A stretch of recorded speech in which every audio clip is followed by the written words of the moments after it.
Tabling of documents.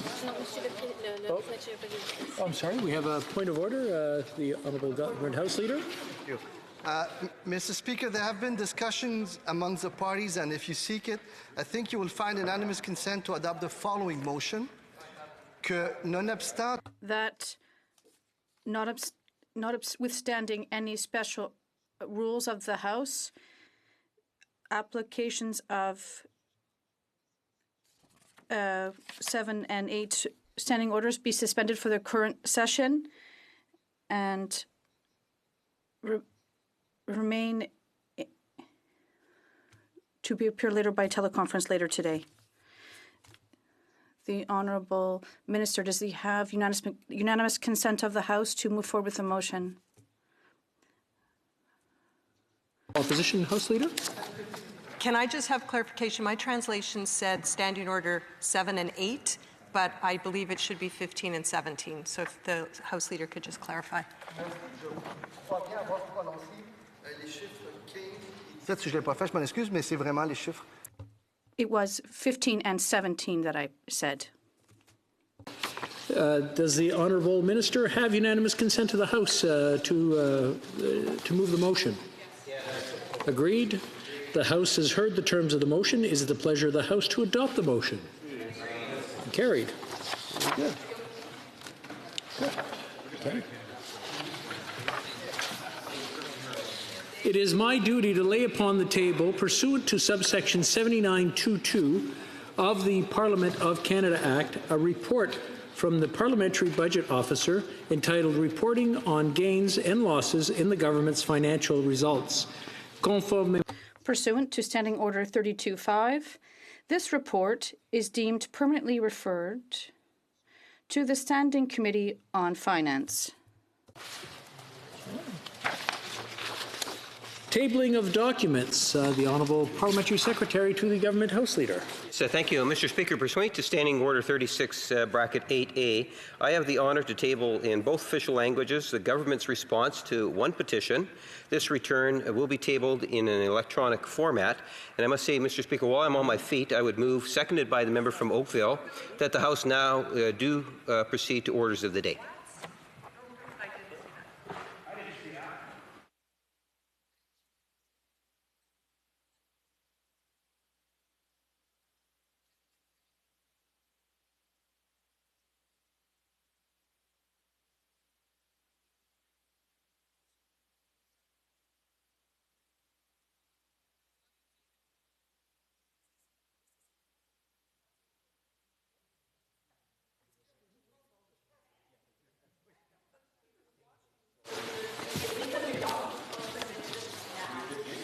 Order.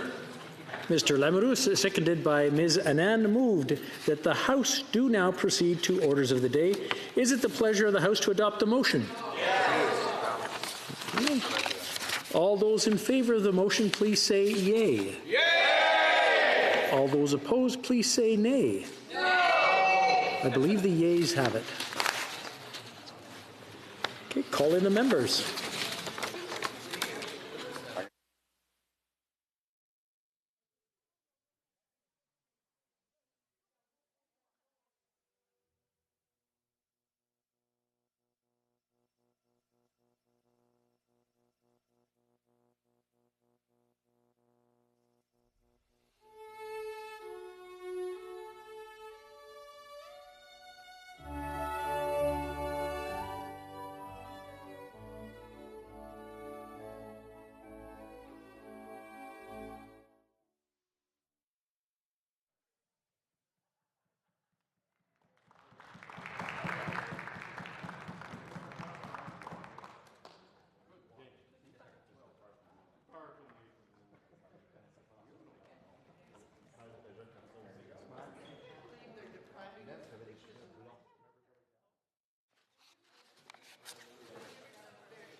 Everyone's in their seats and ready to go? Good. The question is the following one. Mr. Lamoureux, seconded by Ms. Anand, proposes that the House now move to orders of the day. that all those in favor of the motion please rise. Rodriguez. Mr. Blair. Mr. Blair. Monsieur Duclos. Monsieur Duclos. Mr. Miller. Mr. Miller. Ms. Anand. Ms. Anand. Ms. Ng. Ms. Ng. Mr. Hussain. Mr. Hussain. Ms. Dillon. Ms. Dillon. Ms. Vandenbeld. Ms. Vandenbeld. Mr. Scarpellegia. Mr. Scarpellegia. Mr. Lamoureux. Mr. Lamoureux. Madame Bibeau. Madame Bibeau. Monsieur Iacono. Mr. Iacono. Monsieur Drouin. Monsieur Drouin. Mr. Hardy. Mr. Hardy. Mr. Amos. Mr. Amos. Madame Leboutillier. Madame Leboutillier. Madame Bendayen. Madame Bendayen. Mrs. McCrimmon. Mr. McCrinnan. Mrs. Romanado. Mrs. Romanado. Monsieur Garneau. Mr. Garneau. Mr. Holland. Mr. Holland. Madame Lalonde. Madame Lalonde. Mr. Algabra. Mr. Algabra.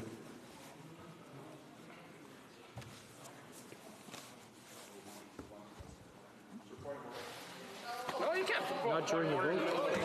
We'll finish the vote first. Okay, we'll finish the vote, then we'll go to the point of order. All those opposed to the motion, please rise. Ms. Bergen. Ms. Bergen. Mr. Bizan. Mr. Bizan. Monsieur Deltel. Mr. Deltel. Mr. Schmale. Mr. Schmale. Mr. Sweet. Mr. Sweet.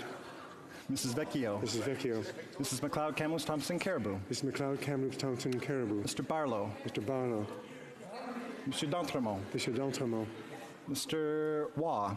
Mr. Waugh. Mr. Blenny Bellechasse, Lévis. Mr. Blenny, Bellechasse, Lévis. Ms. Harder. Ms. Harder. Mrs. Falk, Battleford, Lloydminster. Mrs. Falk, Battleford, Lord Minster. Ms. Gray. Ms. Gray. Mrs. Wagenthal. Mrs. Wagentall. Mr. Cumming. Mr. Cumming. Monsieur Terrien. Monsieur Terrien. Madame Posé. Madame Posé. Madame de Bellefeuille. Madame de Bellefeuille. Madame Michaud. Madame Michaud.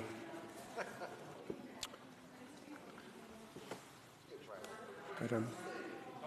Mr. No, Madame, you forgot the Oh, Madame Michaud. Ah, pardon, Madame Larouche. Madame Excuse. Larouche. An excuse. Monsieur Bouleris. Mr. Bulleris. Mr. Green. Mr. Green. Ms. Atwin. Ms. Atwin.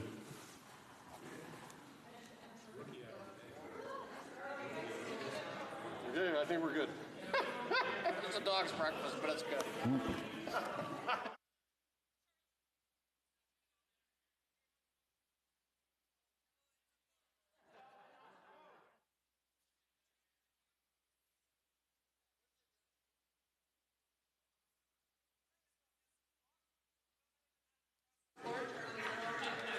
Yeas pour, 24, 24.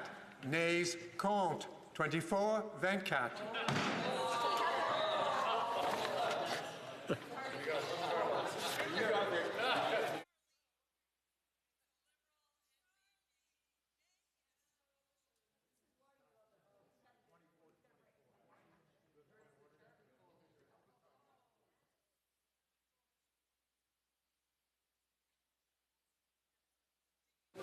I declare the motion defeated.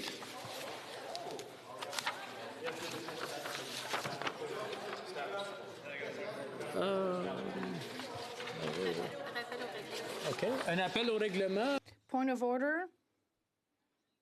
The member for Rosemont-la-Petite-Patrie. Yes, Mr. Speaker.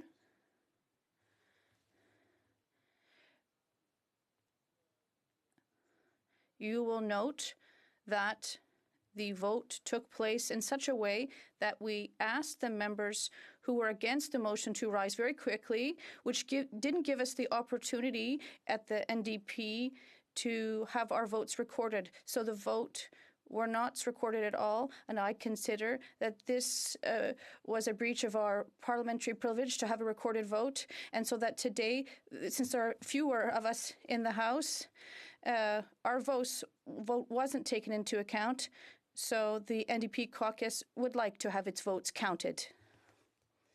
Order, the honourable member for Kamloops.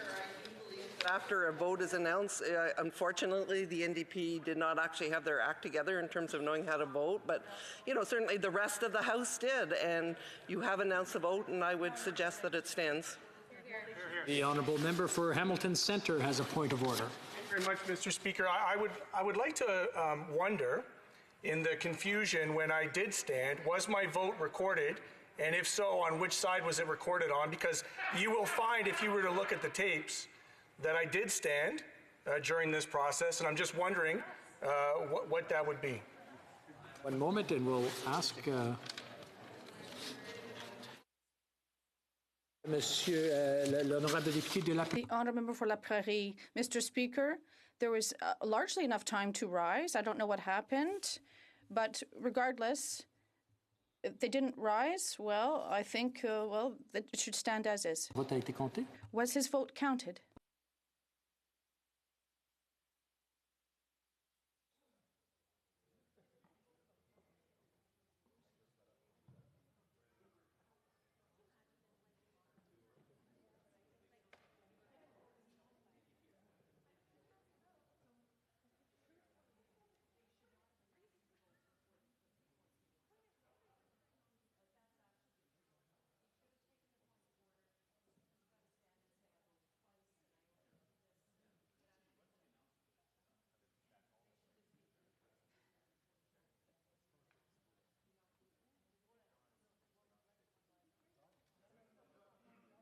The honourable member for Hamilton Centre voted nay, so against the motion.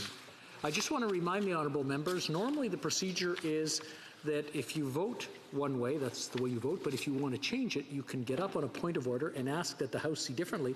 But we do need unanimous consent of the House to recognize that vote be changed. So I just, the honourable member for Hamilton Centre. I am rising on a point of order given the confusion, the irregular nature of today's sitting, that I do have my vote changed. The House, I'm afraid we don't have that. And at this point, we'll proceed. Orders of the. Oh, sorry. Oh, sorry. Guess we'll get started here. Now, tabling of documents. The Honourable Government Parliamentary Secretary. No, everything's there. Introduction of government bills. Statements by ministers. Rapport de délégation état. Presenting reports from interparliamentary delegations. Présentation de rapport de comité. Presenting reports from committees. Dépôt de projet de loi. Introduction of private members' bills. First reading of Senate public bills. Motion. Motions. Présentation de pétitions. Presenting petitions. Questions on the order paper. The Honourable Parliamentary Secretary to the Government House Leader. Mr. Speaker, would ask that all questions be allowed to stand at this time, please. Agreed? Yeah, agreed. Very good. And so ordered. Orders of the day. Government orders, government business, resuming consideration of motion number 7 regarding the business of the House and its committees.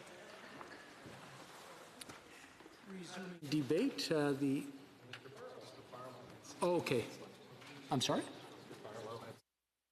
The member for Foothills has 10 minutes left. Is that? That's.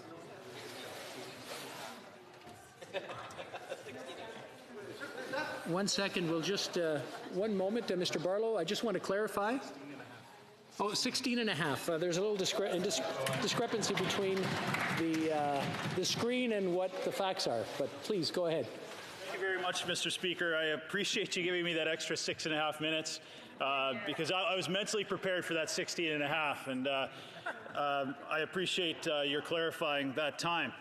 But, Mr. Speaker, I'm going to pick up on my speech from yesterday, and I want to leave my colleagues with this phrase. I was listening to an online conference of Alltech, a large agriculture company, this week, and one of the presenters said, "A crisis does not build character. A crisis reveals the character of you and your team." I think that's very apropos right now, Mr. Speaker, because Canadians are looking to us as parliamentarians, as elected officials, but certainly as their beacon of democracy, of what Canada stands for. And they are looking to us as inspiration to be leaders when, in a time of crisis, we are the ones who should be at the forefront taking the leadership role. And I think that leadership role includes going to work. And I just want to give those in the House who weren't here yesterday, I just want to give a bit of a review. In a speech yesterday we had from my colleague from Ottawa West Nepean, she said that the House doesn't matter, that being in Parliament shouldn't matter. But I think that is wrong. I know for us, there's no greater honor than being elected by our constituents and representing them here in Parliament in the House of Commons. I believe that this is the foundation of our democracy. And somebody told me once that there's been fewer members of Parliament than there's been hockey players in the National Hockey League. Well, I'm sure most of us had our parents tell us, you'll never make it to professional hockey. But I don't know if they ever would have said you never would be a member of Parliament. And here I am. And it's thanks to my constituents. So when I was elected by the constituents of Foothills, I believe it is my job to be here to represent them, to be their voice in the House of Commons, to be in Parliament. So I would hope that my colleagues in all parties would understand that being here is an integral part of the job of being a member of Parliament. And if you don't want to be here, I think you have to look internally in what you are actually wanting to accomplish in your career as an elected politician, as an elected official. If being here in the House of Commons and being in Parliament is not something that you see as an essential service or as a priority, I think you should be really taking a hard look if this is something that you want to do. Because being here is a large part of that job and should be an honor and something we should all take a great deal of pride in, no matter what party you represent, but certainly your constituents are expecting you to be here. And I just want to take a moment, Mr. Speaker. Last night I kind of went through some of my emails from constituents, and we've certainly had a number of them, and I know we all have. And my constituents in Foothills are asking me to come back to work, but not just to be in a virtual committee meeting, but to have Parliament up and running. And I would just like, Mr. Speaker, to read some of the comments that I've had from some of my constituents. Keep the pressure up for our government to get back to work. Is it not an essential service? There needs to be opposition feedback and questions allowed to the Prime Minister. At the moment, there are no checks and balances, and that is scary. And that is from Missy in Twin Butte, Alberta. Another one, I would like to know if anything you're doing to get the Liberals back in the House so you can all do what we are paying you to do. Letting this virus hold you back is total crap, I'll say. The people who work in the grocery stores and other stores are working. Why aren't you? I don't see any reason why you and parliamentarians shouldn't be working as well. If the Liberals will not go back to Parliament, it should be dissolved and an election called. That is from Pat in High River. It's extremely disappointing that the federal government feels Parliament is not an essential part of running of Canada. The justification for this is a slap in the face to those of us who are working every day. It is time for Canadians to be allowed to go back to work. And that is from Karen. Parliament needs to reconvene, even in a condensed version. I watched the sitting last week and there were some great issues and ideas put forward by the opposition. This inadequate version of government cannot continue on its own. And that is from Rick. We must get Parliament back in session is an understatement. There must be ways to make the Prime Minister recall Parliament short of 1 million people ascending on Ottawa and demanding so. That is from Ellen in High River. And that's just a few of my constituents in their comments, Mr. Speaker, about where they feel that the critical role of Parliament is. And we had yesterday the Minister of Families, Children and Social Development saying that we are in a virtual Parliament. We are not in a virtual Parliament, Mr. Speaker. We are in a virtual committee meeting, Committee of the Whole. That is very different than a Parliament. And I think it's disingenuous and misleading by the government to say that we are in a virtual Parliament, because we are not having opposition day motions. We are not dealing with legislation outside of COVID-19. We are not dealing with having the majority of committees up and running. And it was interesting. There's no question that dealing with COVID-19 is a priority for all of us. I don't think any of us would disagree with that. But to say that there are not other issues that are almost as important is simply not true. The leader of the official opposition yesterday was talking about energy projects that are languishing at the cabinet table, about $85 billion worth of energy projects. One of those projects is the Riversdale coal mine in Crow's Nest Pass, Alberta, in my riding. This is a coal mine, a metallurgical coal. If it shows you the knowledge or lack thereof of the Liberals who are now chirping me about shutting down the coal industry, this is a metallurgical coal mine that mines coal for steel. just in case you want to do some of your homework. But it's interesting, like she's already yelling to shut down that industry, not understanding the thousands of people in that community who rely on that industry. And having Riversdale Mine would be a game changer for that community, a community who's not doing well. This is an opportunity for more than 1,000 jobs during this construction and hundreds more during operation. Now, it's not just about the mine, Mr. Speaker, and the fact that it's waiting there in limbo. Will it be approved or will it not? It's gone through every process. It has one permit left to go in the approval of Cabinet. But imagine what that does for that community. Imagine what that does for Blair's Hardware Store, Dawn's Bread and Breakfast and Restaurant, Lisa's Newspaper, or events operations, or other businesses in that community. And that community, I can tell you, was waiting with bated breath on the decision for that mine. And to see that it's languishing at the Cabinet table or within government because of COVID-19, I think I would hope the government can walk and chew gum at the same time. That you can deal with COVID-19, but have Parliament back to deal with other issues that are just as important. And when we come out of COVID-19, Mr. Speaker, we are going to be in a deep financial hole. Right now, we've seen from the Parliamentary Budget Officer that the deficit is right now about $252 billion. I would suspect with the extension of the CERB and the wage subsidy that could likely double, and we'll see a $1 trillion debt for Canada. To come out of that, we are going to be relying on a few industries to help carry or dig Canada out of that financial hole. There are only a couple of industries, Mr. Speaker, with the landscape out there right now that I think that Canadians can look to and government should be looking to ensure that they are on strong footing. For example, energy and agriculture. No matter what happens coming out of COVID, people are still going to heat their homes. They're still going to put fuel in their cars. They're still going to buy groceries and feed their families. And as part of that, there is very real discussion of having a global food shortage. Countries around the world are going to be looking to Canada to try and to address that problem because of our farmers here in Canada. So would it not make sense, Mr. Speaker, to have those two industries as strong as possible coming out of COVID-19?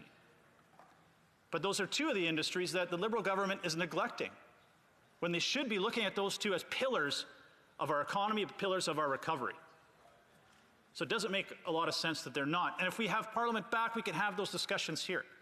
For example, on the energy sector, the Standing Committee on Natural Resources is not sitting. Why? It is one of the most important industries we have in this country, when more than $60 billion in royalty revenue alone goes to the federal government.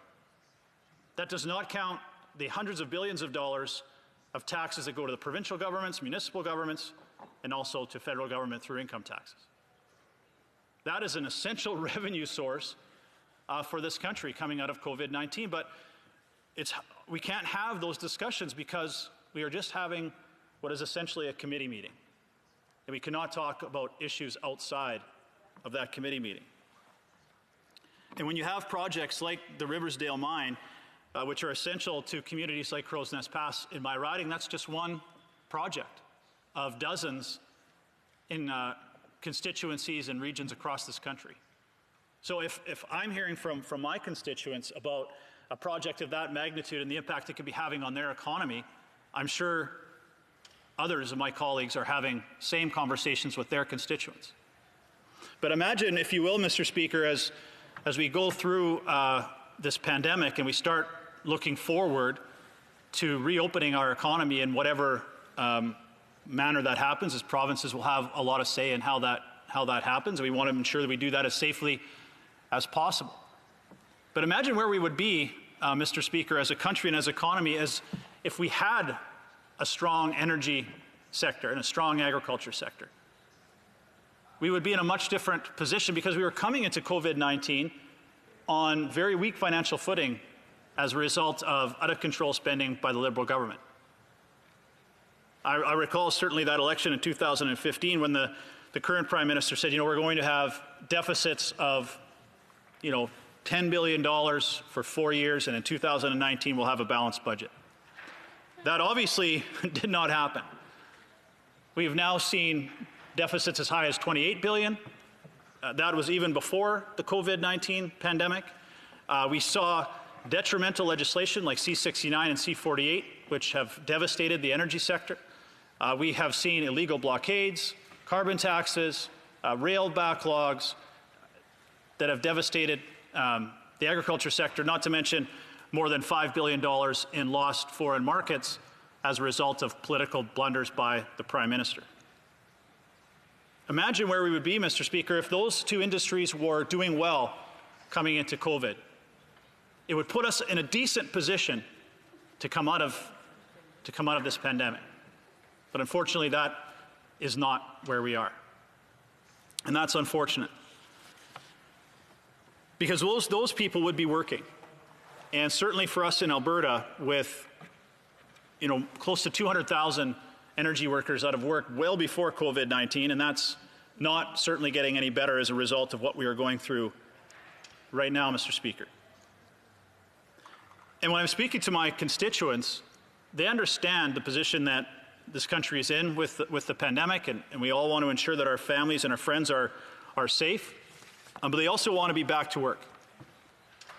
And I find it difficult, Mr. Speaker, when my wife and I, we leave home now and again to go get groceries, or on the weekend we went to a garden center and bought some trees and flowers for the yard. And there's 15-year-old teenagers there working. They are helping serve their community in their way. And I find it tough that we can't do the same thing and serve our community right here in the House of Commons. And I would just ask my colleagues in the Liberal government and the Bloc and the NDP, what are they trying to hide? Like, why don't they want to be here? What is holding them back? We're here all this week as 60 members of Parliament, but just in a committee meeting. Why can't we go that extra couple of steps and get us back to normal? Because I think that's what Canadians are asking us to do. As I said at the beginning of my speech, Mr. Speaker, we are supposed to be the leaders. So why are we languishing behind everybody else? Why are we asking Canadians of every walk of life to start going back to work? Except we are the ones that are saying, but not us, not us. It's good enough for you, but it's not what we should be doing. And I think that's wrong. I think that sends a horrible message to Canadians. They are looking to us every single day as their elected representatives. They chose us, they elected us to come here and be their voice. And for the Liberals, the NDP and the Bloc and the Greens to be muffling that voice, I think is wrong. And I don't know how they can go back to their constituents and look them in the face and say, yep, you need to go to work in that grocery store, you need to go to work in that hospital, you need to go work in that pharmacy, you need to go work at that hardware store, but I'm not going to go back to work. And if that is truly your attitude, I think you need to look at your constituents and say, why did I run? Why did I run in the first place? To be a member of Parliament. If I am not willing to be out in front, be that leader, be that inspiration to the rest of Canada, be that one that shows everything is going to be okay. We are going to be here to make the tough decisions on your behalf. And I think what it really comes down to, Mr. Speaker, is holding the government to account. We cannot have on an ongoing process of doing government by press conference. That is not what our democracy is about. I know from my constituents, they are sick and tired of the Prime Minister coming out of the cottage every morning, making his announcements, going back in, and then that's it. They want some accountability. In many cases, they agree with the programs that have been put forward, and they certainly appreciate the improvements that the official opposition has forced the government to do. But they are looking to us to be leaders, not followers. They are looking to us to get back to work. And I think the government should follow that lead. Thank you, Mr. Speaker.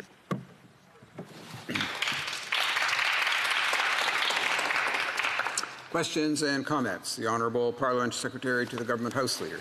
So thank you, Mr. Speaker. You know, I think the member is missing out on a very important point.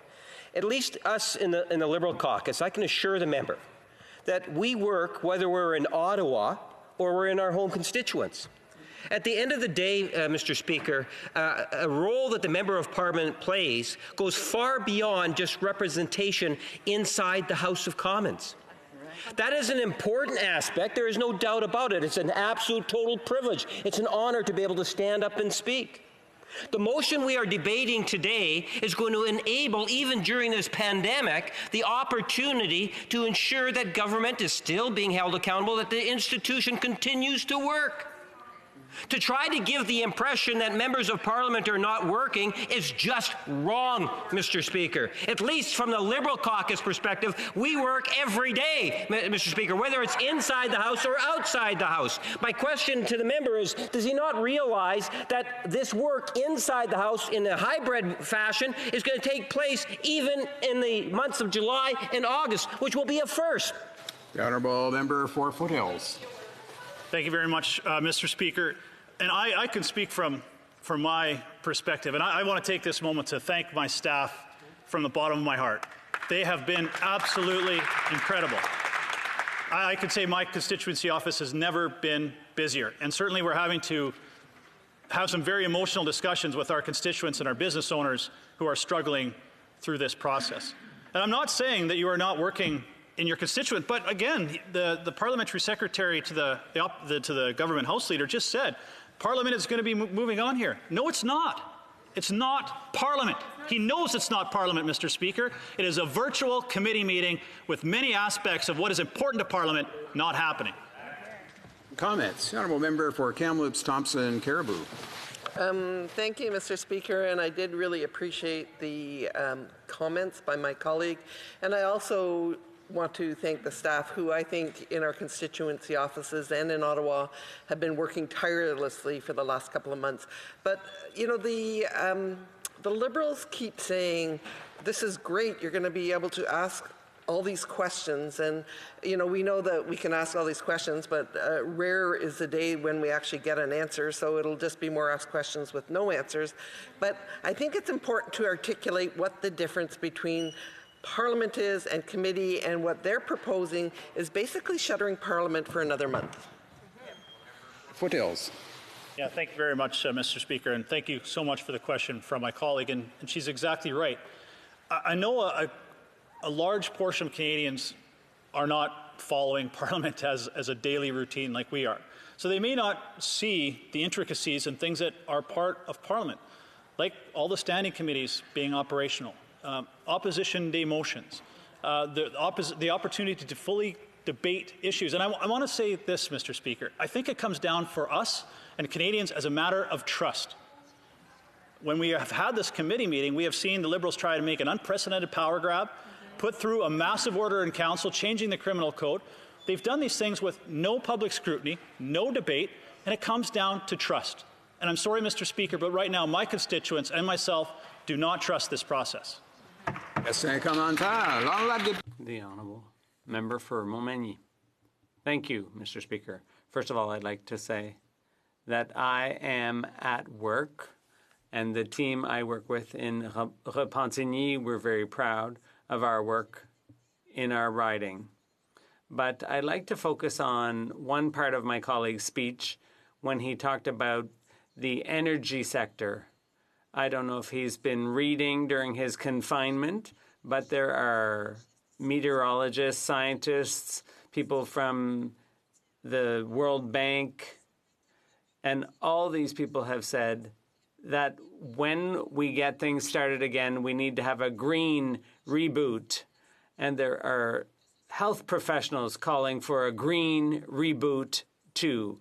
Why is his party unable to see the green side of energy, the renewable side, the environmentally friendly side of energy? The Honourable Member for Foothills. And the question is extremely frustrating, and I think it goes to the lack of knowledge that my colleague has on the energy sector. between 75 and 85% of all green and renewable energy is done by traditional energy companies. If it wasn't for those companies, we would not have a renewable energy industry in Canada at all. Those are the companies that understand there is going to be a transition over time. They are the ones who are investing in that technology and that innovation. I would love to ask my colleague, how did she get here today? How is she communicating with her constituents? Does she really think that it's the end of the energy, oil and gas sector, and what does that future look like? I would really ask her to start reading and doing some real knowledge on what is at stake here. Questions and comments. The honourable member for Hamilton Centre. Thank you very much, Mr. Speaker. And to look at what real knowledge in terms of what we're faced at right here, I just want to remind this House, there have been 6,180 deaths during this COVID crisis. There have been 81,765 cases, Mr. Speaker. To suggest that this global pandemic, that this global tragedy is somehow in equal of importance to the petro profits of the oil and gas sector is insulting to the families who have lost lives in this, Mr. Speaker, and to suggest to Canadians, Mr. Speaker, that we haven't been working. The question I put through you, Mr. Speaker, I know in my constituency, we've been working harder during this critical crisis, Mr. Speaker. What has this Conservative Party been doing over the course of this crisis? Member for Foothills. Wow, Mr. Speaker, it's an interesting proposal that he is talking about this pandemic and the tragedy that it is. I don't think anyone here is arguing that fact, but how does he think we're going to address that pandemic with personal protective equipment, vaccines, antivirals, which all come from the petrochemical industry, which without it, I'm not sure where he would be and how he would be, again, communicating with his constituents and working very hard. Would that be through, hand signals? Let's be realistic here, Mr. Speaker. And questions like this should not be from a parliamentarian who is representing his constituents with unrealistic questions like that and attacking one region of this country over another. We should be working together as a nation, as every industry, to get ourselves out of this, not dividing ourselves. Questions and comments. Questions commentaires. Questions and comments. The honourable member, the honourable parliamentary secretary to government House Leader. Thank you, Speaker. One of the things we do to recognize is the fact that Canadians from all regions of the country really deserve a great deal of credit because of the last couple of months, whether it's the physical distancing, and I much prefer using physical distancing over social distancing, Mr. Speaker, because people can still communicate in various ways, but it's important that we maintain the physical distancing. We talk about washing hands, the masks. There's so many things in which Canadians have really stepped up to the plate to ensure that we minimize the negative impact of the coronavirus. And I think that we should all express our appreciation to the way in which Canadians in general have responded. And just to get my colleagues' thoughts in regards to that. Member for Foothills. Thank you very much, Mr. Speaker, and thank you for my colleague for that comment. I couldn't agree with you more. I think all of us have to take a moment to show our appreciation for Canadians across this country who have done everything they possibly can to deal with this pandemic. And I don't think there's anybody in this room that could ever have anticipated when we were elected that this is something that we would have to deal with, not only here in the House of Commons, but certainly at home in our constituency offices. And again, for our staff who have just done yeoman's work trying to help our constituents navigate through this. But for our frontline workers in emergency and healthcare professionals, those kids at the grocery store, all those constituents and Canadians who are doing all they can to ensure that the rest of us are safe and healthy. And for our agriculture producers who are going to work every single day to ensure that we have food on our table and our grocery store shelves well stocked. In my riding, I had one of the largest outbreaks in the country in High River because of the Cargill meat processing plant and some long-term care facilities.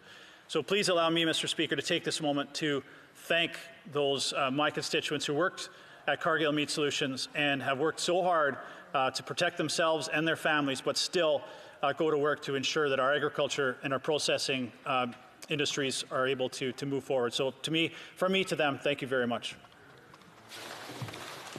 Resuming debate, the Honourable Parliamentary Secretary to the Prime Minister. Thank you very much, Mr. Speaker. It's good to see you. First, before I start, I would like to notify you that I'll be sharing my time with the member for Fredericton. And let me start off by also thanking all of our frontline workers who are serving Canadians and putting themselves at risk to make sure that the rest of society is safe and is able to access essential services.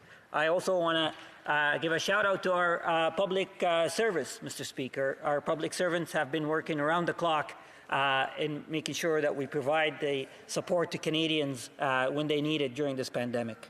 And that's I think it's important to highlight this starting point, Mr. Speaker.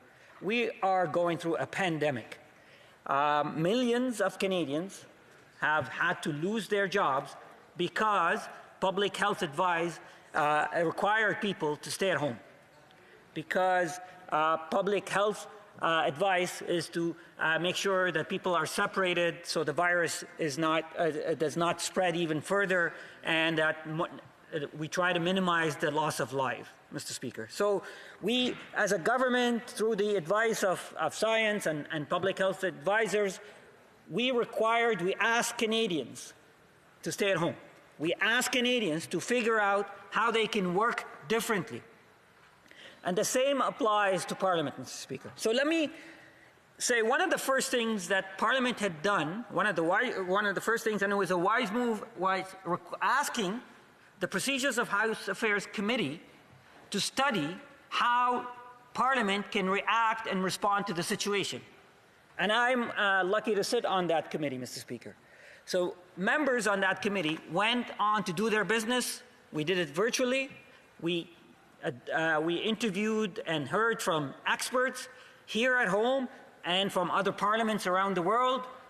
And we came up with a report that set out a roadmap for Parliament to resume, Mr. Speaker.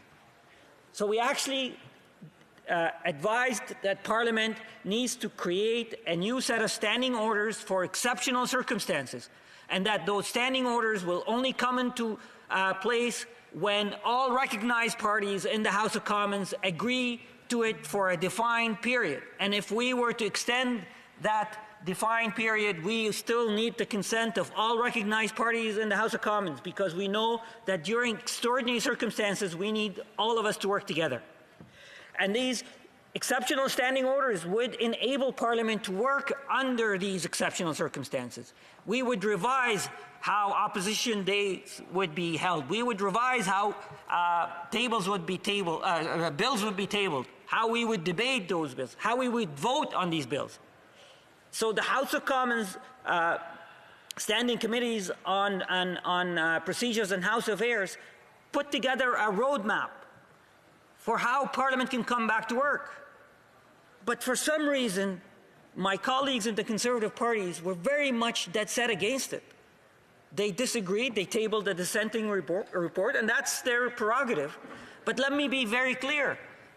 The debate here is not whether Parliament is an essential service or not, because we agree Parliament is an essential service. But what we don't agree with is why the Conservatives are refusing to find alternative ways for Parliament to do its job. We are saying MPs deserve equal access so their privilege is protected. All MPs, regardless of where they live and which riding they represent, they need to make sure that they have equal access to their role as parliamentarians. And that's why the committee asked Parliament to make sure that we respect the privilege of every MP. However, the official opposition is asking for us to have a reduced number of MPs here, which we understand, but how will other MPs fulfill their duties? How will other MPs' privileges be protected if the Conservatives are not willing to enable them or to empower them to have ability to participate? So Mr. Speaker, I do actually want to ask my colleague, especially the previous Conservative, who, I appreciate his remarks, but he said, we're languishing behind. I agree. Parliaments around the world are finding ways to conduct their work in either a hybrid fashion or a virtual fashion, but they've empowered their MPs to do their work. But the Conservatives are standing in the way. They're saying, no, we have to do exactly the same way, back to normal. That's exactly the quote that was used by the previous speaker, Mr. Speaker. We know we're not in normal circumstances. And we know that Parliament and the government and public health officials asked the rest of the country to figure out how they're doing their work differently, to ensure that they are respecting public health advice. Why can't Parliament do that, Mr. Speaker? We've asked millions of Canadians to do so. Well, the Conservative members look their constituents in the eye and tell them, yes, I'm sorry, I asked you to stay at home, but we're not able to figure out how we can do our work differently, Mr. Speaker. No, we are requiring MPs to come to Parliament. And when they say, no, we're not asking all 330 MPs to be here. Okay, how will the other MPs who are not here be able to represent their constituents, Mr. Speaker?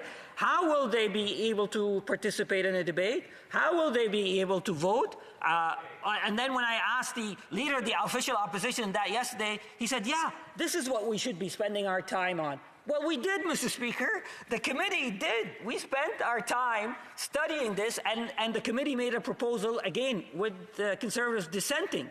So you can't have it both ways, Mr. Speaker. You can't say, we want Parliament to work, but then when you propose alternatives for how Parliament to work, we say, no, we're not for that. So how does that work? You know what, Mr. Speaker, I agree. I heard my colleague saying this is not Parliament. You're right, Mr. Speaker. When we do this committee of the whole, that's not fully functional Parliament. But we're proposing for Parliament to be fully functional. And when we present that proposal to the Conservatives, they're saying no. So, okay, what do they want, Mr. Speaker? You can't be inconsistent and have a straight face.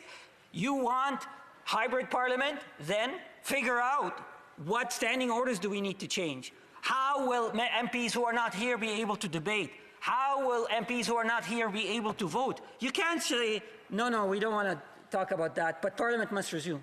It's inconsistent. So, Mr. Speaker, other countries around the world have figured that out. Other legislators around the world have figured that out. Why can't the Conservatives figure that out? Why can't the Conservatives get on with the times? I recognize that we're in a pandemic and that we've asked the entire country to find a way to work remotely, to work virtually, to respect public health advice, and they're saying, but MPs cannot. And by the way, the parties get to select which MPs to be here, which MPs not to be there, which MPs to vote, which MPs not to vote.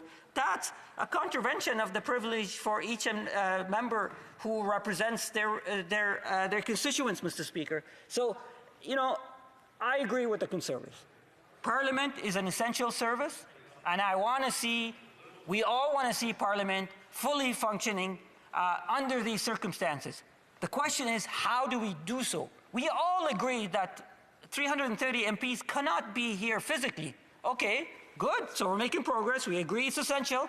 We agree that not all MPs need to be here. Okay, how do the other MPs who are not here, when we have a fully functioning Parliament, participate and represent their constituents?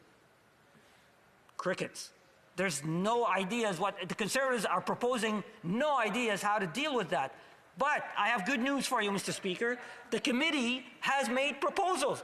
The committee is suggesting how Parliament and all MPs can represent their constituents while respecting public health advice, while recognizing that we are in the midst of a pandemic that has taken away regrettably so many lives. So, Mr. Speaker, that's my challenge to my colleagues in the Conservative Party. Let's figure out how this Parliament can work under these circumstances where all MPs' privileges and duties are able to be fulfilled. Spare me all the rhetoric. We agree. Parliament is essential service. Let's get our job, let's get our work done. Let's make sure that we represent our constituents. The oppositions have a role to play. The government has a role to play. Canadians will benefit from a fully functioning Parliament that respects the advice of public health officials. Thank you very much, Mr. Speaker.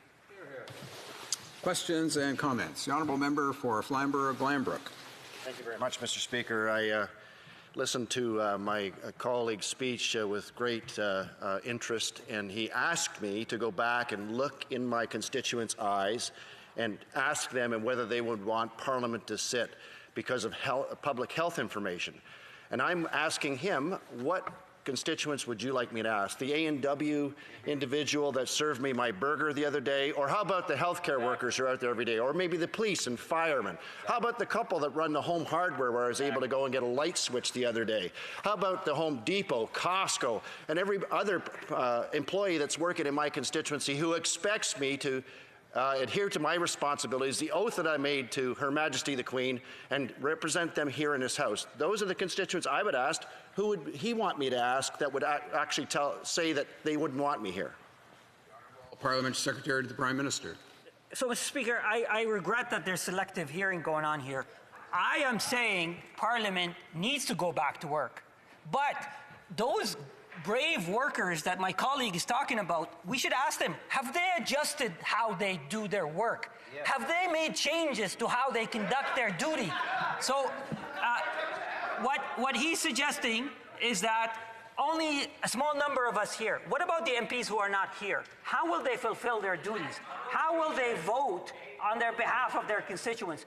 Does he not want to respect their privilege? Does he not want to respect his colleagues who are not able to be here but still have a voice and still want to represent their constituents? Questions and comments. The honourable member for Timmins James Bay. Thank you, Mr. Speaker. I came down this week because we have so much unfinished business and we need to make sure that our Parliament is focusing on the crisis at hand. Within a week of the COVID shutdown, we had millions of people across Canada who couldn't pay their rent. That's a shocking statistic for a nation like ours. And I see the Conservatives, and yesterday I didn't hear any questions about how people can no longer afford to pay their rent. I heard them going on about Margaret Thatcher and the Soviet Union and the Red Chinese menace and the mystical hand of the market. I didn't hear them speak at all about the fact that we had to send the army in to the profit long-term care facilities where so many seniors of ours have died. I haven't seen them act in a manner that treats this pandemic with the seriousness that it needs. So when we have had to do something extraordinary, which is to move to committee of the whole, which I would normally be very suspicious of changing the orders of Parliament, this is about us being able to focus, ask questions, and go back to our constituents and say, we are taking this pandemic seriously in a way that really will drill down to get the answers that Canadians deserve. Member for Mississauga Centre. I want to thank my colleague for his question, Mr. Speaker, his comment. Parliament has an important role to play here. And, it goes without saying that this unprecedented times has surprised us all. And as a government, as MPs, we are trying to grapple with this fast moving situation, and no one has the monopoly over the on the right answers. And that's why voices of MPs, participations, questions on behalf of their constituents, raising issues that their constituents are dealing with is incredibly important and has been helpful so far, Mr. Speaker. So it's really important for Parliament to figure out how all MPs can functionally represent their constituents and stand proudly and to express their voice. Questions and comments. The honourable member for Elgin, Middlesex, London. Thank you very much. And just response to the NDP comment that I would love that member to say that I have not been working, that I have had the coldness, because I think if he spoke to a single person in my riding, he'll find that he is absolutely unaware of the work that we have been doing. The honourable member for Timmins James Bay on a point of order. Personal attack on me. I've never said she didn't show up for work in her riding, so I think she should correct the record and stick to the facts at hand.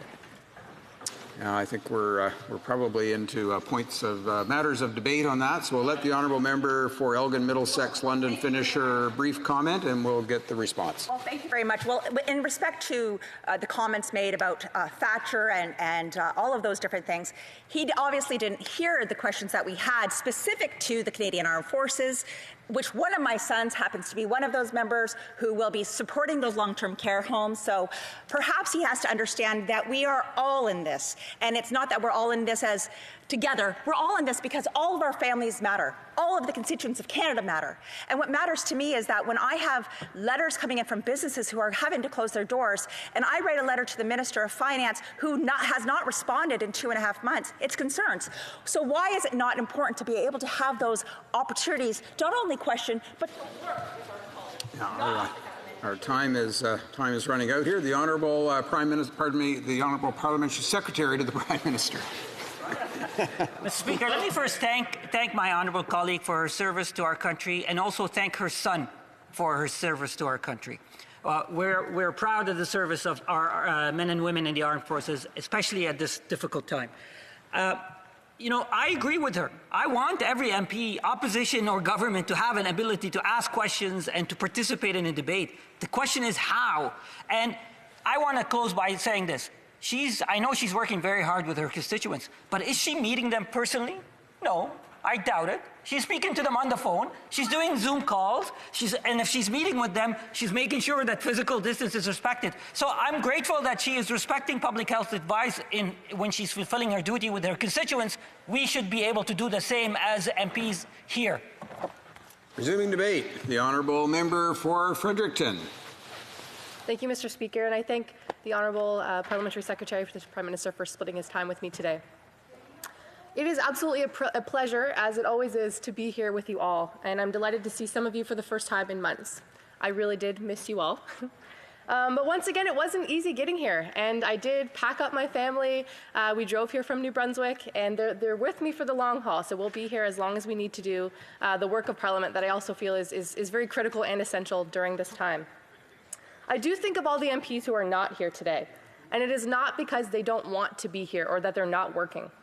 As I look at this chamber, 30 or so of us spread out with several seats between us, and I'm reminded that each empty chair represents roughly 100,000 Canadians, and their voices will not be heard here today. Certain members of this House believe that perhaps a responsible representation of MPs by party status is adequate for decision-making and questioning the government. But let us not forget that our jobs are first and foremost to our constituents and not to our parties. I am delighted to be here on behalf of the riding of Fredericton, raising the issues that are important to them. And like the member for Foothills, it is also the thrill of my lifetime to be elected a member of this House, to stand here in this historic place, a symbol of our freedom and democracy. It is a place of honor and respect, yet there have been some disrespectful comments made. Insinuations that our fellow members are not showing up to work because they cannot be here in person. We have heard wartime anecdotes, quotes of Winston Churchill, among others, all suggesting that COVID-19 in the year 2020 is somehow the same as World War II or the influenza outbreak. But of course, we know this is not the case. The word unprecedented has been used an unprecedented amount of times to describe the situation that faces us. We do not see the forces of the world clashing under tyrannical regimes. We do not have bombs bursting overhead. We face an invisible enemy, one that does not discriminate, one that infects its hosts at a rate we have never seen before, and one that has left our communities vulnerable. We most certainly have an essential role to play as parliamentarians, but one that looks different than any other time in our history. The motion put before us asks us to be creative, collaborative, and accommodating to our members of Parliament. And I believe it is meant to allow fulsome participation of all elected members of this House from all ridings across this great country. Few other MPs from Atlantic Canada are able to be here today. That is concerning to me. The issues facing my home region are urgent and unique. Right now, our region of Canada is facing challenges with the lobster season, quotas for fishers, processors unable to recruit enough workers. Temporary foreign workers were only allowed in New Brunswick as of last Friday, meaning a delayed season with major implications for the economy and for the agricultural yields. There are also calls for a public inquiry into the handling of the Portapique tragedy. and the broader conversation it has started about support for mental health initiatives and our collective response to domestic violence, especially in rural areas. Cities, towns, and villages in Atlantic Canada are much smaller than the major urban centres of other provinces, meaning that some of the federal funding earmarked for New Brunswick, PEI, and even Nova Scotia cannot be implemented by the municipalities that need it most. And let us not forget New Brunswick's unique role as a bilingual province and the challenges that have been faced by Canada's minority francophone population to receive accurate current information about the virus. We also see that New Brunswick is one of the most enviable jurisdictions in the world in terms of its total number of cases and 0 deaths. Finally, it pays to be a New Brunswicker. Canada should be watching closely as my home province continues to open up elements of its economy as a test case for which businesses will flourish post-COVID-19, which will need continued support. These issues are regionally specific and deserve to be voiced, and most of the MPs representing those voices cannot be here due to restrictions on interprovincial travel, limited domestic flights, and the requirement for pared-down numbers in Parliament. I also note that it is not safe for other members of this House, the ones who are from isolated communities, the ones for whom their health or that of their, that of their communities could be put at greater risk of contracting COVID-19 by traveling to Ottawa. For those that cannot be here today, how can we ask them to risk becoming vectors of transmission? At the same time, how can we hope to make decisions and represent Canada without a single voice from these vulnerable regions? It remains my opinion that until we can have full integration of the virtual with the in-person meetings of the Chamber or Special Committee, we are doing a disservice to rural, northern, Atlantic, and West Coast Canadians. As we stand here today, we are not ensuring equal representation for Canada, which is one of our most fundamental principles. Having said that, I see the effort the government is making with this motion to integrate virtual participation with the in-person sittings. I also recognize that the day-to-day sittings will be special committee on the COVID-19 pandemic, rather than full sittings of the House of Commons, which would be more ideal. With these elements considered, I will be supporting the motion because I believe it is in the best interest of democracy at this time. When we have figured out how the full virtual integration of MPs will work, we will need to see the House reconvene to table some pressing legislation. Medical assistance in dying. In February, the Minister of Justice asked the Supreme Court for a 4-month extension to the ruling in order to avoid the creation of separate MAID frameworks in Quebec and the rest of Canada. We have already taken advantage of an extension. Difficult issues still need to be addressed, and Canadians who wish to receive MAID depend on us to pass that legislation. In March, the government introduced legislation to criminalize the cruel practice of conversion therapy.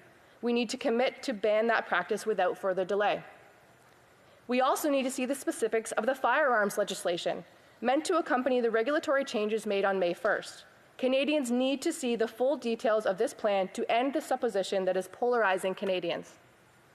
Figuring out the integration of virtual MPs with those of us here in person enables us to lead the way for Canada as the world of work shifts permanently through this period in history. Some Canadians will need to continue working from home for some time to come. Some will want to continue working from home. Some will need to work from home partially and partially at their offices. We're being creative. We will see less travel by plane. We will see less commuter traffic in general. Let us set the example for workplaces across the nation, enabling MPs to make the best decisions for their constituents and engage fully in the debate and decision-making that occurs in this House. My hope is that all Canadians know how hard we are working for them every day, whether that is in our living rooms with our kids hanging off of us in front of a Zoom screen or here on the floor of the House of Commons. Our commitment and our efforts are unwavering.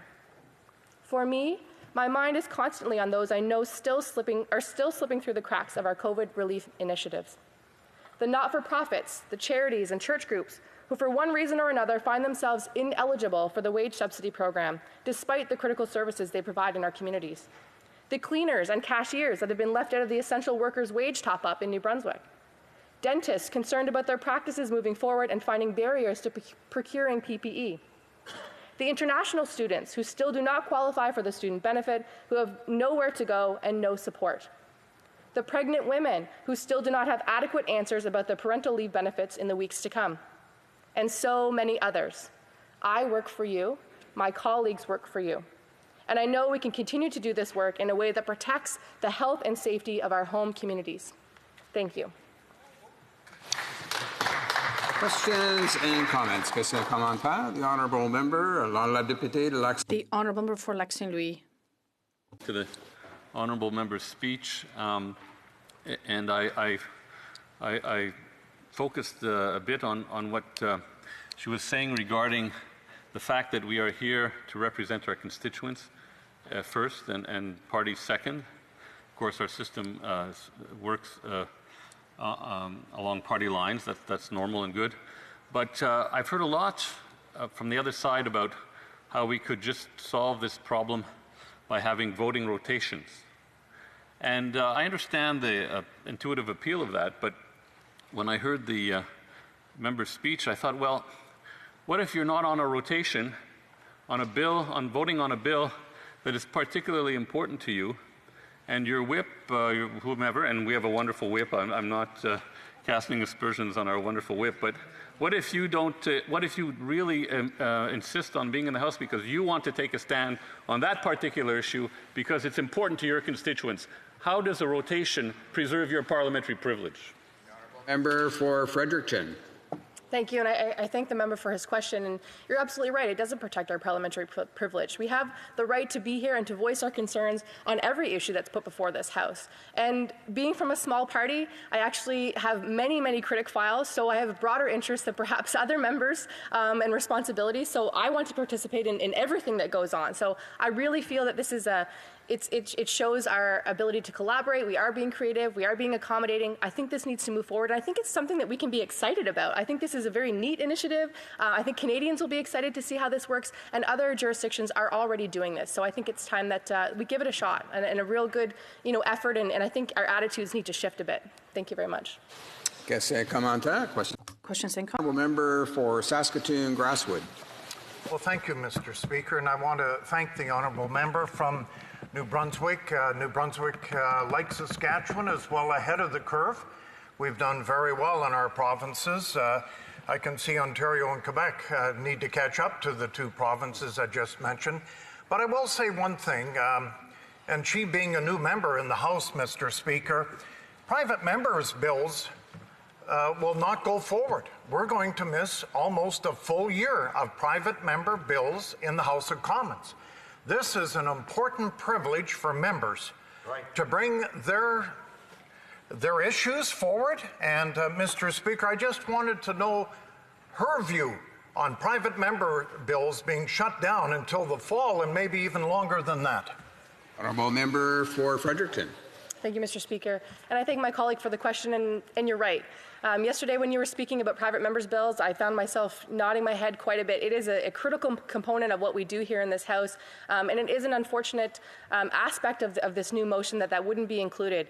I was not lucky enough to win the lottery. My number is quite a bit farther down the line, and that's perhaps why I'm more willing to support this, but it's not fair to my other colleagues who do have private members' bills that they'd like to put forward. So.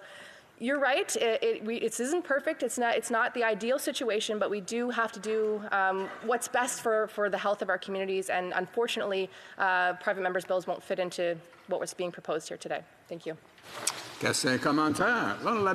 The honourable member for Shefford. Thank you. I'd like to thank my colleague for her speech, and she mentioned the question of families. I'd like to hear what she has to say about, in some cases, in her province and in Quebec, we could have programs to allow families to get out of violent situations during this crisis, but we do have to recognize provincial jurisdiction. The honourable member for Fredericton. The honourable colleague for her question, and just as an ally as well for women and about domestic violence, and we're certainly doing all that we can, and it's difficult across jurisdictions, and we need to be very regionally specific because there are a lot of cultural things to take into consideration around this issue, and that's one of the important things that we want to discuss here in this House, but also to allow all of our colleagues across Canada to join us through virtual parliament as well. So I'm open to any idea that allows a fulsome participation of all voices to address very serious issues like domestic violence in Canada. Thank you. Time for a very short question. The honourable member for London Fanshawe. Thank you, Mr. Speaker, and I did enjoy my colleague's speech today. She is very, very thoughtful, and I always really enjoy listening to her. But I wanted to ask specifically, we're talking about return to work, or a continuation of work, and how things have to change. She talked about her family and recognized that a lot of people are dealing with issues at home where they have to balance home and work life. So as we talk about that return to work, obviously the NDP are working on better ways. Paid sick leave it's a huge part, but I would also like her to maybe respond to how we move forward in a more supportive way on childcare and a universal federally supported childcare system. Short response, the honourable member for Fredericton. Thank you, Mr. Speaker, and I thank my honourable colleague for the question. Schools are closed, daycares are closed, my children are with me. It has presented many challenges along the way. That perhaps has been the biggest barrier, or is kind of the work-home life balance. As I said, Zoom conferences, my children are often entering the screen, but it's added a bit of an element of humanism to our work as well. But absolutely, there have been increased costs associated with daycares reopening. We need to be considerate of affordability for Canadians across this country. If we want our economy to get back to work, we need daycares to be there for them and for it to be affordable. Thank you. Resuming debate, the honourable member for La Prairie. Mr. Speaker, Quebec is a distinct society. Even Henri Bourassa said and defended this with support from other Canadians. Distinct society means that we're talking mostly in French. That is the only official language of Quebec. We have a different culture. We're not better or worse. We're just different. And economically, we're different as well, Mr. Speaker.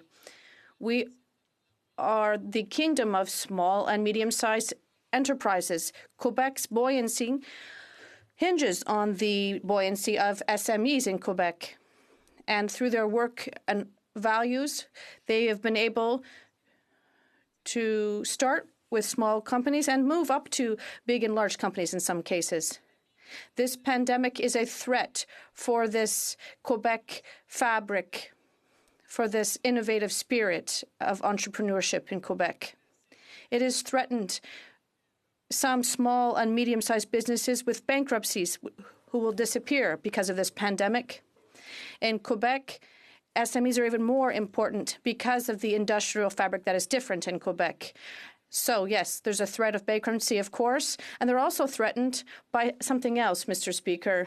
They're threatened by buyovers from foreign companies. So all the efforts and creativity that went into creating these companies will go abroad, and decisions will be made in other countries in the short and medium term. This is a threat that means that companies dealing with COVID-19 in a temporary situation will see lasting effects. We have to fight against this and prevent this from happening. The Bloc, its only objective is to defend the interests of Quebecers. And that is why, Mr. Speaker, that on April 20th and April 29th, when there was debate on motion that were adopted in this House, with the government that was open to our proposals, we did make proposals to ensure that we protected this entrepreneurial spirit in Quebec during this pandemic. And that's what we proposed. We knew that we were fragile when we talked about the idea that we wanted to help companies through the wage subsidy on April 20th. We knew that some companies were hit heavily by fixed costs that they still have to pay. But without revenues, these fixed costs could be fatal to our economy. And that is why we requested the government to add to the agreement that was put forth on April 20th, enhanced support for fixed costs. That was considerable. We had before us wage subsidies that represented $73 million, and we convinced the government to add something to the motion with partial support for fixed costs, with an important program that would avoid many companies from going bankrupt. And that's what we were proposing, Mr. Speaker. And what did we obtain in exchange? A program that met almost none of the solutions that the companies wanted to attenuate the effects. And many companies told us this isn't good for us. We have to find other solutions. And that is why we keep pressing the government to say that we have to improve what you've proposed. And we added in the motion, you said you gave your word, and nothing has been done since then to help companies. Radio silence. When they tabled the motion 11 days ago, immediately we said to protect our companies that we have to improve the assistance for fixed costs. The government leader yesterday said that we made a first step. That's a very small step, if it even was one. And if we stop there, it won't be enough. We have to continue to help these companies out. Another point, in terms of promises that have not been kept, I just want to say that I'm going to share my time with the member for Saint-Jean. Sorry. I was on a roll there. I apologize. Do you apologize? Do you accept my apology, Mr. Speaker? All right. So I should be negotiating with you, actually, Mr. Speaker. So the second important point is that we have companies who want to hire people. We have municipalities that need to hire people.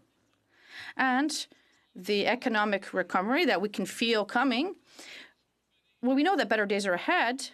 So to help these companies to find these individuals and for people to be interested in resuming work, we have to help them out. We have to encourage them. We have to tell them, hey, you're going to start working again, and you're going to start producing again, and the Quebec economy and that of the rest of Canada will even be stronger. And that is why on April 29th, we asked the government, when it established the student CERB, well, yes, there are some students who won't find jobs. They need financial security to continue their studies. Okay, great. We applauded that measure.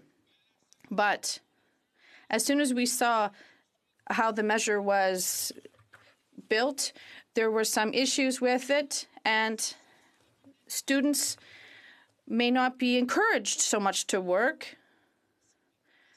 They're not lazy. It's just that the structure of this program, as it was written, means that students, if they have to choose between working 2 or 5 days a week, they earn the same salary. So, Mr. Speaker,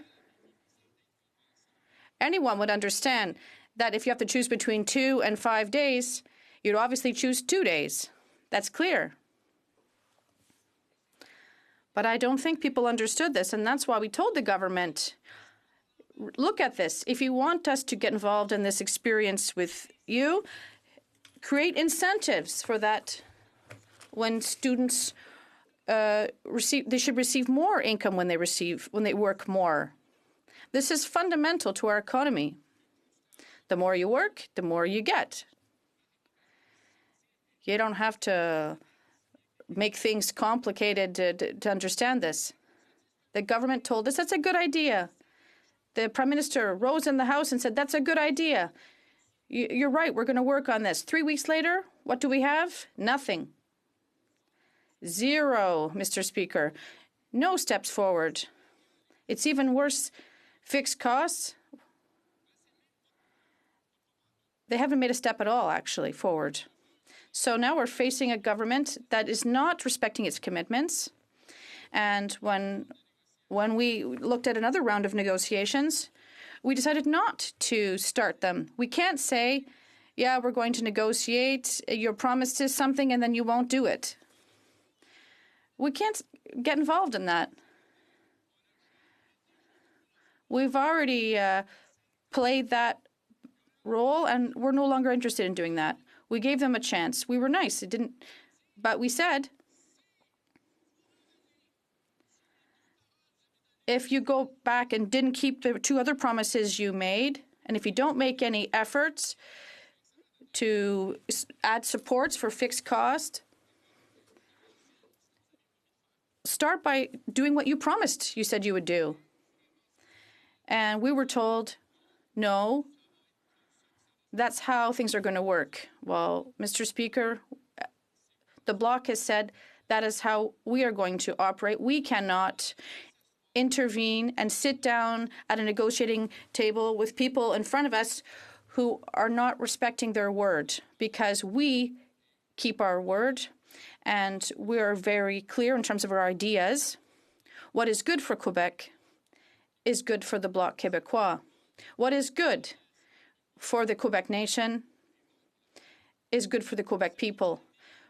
What will help companies get through this pandemic, SMEs,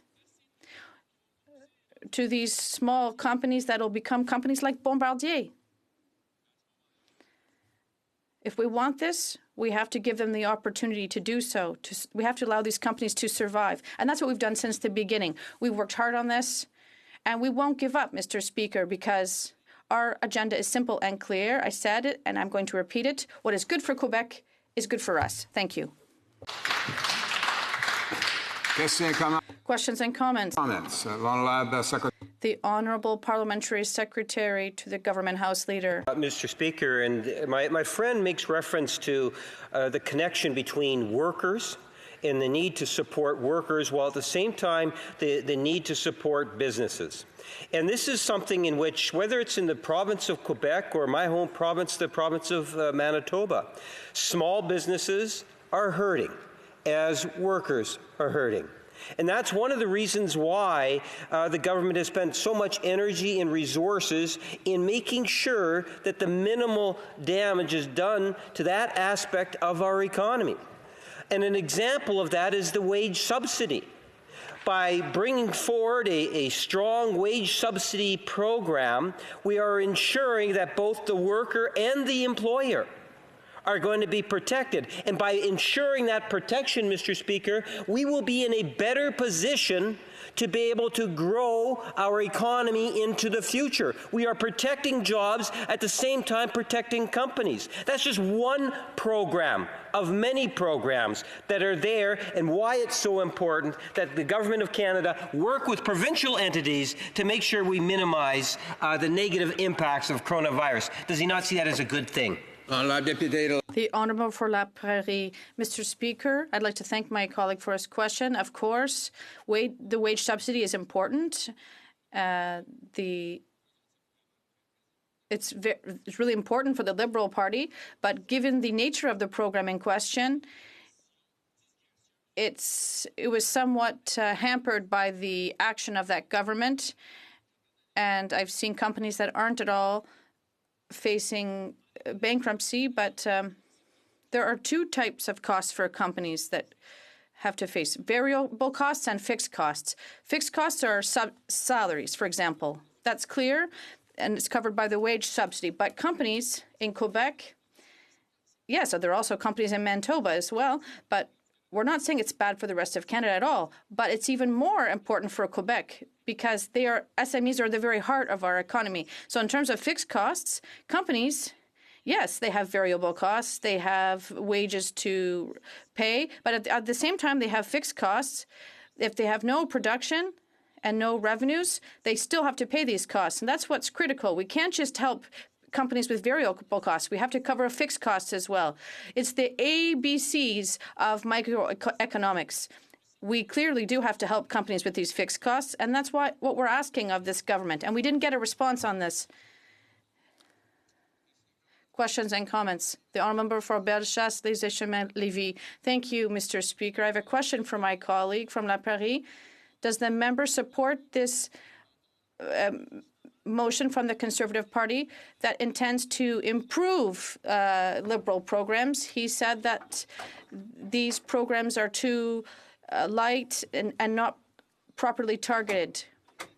Should we not have measures that help Quebecers and Canadians? Does he support the Conservative motion to come back to Parliament to ensure that we can have better legislation to serve our country during this pandemic? The Honourable Member for La Prairie. The only thing that I am sure on is that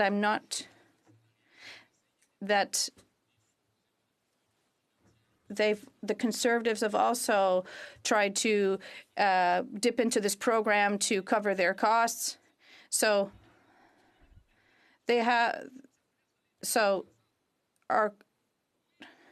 yes, the Parliament must continue to sit normally. I agree with him. Yes, there are questions that are still hanging, but when we negotiated fixed costs and when we sat down with the government at the table, there were two people absent. There was the NDP that wasn't there, and there were Conservatives who weren't there either. There was only the Bloc that really pushed to improve the assistance for companies, because through companies that will survive, we'll have a stronger economic fabric and better companies. Resuming debate. The Honourable Member for Saint-Jean. Thank you, Mr. Speaker, and I'd like to thank my esteemed colleague from La Prairie for turning it over to me. I appreciate that. At times, I'm asked what I think of this crisis and what we'll remember from it. And that caused me to think a bit about it. And I would draw a parallel going back through my memories when I was younger, when I was 13 or 14. We had the ice storm, which everyone remembers well. And a bit like today, that created a movement of solidarity.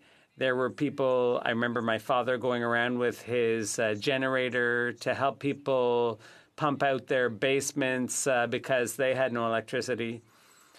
Because we also realized, and I think it was older people who made me realize this because I didn't on my own, that was a lot of solidarity has since been lost. And that's something I'm afraid will happen now, too, once there's a vaccine. Right now, we're in a situation where we really encourage people to buy local, and I hope we'll keep that solidarity afterward.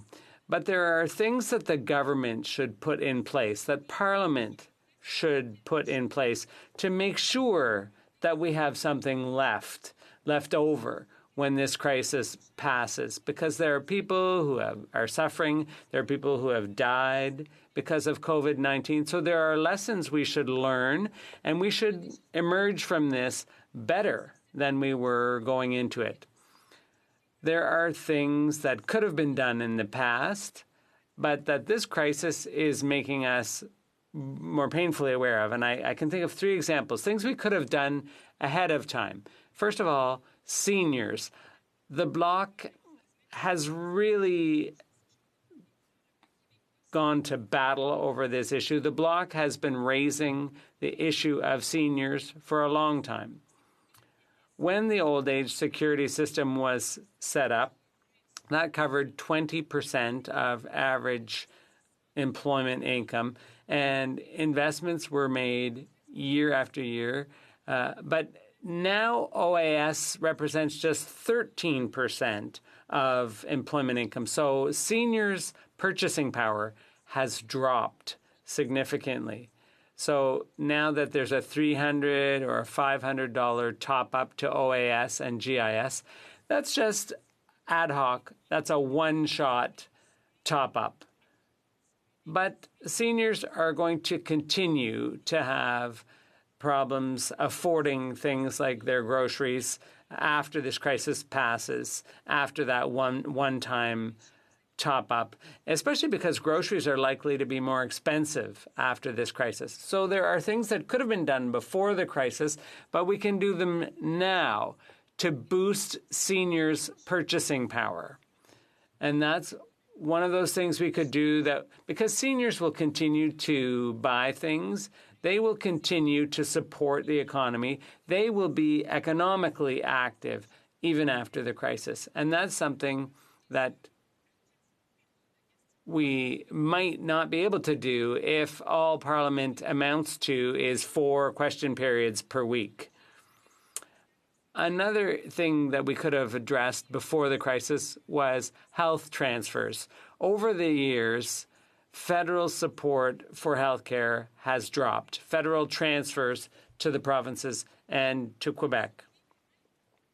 The provinces have attempted to reform and overhaul their healthcare systems, but perhaps things could have been done differently and been done better. But the fact remains that when you're not given the same amount of transfers, the same amount of investment as you had in the past, then you're basically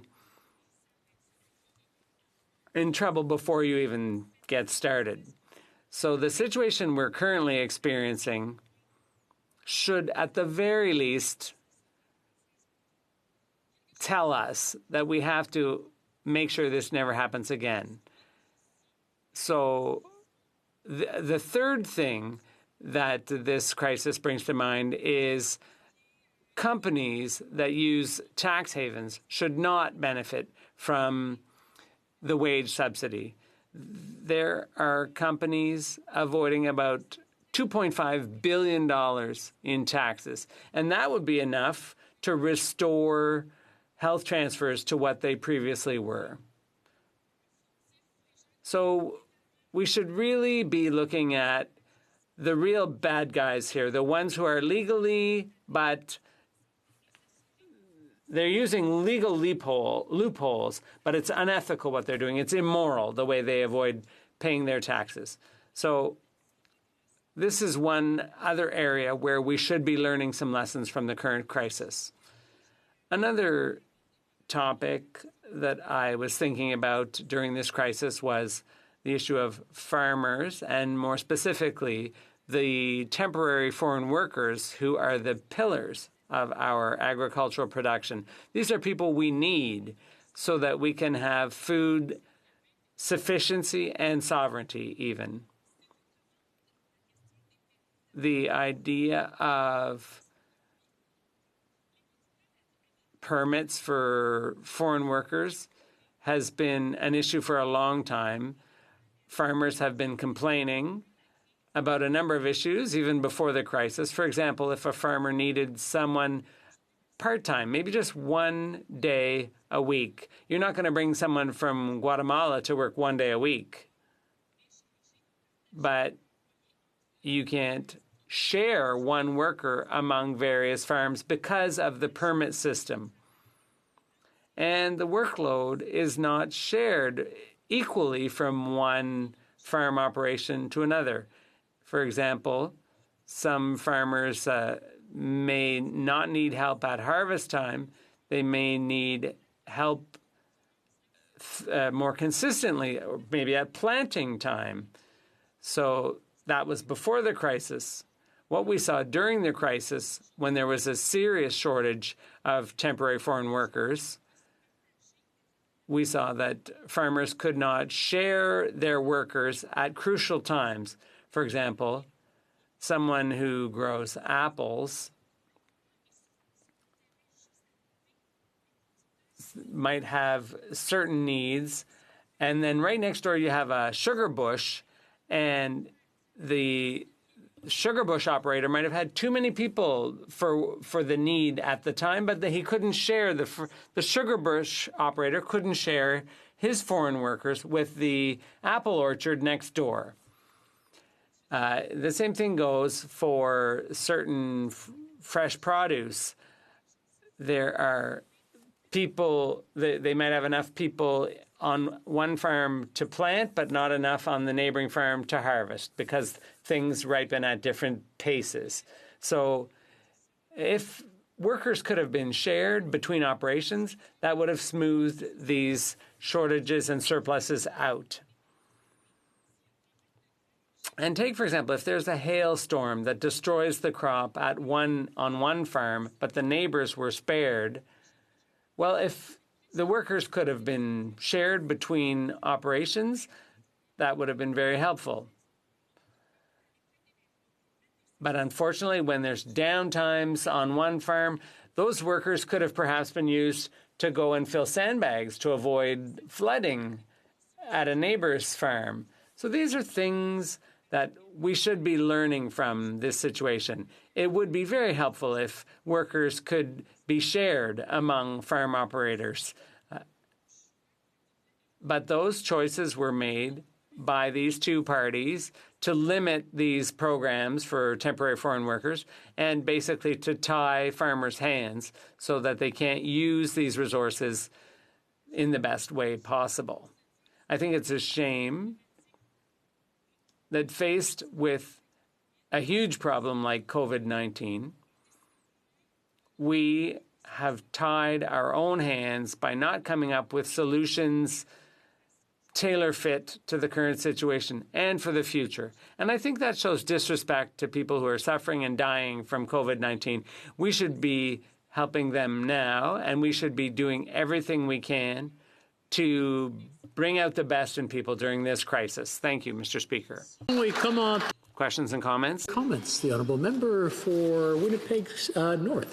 Thank you, Mr. Speaker. And the member brings up a number of issues, some of which I agree with. Others I might question, like I do believe that the government, for example, has invested more in health care for historical amounts.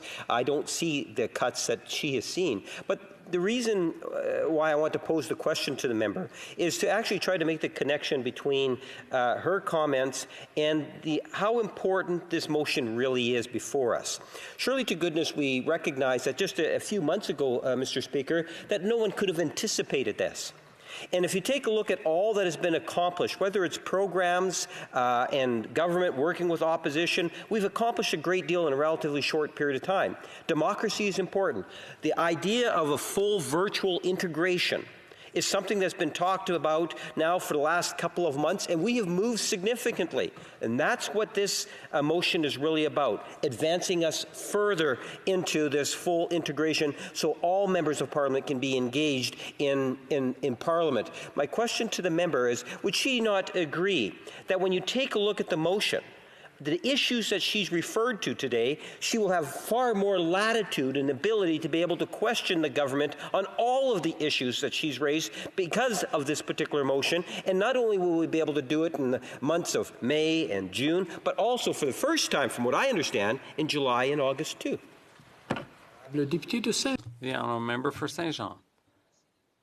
I have to jump on that question of health transfers. The Quebec health minister in November called on the federal health minister to remind her counterpart that there was an issue with transfers and that they were lower than they used to be. And this was a joint demand from all the provincial ministers in the Council of the Federation. So I think there's a number of people who share my point of view on health transfers. Question period is not a terrible thing. It's an opportunity to question the government, but it's not enough. There's no opposition days. We can't propose legislation. We can't debate motions. All we can do is ask questions. It's more about questions than getting answers. That's not enough. That's not enough to move things ahead as far as we should be able to. Yes, there are benefits. I don't deny that. But what we need is an opportunity to do far more. That's what we're asking for. We come on. Questions and comments? The honourable member for Foothills. Very much, Mr. Speaker. I want to thank my colleague for her intervention. Unfortunately, my French isn't that good enough yet to be asking her a question in French, but hopefully someday soon. But she did talk about her concerns with the agriculture sector. And I had a constituent say to me the other day, which I thought was an interesting comment. He said, we want to have smart farming, but we can't do that with dumb internet. And I've certainly seen, as we've had to have some of these virtual meetings, that many of us in rural communities have not been able to participate to the extent that we would like to. And I think that just again goes to the importance of having Parliament back in some sort of format, whether it's hybrid or not. But I'd just like her comment on the impact that rural communities have had as a result of COVID and the importance of having Parliament back traditional manner. The honourable member for Saint-Jean. I understand the idea that internet's not always accessible everywhere to everyone. I've had my problems, but I don't think that's an argument for not operating virtually, because the flip side is that coming back here to the House in the old-fashioned way is an indirect way of violating parliamentary privilege for people who live far away, who don't have access to flights currently, people who may be fearful of coming here in person, fearful for their health. So I think there's a nice alternative. And this has been tested in other places, in similar Westminster-style parliaments, and it's been quite successful. So I don't think we can remain in an all or nothing kind of position. I think we need to compromise, and that's what I would recommend. Resuming debate. The honourable member for Saint-Léonard, Saint-Michel. Speaker, and I'll be sharing my time with the member of Outremont. Mr. Speaker, over the past 2.5 months, Canadians have faced a common threat to our health and to our economy. Since COVID-19 emerged in Canada, our government has taken a coordinated approach, and that is consistent with our shared democratic values, whereby it puts people first and makes sure that no one is left behind.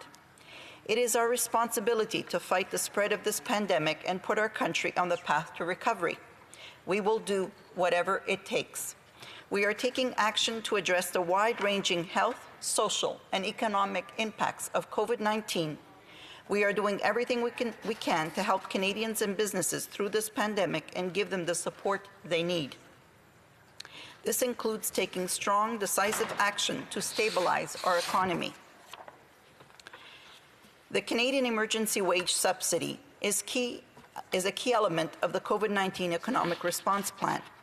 For employers who have been significantly impacted by this pandemic, our government has put in place a program that will help them keep workers on the payroll, even rehire workers. This program is available for businesses, charities, nonprofits alike. It's supporting Canadians at workplace, big and small, in sectors across our economy. The government established a Canadian Emergency Wage Subsidy to prevent further job losses, to encourage employers to rehire workers previously laid off because of COVID-19. It is there to make sure that families in every part of Canada know where the next paycheck is coming from. It is there to make sure that this is a time of incredible uncertainty, that they can benefit knowing that they'll be having money for groceries, money for rent, and money for prescriptions. This program also means that when businesses begin to pick back up, Canadians' companies are ready with the right workers who know the business, prepared to get operations back up and running again. The Canadian Emergency Wage Subsidy Program provides a 70% wage subsidy up to $8.47 per week per employee for employers of all sizes and across all sectors who have suffered a drop in gross revenues of at least 15% in March 2020 and 30% in the following months. On May 15th, the government announced that we would extend the Canadian Emergency Subsidy by an additional 12 weeks to August 29, 2020. Extending the program will give workers greater confidence that they will continue to get the support they need during these difficult times. It also gives businesses more runway to get back up to speed. We know that reopening needs to be a gradual and careful process. At the same time, we introduced regulatory amendments aimed at improving the subsidy and extending the reach to reach more employers. These amendments will ensure that the subsidy meets its objective of supporting those employers hardest hit by COVID-19 while protecting the jobs Canadians depend on. Regulations have extended eligibility for the Canadian Emergency Wage Subsidy to the following employers: the partnerships that are up to 50% owned by non-eligible members, Indigenous government-owned corporations that are carrying on business, as well as partnerships where the partners are Indigenous governments and eligible employers, registered Canadian amateur athletic associations, registered journalism organizations, and non-public colleges and schools, including institutions that offer specialized services such as art schools, driving schools, language schools, or even flight schools. The COVID-19 pandemic has had a profound impact on Canadians everywhere. All sectors of the economy have felt its relentless and disruptive presence. Our government has been working hard to protect jobs across our economy. We have listened to the concerns raised by employers of all kinds, from small neighborhood businesses to some of Canada's largest corporations that employ thousands of Canadians. We know that extending the wage subsidy will help more workers. The wage subsidy has meant that even through our economy has come to a standstill, businesses can afford to keep workers and as a result are ready and poised to spring back into action as soon as it's safe. This is protecting jobs now and making sure that there is no sluggish restart. It's making sure that Canada is ready to come back roaring back strong.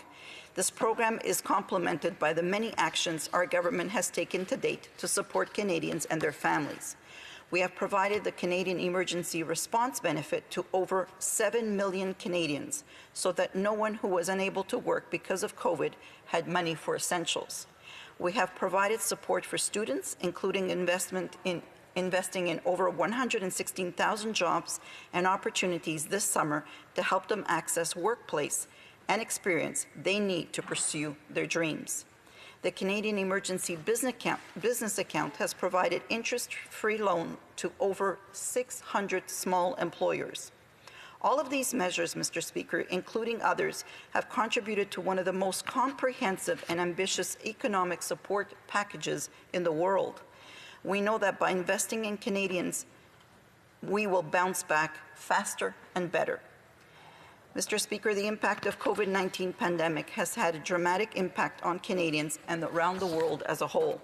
It has crippled businesses around the entire planet. It has upended the global marketplace, dashing the hopes and dreams of workers and business owners.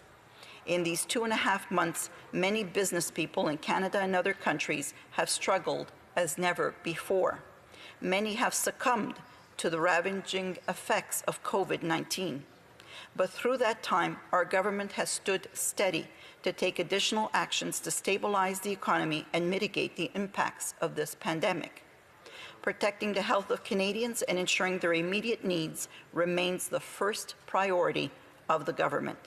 We will continue to protect Canadian jobs and to support the economy as it navigates through the present and current crisis. And when this crisis is over, we will be ready to work with Canadians to relaunch the economy and to continue to build a stronger Canada for tomorrow. Thank you, Mr. Speaker.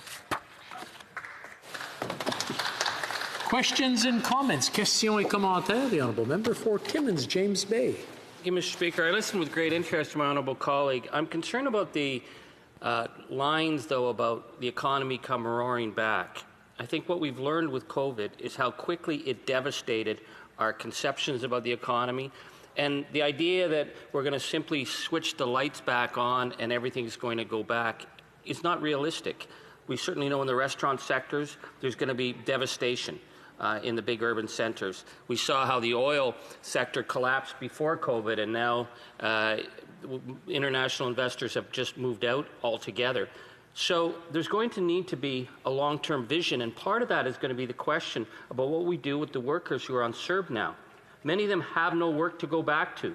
So the question is the government willing to play the role that's going to be needed in building and restarting the economy carefully, continuing the investments and making sure that, come October or come August, people are not simply cut off that CERB if there's no work to go back to.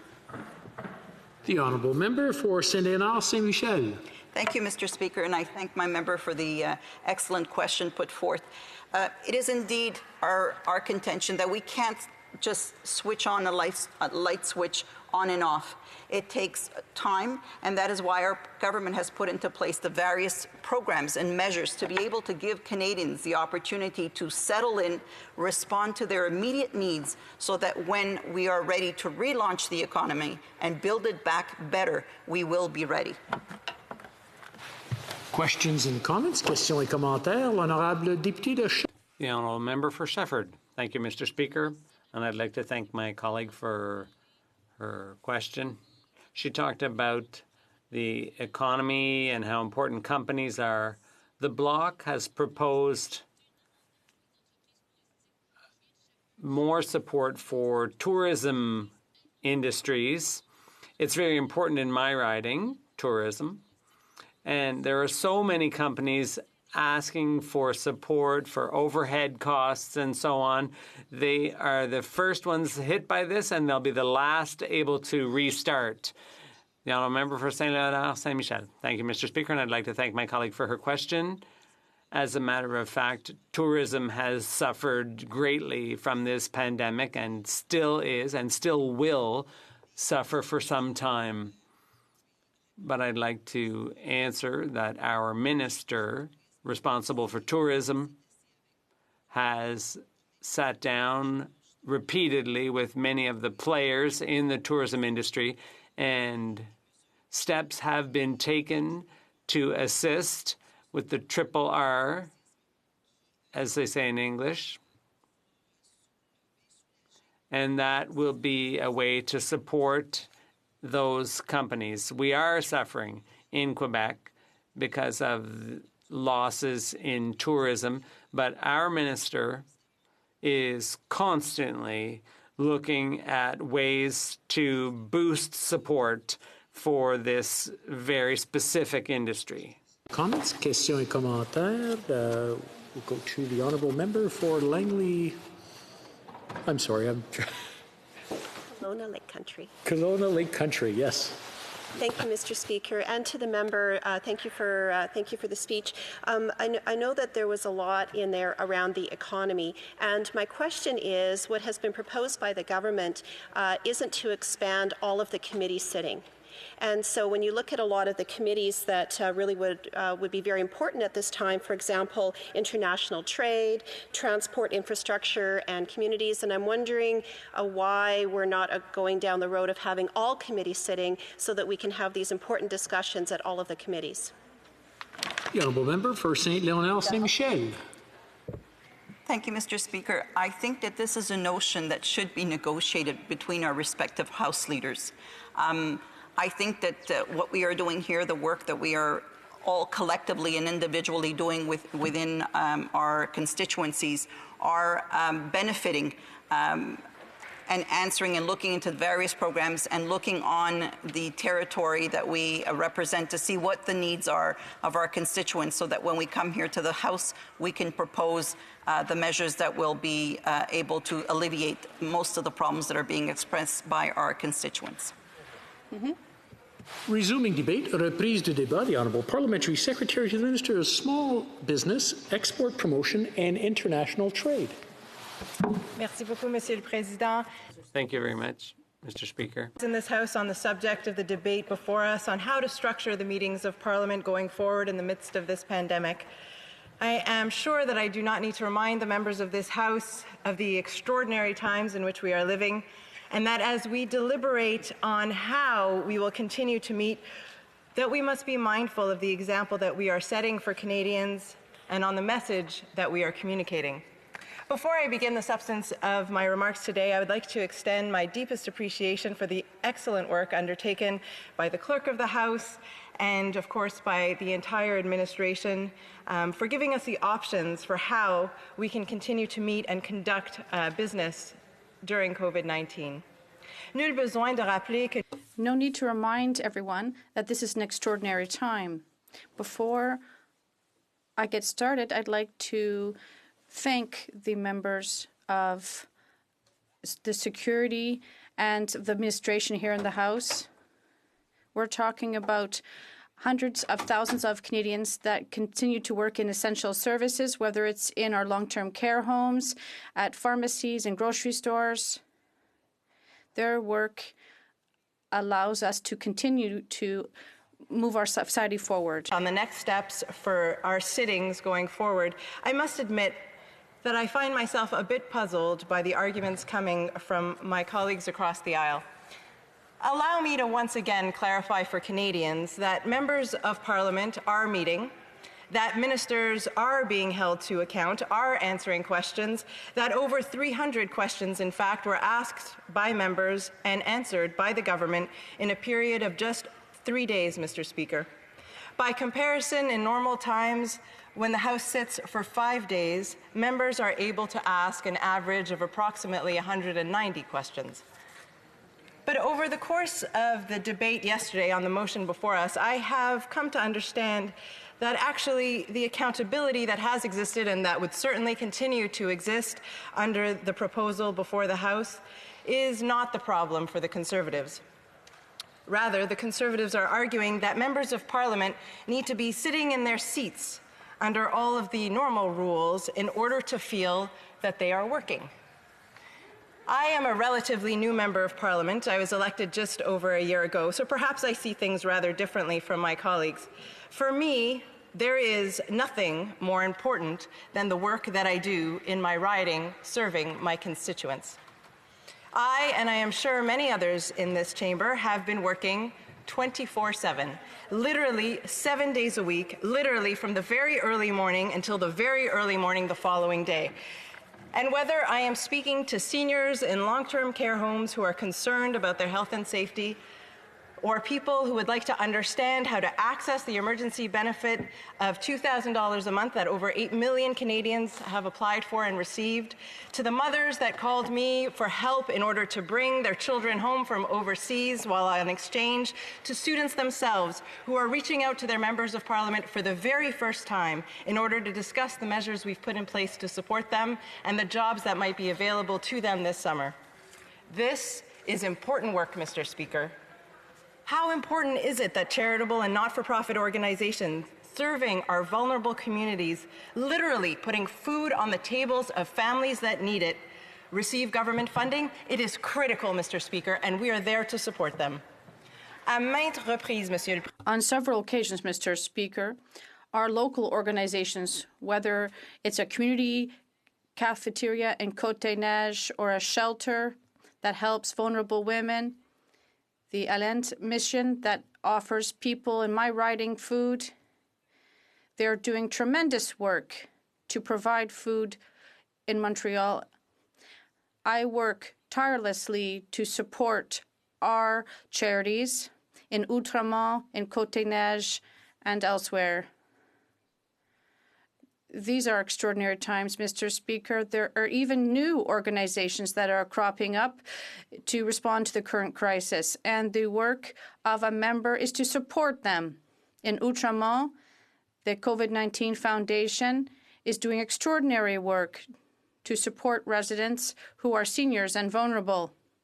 This wonderful team has volunteers from the community, and they make hundreds of deliveries of groceries and medications. The Minister of Small Business, over the course of the last 10 weeks, I have spoken to thousands of entrepreneurs in my riding and across the country.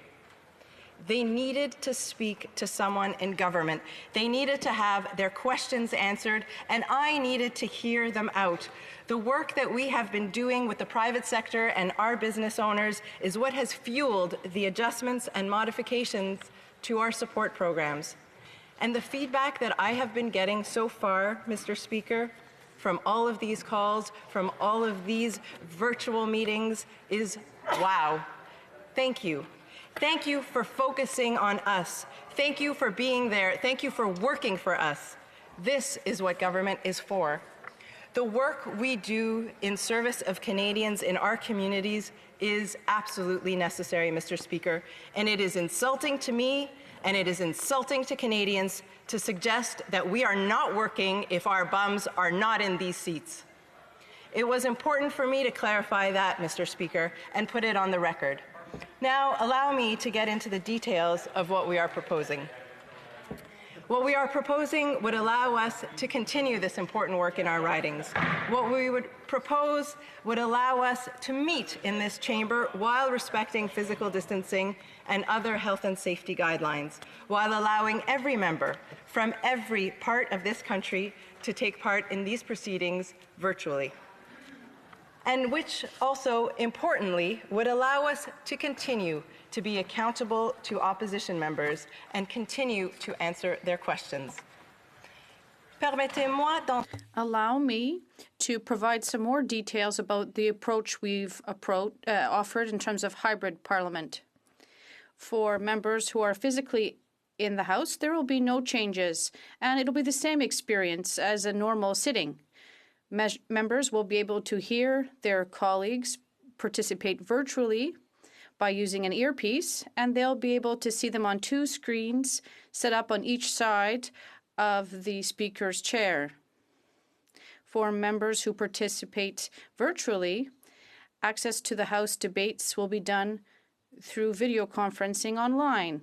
It's very easy to use, and it's integrated into the pre-existing infrastructure of the House of Commons. When members will participate through a video conference, they'll be able to participate in the affairs of the House when members are allowed to speak. They will also have access to videos of their colleagues who are participating virtually. At all times, all members will have access to simultaneous interpretation, and all members, including those who are participating virtually, will be able to speak to the House during debates or raise a point of order. With the hybrid model, the House administration did a simulation, and the results were excellent. Therefore, the Speaker of the House wrote to the House Leader to advise him that the hybrid model would be able to be used. Hybrid model of sittings, House administration were able to review different approaches other legislatures in Canada and around the world have adopted to take into account the challenges posed by this pandemic while ensuring urgent parliamentary business is attended to, Mr. Speaker.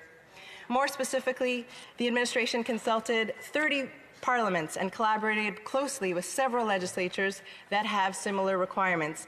This included testing solutions and sharing operational strategies, experiences, and results daily. In addition to working with other legislatures, the administration also conducted extensive independent market research and worked with industry leaders and international national security partners.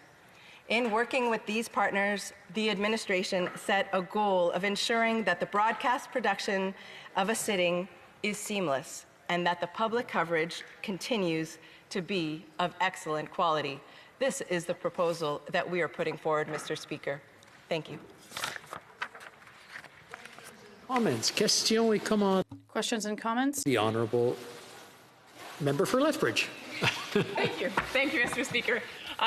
The honourable member across the way, she talked about a compartmentalization of her job, that somehow her constituency work was more important than the work being done here on Parliament Hill in the House of Commons.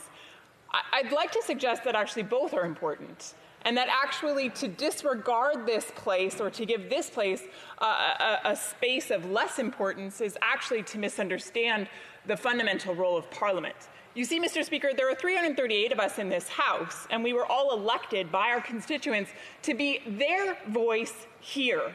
And when we cease to show up for work here, then they cease to get their voice to Canada's Parliament.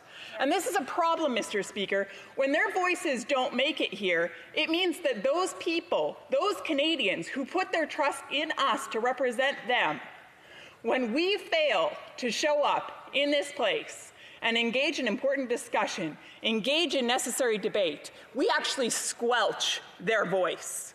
So to say that you are somehow, that the member across from me is somehow doing more important work in her constituency, and therefore this place should cease to meet, is absolutely wrong. It is absolutely wrong, and it is a fundamental misunderstanding of what this place stands for. Mr. Speaker, I would like to present the member opposite of me that actually we go into our constituencies in order to listen to our constituents, in order to understand their stories and their experiences, so that they might inform the debate that takes place here and the decisions that come forward from this place. If we do not take the time to do that, then we are in fact misrepresenting them, and that is a shame. But if we also do not take the time to bring their voices here, that is equally a shame. Parliamentary Secretary. Thank you, Mr. Speaker. And I would like to clarify that I was responding directly to a comment from the Conservatives to the effect that we are not working if we are not in this place. We are always working. Through the summer, through constituency weeks, we are always working. I would also like to signal that I am here in this chamber representing my constituents in this place. This place is extremely important to me, and I will continue to sit in this place as long as we are able to do so safely and effectively. The proposal that the government is putting forward is in order to continue to sit in this House, to represent our constituents in this House, but it is a proposal that does so safely and that provides an example to Canadians on how we can continue to conduct our work. And comments. Questions et commentaires. The honourable member for Lac Saint-Louis. Thank you, Mr. Speaker. I've been sitting here for a couple of days, and it sure feels like Parliament to me. But I've heard many times, I've heard mixed signals from the other side, and I just would like the member to comment in order to clarify for the people at home, because I hear from the other side that everyone must be here. Though that was the word I heard. Everyone must be here. But then they say, well, no, we didn't mean all 338. I heard here 2 minutes ago. Did the member not hear here? Parliamentary Secretary. What the government is proposing is that we continue to sit in limited numbers, respecting social distancing and respecting all health and safety guidelines. I'm just going to disrupt the Honourable Parliamentary Secretary. There seems to be some chatter. You know, you can cross the floor and discuss things much quieter than shouting across the floor while somebody else is trying to speak. I just want to indicate that. The Honourable, point of order, the Honourable member for London, Middlesex, London. Thank you very much, Mr. Speaker. And I fully respect what you're saying, but I'm questioning when a question is put forward that is absolutely misleading the House, indicating that we have said in this House that we want 338 members of Parliament, and we well know that not a single member of our party has said that. Why can a question... I believe that's more getting into a debate. So I think it was brought up. We'll leave it at that, but we'll go back to the Honourable Parliamentary Secretary. I think that my colleague's question raises perhaps an underlying question of how do the members opposite expect us to vote if we are unable to vote virtually? And perhaps my colleagues would care to comment on that, and also to comment on what exactly is the problem with the proposal put forward by the government. Is the only thing missing that they are unable to have opposition days? Because from what I am seeing, the accountability is there in our proposal, and opportunity is there for questions to be posed to government. Resuming debate, the Honourable Member for Lethbridge.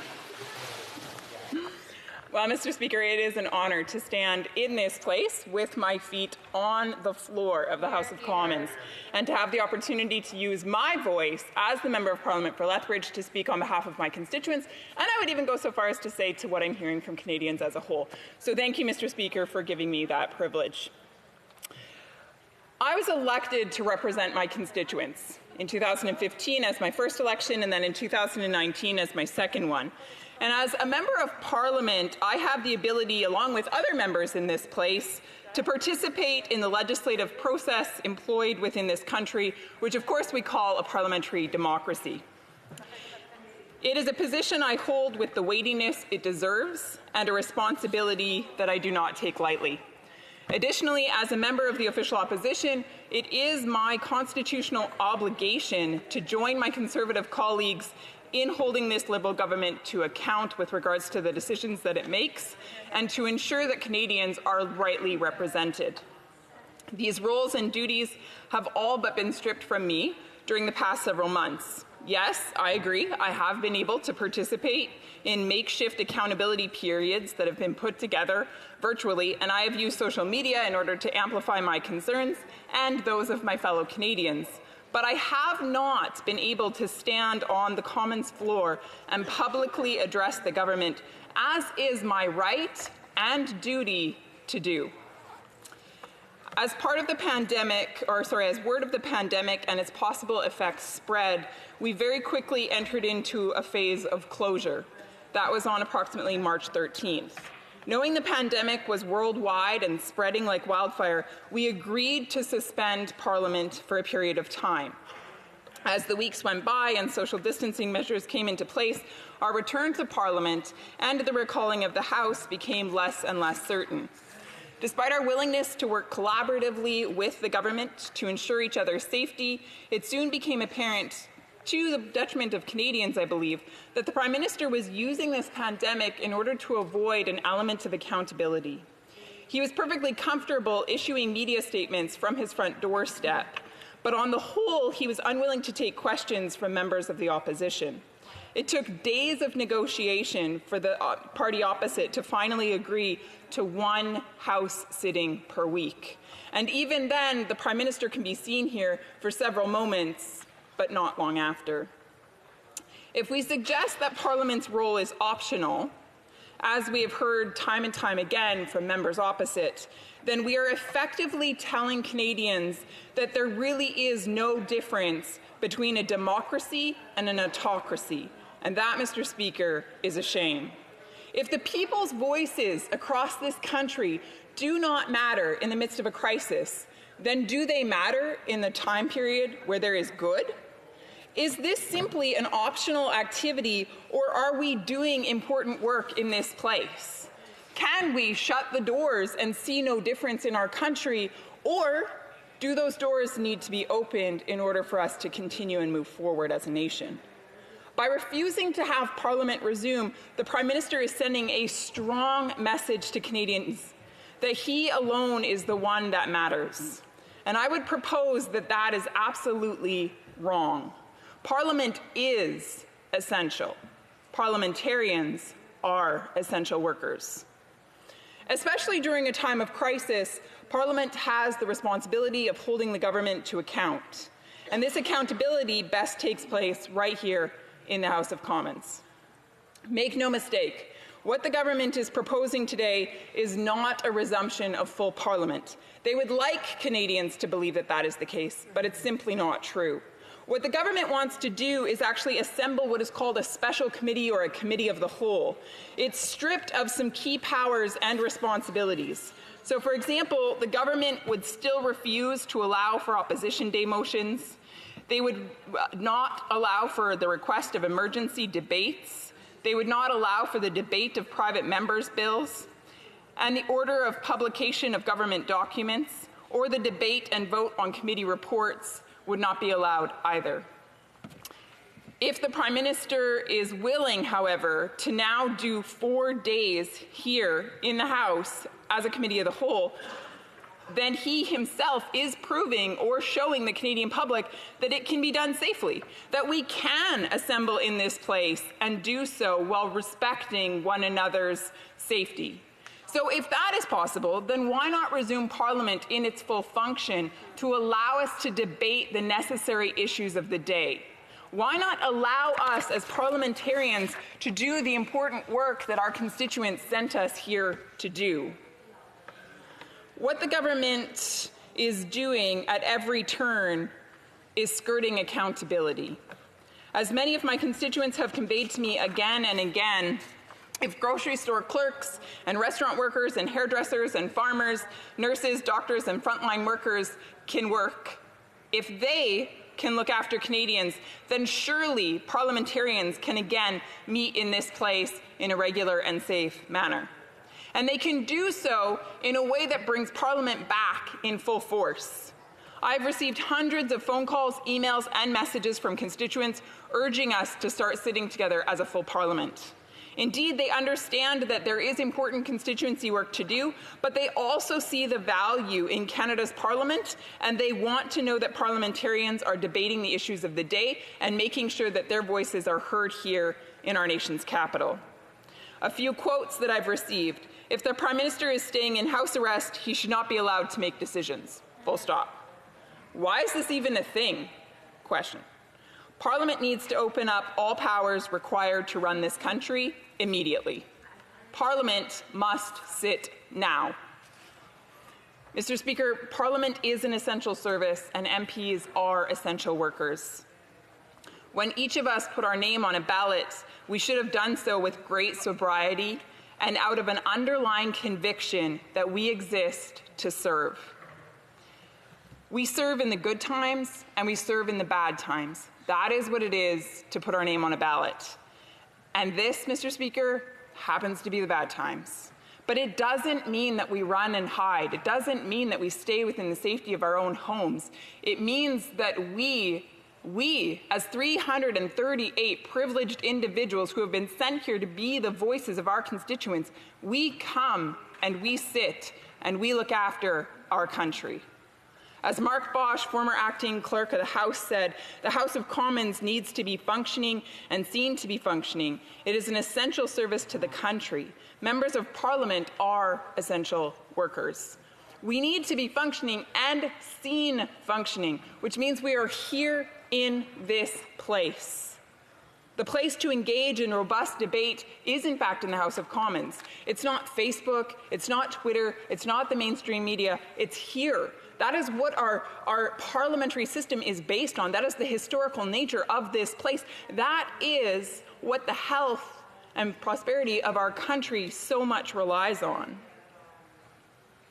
If members feel their work is non-essential, then I would suggest that they fail to understand their role and their responsibilities, and they ought not put their name on a ballot in the next election. This is not simply a place of process. It is a meeting ground where we use our minds and our skills to convince our political opponents of our positions. It is where we give impassioned speeches and where we vocally express our dissatisfaction with a less than sufficient government response. If we allow it to, the back and forth of exchange can actually produce excellence. One side puts forward a thesis, the other side puts forward an antithesis, and then the synthesis of ideas takes place. Mr. Speaker, that is what democracy is about. It's the exchange of ideas. When did we lose an appreciation for this?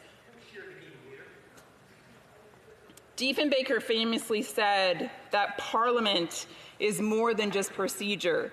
It is the custodian of the nation's freedom.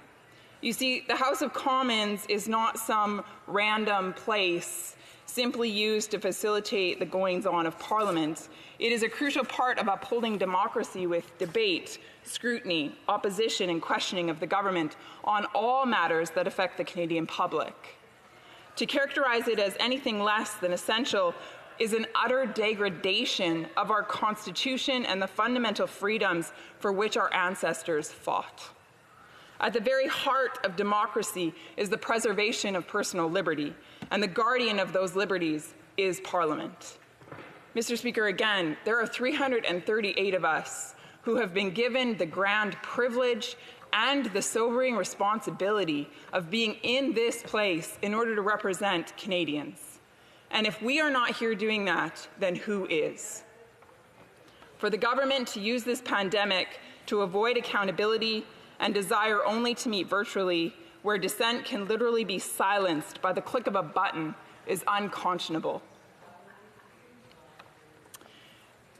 There was this man who worked at a sawmill, and faithfully he would go to work day in and day out. And at the end of the week, on his Friday, he would exit the compound, and going past the security guard, he would be pushing a wheelbarrow full of sawdust. And the security guard would look at the wheelbarrow and say, "Excuse me, sir, what do you have in the wheelbarrow?" And he would say, "Just a little bit of sawdust." And the security guard would say, "Okay, no problem, go on through." And the next week, the same worker would come back to work on Monday and work faithfully, and Tuesday and Wednesday and Thursday. Friday would come around, and this worker would fill his wheelbarrow again with some sawdust and go past the security guard, and the security guard would ask him, "What do you have in your wheelbarrow, sir?" And the employee would say, "Just a bit of sawdust," and continue on his way. Well, this happened for several weeks. Finally, the security guard pulled him over one Friday and said, "Excuse me, if you don't mind me asking, what do you use the sawdust for?" The employee, not missing a beat, leans in and he whispers and says, "Can you hold a secret?" And the security guard says, "Sure." And the worker says, "I'm not taking the sawdust. I'm stealing wheelbarrows."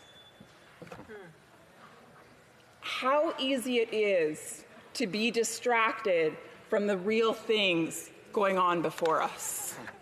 Indeed, the government must respond to the current pandemic and ensure the safety and security of Canadians. This is, in fact, the first responsibility of any government.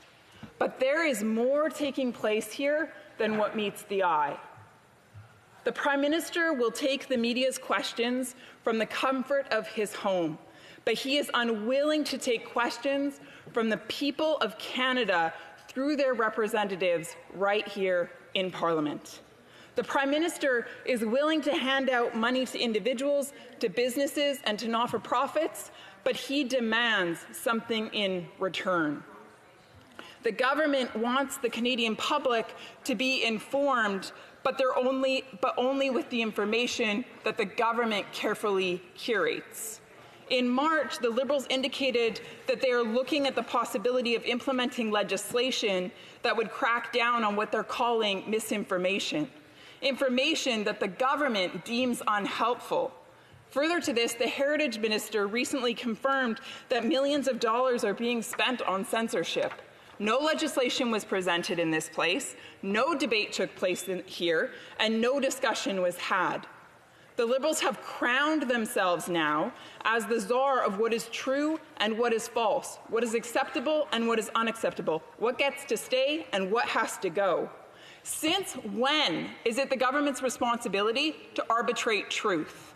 This is not democracy, and these types of silly things are the things that happen when this place ceases to meet and when the official opposition is unable to hold the government to full account. This is a direct infringement of our freedom. I recognize that no one likes misinformation, but since when is it okay for the government to determine what is right and what gets to stay and what has to go, what is in and what is out? It is a massive overreach of power. I find this particularly unsettling given the fact that the current government is actually responsible for spreading some of the most dangerous misinformation that has been put out there. Canadians will recall that it was this government that initially propagated the false notion that COVID-19 couldn't be spread through human-to-human contact. That was proven false. It was the health minister that declared that closing Canada's borders wasn't necessary to protect Canadians, that COVID-19 would pass quickly. Well, that was false. And it was the government that misled the Canadian public into believing that masks over one's face weren't necessary, that it wouldn't be helpful. Well, that was false too.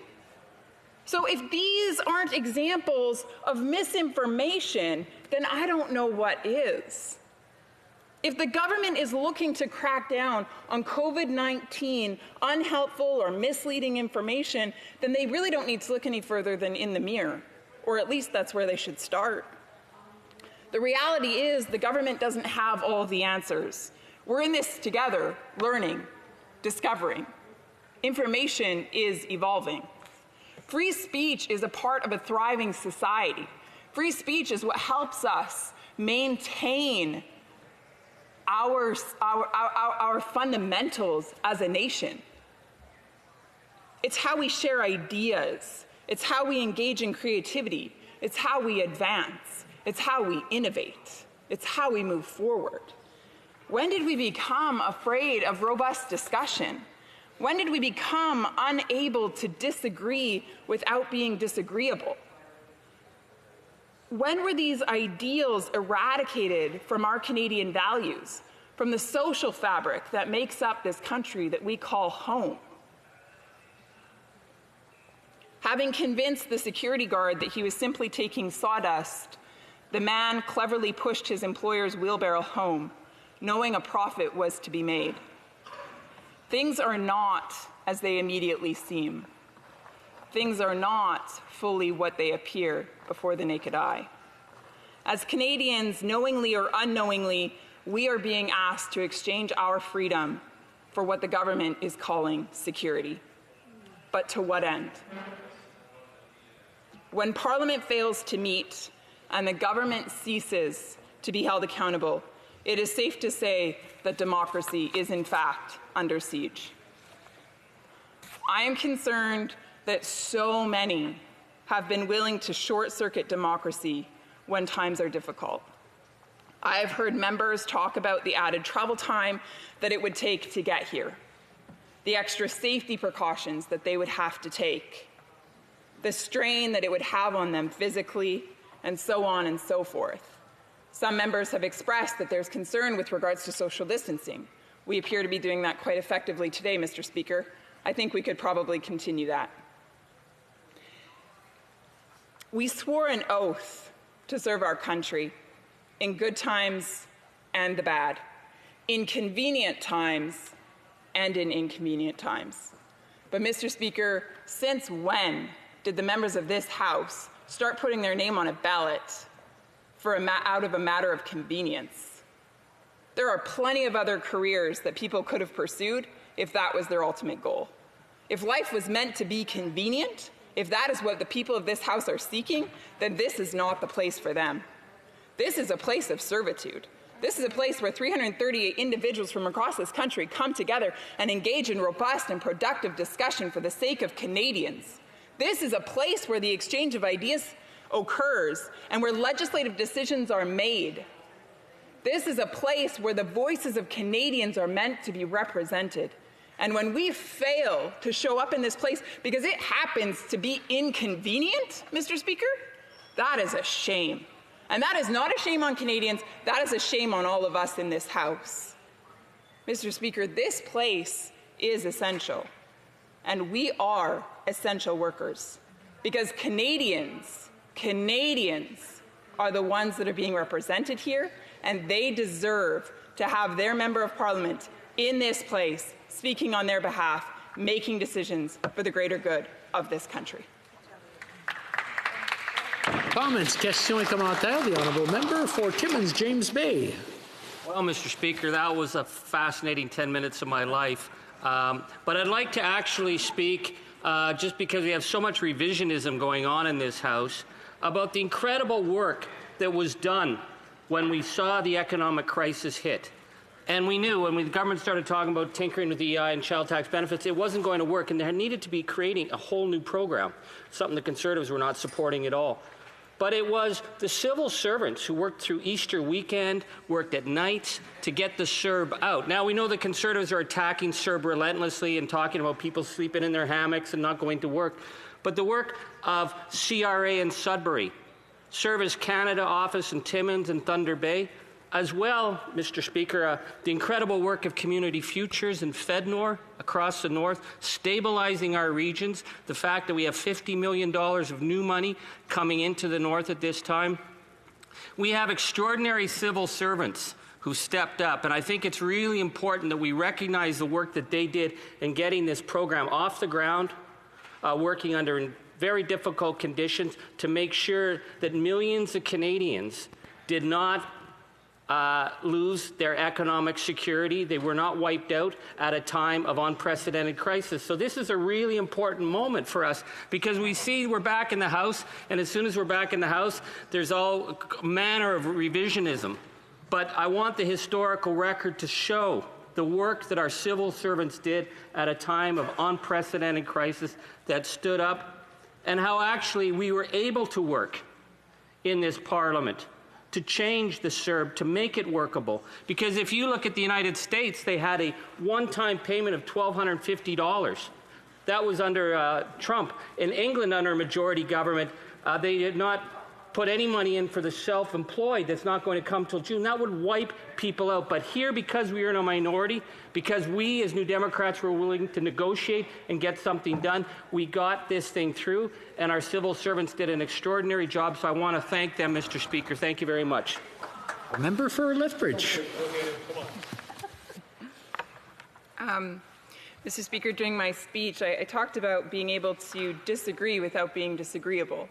I talked about this place being an opportunity for 338 of us to come together and engage in productive dialogue, where we might be able to exchange ideas in a way where perhaps we disagree, but we can still honor one another. And so I find it actually very disheartening that the member opposite felt the need to start his statement with a personal attack and then to follow with it by making some further slimy comments. He did that yesterday as well. I think it's really inappropriate. It shows a lack of maturity and a lack of leadership on his part. That's very sad. Questions and comments. The honourable member for Winnipeg Centre. Or Winnipeg North, sorry. Yes, thank you, Mr. Speaker. And I do want to try to be as concise as I can in regards to what it is that we're actually debating today and why it is that I would highly suggest and recommend that the member opposite support where we are today. You know, the Prime Minister has been here and has been held to account for government decisions, whether it's here or on the virtual Parliament over the internet. And what we're really talking about is the issue from the Conservatives' perspective is that they want to be able to have an opposition day. They want to be able to have a private member's business.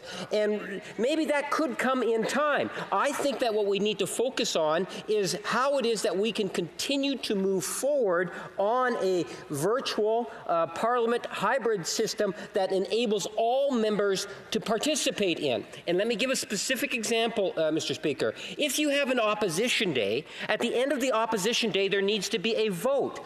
Because of physical distancing, you cannot have 338 members sitting in this chamber. Even the Conservatives seem to agree to that particular point. So you have to allow for some sort of a voting process. Yet the Conservatives refuse to have a voting process. So whether it's opposition days, private members' bills, therein it lies the problem. That problem needs to be resolved. The House leadership teams need to come together and to work it through. Would the member not agree that today what we're talking about, that there's going to be more questions than we've ever had before? We're going to be sitting in the summer, something that we've never done before. There's going to be a wide variety of issues that we're going to be able to talk about at length, both virtually and in Parliament. That in fact this Prime Minister, as Liberal members of this caucus, have made a commitment to the parliamentary process and serving their constituents in their ridings. Member for Lethbridge. The member opposite used an important term, and I believe he misspoke, and he may want to retract, because he used the term virtual parliament, when in fact that's actually not what this government is proposing. Right. That's not the proposal. That's not the motion.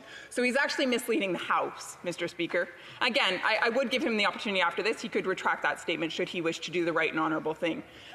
He is not presenting a virtual parliament. That is not what we are discussing here today. If that was in fact what we were discussing, a hybrid, full parliament resuming, we'd be willing to discuss that. However, what is on the table is actually the meeting of what's called Committee of the Whole or a special committee. Yeah. And it actually strips us of some very important powers and opportunities as parliamentarians. And so, again, for the member opposite, who I know knows better, he's quite an intelligent gentleman, to mislead the House the way that he is doing is absolutely atrocious, and he should stand up and apologize to Canadians. Questions and comments. Questions et commentaires. L'honorable député de Longueuil. The honourable member for Longueuil-Saint-Hubert. Thank you, Mr. Speaker. I'm going to take my mask off. Thank you very much. I'd like to thank my honourable colleague for her speech. It was fascinating hearing her talk about ideals and things we should do, how the government should deal with this crisis. If we were to draw up an exhaustive list of people in this crisis who need the government through various programs, whether it's wage subsidies, workers, seniors, students, community groups, food banks, very important, the ill, fishermen, tourism, single parents, people with disabilities, Indigenous people, grocery store workers, hospital workers, artists, the cultural industries. The cultural industries were the first to have to stop, and they'll be the last to be able to get back to work. Unfortunately, on that list, I don't see the Liberal Party or the Conservative Party among those who need government support, and yet both have taken advantage of the wage subsidy. And now we learn that the two hopefuls for the leadership are against that and so on. I'd ask my honourable colleague whether she thinks the Conservative Party really needs government support ahead of all these other people on the list. The honourable member for Lethbridge. Mr. Speaker, the member is, of course, correct when he says that workers and students and Indigenous people and artists, etc., seniors, there's basically a benefit for every single person. And during this time, an unprecedented time in Canada's history, there are an incredible number of men and women who are without work. And as a result, they would be unable to pay for their rent or their mortgage or the food that goes on their table or the fuel that goes in their vehicle, the clothes that are on their back, without a hand up. And so the government stepped in and they put a number of benefits in place. Now, I see some flaws in those benefits, but nevertheless, I also see the intent, which was to help Canadians. In terms of that, within the Conservative Party of Canada, there are employees. There are men and women who work incredibly hard to put food on their table, to put a roof over their head, to look after their families. The party saw it fit to take advantage of that benefit that was made available in order to pay those employees so that they could continue to take care of their families. Mr. Speaker, I wasn't a part of making that decision. I am unable to answer for the motivation. However, I can say that there are 60 families that are being well taken care of now. Questions and comments? We have time for a very brief question. The honourable member for Battleford Lloydminster, a 30-second question and hopefully a 30-second answer, please. Speaker, so we were talking about virtual committee. That's the motion that's before us, not virtual parliament. I know I have a rural riding. I have trouble accessing internet as it is. Usually it's pretty choppy. So I'm just wondering from my colleague if she could talk on some of the flaws of, members of Parliament being able to actually participate virtually, because that's not necessarily possible for all 338. Thank you. Member for Lethbridge. Thank you. Mr. Speaker, my colleague raises a good point, and that is not all of us live in urban centres. And so I face this challenge as well, where internet access can sometimes be somewhat dicey, not always predictable. Sometimes we get cut off and have to, re-enter into the Zoom call that's taking place that hosts our virtual sessions. There are certainly many glitches, Mr. Speaker, as you yourself are aware and have had to deal with and have done quite well. All of us have had to make adjustments. And so there are many glitches within the system that we've been given. That said, I think when we talk about a hybrid system, which would in part include virtual and in-house, we can remedy some of those problems. But the key is this, Mr. Speaker. The key is that it's not just a committee with limited power, but that it's a re-establishment of full Parliament. Resuming debate, reprise du débat, l'honorable député de Lac-Saint-Louis. The honourable member for Lac-Saint-Louis. Pleasure to be here today in this House to debate the important issue of the pandemic that this country is going through, and the way in which our Parliament is responding to that, not only in terms of programs, but also in terms of how we're organizing ourselves to be able to function as a democratic voice, notwithstanding this, what I would call the greatest disruption in our country's history since World War II. But before I start, I would like to take the opportunity to thank my staff, Mr. Speaker. They have been indefatigable, and I looked that up in the dictionary, not because I didn't know what it meant, but I wanted a more precise definition, and it means persistently tireless, and I think that accurately describes my staff always, but especially over the last 2 months, and I would like to name them individually. Moya Whitley, Joanna Markowitz, Alex Sluzer, Ashley Sanchez, Lauren Roy, Philip Gay, Paul Kaiser, and Vicky Bass, who had to interrupt her hours here on the Hill, but who will be an integral part of our effort to get our offices up and running again. They have done a wonderful job. They've helped constituents who called searching for answers. They've suggested improvements to programs, which I have then sent to other levels. And I'm happy to see that some of those improvements have been made as we've adapted the programs, not necessarily because of my intervention, of course, but because members of Parliament from all parties have been communicating with the government with their suggestions for how to make these programs broader and more fair and and more effective at this time. I forgot to mention, Mr. Speaker, I've been out of practice for the last couple of months, I guess, but I forgot to mention that I'll be sharing my time with the member from Pontiac. As I said before when I stood up to ask a question, this does feel like Parliament to me. Even though it's Committee of the Whole, it feels very much like Parliament. Mr. Speaker, no, I'm saying generally in the last few days, even on the Wednesdays when I've been here, you know, and so on and so forth, Mr. Speaker, and also the virtual sessions of the Committee of the Whole feel very much like Parliament as well. Members of the opposition have a chance to ask questions, pointed questions, and those questions, Mr. Speaker, those questions, at least the good ones, are reported in the media. And that's all part of the accountability process that we're engaging in, albeit by different means than usual. Mr. Speaker, I've noticed, even during the debates that take place in the COVID committee, I've noticed that pretty much every topic under the sun can be mentioned in some way. It can be related in some way to the topic of COVID, and that's obviously because of the latitude, Mr. Speaker. It's obviously because of the latitude that you've shown and the open-mindedness that you've shown. Now, Mr. Speaker, I've heard about. We've heard in this House about the people who work in retail in our communities across the nation, and I'd like to tip my hat to them as well. They are essential workers. They have a very important job to do. They help ensure that our supply chains are functioning. But those retail outlets are taking precautionary measures.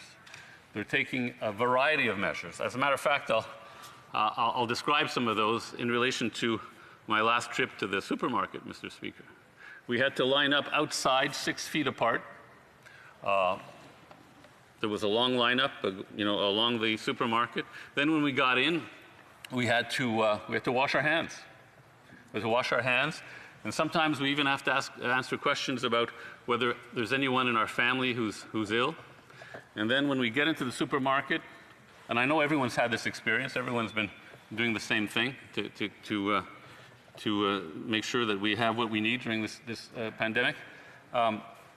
Then you walk in and there's arrows that tell you if you're going down this aisle, you have to go in this direction.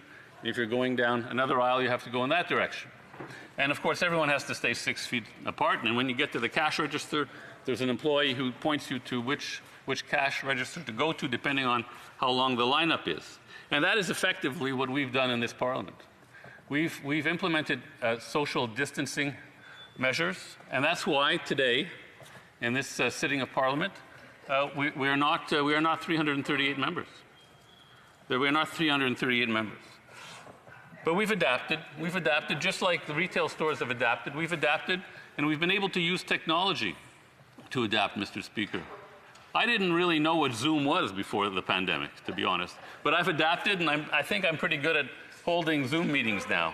But this Parliament has adapted as well.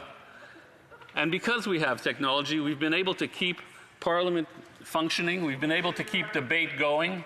We've been able to see the opposition ask questions. And the only real difference, really, between the Zoom meetings and what we normally have here in this House is there's no heckling on Zoom. So, in fact, we can actually concentrate on what the questioner is saying, and we can concentrate more on the answer, Mr. Speaker. So, I think it's important that Canadians know that we've adapted and that we continue to function, we continue to debate, despite the fact that we have to practice social distancing measures in this House, Mr. Speaker. I've also heard many comparisons. I've also heard from the other side that, well, we're principally talking about COVID. Well, that makes perfect sense, Mr. Speaker. This is an unprecedented challenge. It's one of the greatest challenges of our time. I would expect Parliament to be focusing almost singularly on that kind of topic, with the leeway that you provide us to bring in other issues. And Mr. Speaker, this is the challenge of our time. And I know there have been comparisons to England during World War II. and Parliament in England during World War II. But I would submit that in Parliament in England during World War II, they spent most of their time talking about World War II. That's just the way it is. To suggest that we are going to function exactly the same way we did in February, with the same range of topics, I think is a bit disingenuous, because we are in the grips of a major pandemic that has turned our country, that has turned the world upside down. Yes, there are budgetary issues to discuss. There are 3 minutes. Thank you, Mr. Speaker. There are budgetary issues to discuss. The member from the Green Party brought up the issue of MAID. We've asked for one extension already. How are we going to deal with that? I'm certain we'll find a way to deal with the priority issues that also need to be discussed along with COVID-19, Mr. Speaker. So I think the advantage we have, I guess, over the British Parliament is that we have communications technology. And another difference between the British Parliament and Canada is that you can get to the British Parliament from anywhere in England without taking a plane.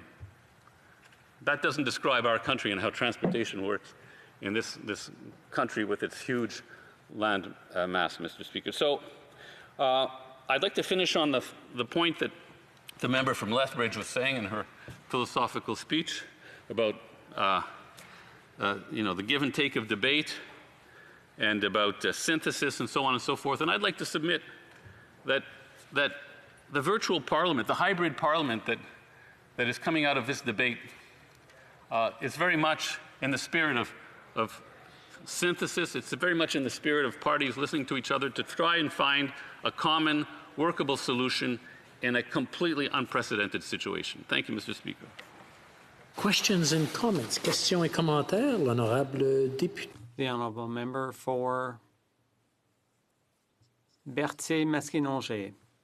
Thank you, Mr. Speaker. Great memory.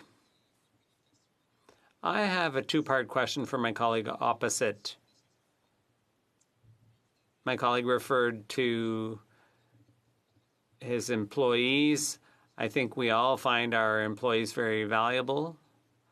Did you ask for support for your office workers? And the answer is obviously no, because office budgets were not slashed.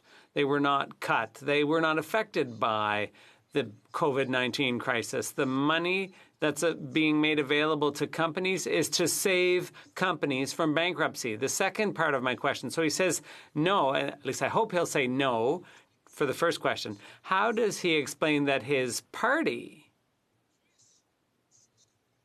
without any scruples, can apply for public funds that was made available to help companies in difficulty, where that same party refused to compete, keep its commitment to restore political financing? The honourable member for Lac St. Louis. Thank you, Mr. Speaker.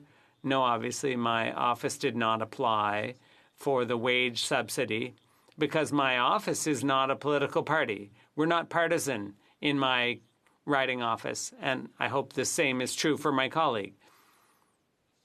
So the philosophy of all these programs that the government has implemented, the philosophy is to help workers. So there are programs for companies, programs for not-for-profits, and so on. But the common goal is to help individuals and families get through this crisis. And I don't want to play partisan politics about that. Questions and comments? For Elgin, Middlesex, London. Thank you very much. And I was listening to the member earlier where it was indicating that we're going to have 338 members of parliament here. And one of my greatest concerns and challenges over the last few weeks is trying to say, I'm sorry that someone is misleading you.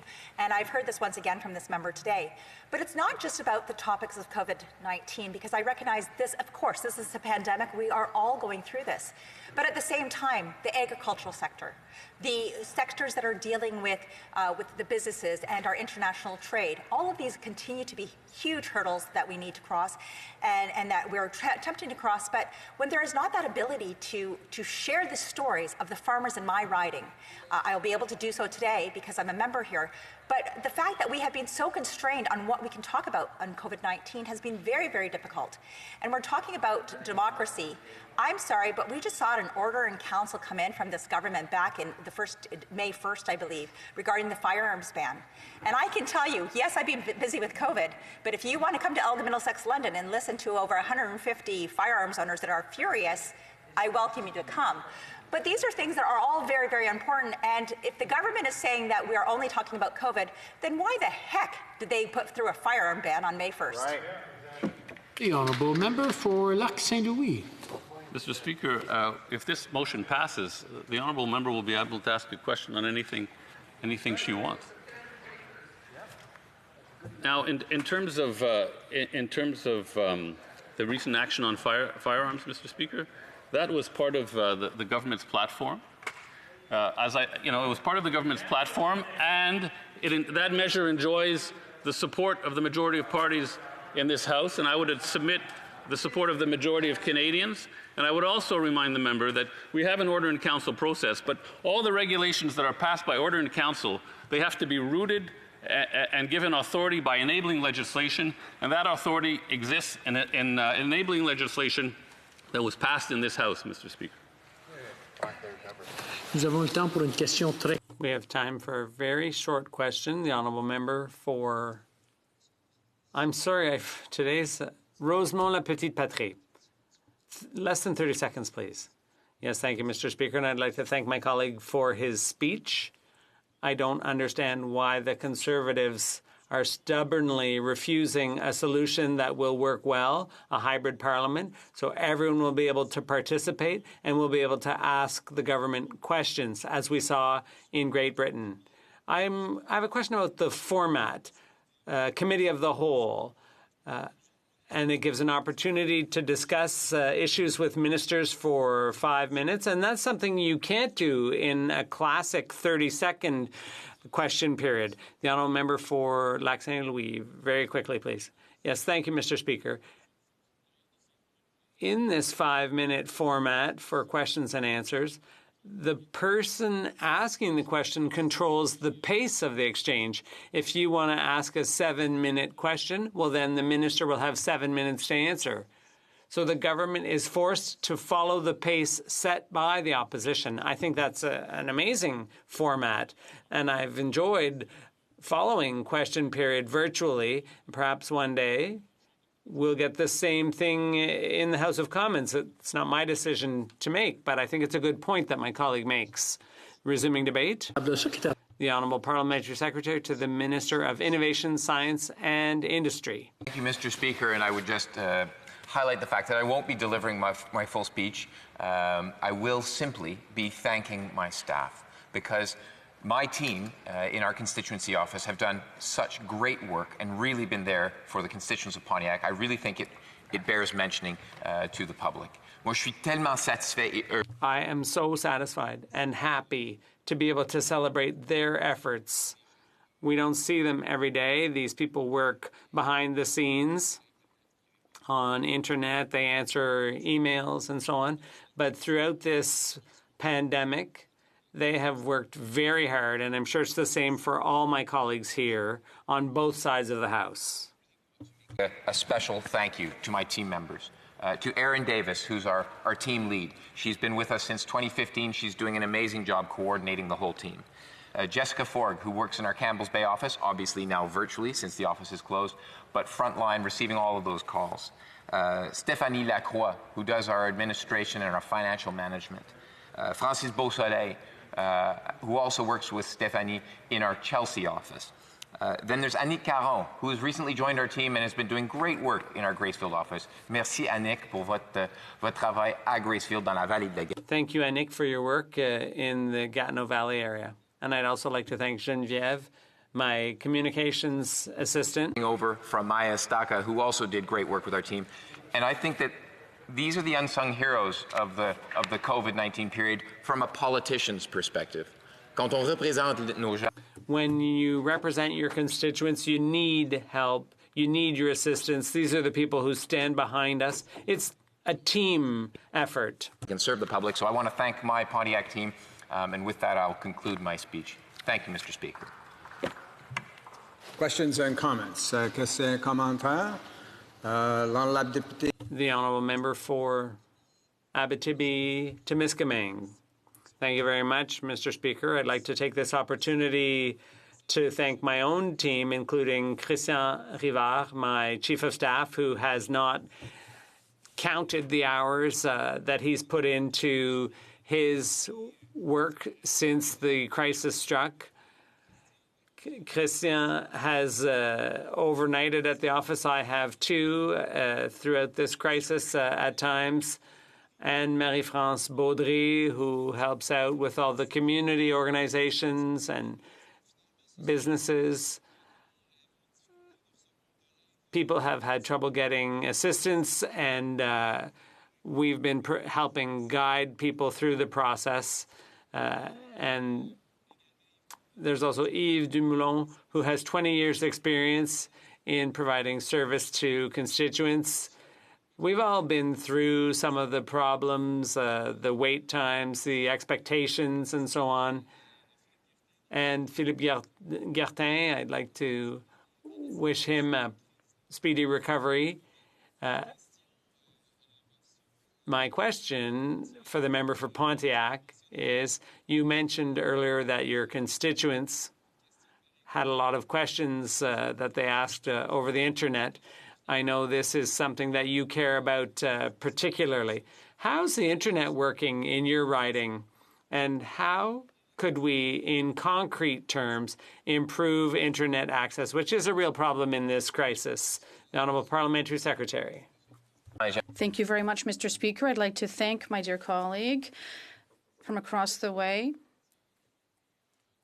I'd also like to thank one of my colleagues in the office, Tyre LaSalle, who is one of our assistants, but who took some time off for himself because he also works in one of our seniors' homes in Ontario. So I'd like to thank Tyler as well. But to go back to the question, this is our key priority in terms of infrastructure for the Pontiac region. This is our priority, and it's frustrating. We have to admit it. Throughout rural Canada, high-speed internet is a frustrating issue because there's no quick answer. But there's a $20 million project that was announced. Since we were elected in 2015, we have announced programs supported by our government and also involving large telecoms company. Does that answer your question or not? No. We have to move forward, and our government has a plan to move forward in a very positive manner, certainly in cooperation with the provinces. And there's also funding from the CRTC of $750 million, and I know that there will be projects that will be put forward for Pontiac to improve internet service, and we have to be patient. All my constituents would have liked to have had internet yesterday, not today or tomorrow. Questions and comments? The honourable member for Flamborough-Glanbrook. Thank you very much, Mr. Speaker. And I'd like to thank my colleague for setting a good tone in regard to the gratitude that we owe to our staff. I appreciate that. And I'd like to thank Dan and Patricia, Liz, and Simon, and Jacob, who, particularly these times, not only are they answering constituent concerns, but they're dealing with an intensity that is unprecedented as well. And I know that word has been used a lot, unprecedented, but that is the case. And so I'd like to just encourage all my colleagues, too, to be very attentive to the mental health concerns of your staff. When you get people with businesses who call up and they've worked for 20 years to build their business and they're in tears, or other people who haven't been able to get a different program because they missed it by some avenue, it's troubling. And lastly, Mr. Speaker, if I may, also, colleagues, we're all posting social media, and I've noticed an intensity of the posts as well. And I would just ask my colleagues, in concern for mental health, understand that people who have mental health issues can be very easily pushed into an anxious situation where they will make bad choices. So I caution you on trying to make political points out of the intensity of the pandemic, and be mindful of those very severe points you make on how they'll be received by people who are struggling with mental health. Thank you, Speaker. The Honourable Parliamentary Secretary, the Minister of Innovation, Science and Industry. Thank you, Mr. Speaker, and I thank the member opposite for those wise comments, those generous comments. I think all Canadians can learn from those contributions. Certainly, I found that on social media, the greatest success that our team has had in sharing messages with the public have been around celebrating our frontline service providers, celebrating our nurses. If I want to get lots and lots of likes and shares on my Facebook page, we are positive about the people who are doing the hard work. Yesterday it was to celebrate the Canadian Armed Forces, who are working so hard in our long-term healthcare facilities in Quebec and in Ontario. And the response is overwhelming. Canadians right now want to feel uplifted. They want to feel supported. They deserve to be supported because we're all under stress. We're all under duress. And we all know someone who's having a tough time right now. We all probably know a dozen people having a tough time. So our frontline service providers are worthy of that kind of celebration, and I appreciate that we're able to celebrate your staff as well, because they're doing a great job, and I know that everyone else's teams are doing a great job here. We're all just human beings after all. Resuming debate, the Honourable Member for Hamilton Centre. Thank you very much, Mr. Speaker. I'll be splitting my time with the member for Timmins and James Bay. And I would also ask if you can give me a little bit of a 2-minute warning. I tend to speak at length. Mr. Speaker, we've heard in this House many passionate and compelling arguments related to the crisis that we're in currently with COVID. You heard me earlier in this House reference the 6,180 deaths. Each statistic, a story, a family devastated by the loss of this global pandemic.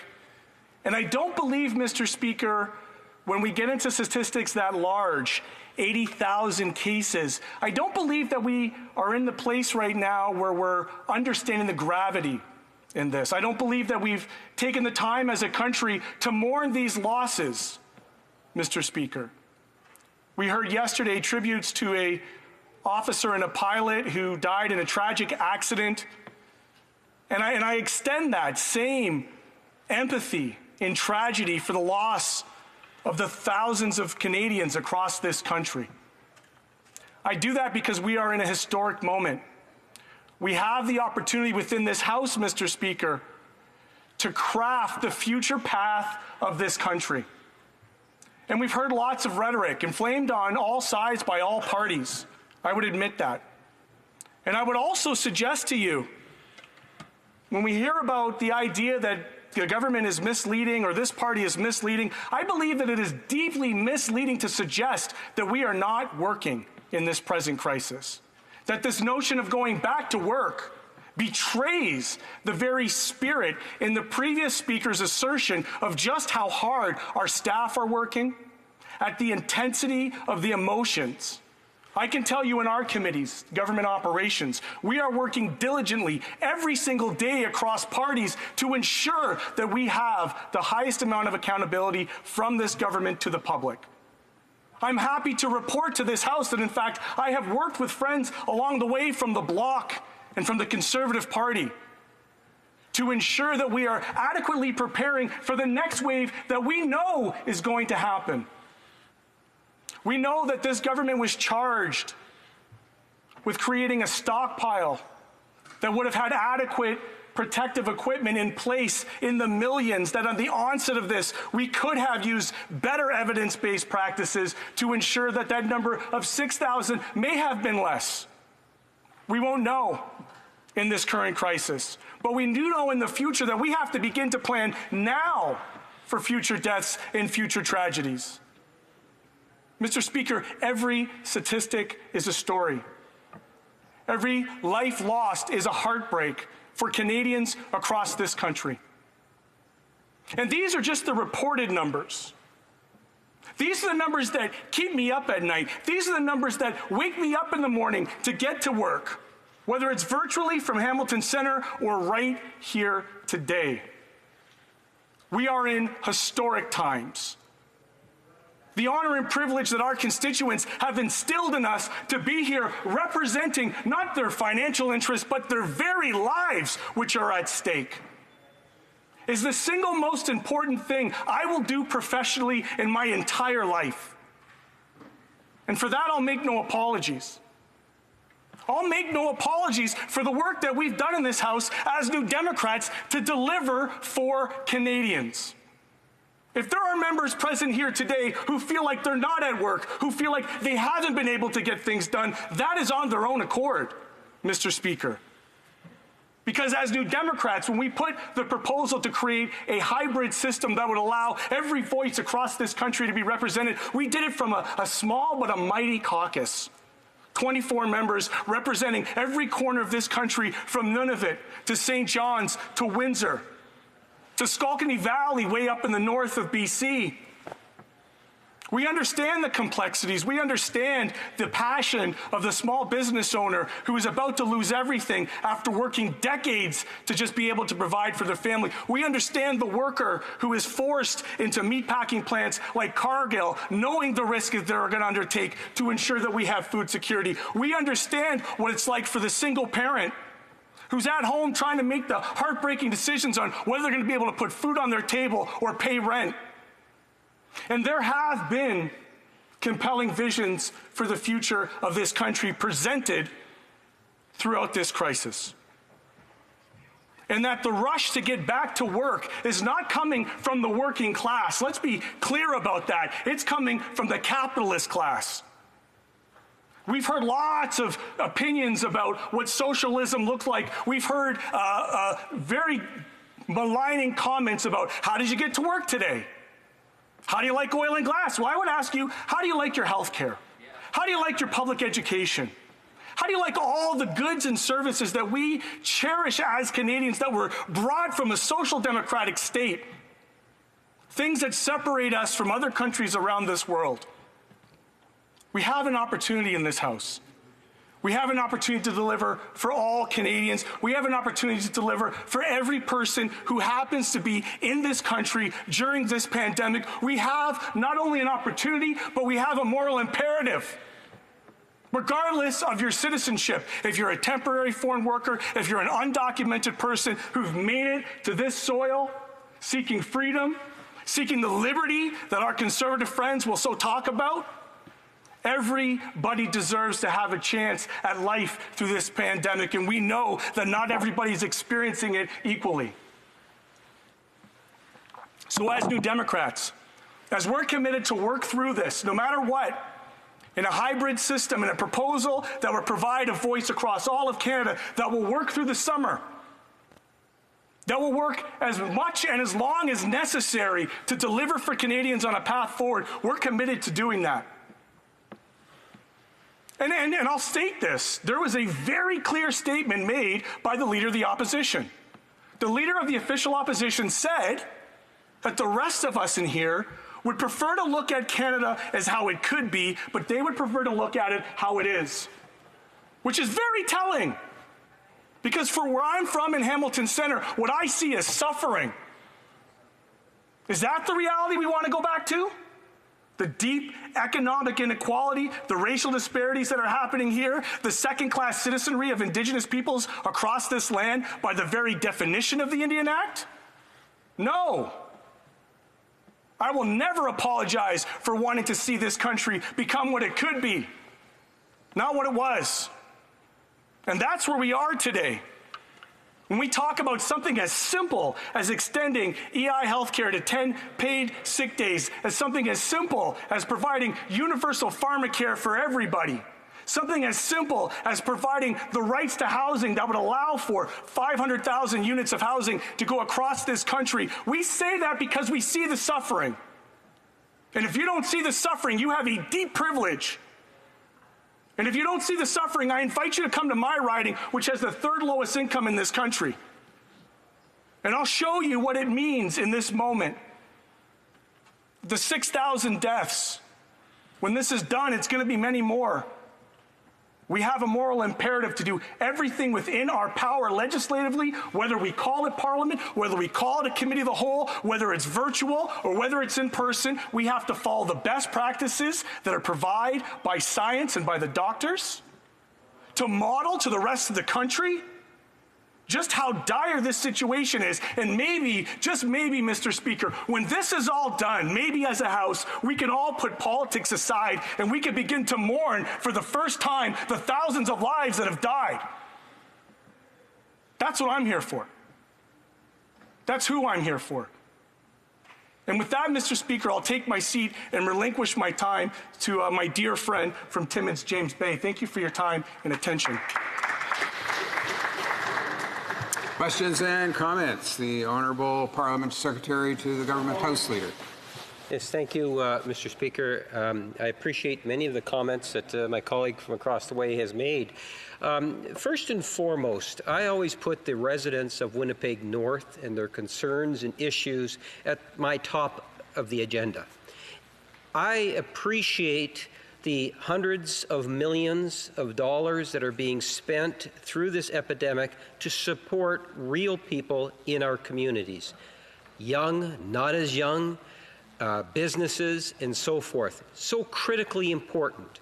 And what's been encouraging is often we will see individuals from all political parties contributing to the need to do the tweaking that's necessary so that we can maximize the benefits and minimize the negative impact of the epidemic that we're having to face today, Mr. Speaker.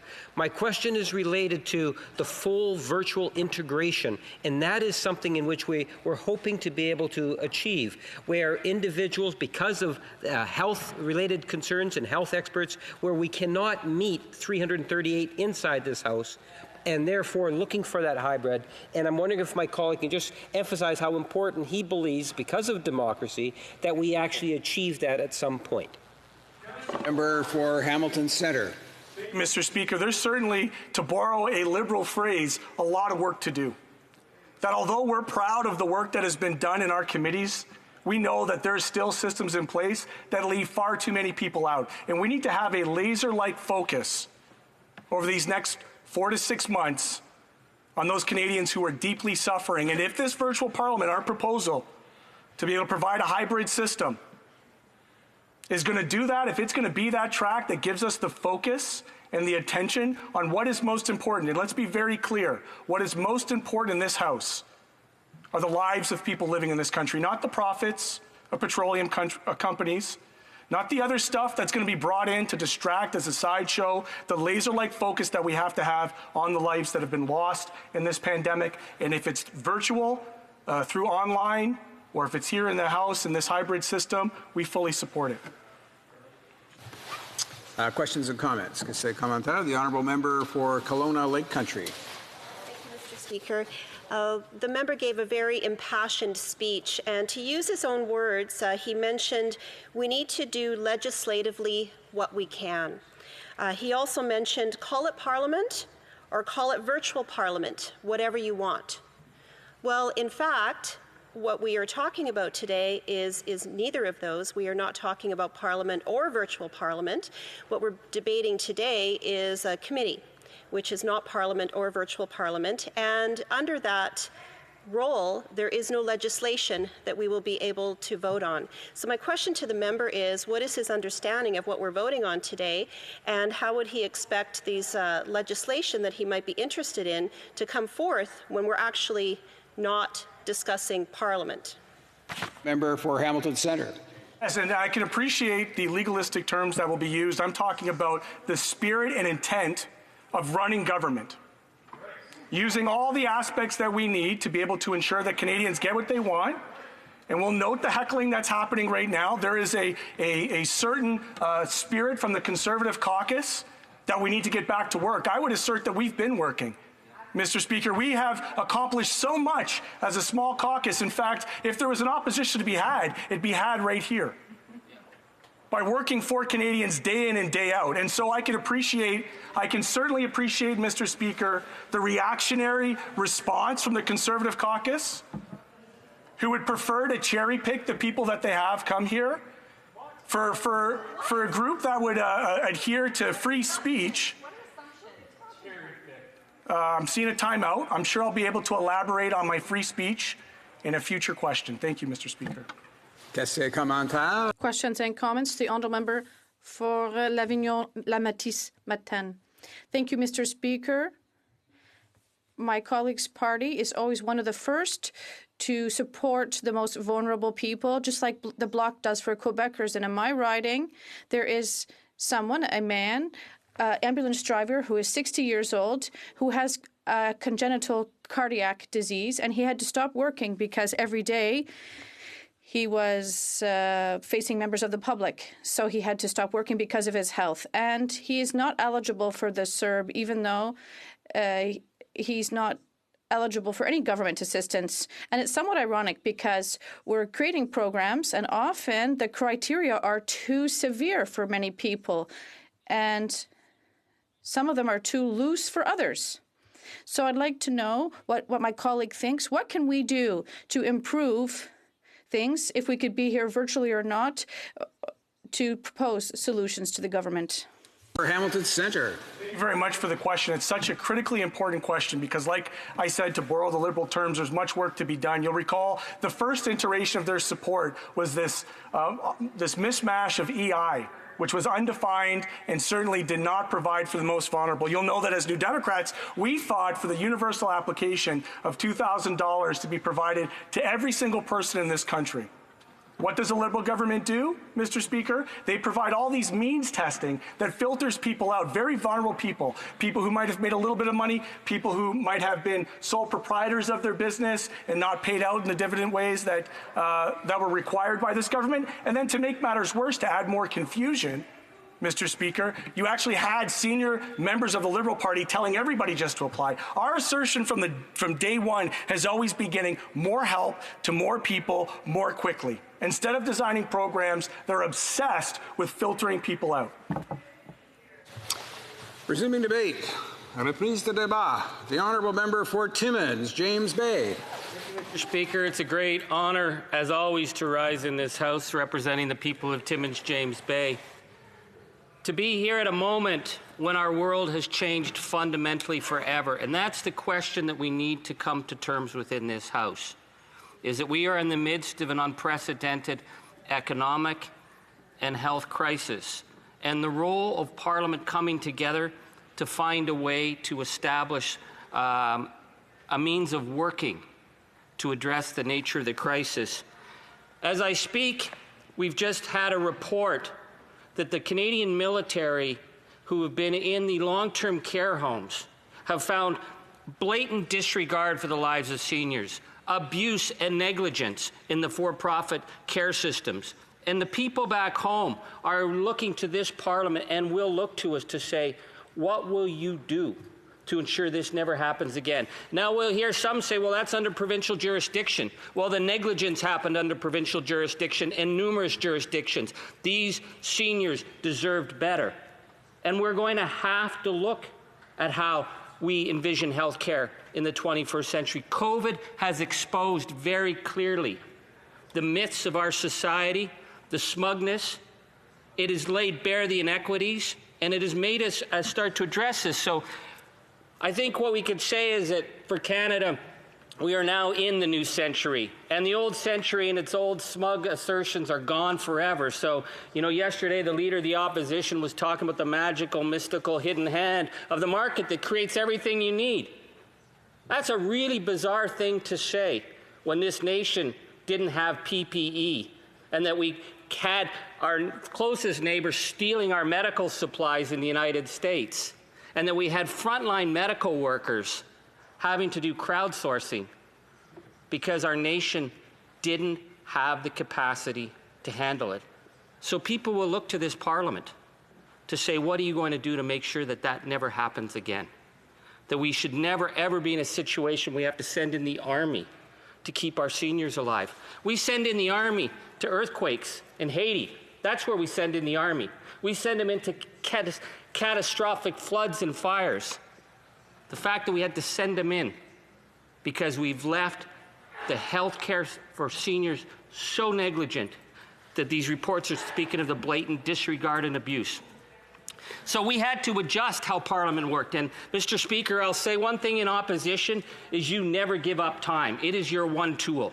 You never shorten debate. You never give up an opportunity to speak because it is the one tool you have. But in the face of the crisis, the recognition that we had to pull back from Parliament, we had to think about how we were going to do this. So for the New Democrats, we said, we're in a minority. We will begin to negotiate. That's what you do in a minority.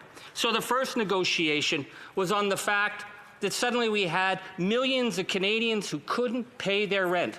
So much for this myth of the middle class and those wanting to join them. What we see are millions of people in the gig economy, millions of contract workers who were not going to get to April with ability to pay their rent.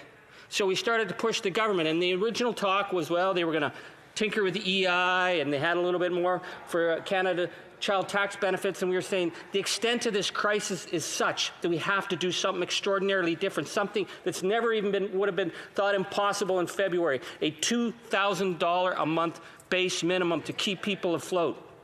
And we worked with the government on that. We never got any support from the Conservatives. They were all howling, you know, they were talking about the shirkers and people sleeping in their hammocks. We worked with the government, but then we said to the government, it's too restrictive, because what about the self-employed? We had to change it. So for each step of the way, we had to negotiate. And this is what you can do in a minority, Mr. Speaker, because if you look at the United States, they got a one-time payment of $12.50. No wonder there's so much social unrest in the United States right now, the breakdown of social solidarity. If there was a one-time payment of $12.50 in March, it would be an economic catastrophe for Canada. But we recognize we have the power with the federal government. It's a power that the federal government has that the provinces don't have, because we have the Bank of Canada to backstop this, that we could get $2,000 a month as a bare minimum. And so we got the self-employed involved. Now, in England, under Boris Johnson, they went with a base income as well. But they do not include the self-employed until June. If we had done the same thing in Canada, there would have been millions who would have been wiped out. So this is how we negotiated. We gave up the time that we fight for in trying to stop government from shutting down debate, the time that we fight for in our committee. We gave that up because there was a bigger principle at stake, which is the crisis that's facing Canadians. We came back and negotiated with them on small business. On the original plan the government had for 10% wage subsidy. We said a 10% wage subsidy isn't going to do it. It has to be 75%. And we negotiated that. That's what we do in a minority. We have the capacity. So when the government brought this motion in to move to 4 days a week for Committee of the Whole, and for people back home, you never heard Charlie Angus explain the ins and outs of how Parliament works, because I don't tend to. But the idea that this is a fake Parliament, not a real Parliament, that is a complete misrepresentation and falsehood. What we have been able to do is actually zero in with ministers, asking very specific questions to actually push much harder. So when we said, well, how long will we get to the end of June? We're not shutting down Parliament permanently. How do we get to the end of June?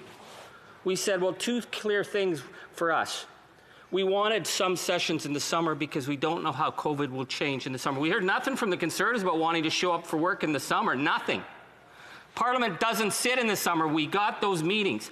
But the other thing that we said, we will support the government on this key issue, is that we have workers who are going back with $14 an hour who have no sick time off. You never hear a Conservative stand up and talk about someone making $14 an hour, unless it's like, hey, I'd like to thank the guy who served me my burger this morning when I went through the drive-thru.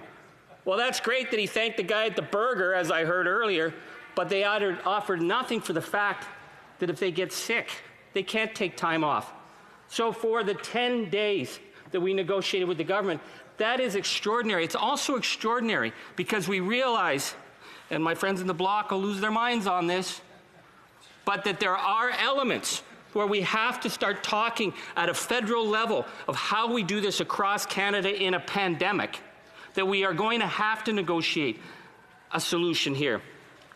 So we are now speaking till the end of June and where we need to be. But coming out of this, Mr. Speaker, we need to have a very, very clear vision that the economy is not simply going to turn itself back on, that it's going to roar back into life. You know, we had the leader of the opposition saying how we got to get government out of the way because we want people to be able to make choices. You know, Mr. 20th century man there, making choices when millions couldn't pay their rent. Let's get government out of the way. Let's just have the private sector do it all when we know when we're talking. Anybody who's dealing with industry is talking with industry after industry after industry who are saying we are not coming back without some kind of vision and support. So we're talking about what the role of government's going to be. You know, all these great, we've been here 2 days and we've heard about, let's see, they went on about Margaret Thatcher. Remember her? There was no such thing as society. Well, guess what? COVID showed that was not very credible. And then of course, they always do Winston Churchill. So we started off with Winston Churchill, we went to Margaret Thatcher, then they went to the Soviet Union, you know, the old fall of the Soviet Union. The only thing they were missing was that we had to hold the line in the Mekong Delta so that the dominoes didn't fall. You know, what we're hearing are the tired old excuses of a 20th century vision that doesn't cut it. And what COVID showed us in 2020 was that those old myths aren't going to cut it, that we're going to need a new vision for public investment in healthcare.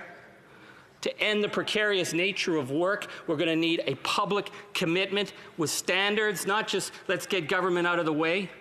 And we're going to need a vision for building our economy. So we are willing as New Democrats to give up some of our time in order to negotiate in a minority to put the people of Canada first, and that's what we will continue to do.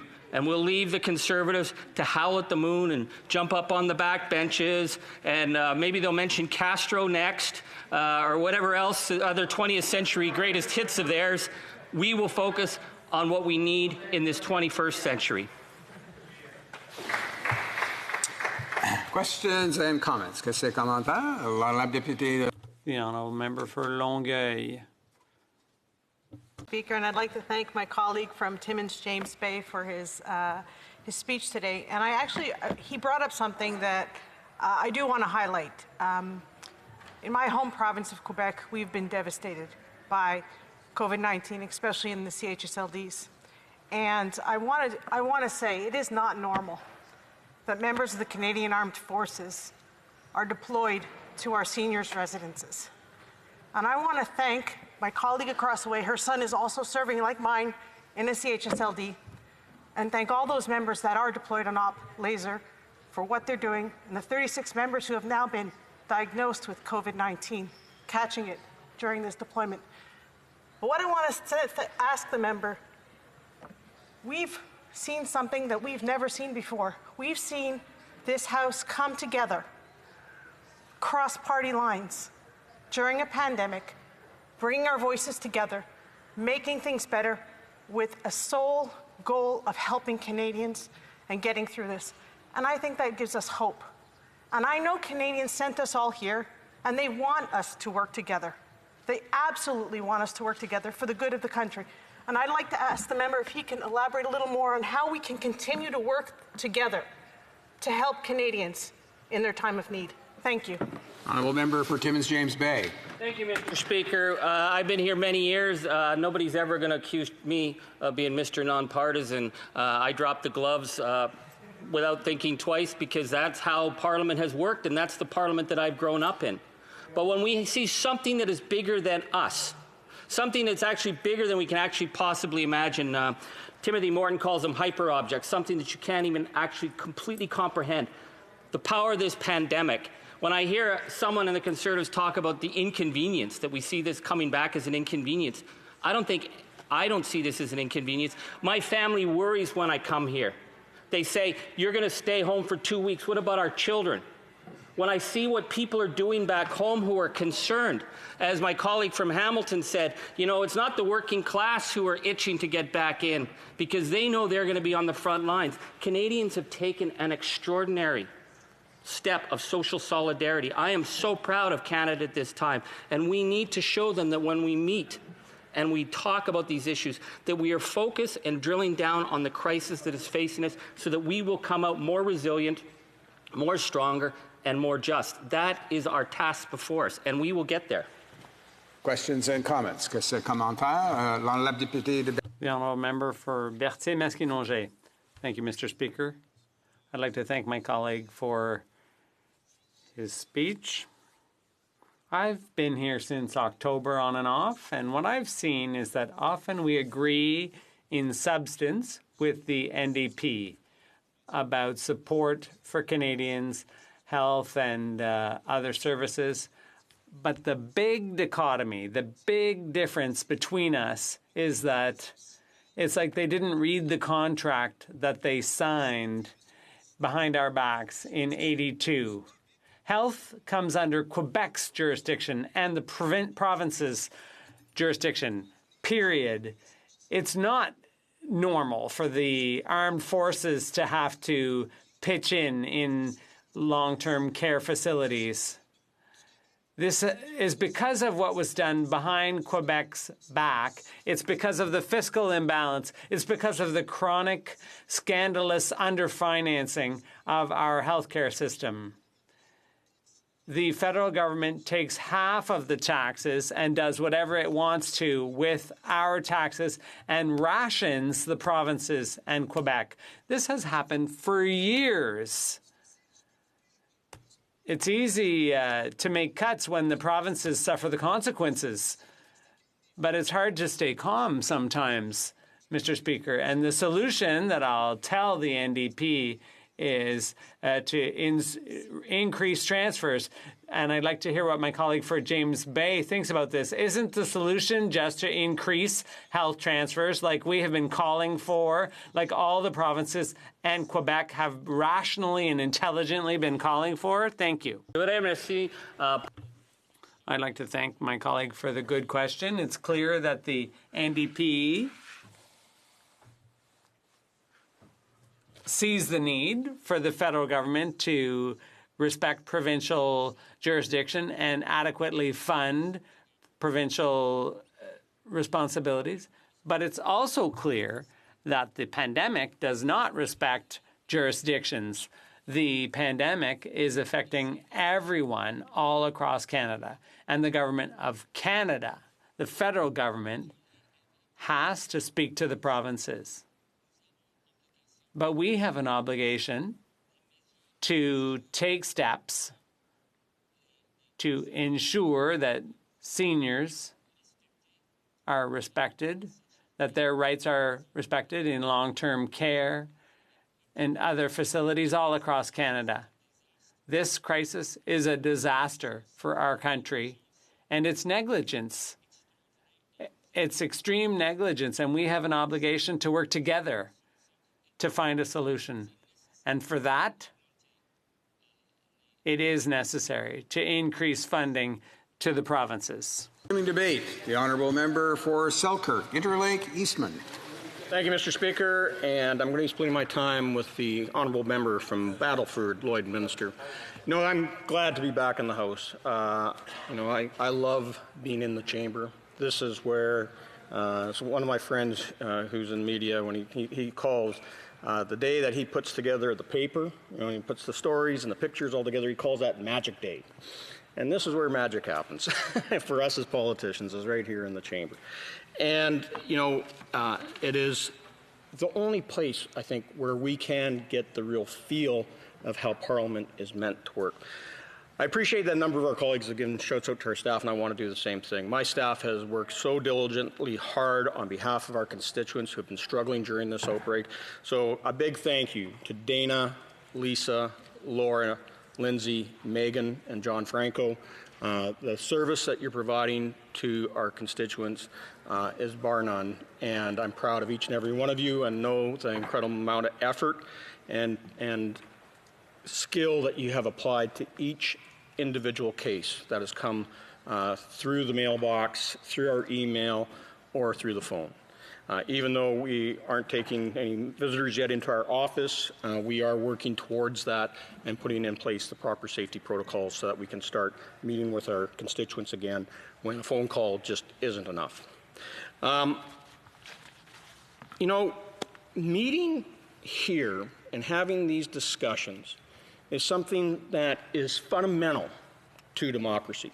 And as Conservatives, we've been saying that Parliament needs to meet as we are doing here today. And it needs to do it on a consistent basis. Now, we're not saying that we need all 338 members here. We can do a hybrid system, as we're going to try out going forward with the Special Committee of the Whole COVID-19 Committee. And there is ways for us to do that, as well as voting. So we're looking for a compromise of where we can have Parliament function and deal with the business of the day. Our municipalities are meeting.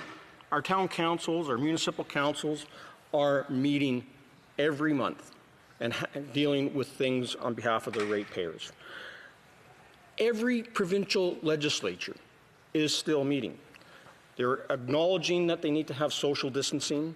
They are still doing the business of the day to ensure that they're not only on top of the COVID-19 crisis, Mr. Speaker, but they are dealing with all the issues the government is charged with. And you look around the world, the United States, the United Kingdom, the European Union, Australia, even China are meeting. I'm sure that, the Prime Minister, who has this admiration for the basic Chinese dictatorship, is watching closely as the National People's Congress of China is actually meeting. And they're sitting actually shoulder to shoulder. If you were watching on the news, they're all wearing their masks, but they are sitting shoulder to shoulder in their chamber. So, it is important that parliaments gather. We exchange ideas and we have rigorous debate, something which is not possible through Zoom. With the technology problems, the ability to hear each other, cutting in and out, and I'm sure that the member from Timmins James Bay will be glad that I'm going to give a Winston Churchill quote. So, Churchill said, "It is difficult to explain to those who do not know our ways. They cannot easily be made to understand why we consider that the intensity, the passion, intimacy, informality, and spontaneity of our debates constitute the personality of the House of Commons and endow it at once with its focus and its strength."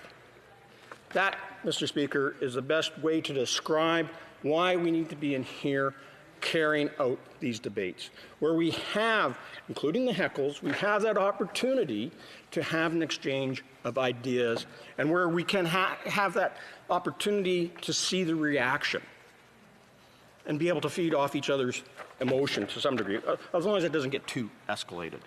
But, it is the role of parliamentarians, it is the role of the House of Commons to have these discussions.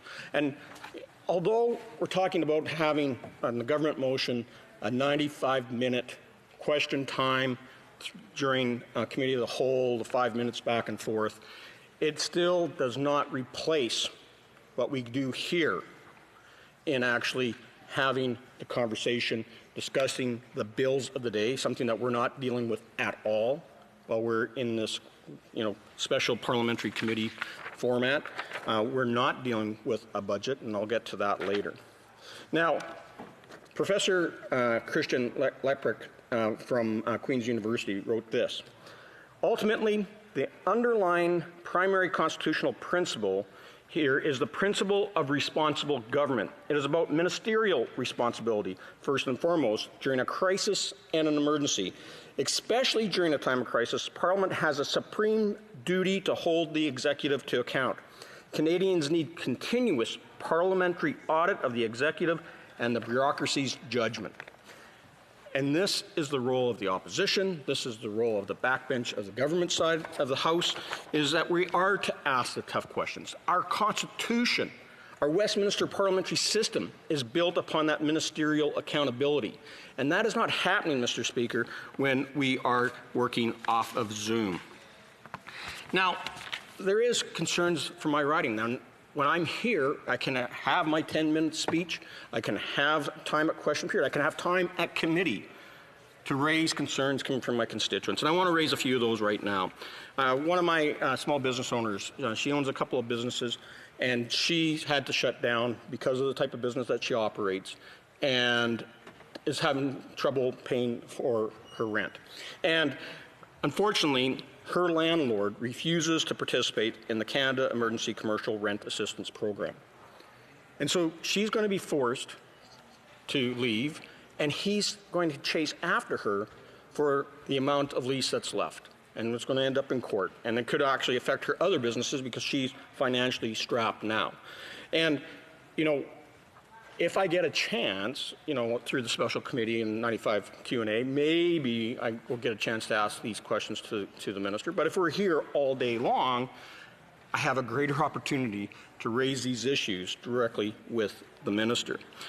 You know, on the agriculture side, our farmers are really struggling. And in the Interlake area that I represent, Mr. Speaker, we have gone from drought after drought.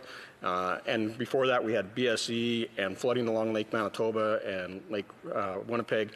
So a lot of our farmers have been hit hard, trying to get crops in the ground, trying to get cattle fed through the winter, having enough pasture.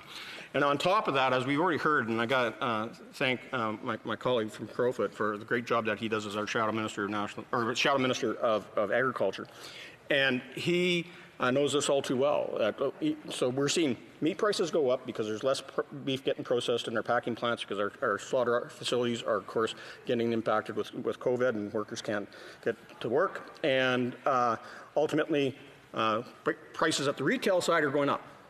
The opposite's happening because of oversupply in our feedlots and our cow-calf operators. One of my constituents lost $600 per head on his calves that he held over the winter, background as he always does, sold them in the spring, and got $600 a head less than he did the year before. For most operators, they won't be able to sustain that. That's over a $60,000 loss for that one single farmer. And I also have a commercial fishery, and they've raised many concerns. And Freshwater Fish Marketing Corporation has quit buying pickerel in Lake Winnipeg and will not actually go out there and try to market them because they said, well, all the restaurants that we sell to have shut down. And they've got an oversupply sitting in storage. So our fishermen and their families have to go out onto the lakes and not be able to actually catch anything of value, like pickerel, like whitefish, to actually go out there and sell. And I'll just say this, that one thing that's missing in all this process is we haven't had a budget from the government. We are spending money this year that could very well see us have a deficit that's equal to the budget that we had last year of $350 billion. We can have a $350 billion deficit with the shrinking economy and the growing government spending on emergency response to COVID-19. And we still haven't seen a budget from the government and accountability on how they're going to try spend this money without crashing the economy, how they're going to spend this money without putting us into such crippling debt that we may never be able to crawl out from underneath it. It's our job as parliamentarians to look after the taxpayer, and that's not happening because of this special committee. So, Mr. Speaker, you know, I can go on and on. You know, firearms owners in my riding are upset. These need to be discussed at this committee. But of course, we don't have every committee going. Public safety isn't going. National defense, which I'm the vice chair of, is not operating. And without having those committees operating, we can't deal with issues of the day in a timely manner to address the concerns of Canadians from coast to coast to coast. Questions and comments. Question commentaire. The Honourable Parliamentary Secretary to the Government House Leader. Thank you, Mr. Speaker. The member is actually wrong in his assessment. If this, and once this motion passes, it will enable the member to talk about whatever issue he so chooses to talk about and raise in the format of questions. We're still going to have members' statements. There's still going to be petitions. There are some areas that there won't be, such as opposition days. In order to have an opposition day, or let's say a private members' hour, there's other aspects that need to be figure it out. For example, how does a member actually vote? You can't have 338 members inside the chamber all at one time. Even the Conservatives seem to recognize that. This is something that's evolving, much like many of the different programs. 3-4 months ago, Mr. Speaker, no one could have anticipated the types of changes that we have witnessed, whether it's providing the billions in support programs. Had we not done that, could you only imagine what the economy and our society would be looking like? The government is moving forward, opposition members are contributing, life continues, and we continue to look for ways in which we can improve our system. Honourable member for Selkirk Interlake Eastman. Speaker, I just want to use this quote from December of 2013. It says, the Prime Minister didn't want to have the House sitting. He avoided the day in and day out accountability in the House because he was not happy with what was being reported in the sequence of events that portrayed corruption and fraud. As a result, we lost weeks of debate earlier this fall because the Prime Minister did not want to come back. Why did he not want to come back? Well, he had a very serious problem and still does, and is not going to go away. You know who said that? It was the member from Winnipeg North. And he, of course, is failing to recognize that the issue of accountability, the ability as us as private members to bring forward our bills, our private members' bills, are not being enabled through this process. We're not dealing with any legislation. We're not dealing with opposition motions as he already portrayed. And that's part of accountability. And what they're trying to do is duck out and do government through press conferences in front of the Rideau Cottage. Questions and commentaires. Questions and comments. The honourable member for Berthier-Masquinongé. Thank you, Mr. Speaker. I'd like to thank my colleague for his speech. I'm happy he spoke about agriculture. My question is about that field. With the support, the lukewarm, even ridiculous support that the government has provided farming in this pandemic, I'd like to ask what he thinks of that. And I'd particularly like to know what he thinks about the fact that in answers from the minister, we're often told, take the money that you have in the agri-investment program, but it's a bit like telling a student who wants a loan, spend your pocket money first before you ask for the loan. The honourable member. Question, I am a farmer. And my son-in-law is just finishing off putting soybeans in the ground right now. And I can tell you that knowing how AgriStability works and the suite of business risk management programs, they are never designed to deal with these types of crises. And so whether you're a beef farmer, a grain and oilseeds operator, or a supplies managed dairy farmer, there is a lot of problems with the lack of response from the government. And when the government refuses, one, to recognize the issue, and two, to respond in a meaningful way to ensure that our food secure, that ensures that our communities thrive in rural areas, because without a healthy farm agriculture society, our rural communities hurt.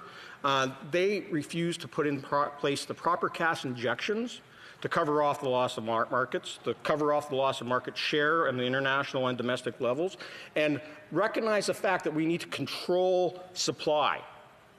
And without them putting in place those steps and programs, like a set-aside on slaughter animals, we will not get to a point of viability to survive through the pandemic for our agriculture producers. We've got time only just for a very short question and response. The honourable member for Timmins James Bay. I was very interested to listen to my honourable colleague. In terms of what we're dealing with beef, we have many of our farmers who we were starting to see some really good expansion. We've been hit very, very hard. We have people who may not make it through this because they were holding their cattle over the winter, figuring that prices were going to be good. But he talks about the issue of supply, but I think it's also capacity. That we're no further ahead than we were with BSE, where we've got 3 plants covering 85%. Nobody expected that COVID was going to hit cargo as hard as it did, but it did. And I want to ask my honourable colleague about the importance of having some, even if it's provincial, but regional capacity to give our farmers, because there is a need for beef at the stores. We need to get this thing through. The set-aside is not simply going to get people through as it is, but the larger structural problem of capacity, to kill capacity, remains a problem, and COVID has really exposed it. For Selkirk Interlake Eastman. Thank you, Mr. Speaker. I want to thank my colleague from Timmins James Bay for the question. And he and I, when we were first elected, actually served together on the Agriculture Committee. And I can tell you that he's right, that we don't have enough regional capacity across this country. Do we have surplus capacity on good days? Yeah, when everybody's operating at full steam, yeah, we got enough capacity within the country. But when we start seeing reductions in shifts, when we're seeing the reduction or shutdowns of plants in Alberta or places in Ontario and Quebec, that ultimately impacts other areas of the country. And of course, the farther you're away from those facilities, the harder it is to get your animals to market and the bigger discounts that they're going to take on you. So we do need to look at our overall food security and how processing is part of that along with our production and maintaining that ability to export our high quality food products around the world. Resuming debate, the honourable member for Battleford's Lloydminster. Thank you, Mr. Speaker. It is a privilege and an honor to rise in the House of Commons today to participate in this debate. The opportunity to debate and to stand and be counted in this chamber is a privilege. And it is the same privilege that those in the 42 parliaments before us have had. And now in the 43rd Parliament, it is difficult to imagine that there are elected members of Parliament who are ready to pass on that privilege.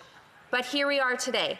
In the midst of a pandemic, the government has put forward a motion that limits the role of Parliament. While this proposal is an improvement, of course, to the first one, it still falls very far short of a full Parliament. Mr. Speaker, it is shameful that some would devalue our democracy during a crisis. Canadians have stepped up during this pandemic. They have followed the guidelines of our health authorities and have taken precautions. Our frontline healthcare workers have risked their health and safety to care for others. Essential workers have made adjustments to provide necessary services and goods to Canadians. And all Canadians have faced disruptions and unforeseen challenges. The social, economic, and health impacts of COVID-19 are widespread, and while the impact on each person may vary, not a single person is immune. As Canadians across the country face these challenges head-on, they need to know that their government is also stepping up. They need to know that their government is committed to getting the best results for Canadians. They need to know that their government is working to ensure that no one falls through the cracks. Right now, we are navigating the immediate fallout of this health crisis, but we still don't know what the long-term impacts will be. The quality of governmental leadership will largely dictate the long-term impacts of this crisis. And, Mr. Speaker, good leadership is accountable. Yet before us is essentially a permission slip from the Prime Minister asking to be less accountable. By limiting the role of Parliament, the Prime Minister is telling Canadians that he would like an audience and not an opposition. The government would like Parliament to govern without scrutiny, without debate, and without opposition. But that is not how our democracy works.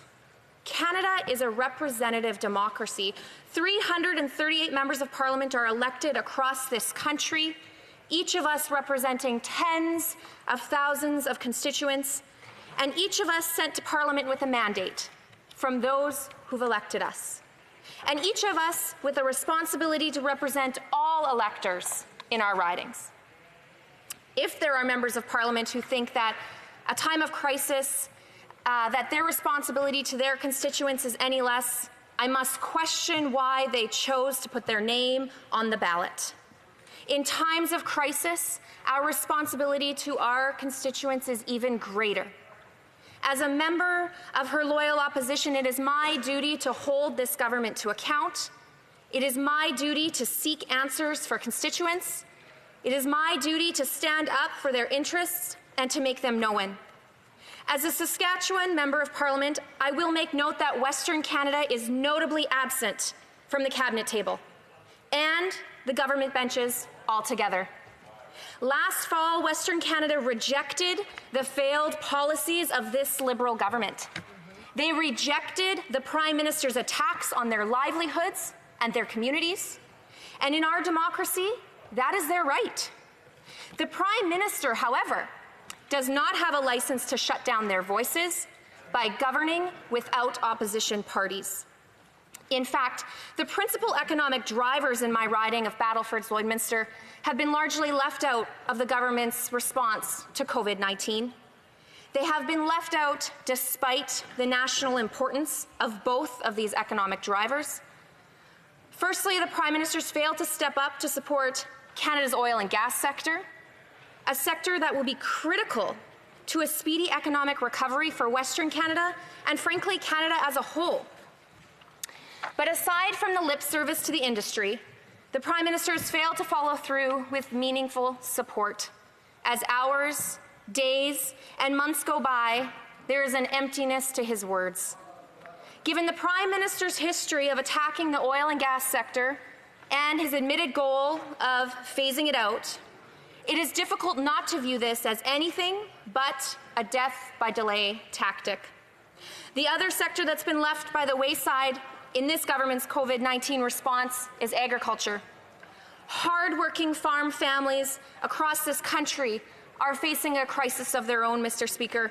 In the past year, they have already been confronted with hardship after hardship beyond their control. And COVID-19 is yet another devastating blow. Our farmers are faced with rising operational costs, a disrupted service industry, labor shortages, and reduced capacity at processing plants. Our farmers and our producers have already sounded the alarm. To maintain a steady supply of affordable and healthy food, we have to ensure our vital first link in the food supply chain. We do know that the Canadian Federation of Agriculture had asked the government for an emergency fund.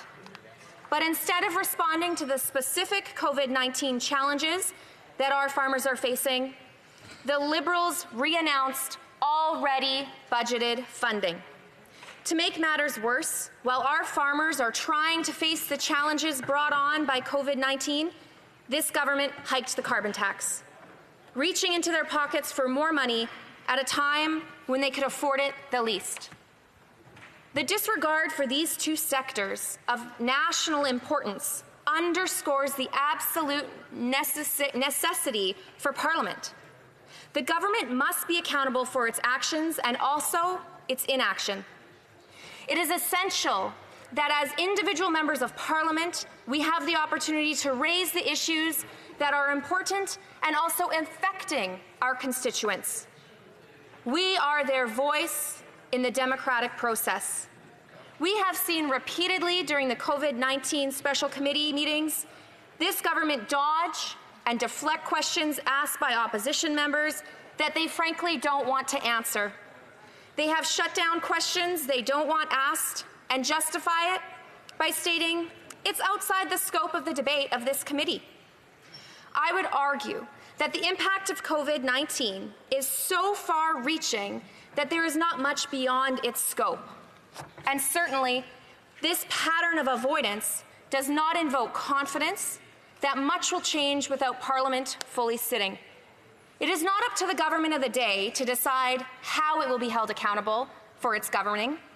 When it comes to fiscal responsibility and accountability, the Prime Minister and Finance Minister seem equally disinterested. I see it must be question period. It is question period. What we're going to do is we're going to pause, and the honourable member will have 2 minutes and 30 seconds left in her debate when we come back. Thank you. Now, before turning to statements by members, I wish to inform the House that an error occurred during the recorded vote on the motion of the Parliamentary Secretary to the Leader of the Government in the House to proceed to the orders of the day earlier today. Specifically, the name of the member for Avignon-La-Métis-Matane-Matapédia was called when, in fact, it was the member for Shefford. The name of the member for Shefford was subsequently called, but that vote was counted twice. That error created a tie vote, such that I had to cast the deciding vote against the motion and thereby continue deliberations, that is to say, continue the routine proceedings then underway. Des délibérations, c'est-à-dire de continuer les affaires courantes alors en cours. There was no tie vote the motion should have been adopted by a vote of 24 yeas and 23 nays, and the House should have proceeded to orders of the day. I wish to apologize to the House. I have instructed the clerks to correct the journals so that the official account reflects the House's real decisions. Thank you for your attention. We have a point of order. The Honourable Government Whip. Thank you, Mr. Speaker. A point of order arising from your ruling that you just gave. During the vote, our intention was to be at 23. I thought I had counted 23. During the process of the vote, I was counting. I saw we were 24. I removed myself. I was not present afterwards, so my vote should not have counted. So I would say that the vote as it stood should have been what carried, because I had exited the room as soon as I saw that we were one number too high. I had exited the room. I would allow your indulgence for both you, Mr. Speaker, and of the House. We're trying to manage these situations a little bit dynamically, and it was our commitment to be at 23. It was my error that we were at 24, and when I saw that error, I removed myself from the House.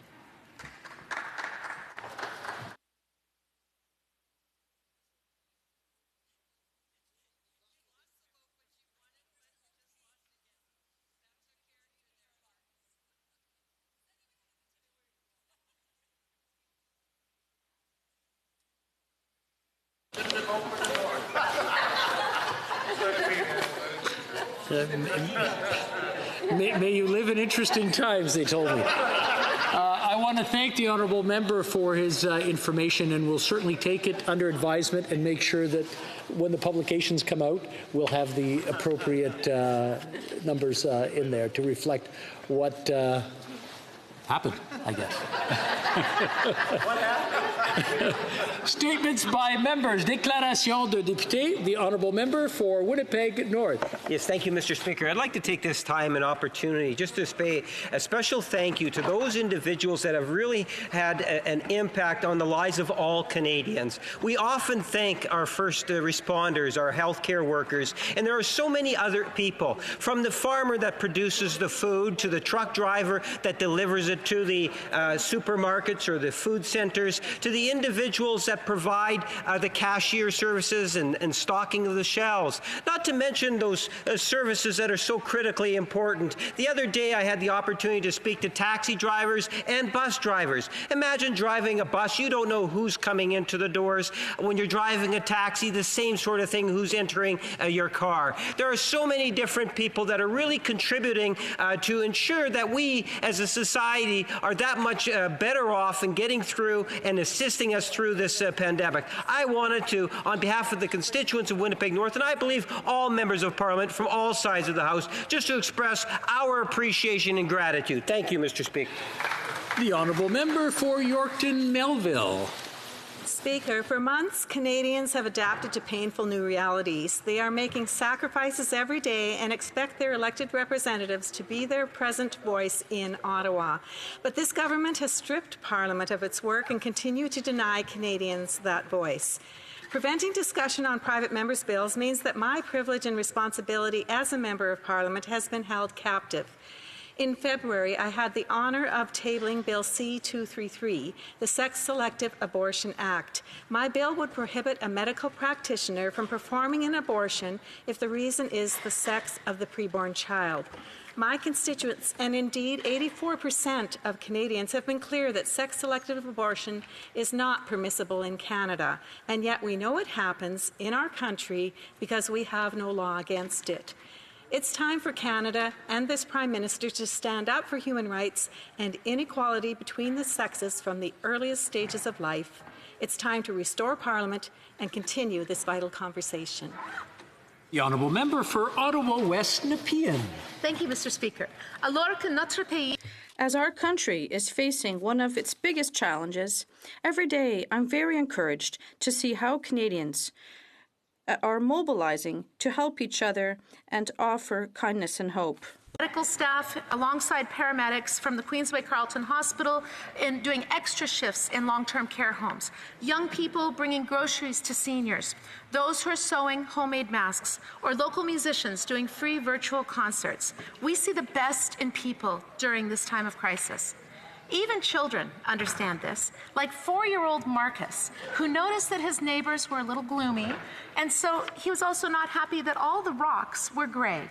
And so he decided to color the rocks with bright colors and deliver them to his neighbors' doorsteps. That is the kind of joy and kind of community spirit that we need at this time. Throughout this pandemic, Canadians across the country are coming together and helping others. Thank you. The Honourable Member for Abitibi-Témiscamingue. Thank you very much, Mr. Speaker. Last weekend, Air Canada announced it was cancelling its flights to and from Abitibi-Témiscamingue until September 8th at the least. This is a flagrant lack of respect. Our regional leaders are angry, especially at a time when resumption of economic activity is pressing. Air Canada, to which the government loaned over $780 million to get out of this crisis, claims its status as a carrier, which includes a regional component. And we also want to get out of this crisis. So since the Rouen-Noranda Airport is Quebec's third busiest, these cuts are unthinkable for our region. Air Canada must meet its obligations, take its responsibilities, and show consideration to people from our region. I'd like to thank the Minister of Transportation for his empathy, but now what will we do with this situation, which is quite tricky and frustrating? It is high time to set out concrete and lasting support for small carriers that serve regions in Quebec and Canada. They want to offer their services. Our hand, therefore, is sincerely extended to find a lasting solution. Thank you. For Fleetwood Port Kells. Mr. Speaker, yesterday I had a neat story about the selfless people in Fleetwood Port Kells who are helping our vulnerable neighbours stay safe from the COVID-19 virus. But there's another virus present, the social virus of racism directed at our Asian community. News of verbal and physical attacks, although small in numbers, have amplified their level of worry and fear caused by the coronavirus itself. I know that questions about China's actions or lack of them, their attack on democracy in Hong Kong, and their increasingly belligerent and bellicose posture in the world concern our Chinese community as much as anyone. But they live in fear of speaking out if they have family still in China. I know this because I reach out and talk to them as their MP and as their neighbour. And today I invite all my other neighbours to do the same.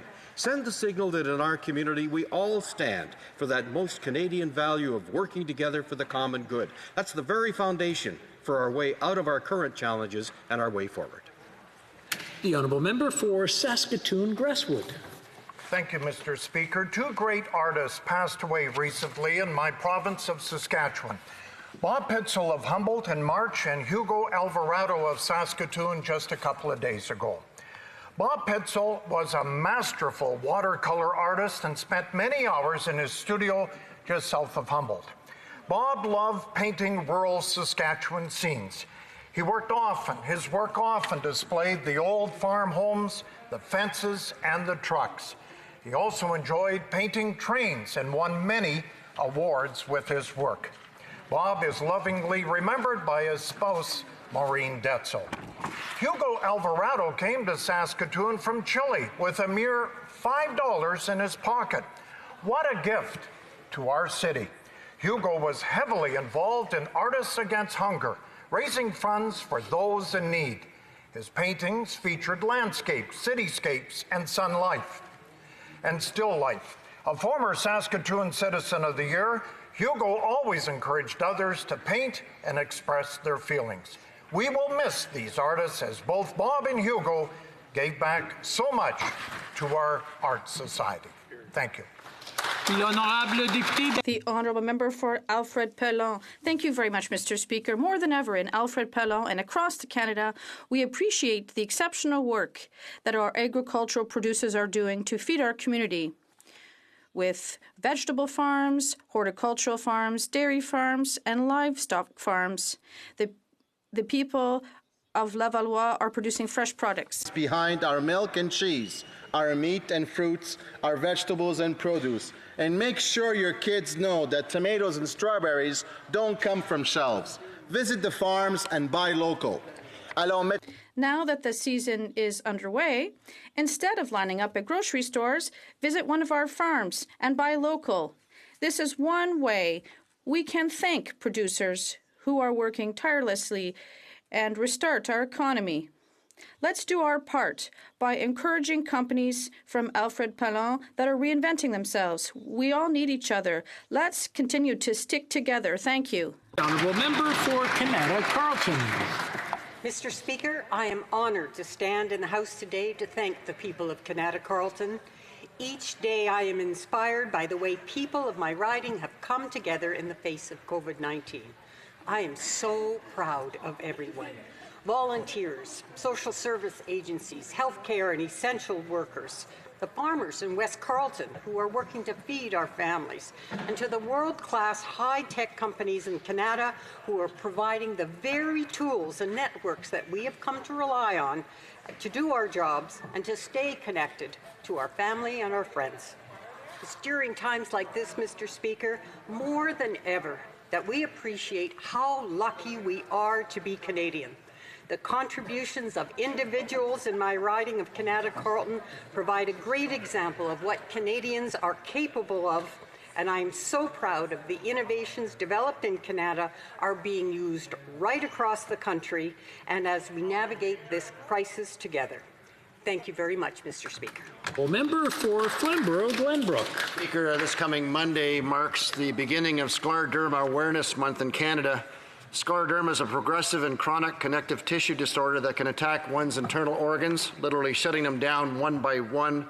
It can also cause weeping ulcers, skin deterioration, Raynaud's disease, amongst other symptoms. While these past few years have seen advancements in treatments that can ease pain and slow the progression of the disease, researchers have yet to find a cause for scleroderma and are still looking for a cure. As many in this House know, I had to watch my mother suffer the awful effects of scleroderma inflicted on individuals, and in the end, scleroderma took her life.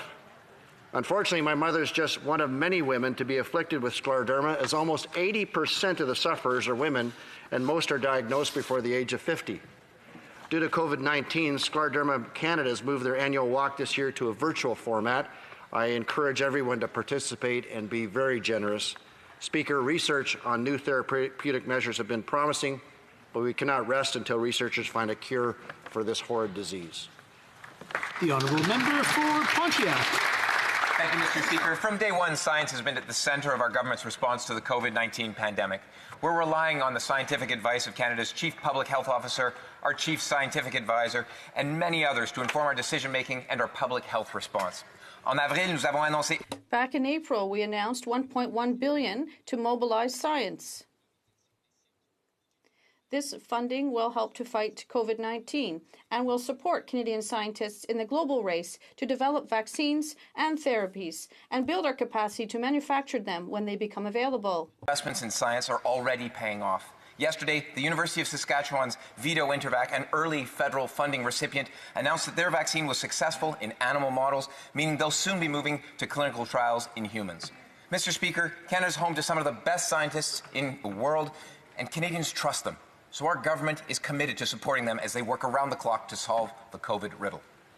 The honourable member for Louis Saint Laurent. Mr. Speaker, for more than 2 months, the people of Louis Saint Laurent and all Canadians have shown determination and resilience in the midst of this pandemic.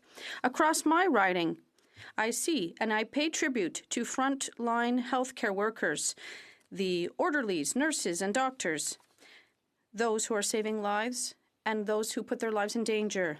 Across my riding, I see and pay tribute to essential service workers, those who work in grocery stores, pharmacies, corner stores. And I'd like to say that many young people, a growing number of them, work with honor and dignity in these companies. Across my riding, I see and pay tribute to charities, the food banks who are helping the most vulnerable. Across my riding, I see and pay tribute to people who are gradually resuming their regular activities while respecting public health guidelines. And, Mr. Speaker, I'm looking forward to Monday morning at 9 a.m. when the hair salon for men is going to open. I'm looking forward to going back to it. So the COVID has changed the way we live and will change it forever. But one thing won't change: the grit and the resilience of our people of Saint Laurent and all Canadians. Thank you. Honourable member for Haliburton, Kawartha Lakes, Brock. Mr. Speaker, the stories of residents and businesses across my riding rising to the challenges of COVID-19 are inspiring. The Haliburton Rotary Club donated 300 food bags to those in need. Kawartha Lakes firefighters raised $5,000 to the Kawartha Lakes Food Source. Whitney Plastics in Lindsay donated 2 boxes of face shields to the Kawartha Lakes Police Service. Gail Holness is raising money for the Haliburton Highlands Health Services through online yoga classes. Philippa Shevland, owner of Kawartha Quilting in Millbrook, is using her network to sew scrub caps for paramedics.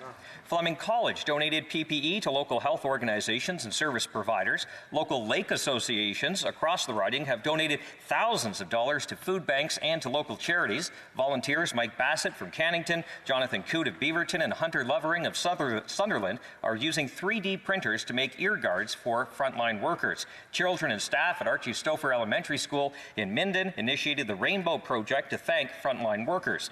Haliburton, Kawartha Lakes, Brock Lake, many communities right across Canada are banding together in their response to these challenging times. The Honourable Member for Hamilton Centre. Today I rise to honor all the healthcare workers who have lost their lives serving this country on the front lines of this COVID pandemic. According to journalist Nora Loretto, of the 6,000 Canadians who have died from COVID-19, over 5,000 are linked to residential care facilities at close to 86%. We know from the unions representing these workers a significant portion of these workers are racialized. I rise to honor Leonard Rodriguez, a personal support worker and a member of Unifor, whose family says his death was due to the lack of PPEs at his workplace. He was buying masks from the dollar store because his workplace wasn't providing him with PPEs. And after he was denied the personal protection from his workplace, he was sent home. He tested positive, and when symptoms worsened, he went to the hospital. A few hours later, he was discharged from the hospital and died 2 days later. Mr. Rodriguez's story cannot be forgotten. We must begin to collect race-based data related to COVID-19. The Honourable Member for Manicouagan. Mr. Speaker, Quebec has entered the second phase of this pandemic, namely business resumption. But unfortunately, for some industries, it will take time. I'm thinking, among others, of tourism workers in eastern Quebec who still don't know whether there will be a summer season or not. Back to normal isn't going to happen overnight for all these people that also who are coming to the end of their 16 weeks of the CERB. So the government has no choice. CERB has to be extended. Too many families need it. But not with the same formula. The government promised the Bloc Québécois it would change the CERB and the student version so that it would also pay more to work than not to work. But it did not keep its promise. People in our ridings want to work. They want to contribute to the well-being of their region. And when they will finally be able to resume work, they shouldn't be penalized for their efforts. The government, Mr. Speaker, must keep its word. Before extending the CERB, it has to change it so that it supports the economic recovery rather than slowing it down. It's a question of respect for workers, Mr. Speaker, but also for the lasting nature of our companies and communities. West Nova. Thank you, Mr. Speaker. This week is the first time that I've returned to the House of Commons since March, and I'm pleased to see that we're all healthy and slowly returning to a new normal. For the past several weeks, the entire Canadian population is going through difficult times due to COVID-19. Unfortunately, many people have lost their lives. In addition to this health crisis, the one that is hitting the world and across the country, at home in Nova Scotia, we have faced other terrible tragedies. On April 22nd, 22 innocent victims lost their lives in the worst slaughter that Canada has ever known. In April 30th, we lost 6 soldiers attached to HMCS Fredericton during a crash of their helicopter off the Greece coast. 2 of them were Nova Scotians, and Sunday, May 17th, we lost Captain Jennifer Casey in the Snowbird crash in BC. Since the current crisis prevents us from coming together, it's very difficult for all the families of the victims to overcome these tragic moments on their own. And I want to thank all of my colleagues, my constituents of West Nova, and all Canadians for reaching out to friends and family in Nova Scotia with their messages of support during this difficult time. My family, my staff, and I want to offer our deepest condolences to all of the families and loved ones and friends of those who have been lost. Our thoughts and prayers are, of course, with you. Nova Scotia will remain strong. Merci beaucoup, Monsieur Président. Thank you very much, Mr. Speaker.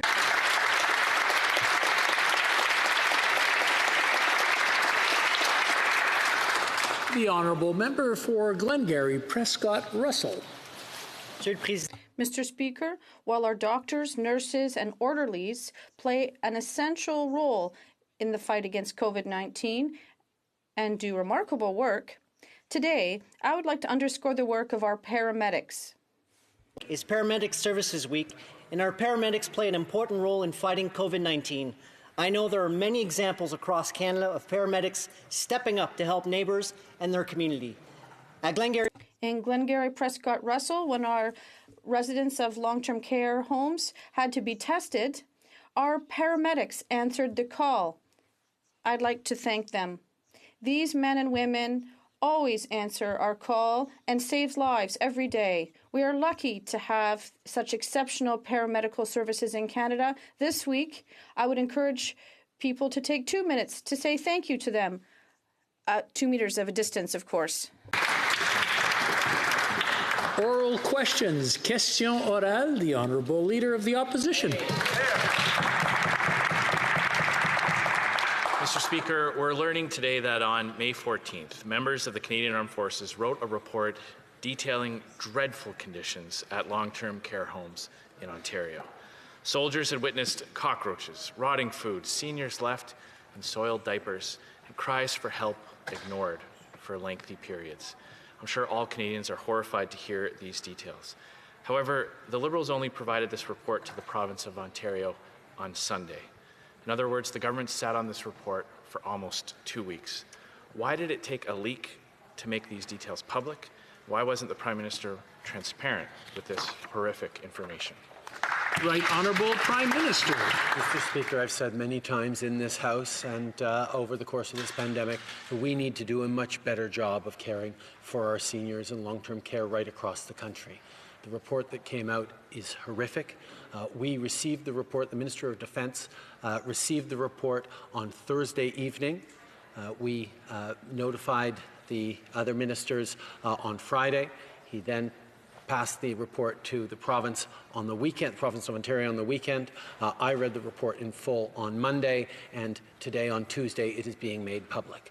Canadians need to know what's going on, and we need to work together to fix it. The Honourable Leader of the Opposition. Well, Mr. Speaker, the fact remains that that report was written on May 14th, so it took almost 2 weeks for that to be made public. Nos aînés, our seniors deserve better than this. They deserve better than the government waiting 2 weeks before publishing such an important report.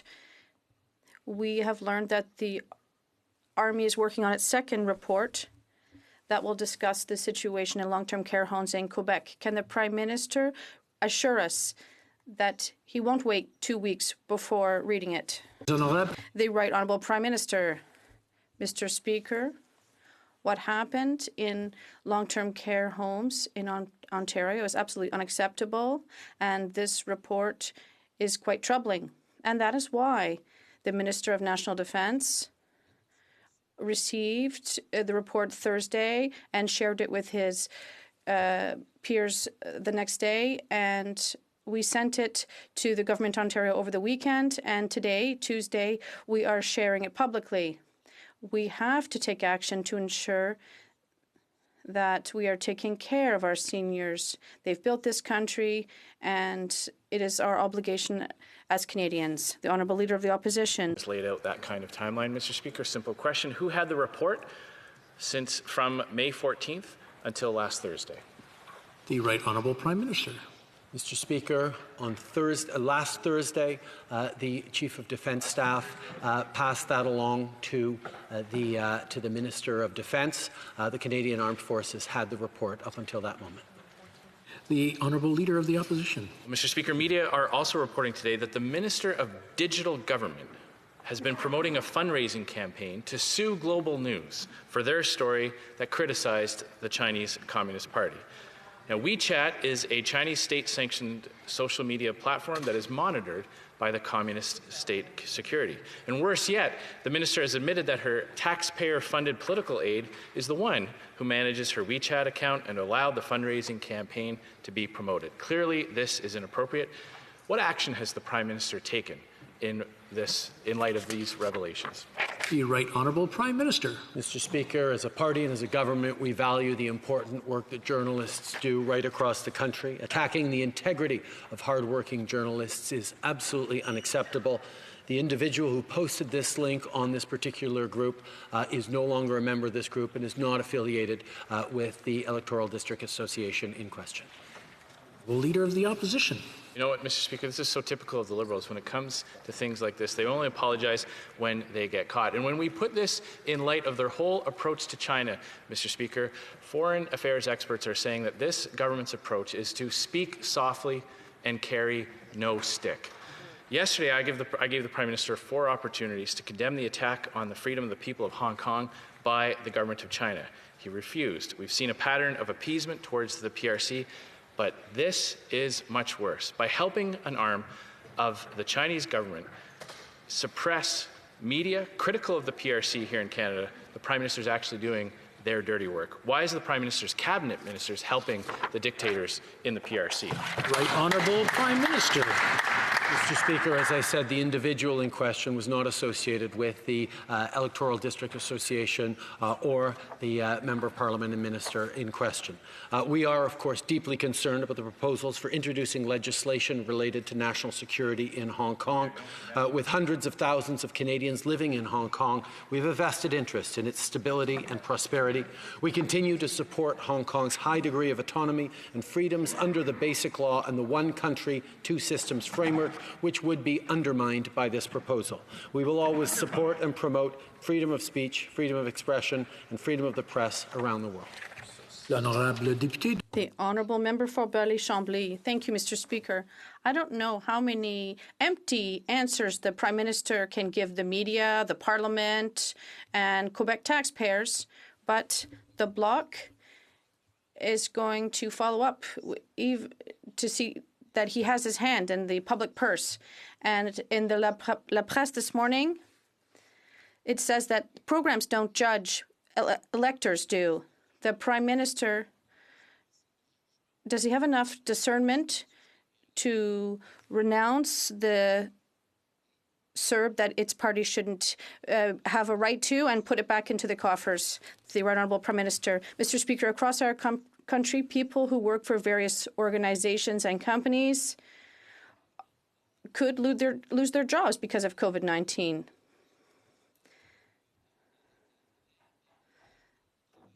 The assistance to workers that we've given is to be able to ensure that people continue to hold their jobs and keep it so that we can restart our economy.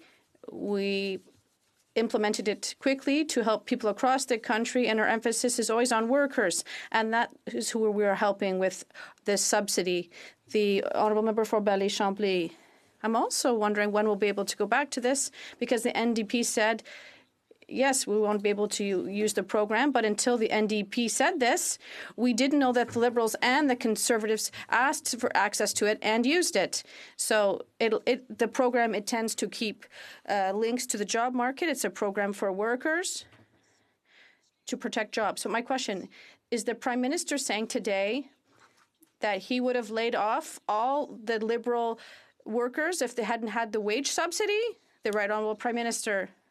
Mr. Speaker, organizations and companies across the country are facing difficulties because of COVID-19. And this wage subsidy program is there for organizations that are charities, not-for-profits, companies that have seen a loss in revenue, and we're going to be there to ensure their continuity and the future of workers. In terms of transparency, Mr. Speaker, all companies that receive this, the wage subsidy, this list will be published. We always work in a desire of transparency with everything we do. Burnaby South. Thank you very much, Mr. Speaker. Mr. Speaker, Canadians were horrified to hear the details as outlined by the military report of the conditions that seniors are living in long-term care homes. But seniors need more than just our compassion. They desperately need action. Report after report has made it clear that private long-term care homes have been the site of the most deplorable conditions. Will the Prime Minister agree today that it is time to remove profit from the care of seniors? The Right Honourable Prime Minister. Mr. Speaker, we are all concerned about the situation that seniors face in long-term care centres across the country. And as I said, the federal government stands ready to support the provinces in their area of responsibility and jurisdiction. We will not be telling the provinces what they need to do in their areas of jurisdiction, but we all know that there is a need for serious conversations within all orders of government and amongst all Canadians about how we ensure that we are taking better care of our vulnerable seniors who have built this country, who we need to do far better by than we have been doing so far. The Honourable Member for Burnaby South. But Canada needs national leadership to rally around the idea that seniors should not be made profit off of, that seniors should not be neglected. Les mêmes conditions. The same conditions as were seen in long-term care facilities in Quebec. There have been many deaths, and it's unacceptable. The worst conditions are in the private long-term care facilities. Would the Prime Minister be willing to help them today? It's time to take profit out of senior care. The Right Honourable Prime Minister. Any question about the administration of long-term care will go to the province of Quebec. That's within their jurisdiction. We have to respect the limits of their jurisdiction.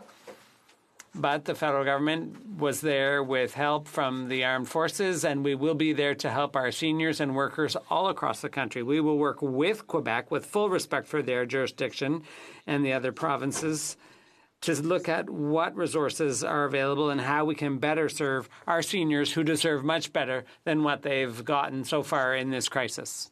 Well, Mr. Speaker, military members serving in Operation Laser have sounded the alarm on the horrible abuse and neglect of our vulnerable seniors in long-term care homes. The military reported this abuse on May the 14th, but the Minister of Defence did nothing with that information until Friday. And the province of Ontario was left in the dark until Sunday because the Public Safety Minister sat on it till then.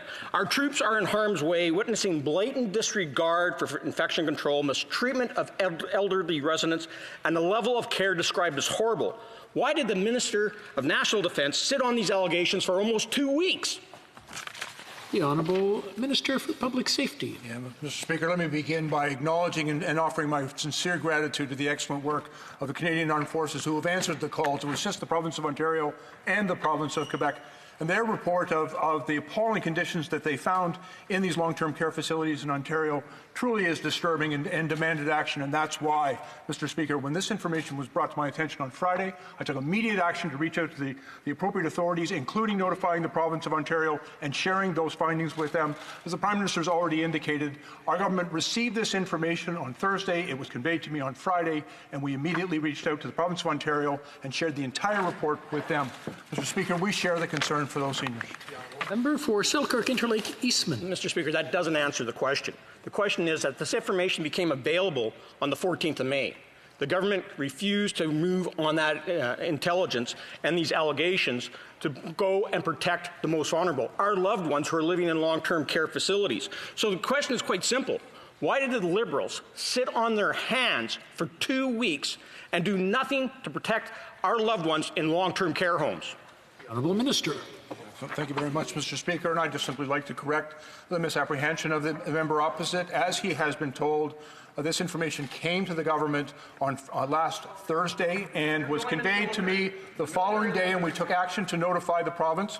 The information that was gathered, important information by the Canadian Armed Forces, was shared with the government last Thursday, and we took immediate action to take the steps necessary to begin to remediate the appalling conditions they report there. Honorable Député de Louis. The Honourable Member for Louis Saint Laurent. Mr. Speaker, We're aware that a crisis requires spending and creates a deficit. The president of the Treasury Board is at the heart of government decision-making. He sees the money coming in and authorizes it going out. And the Parliamentary Budget Officer has announced a $252 billion deficit. Could the president of the Treasury Board tell us how much the deficit has increased by? He's at the heart of the decision-making. The Honourable Minister of Finance. Mr. Speaker, we know that this is a crisis. We know that it's very important to invest in Canadian families and companies to ensure that we can get through this crisis. So we will continue with our approach, investing in this manner, so that we have an economy left when this crisis is over. The Honourable Member for Louis Saint Laurent. Mr. Speaker, how is it that the Finance Minister and the President of the Treasury Board cannot tell us how big the deficit is, but the Parliamentary Budget Officer can? They should know too, and they should tell Canadians the truth. Another thing, Mr. Speaker, a week ago the government said it was going to loosen conditions for loans, but we still have no news on that. Why? The Honourable Minister. Mr. Speaker, that's a different question. We will look at the situation when things are more stable, but right now things are evolving quickly, and we will look at our investments on a day-by-day basis. As for our programs, we've looked at how we could improve those programs, and emergency loans are just one example of relaxing of our conditions so that more and more companies have an opportunity to borrow money. Thank you. House Leader. Mr. Speaker, a relative of one of my constituents is a student who is renting out a room in her home to a foreign student. The student recently informed her that he's found a way to collect the CERB, go back to his home country overseas, and he would not be paying her rent any longer. So he gets to leave Canada, he gets to collect the CERB, and she gets shafted. Mr. Speaker, we are hearing more and more stories like this. So my question is, why are the Liberals turning a blind eye to individuals who seem to be purposefully trying to scam the system? The Honourable President of the Treasury Board. Thank you, Mr. Speaker, and I'd like to thank my colleague for raising this question. Our plan is very clear and has been from the beginning. That's to help people quickly and effectively, to help students and other Canadians, but students who are particularly having a hard time getting through the crisis. So we want to help all Canadians and all students so that we can kickstart the economy soon. And there are mechanisms that CRA can use to ensure that the money is sent out with good discipline. Well, according to a memo obtained by the National Post, foreign nationals are not required to show any proof of status before getting CERB payments. Temporary foreign workers don't need to show a work permit, and international students don't need to show enrollment or a student visa. There are virtually no safeguards in place. Does the minister not realize that by failing to prevent fraud, he's actually encouraging it? The Honourable President of the Treasury Board. Thank you, Mr. Speaker. Two very clear messages.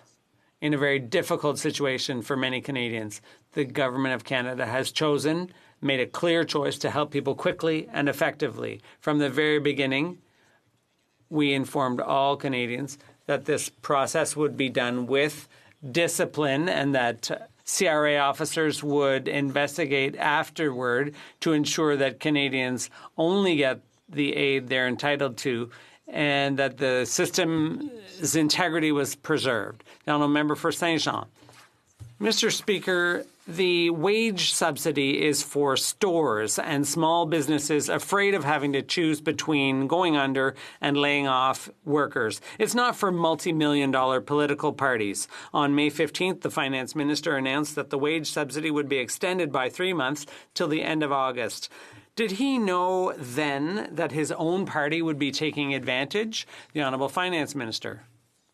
Mr. Speaker, the wage subsidy is very important in every industry all across the country.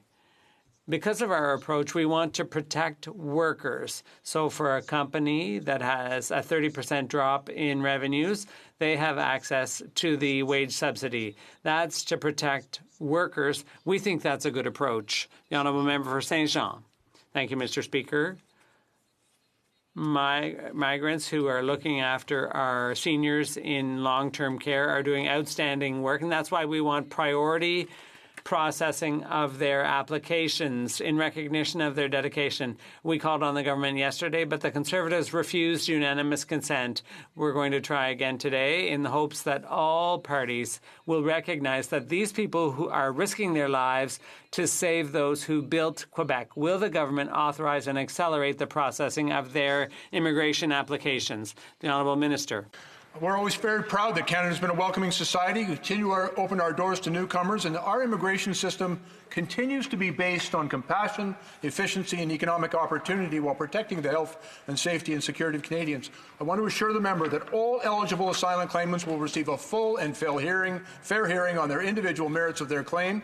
And while waiting for their claim to be heard, asylum claimants are allowed to work and study and receive basic health care coverage. Mr. Speaker, we're grateful for the work that they're doing in helping to serve vulnerable Canadians, and we'll listen carefully to the motions of the member opposite. Thank you. Member for Saskatoon Grasswood. Thank you, Mr. Speaker. The Liberals refused to tell us what happened to the National Strategic Stockpile before this crisis.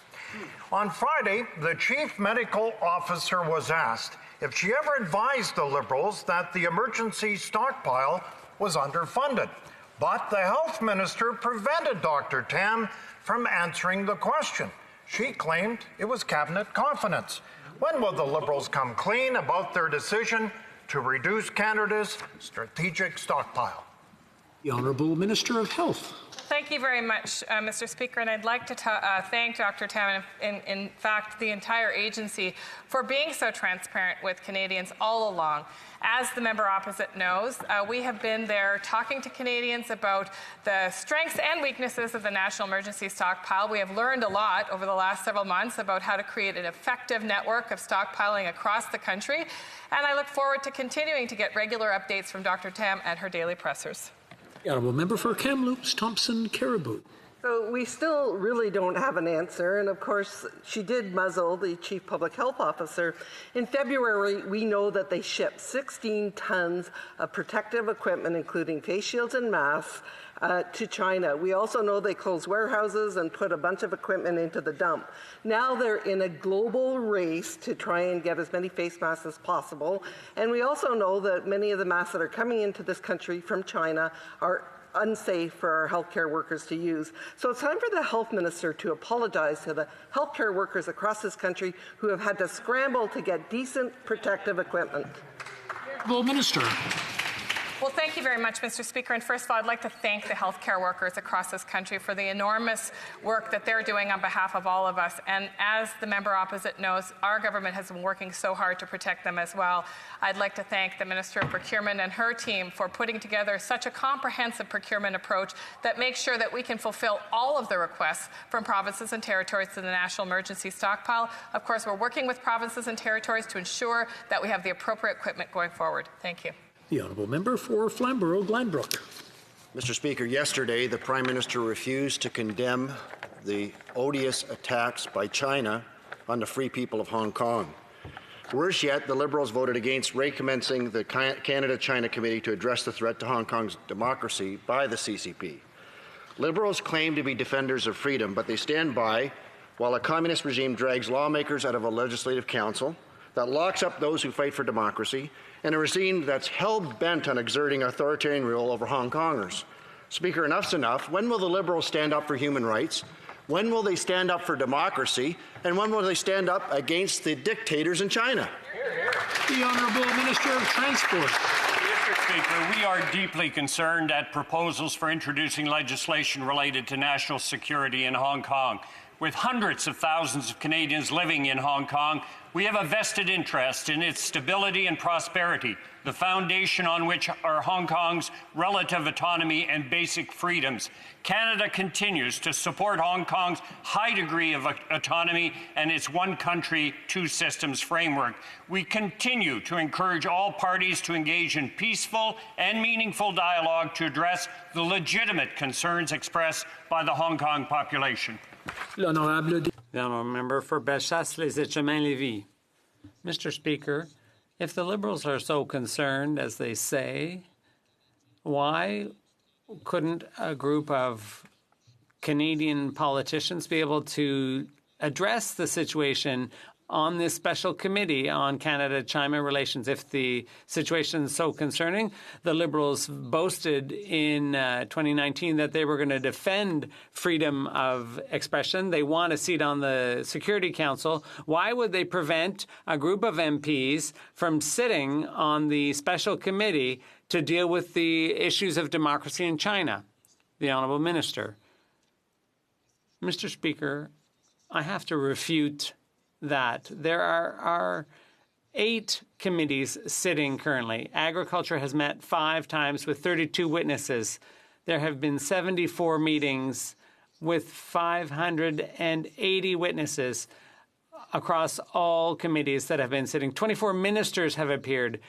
We are dealing with this pandemic. We have held strong, and we have ensured that committees have been able to sit. Fanshawe. Mr. Speaker, Danielle lives in my riding and supports herself off of just $1,000 a month. Because of her health condition, she is especially vulnerable to COVID-19 and struggles to protect herself. She has to buy medicine out of pocket, pay for the delivery of goods, and must avoid public transit, her only means of transportation. Danielle told us, there are so many little things that have added up. I can't afford my basic needs. Danielle doesn't need more empty promises. Danielle needs action from this government. When will they finally deliver the support people living with disabilities need?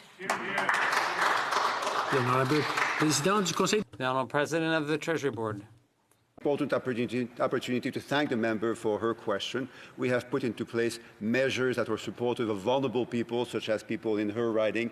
We know how difficult it is to go through the crisis, and that's why we acted quickly and efficiently with rapid support through the increase in the GST tax credit, through the Canada Emergency Response Benefit, through increase in seniors' benefits. We're going to do that, Mr. Speaker, because we need to keep looking after Canadians. The honourable member for Hamilton Mountain. Mr. Speaker, thousands of laid-off Canadian workers are being denied supplementary unemployment benefits as they negotiated with their employers, and the government has failed to explain why.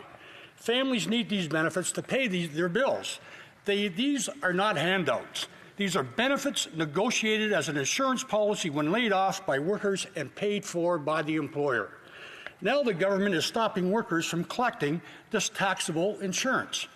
Unions and employers are asking this government to fix the loophole that denies workers the much-needed income. Why is this government denying workers their sub-benefits, and when will they fix this problem? The Honourable President of the Treasury Board. Thank you, Mr. Speaker. Once more, it's a very important opportunity to say how difficult those circumstances that Canadians go through. We are mindful of them. That's why we have acted quickly on the CERB, in particular, the Canada Emergency Response Benefit. 8.2 million Canadians have received at least one payment of CERB. We know that this is helping many Canadians, but we know there is more to do, and we'll continue to do more for Canadians. The honourable member for Orleans. Thank you, Mr. Speaker. Every day, thousands of truckers, many of them in my riding, travel all across Canada delivering goods that are essential, like drugs, food, and personal protective equipment. They are truly a crucial part of our supply chain. They keep our towns and cities in health. Since the beginning of this sad pandemic, this government has said that truckers should be considered essential workers so that they can do their work from coast to coast. Can the Minister of Transport tell us what steps he has taken in cooperation with his provincial counterparts to ensure that our valiant truckers can continue to do their so important work in full safety. The Honourable Transport Minister. Thank you, Mr. Speaker, and I'd like to thank my colleague for underscoring the essential and important contribution made by truckers. I'd like to thank them myself. I've been working since the outset with my provincial counterparts to encourage them to open up more rest stops so that they can use those and also use those as an opportunity to do outreach and education. We will not hesitate to take other steps to ensure that our workers feel safe on the job. Once again, thanks to the truckers. In Middlesex, London. Mr. Speaker, grain farming in Ontario contributes 75,000 jobs and approximately $18 billion in economic output. A recent survey done by the Grain Farmers of Ontario has indicated the following. 86% expect their net income to be reduced in 2020. Over half of the grain farmers are already seeing a reduction in sales, and another 24% are experiencing cancellations or delays of existing contracts. 1/3 are experiencing cash flow, and another 1/3 expect cash flow issues in the near future. 55% fear that they have inability to cover the cost of production. What is this government actually doing to help the farmers during this pandemic and for the future? Thank you. The Honourable Minister of Agriculture. Merci, Monsieur le Président. Permettez-moi. Thank you, Mr. Speaker. I'd like to remind you what we've done for producers. They do provide an essential service and provide for our food safety. So we have invested $1.6 billion and additional monies for beef and pork producers, $76 million for processors, $2 million for the CFIA, $50 million to bring foreign workers in, and we'll do more. We know how important our producers are for the Canadian economy. The Agriculture Minister is telling farmers they can't say that the programs offered just aren't good enough. She's also saying she doesn't know where the gaps are or where the funds should go. Well, here's the start. Exempt agriculture from the carbon tax. Regain the $5 billion in lost markets that Liberal blunders have cost farmers. Improve the livestock insurance program. And yet her advice to farmers is drain your savings or go further in debt. Can the minister tell me what other essential Canadian industries the Liberal government have told drain whatever savings you may have before you're offered any meaningful assistance? The Honourable Minister of Agriculture. Thank you, Mr. Speaker. There are a whole lot of programs available to our agricultural producers, and we're doing more. We're working with them to identify which groups have additional needs. I would remind everyone that the emergency fund, we heard producers say that many of them had trouble accessing that program, so we relaxed the criteria, and that increased direct aid to producers. For Yorkton Millville. Thank you, Mr. Speaker. The Minister of Public Safety has ruled that the firearms contained on the Order in Council banned list were unsuitable for sport or hunting, despite the government providing transport permits for over 30 years for the purpose of sport shooting with those firearms. Why is the minister choosing to attack law-abiding gun owners instead of gun smugglers and criminals who have absolutely no intention of obeying his restrictions? Minister for Public Safety. Thank you very much, Mr. Speaker. Just to be very clear, what we have done is we've prohibited weapons that were not designed for hunting or for sports purposes, but rather designed for military use, for soldiers to use in combat. There is no place for those weapons in our civil society. They have been used tragically in many mass shootings in Canada and around the world. We promised Canadians that we were going to strengthen gun control, and we have taken an important first step. There is more work to do, Mr. Speaker, and we will do that work. The Honourable Member for Battlefords, Lloydminster. Thank you, Mr. Speaker. We know that the Prime Minister doesn't like energy workers. He won't support farmers, and he's going after responsible firearm owners. The Prime Minister should be targeting the criminals who traffic in illegal guns, not hunters and athletes. The Prime Minister seems to only support Canadians when he thinks he can get their votes. So, simple question. Can the Prime Minister tell us why he's playing politics during this pandemic? The Honourable Minister. Speaker, there is no greater responsibility of any government than to keep their citizens safe. And what we have seen, tragically, even through this terrible pandemic, is that gun violence continues to plague many of our communities across the country. We've seen increases for example, in the incidence of domestic violence. We have promised Canadians we will strengthen gun control, and that includes bringing forward new regulations with respect to the storage to prevent them from being stolen, new laws and regulations with respect to the border to prevent them from being smuggled, and new regulations to prevent their criminal diversions into the hands of criminals. Mr. Speaker, we will take strong action that is necessary to keep Canadians safe. The honourable member for La Prairie. Mr. Speaker, the government announced it was going to be giving workers an extra 10 days of sick leave. Unfortunately, given that 95% of workers don't come under the Canada Labour Code, that's not this Parliament's job to decide. I'd like to know when the Prime Minister says he's not going to encroach on Quebec and provincial jurisdiction, this is exactly what we're talking about. So my question is simple. Just before the announcement was made, was an agreement reached with Quebec and the provinces? The Honourable President of the Treasury Board. Thank you, Mr. Speaker. I'm very happy to answer that question. We know that the current crisis began with a health crisis, and then it took the form of an economic crisis. Both are very important. Both the economy and health are important. We're going to work with all provinces and all Canadians to ensure that all provinces agree we need to do more to protect Canadians' health and the economy. The honourable member for La Prairie. Obviously, there was no agreement with Quebec and the provinces.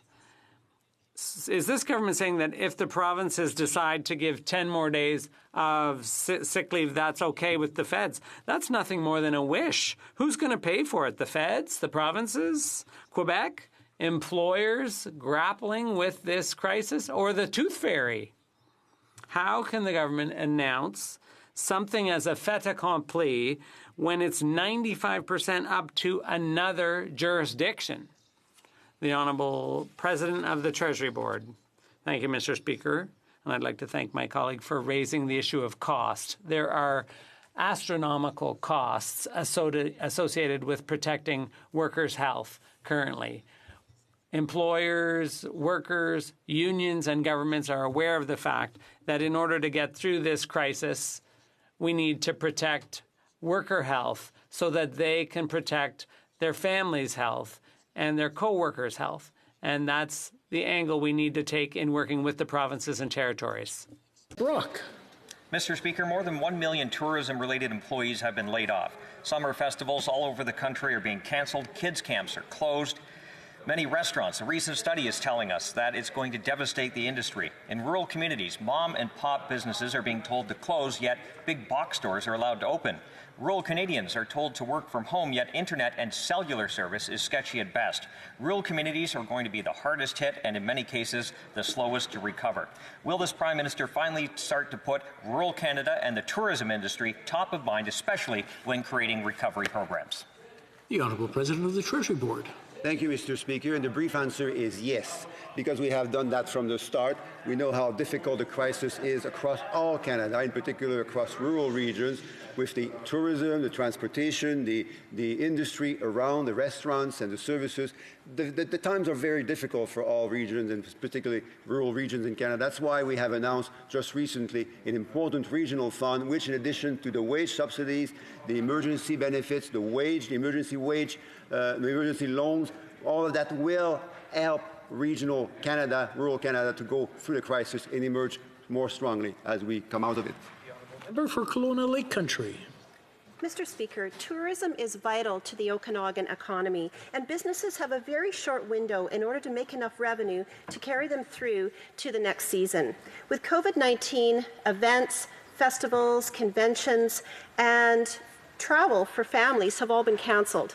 Related companies are also affected, like cab drivers and event suppliers and bicycle rentals. The Prime Minister stated on May 5th that the government was looking into tourism-specific supports, and it's now been 3 weeks and still nothing. The Liberals are letting tourism operators down. When will this government announce their plan for the tourism sector? The Honourable President of the Treasury Board. Merci, Monsieur le Président. Ça me donne la chance de... Thank you very much. That allows me to continue on that same topic. As I mentioned earlier, the Regional Recovery Fund, $962 million, is going to support recovery along with other programs like wage subsidies, emergency loans, and the CERB to help workers who have sadly lost their jobs. We are going to do that to support regions, and it's going to be crucial in order to move through this crisis. Member for Edmonton Centre. Mr. Speaker, businesses across the country are struggling, and the government has been saying if the emergency business loan's not enough, entrepreneurs should apply for the Business Credit Availability Program that provides loan guarantees through Export Development Canada. While we heard at Finance Committee how some of the programs are performing, there has been no feedback on these loans specifically, despite my repeated questioning. So simple, straightforward question for the Minister. How many business credit availability guarantees have been issued since March 13th? The Honourable Minister for Small Business. Thank you, Mr. Speaker, and I want to thank my honourable colleague for that very good question. We have put many supports out to help our struggling small businesses across the country, including the Business Credit Availability Program, additional lending supports for our businesses, and I look forward to making that information available to my colleague and to members of this House. These supports really are going to help our small businesses weather through this difficult period with the operating capital that they need during this time. Thank you, Mr. Speaker. L'honorable député de Lac-Saint-Louis. The honourable member for Lac-Saint-Louis. Mr. Speaker, the arts and performance sector has been hard hit by the pandemic. This is a sector that brings together many Canadians, many of whom are freelancers. For example, Liz McRae, one of my constituents, who makes her living on contract as a voiceover professional. How is the government going to support these Canadians long term? Canadians who work in the arts and culture sector, while we wait for a vaccine that will allow us one day to go back to our regular cultural activities. L'honorable président du Conseil du Trésor. The Honourable President of the Treasury Board. I'd like to thank the member for this question. More than ever, we need our artists to bring us together and keep us strong throughout this difficult period. Since the beginning of the crisis, this government has taken solid measures to support this sector. For example, we ensure that artists who are receiving royalties can receive the CERB. We have also announced a $500 million program to meet the needs of the heritage, sports, and culture sectors. Our support has always been there and will continue to be there for our artists and athletes in the context of the current crisis. The honourable member for Bellechasse-les-Échemins-Lévis. Thank you very much. Who said that COVID couldn't be transmitted between humans, that we didn't need to close the borders, that we didn't need masks? Who said that? The government. Was any of that true? Sadly, no. And today we're paying the price for that. Today, we've learned that the Liberals would like to make it an offence to spread misinformation. Are they going to be locking themselves up? What is happening in our democracy? Should the Liberals really be telling Canadians what they should and shouldn't read, what is true, what is false? Why attack freedom of expression when we're in the middle of a pandemic? Minister. Well, thank you, Mr. Speaker. And I'm extremely proud of our officials and our government for adapting to science as it has evolved.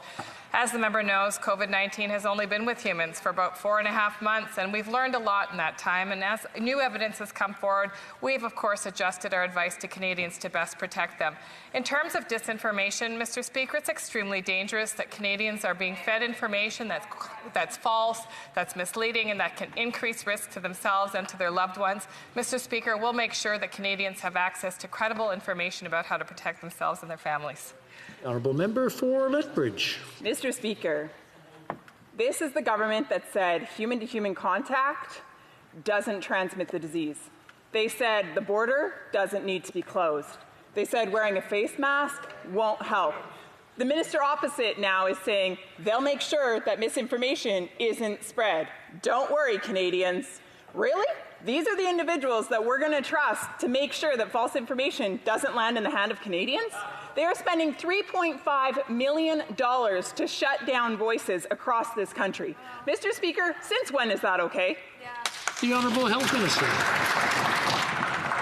Mr. Speaker, I'm proud to be a part of a government that believes in investing in science, that believes in investing in research, that understands that science evolves and that a response needs to evolve with it. Mr. Speaker, we're part of a government that actually unmuzzled government scientists, that made sure that we restored funding in the agencies that support our understanding, not only of this disease, Mr. Speaker, but many other diseases that threaten Canadians.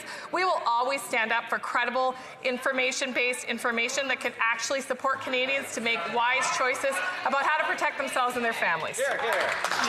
The honourable member for West Nova. Thank you very much, Mr. Speaker. We understand that the Nova Scotia massacre investigation is complex, and due to the number of lives lost and, of course, the crime scenes that it has.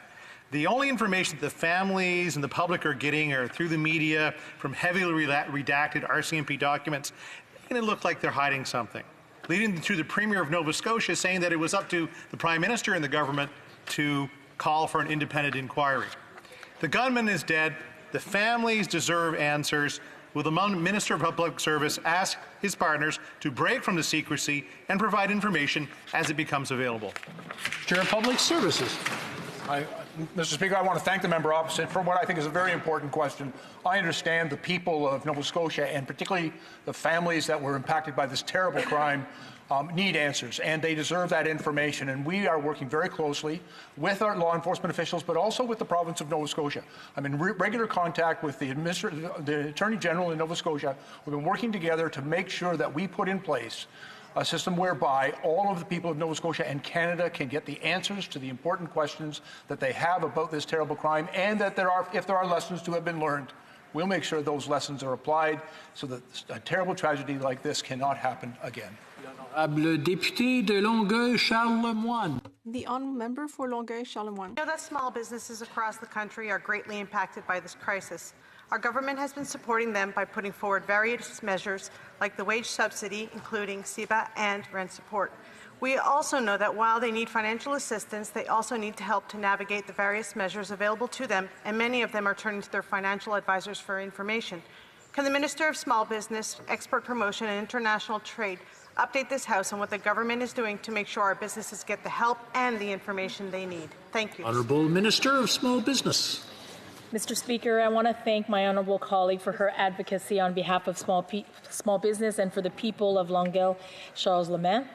And the smallest and most vulnerable businesses may face the additional challenge of accessing financial planning advice to help them survive through this difficult period. It's why we launched the Business Resilience Service. It's a 24-hour, it's a free hotline operated by the Chartered Professional Accountants of Canada. It's going to operate 7 days a week for the next 4 weeks, and it's a service that's going to help Canadian business owners, including those who run charities and not-for-profits, with customized financial guidance from navigating tax regulations, government supports, and planning their path to recovery. Thank you, Mr. Speaker. Great help for small. The honourable member for Hamilton Centre. In my statement, I shared the very tragic story of Mr. Rodriguez. Mr. Speaker, noted professor of law and medicine Amir Atran publicly stated, quote, "I am appalled at the Liberals who talk a fine line against racism, won't make it a legal requirement to collect data on racial minorities in COVID when they are at the greatest risk. See no evil is the Prime Minister's choice, and it's racist." End quote. Mr. Speaker, will this government make it a legal requirement to collect race-based data related to COVID-19? The Honourable Minister of Families. Mr. Speaker, I appreciate the honourable member's question. This is an issue that is really important to us. Disaggregated data will better inform our policy-making process. In fact, under the Emergency Community Response Fund, we have required the intermediaries to provide disaggregated data upfront to our government so that we can respond more effectively to vulnerable communities, including racialized Canadians. The Honourable Member for Fredericton. Thank you, Mr. Speaker. Canada has incredible destinations, from spectacular mountain scenery to World Heritage Sites, the highest tides in the world, and vibrant cultural diversity. We can be proud of everything our beautiful country has to offer. Tourism is indeed a vital part of the Canadian economy. Before the pandemic, it represented more than $20 billion in revenue, millions of jobs, and 2% of the GDP. But now this sector and the people who make hospitality their career need our support more than ever. Can the minister detail the plan to support the workers of this industry? Will they be able to count the hours they worked in the previous year when applying for employment insurance, as has been the concession for other seasonal workers? Thank you. The Honourable President of the Treasury Board. Merci, Monsieur le Président, et merci à ma collègue de... Thank you very much. And I'd like to thank my colleague for reminding us of the difficulties faced by our workers, specifically in the seasonal and tourist sectors. That is why we acted quickly to create the CERB, the wage subsidy emergency loan for small businesses, of which there are many in rural areas and in the tourist sector in particular. That is why we've also announced other measures.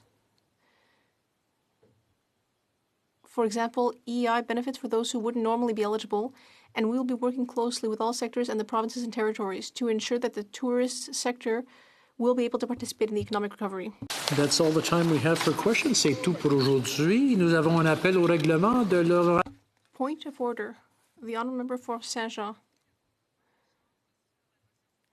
I would like to draw the attention to the following motion, that this House recognize the contributions of hundreds of essential workers, specifically in the health sector in Quebec and elsewhere in Canada, who are asylum claimants, and would ask the government to work with the Quebec government and other jurisdictions in Canada in order to prioritize and accelerate the processing of their files as well as those of their families in order to recognize their work during the current health crisis. L'honorable député a-t-elle le consentement unanime de la Chambre? Is there unanimous consent to move the motion? Non, nous avons pas. No. Unanimous consent was not granted. For Hamilton Centre. Thank you, Mr. Speaker. There have been consultations with other parties, and I believe if you seek it, you will have unanimous consent for the following motion.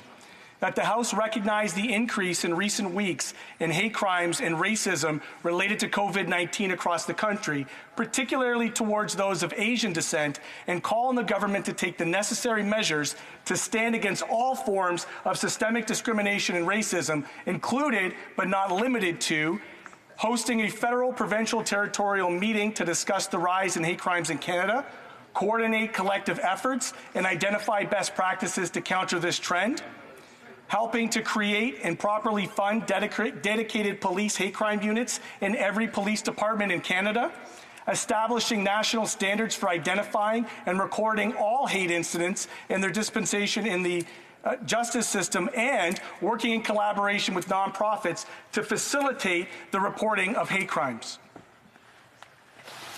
Does the honourable member have the unanimous consent of the House to move the motion?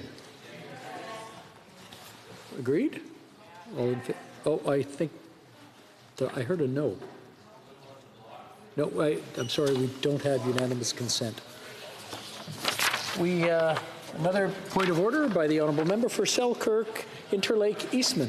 Mr. Speaker, during question period, I was questioning the Minister of Public Safety about the tragedy that we're hearing that in our long-term care facilities that was witnessed by members of the Canadian Armed Forces who are serving in Operation Laser. The Minister said that he never received a notification of this until Friday of this week. Global News Ottawa Bureau Chief is now reporting that report and letter was sent directly to the Minister of Public Safety on May the 14th. I wish that he would correct the record. Minister of Public Safety. I'm very pleased to have the opportunity to get up and correct the record. The Global report is wrong. And in fact, the Canadian Armed Forces sent that information to me on Friday, May 22nd. We immediately took action, and on the weekend as well notified the province of Ontario. Orders of the day. The Honourable Government House Leader. Oui, Monsieur le Président, je propose. Thank you very much. I move, seconded by the President of the Treasury Board, that relatively to motion number 7, debate be not further adjourned.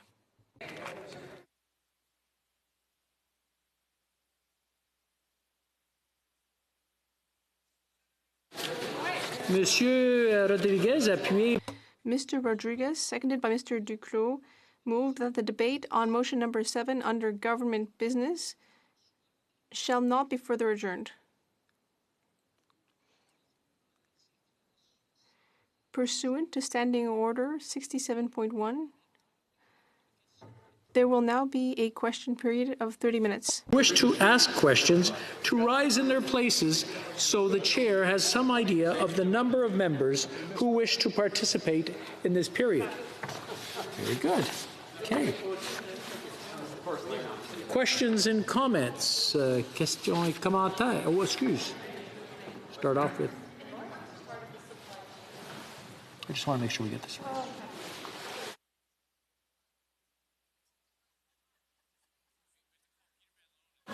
I just wanted to confirm that. Questions et commentaires. Questions and comments? The Honourable Opposition House Leader. Thank you very much, Mr. Speaker. Well, I'm very, very disappointed that we are seeing the government shut down debate on this important motion. When they gave notice of it, I was anticipating that they might try this maneuver earlier on today, and then I was very pleased when the government House Leader didn't move a motion to shut debate down. So what would possess him to do this right now, I don't know. Except for the fact that what I do know is that this government does not want Parliament to sit. They want a committee to sit so that they can escape the accountability and the rigor that Parliament demands. And we've seen the Prime Minister stand outside his cottage day after day over the last several months, taking nice questions from the media and not having to answer not only questions, but opposition day motions, questions on the order paper, deal with private members' legislation. The work that Parliament should be doing in this House, the Prime Minister has been able to escape from day after day after day. And this motion continues to give him that escape hatch. So, Mr. Speaker, I'm going to ask the House Leader one more time. We know he's shutting down debate, but I will ask him this. If he and the Prime Minister think that we can be here face-to-face as we are today, there's 40-some of us in this place, why can we, if we can do that every day, 4 days a week for the next several weeks, why can we not meet face-to-face in a Parliament setting with Parliament working and acting, not just a feeble committee that's a fake Parliament? Thank you, Mr. Speaker. The Honourable Government House Leader. Thank you, Mr. Speaker. I think this very important motion strikes the right balance between the important role that the Parliament has to play on one side and also respecting public health advice. Now, through this motion, we're adding time for the opposition to ask questions. The opposition will be able to ask questions on pretty much anything they want, Mr. Speaker. There will be MPs here physically present, and there will be MPs participating virtually, which means that MPs from all the country will be able to participate. So this is great for democracy, Mr. Speaker, and that's why we've introduced this motion. And I'm not sure which is the part that don't like the fact that everybody participates, the fact that they get more questions, the fact that there's SO31s, the fact that we meet this summer. I don't know which part they don't like, Mr. Speaker. Questions et commentaires. Questions and comments. Honorable Député de La Prairie. The Honourable Member for La Prairie. I agree with the former speaker. We heard about that this morning, and ultimately it didn't happen, so I had a bit of hope. But now, here, we're getting a motion that puts an end to this House's work. Now the government is telling us, yes, we will be continuing to sit and answer questions. You don't need to be a genius to understand that sitting 4 times a week with 90 minutes of questions a day is not the same thing as 5 days of sitting from 10 rather to 6. I don't think a lot of people are going to swallow that. Sure, I understand we're in a pandemic, but we're in a period of de-confinement. The Quebec government has started sitting again, and the same is happening with the legislative assemblies in other provinces. Businesses in Quebec and elsewhere are being opened. In fact, that happened a while ago. Things are opening up. What was true 4 or 6 weeks ago and made a lot of sense no longer makes sense today, at least not to the same extent. We can act in a smart way, have an open government, vote on motions, debate bills, have debates. Why is the government trying to escape this at a time when we have a deficit of more than $300 billion? We're in a pandemic. They're refusing to give us an economic update. They're trying to escape questions and scrutiny. And the leader is making a face as though he were surprised. Yes, yes. That's this government's objective. It's trying to avoid having to answer questions at any time. I think that currently our democracy is enfeebled. I don't understand. I think that we need to understand why this government is trying to avoid having to answer questions. The honorable leader of the government. Was that for me? Okay. Thank you, Mr. Speaker. Listen, my colleague is saying that we're trying to hide, but we're actually going to have 6 rather than 4 hours of questions. And in my opinion, 6 is greater than 4.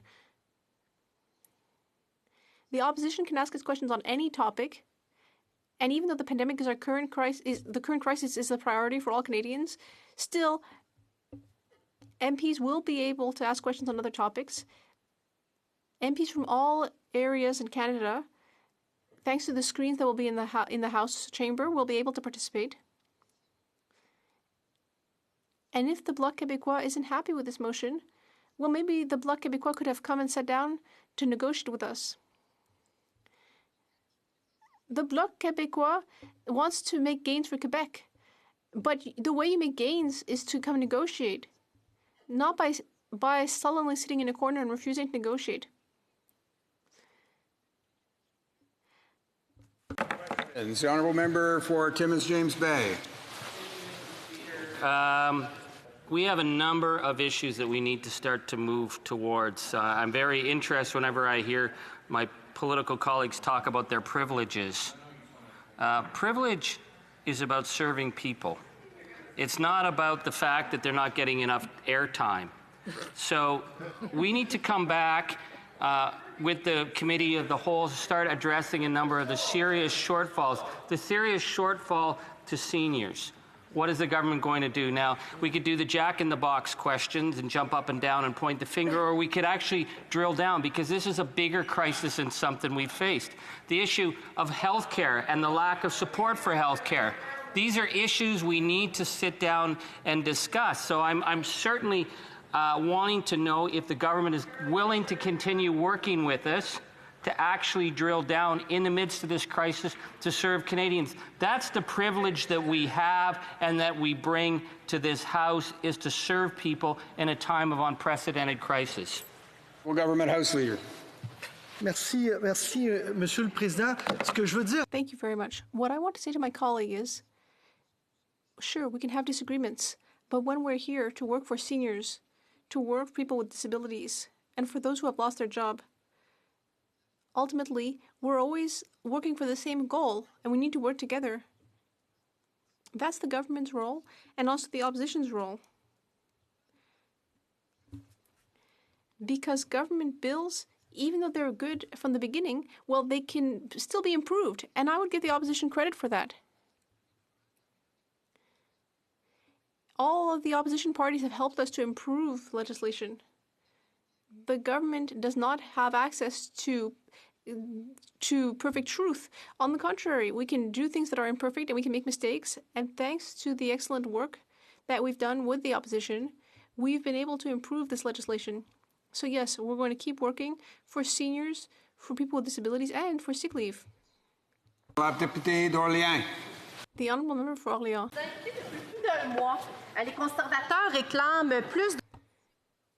The Conservatives have been asking for more accountability for over a month. Government House Leader to tell us the consequences of Motion 7 that we have put forward, the content and certainly the duration of that question period. The Honourable Government House Leader. Thank you very much for that. That was a great question, Mr. Speaker, and that was a great question. And Mr. Speaker, actually, in normal seatings, we have the equivalent of 5 question period, 5 times 45 minutes. With this motion, we're coming here 4 days a week. Physically, we'll be here meeting and having fun. But also, our colleagues will be there. Our colleagues will be participating from across the country. That's democracy, Mr. Speaker. It's not because somebody lives around Ottawa that can ask questions. Anybody that's been elected should be able to ask questions. And this is doing what we're doing through this hybrid period. So I'm wondering, why does the opposition have a problem if we give them more time than before to ask questions? I still don't know. Questions? Question. The honourable member for Yorkton Melville. Thank you, Mr. Speaker. The problem is not with the format. And Canadians are figuring this out, and perhaps that is the reason why they want to shut down debate. The problem is not the format. The problem is that we are dealing with a committee instead of Parliament itself sitting in this House. And Canadians have figured that out, and they are not happy because this is not what they were asking for and continue to ask this House for. There is no reason, if there are 4 days that we can sit here and do this back and forth with no privilege for us as opposition, that we cannot sit as a proper Parliament during those 4 days of time. His explanation is not acceptable. Honourable Government House Leader. Well, Mr. Speaker, my colleague says that Canadians are not happy. I would say Conservatives are not happy. I think overall MPs should be happy on the fact that there's more time to ask questions. Why? Because it's fundamental. We want that. We want that to have more time for the opposition to ask important questions. I was in the opposition for many years, Mr. Speaker. And I know how important the role of the opposition is, and they're playing that role very well. So we're giving them more time for more questions. They'll be sitting this summer, Mr. Speaker, more hours a week with colleagues in big screens. They're being able to ask questions across the country. I think it's a fair and balanced approach. Question. La députée de Montarville. The honourable member for Montarville. Thank you very much. I was listening to the House Leader tell us a few moments ago how all members in this House had been collaborating very well in order to benefit all Canadians and Quebecers. And indeed, that's true. But what we're currently debating seems to me shameful. I don't think it adds anything to Parliament's credibility and dignity, this debate that we've been having over the last 2 days. In my opinion, it would have been easy to find common ground. The Conservatives want Parliament to sit more regularly. The government wants a hybrid Parliament. Why not do both?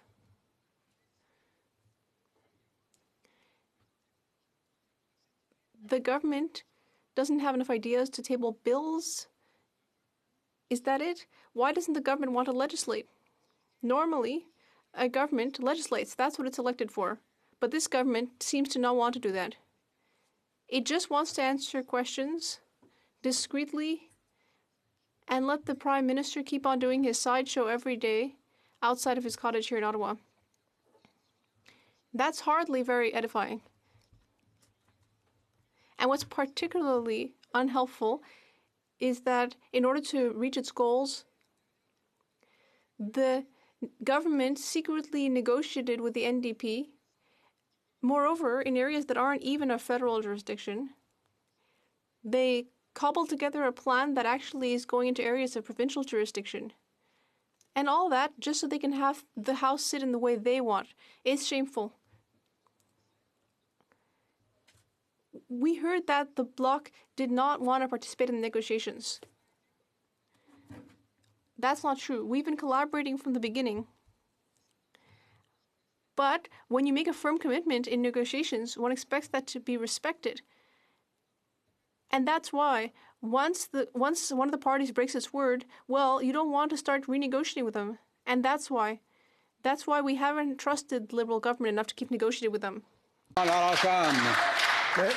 The Honourable House Leader, I'd like to thank my colleague for his question. Listen, you can have disagreements, that's fine, but you don't go off to sulk in a corner. You have to come together and debate. The Bloc Québécois is here to represent Quebec. Well, the only way to represent Quebec and do things that are good for Quebec is to negotiate and push forward Quebec's interests instead of going off to sulk in a corner. So there are still multiple issues to be settled here. For example, how will we vote on various measures? How will we ensure that colleagues who aren't here are able to vote? Because that's a fundamental pillar of democracy. And in fact, with this motion, we're going to ask the Procedure Committee to analyze that. one of the most important things that members do here in the House is to vote. We need answers on that and other things. But meanwhile, we're giving more time for opposition members to ask us questions and on any topic. And we will be sitting again this summer. There can be SO31s, members can make statements, but we're in the middle of a crisis, a public health crisis. We need to respect those directives. The Honourable Member for Rosemont-le-Petit-Patrie. Thank you, Mr. Speaker. I would like to ask the parliamentary leader about two things. People in Rosemont-le-Petit-Patrie in Montreal who are living in poverty, what I find difficult is when people who are sick, who go to work ill because they don't have access to 6 days. Socially, that creates a great deal of problems. All of the little people who want to go to work or who want to take sick days and can't. This is a real issue. I think we need to move things forward. I'm persuaded that all the workers of Quebec will be pleased to get paid sick leave and have this move forward. Now, we saw this hybrid house formula in London. However, the opposition has interest in being able to have 5 minutes of asking questions of a minister rather than being limited. And I think that we will have our proceedings improved. The Honourable House Leader. I'd like to thank my colleague for his question. The fact that the opposition has 5-minute question periods and that back and forth means that it's more difficult for the government. It's the nature of the thing, perhaps. They will lose their balance somewhat. The NDP has made gains in the opposition because they're able to ask more questions. The government is questioned about anything the opposition chooses. This is what helps our democracy to function well. It forces the government to stay on its toes and to fully answer many, many questions. And I think that this is good for democracy. That's positive. The fact that we're seeing each other 4 times this summer, that is also a positive thing. Yes, these types of questions promote democracy and we're pleased to participate in it. When it comes to sick leave, my colleague is entirely right. Workers should not have to choose between hiding their illness and going to work because they don't have enough money to put food on the table, or taking time off and getting nothing. To come back to what the Bloc Québécois said, obviously we need to have a discussion with the provinces and work in partnership with them. There are discussions that have been initiated, and there are discussions that will continue. Why? Because we put human beings at the heart of everything we do, and the opposition should do the same. The Honourable Member for West Nova. Thank you very much, Mr. Speaker. And my question, on this closure kind of expected to happen earlier this morning, but here we are today. But the question I really have has to do with convention and precedence of this House. Because it seems like once we do something, it becomes a rule of this House. So that means in the future that we can go forward and continue to do it. So my question to the government House Leader is, when September rolls around, when things get back to whatever the normal is going to be, is this going to be continued because it's now become a convention? We all know. We've been told this from a political standpoint. There are no votes for you in Ottawa. Stay in your constituency and meet with your folks. But we should be able to come back here. Will this be continued in September? Government House Leader. Well, we all want this place filled with MPs. I'd like to see 338 men and women in this place representing their ridings and the people that they were elected by. But, Mr. Speaker, it's another reality. My colleague talks about a precedent. Which precedent does the pandemic have? How did we know? This is like a new order for everybody, for all of us. For all of us. These are not normal circumstances, Mr. Speaker. And of course, we're working towards coming back, bringing the Parliament, everything. That's what everybody wants. But we need to strike that fine balance between the capacity of the opposition to be asking important, tough questions, as they should do, and as they're doing. Between that and also respecting the advice of Health Canada, Mr. Speaker. That's fundamental. This is why this motion is good and it represents that balance. Questions? Question. L'honorable député de Saint-Jean. The Honourable Member for Saint-Jean. I have a question for the Government House Leader. There are other parliaments who operate virtually, and we're told it's great, we can ask questions. People from outside the Parliament can also ask questions, but these other legislatures function in a hybrid fashion, but they tested electronic voting. Why are we limited to just having a virtual question period? Why couldn't we move forward with our legislative agenda? Why can't we have opposition days? Why can we not go further and play the role of real parliamentarians if we can have a hybrid parliament? The Government House Leader. Thank you, Mr. Speaker. I'd like to thank my colleague for her question. It's a fact that we all agree on the importance of Parliament, what it does, what it can do. That's why we asked the Procedure Committee to study ways to vote remotely, which is not currently possible. If it were possible, we would already do so if the Conservatives agreed. As far as I understand, they're not interested in it. However, we need to make an effort to come to that in order to accomplish all of these various functions. We don't know how long the pandemic will last or where we're going, but one thing is clear, it's that the government will always respect the fundamental principles of our country and ensure that it will debate the issues and decisions, because the opposition plays a fundamental role that we respect, and we want them to maintain it and keep playing that role. Questions and comments. The Honourable Member for Louis Saint Laurent. Earlier, there was mention of the hybrid parliament experience, and they set that aside because they found it didn't work well enough. If we want to have a debate, we have to have a debate on the facts. The Conservatives have always said that it's impossible to have 338 parliamentarians united virtually.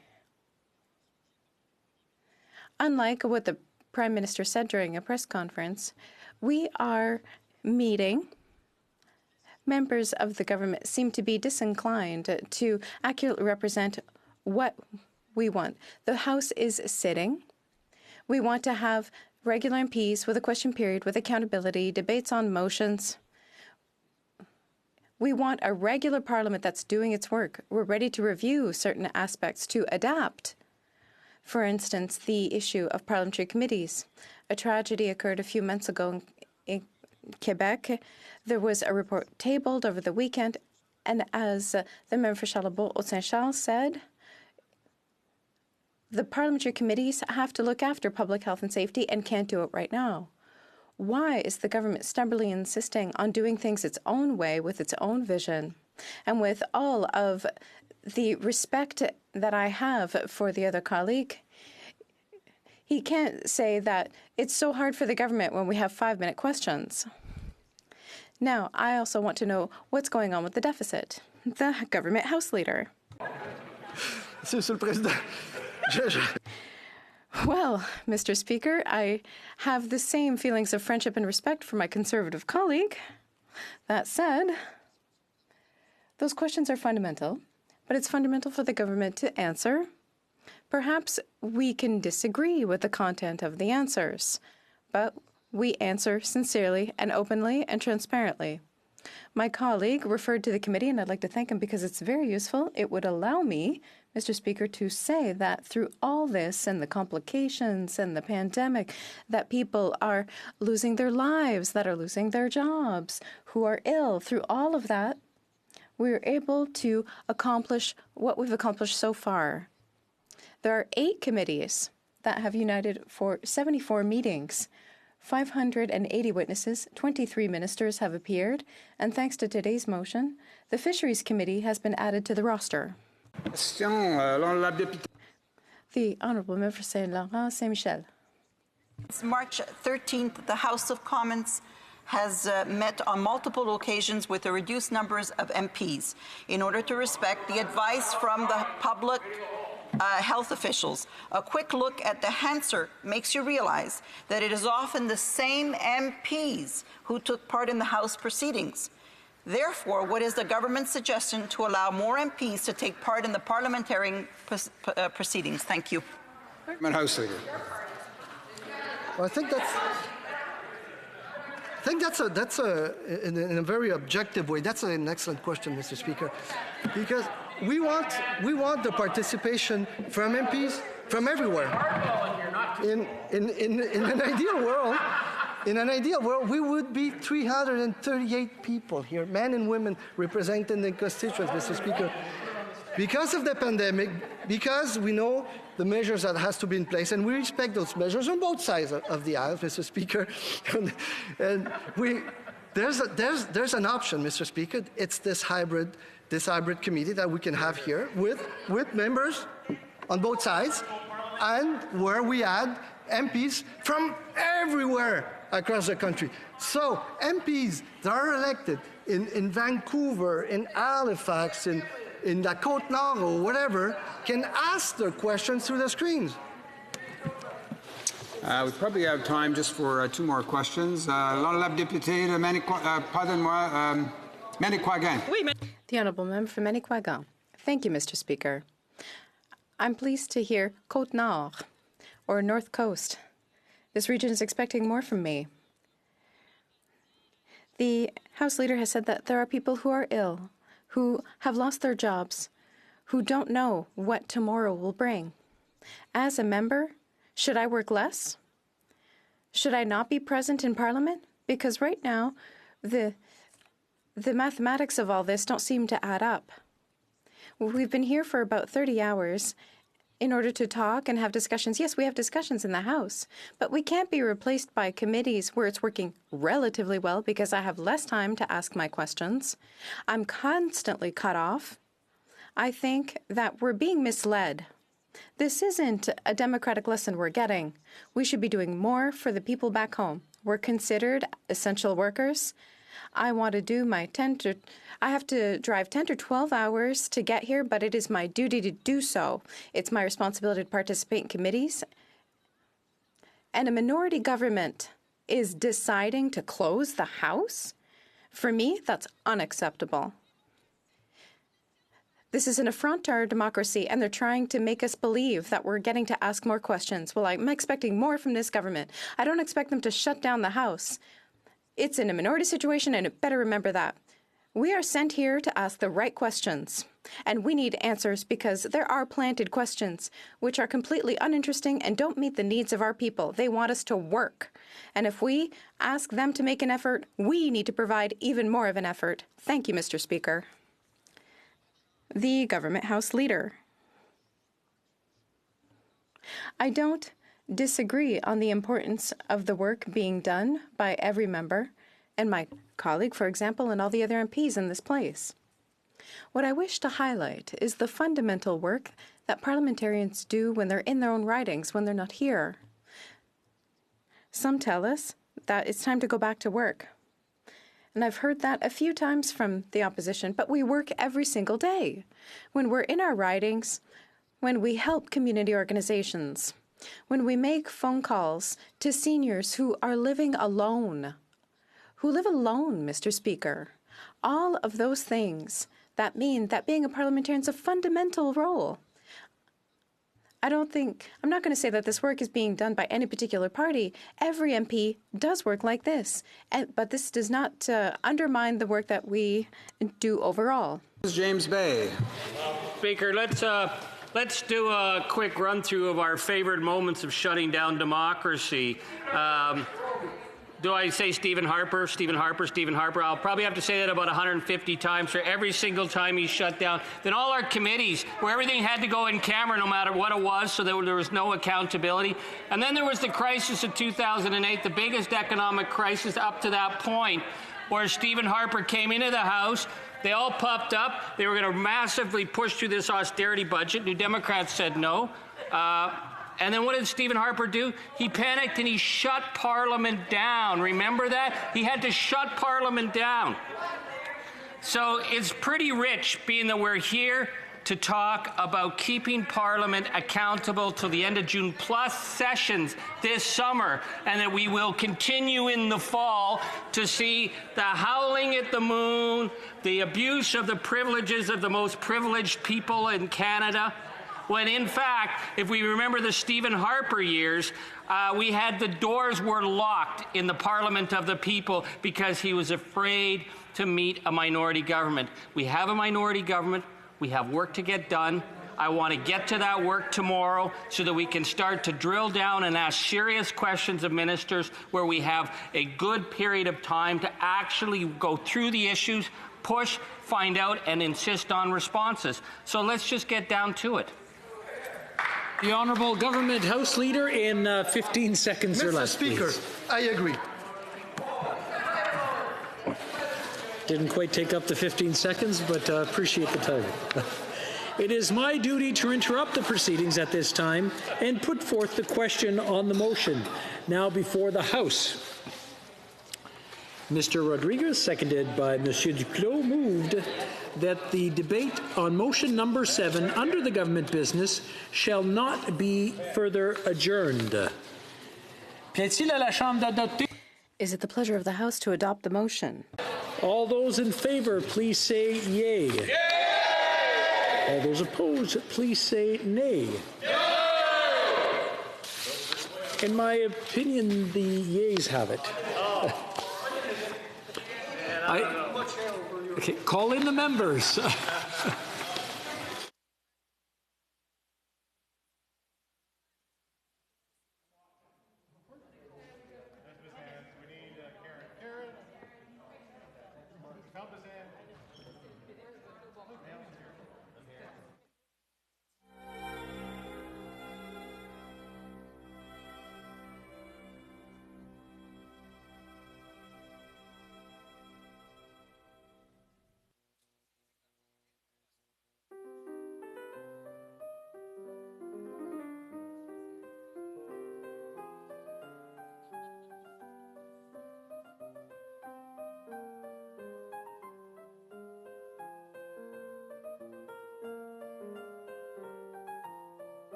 Vote. There are no points of order, so but the honourable member is more than welcome to bring it up after the vote.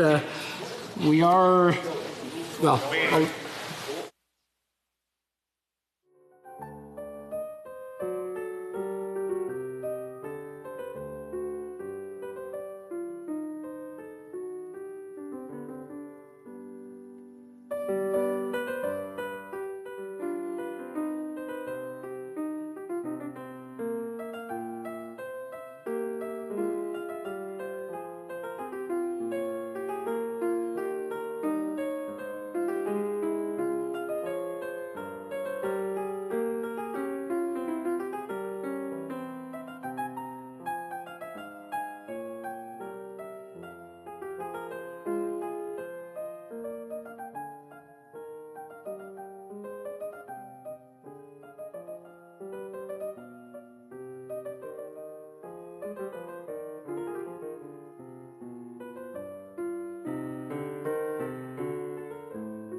Do we start or do we?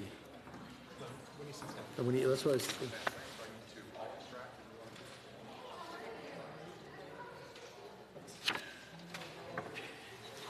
La question est la suivante, Monsieur Rodriguez. The question is the following one, Mr. Rodriguez, seconded by Mr. Duclos. Moved that motion number 7 under government business shall not be further adjourned. All those in favor of the motion will please rise. Monsieur Rodriguez. Monsieur Duclos. Monsieur Duclos. Ms. Freeland. Ms. Freeland. Ms. Haidu. Ms. Haidu. Mr. Morneau. Mr. Morneau. Mr. Miller. Mr. Miller. Ms. Anand. Ms. Anand. Madame Leboutillier. Madame Leboutillier. Ms. Dillon. Ms. Dillon.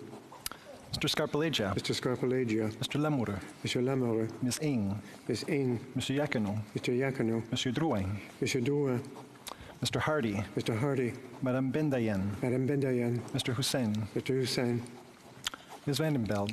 Ms. Vandenbeld. Mrs. McCrimmon. Mrs. McCrimmon. Mrs. Romanado. Mrs. Romanado. Madame Guibault. Madame Guibault. Madame Lalonde. Madame Lalonde. Ms. Latanzio. Ms. Latanzio. Mr. Garneau. Monsieur Garneau.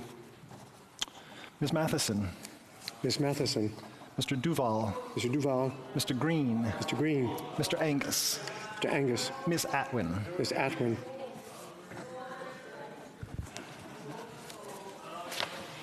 All those opposed to the motion, please rise. Mr. Scheer. Mr. Scheer. Mr. Bazan. Mr. Bazan. Mr. Deltel. Mr. Deltel. Ms. Bergen. Ms. Bergen.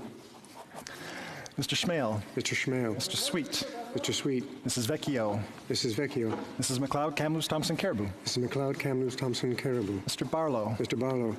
Monsieur d'Entremont. Monsieur d'Entremont. Mr. Waugh. Mr. Waugh. Monsieur Blaney, Bellechasse, Les Etchemins-Lévis. Monsieur Blaney, Bellechasse, Les Etchemins-Lévis. Ms. Harder. Ms. Harder. Mrs. Falk, Battleford, Lloydminster. Mrs. Falk, Battleford, Lloydminster. Mr. Jennis. Mr. Jennis. Ms. Gray. Ms. Gray. Mrs. Wagentall. Mrs. Wagentall. Mr. Cumming. Mr. Cumming. Monsieur Bergeron. Monsieur Bergeron. Madame Normandin. Madame Normandin. Monsieur Terrien. Monsieur Terrien. Madame Gill. Madame Gill. Monsieur Lemire. Monsieur Lemire.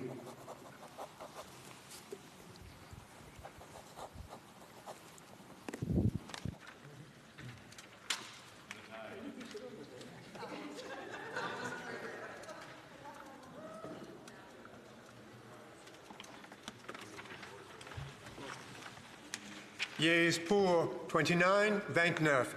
Nays contre 23, 23. Je déclare la motion adoptée. The motion is carried. Orders of the day.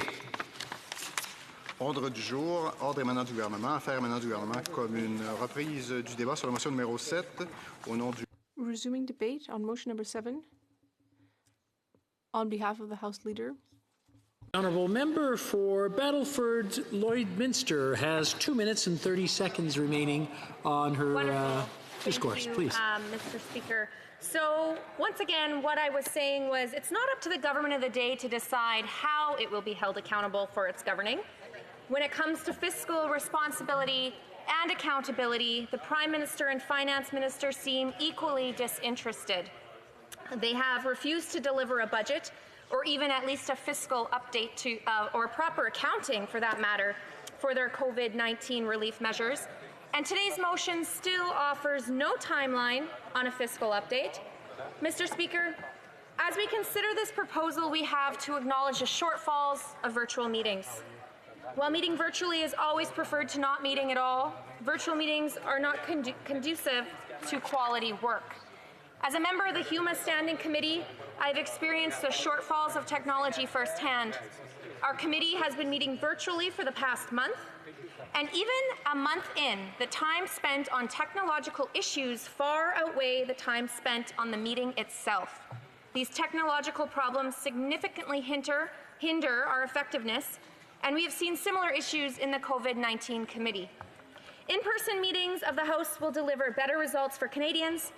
There are those that would stand in this place and argue that in the name of health and safety, this is not possible. To them, I would say that this very meeting shows that we can be in this chamber while maintaining public health guidelines. I would also like to point to examples of democracies around the world that have continued or resumed parliamentary activities. Just as the chamber should proceed with regular business, so should all of our standing and special committees. These committees should be getting back to their important work. It is in the long-term interest of Canadians, of course. A parliament operating with its full authority can only better serve Canadians, and this is not a partisan issue. This is a fundamental belief that Parliament is the bedrock of our democracy, that debate, oversight, and transparency strengthen our democracy. Generations before us have shaped our democracy.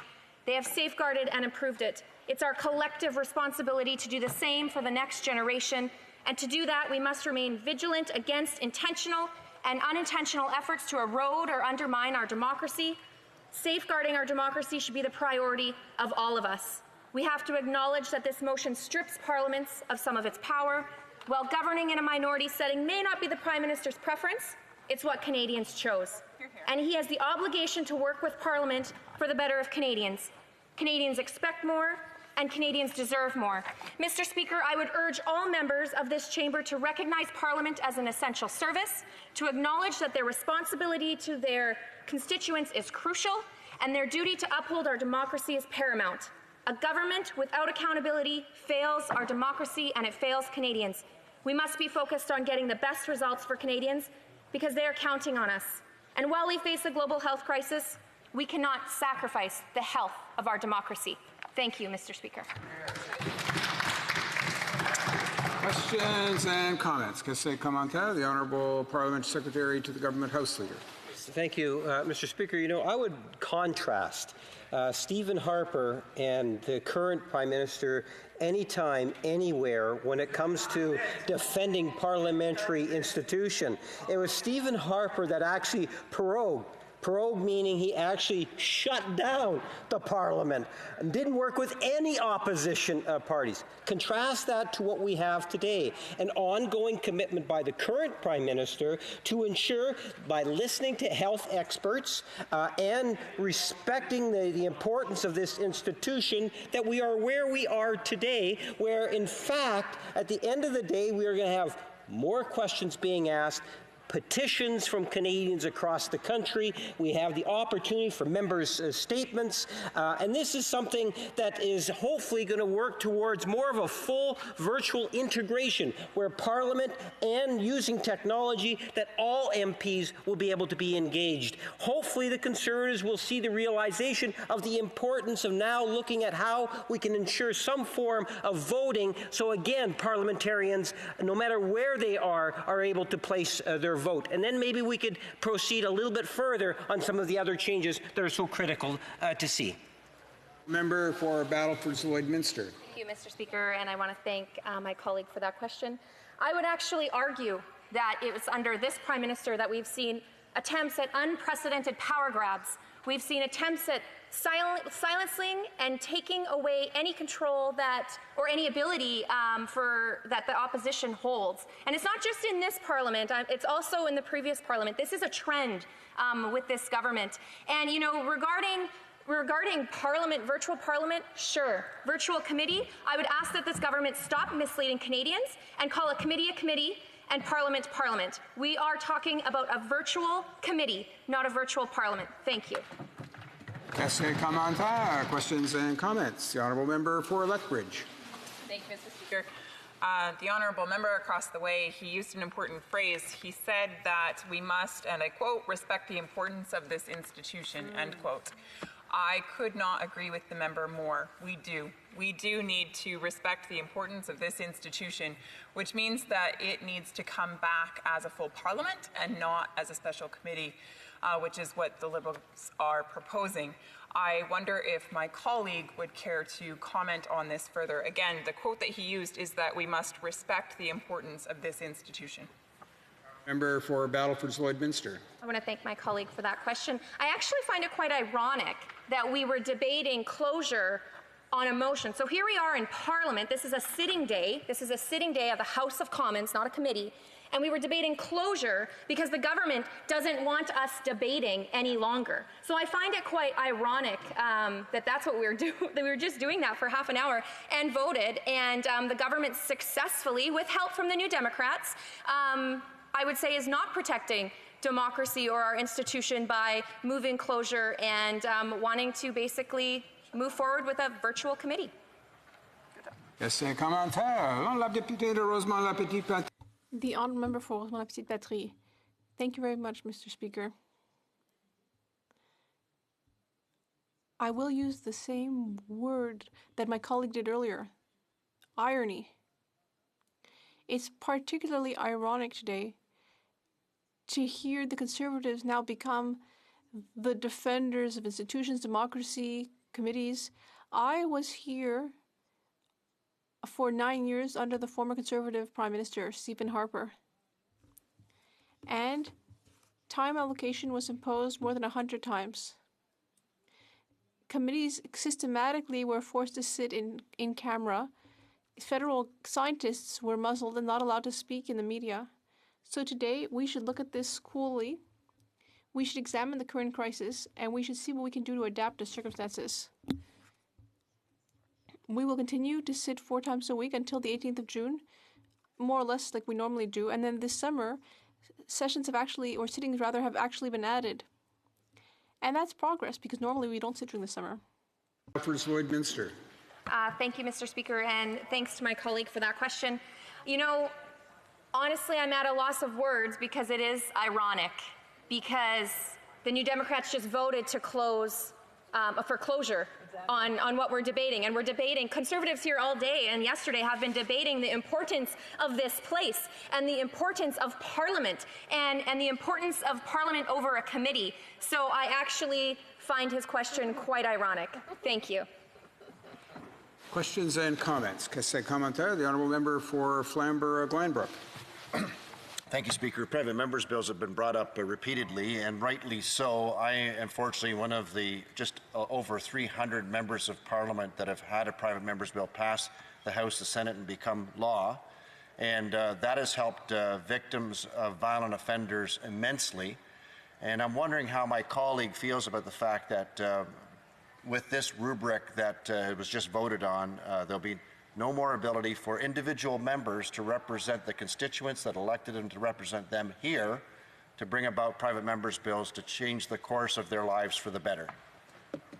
For Battleford Lloydminster. Thank you, Mr. Speaker, and I want to thank my colleague for that great question, which also, another word, irony again, I'm surprised that any member that isn't sitting in the front benches of the Liberal government would vote for closure or vote for committee, because they're actually giving their opportunity away to have private members' business and actually move something forward and create new law and legislation. So it's so unfortunate that there's members in this place that were willing to vote away the opportunity for Parliament to sit and, in essence, give away their opportunity to bring forward private members' business. Thank you.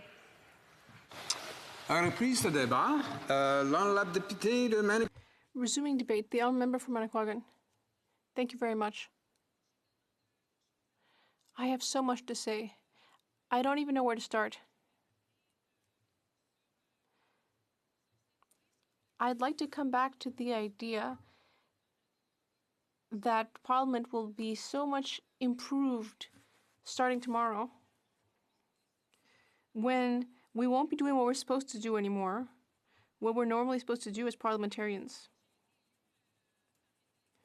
I was elected by my constituents because, of course, they want me to work for them, like all the other members here. And we know that all of our ridings are going through a difficult time right now. I'm from a rural riding, so I'm thinking of people in the tourism and fisheries sectors, Indigenous communities, SMEs. I'm from a region where resources are important, but it's mainly small businesses which are really suffering right now. For example, in the paper sector or aluminum or forestry, it's a very difficult period. And what I'm thinking today, I feel that I'm being asked to swallow a lie by being told that what I'm going to do as of tomorrow is better than what Parliament normally offers.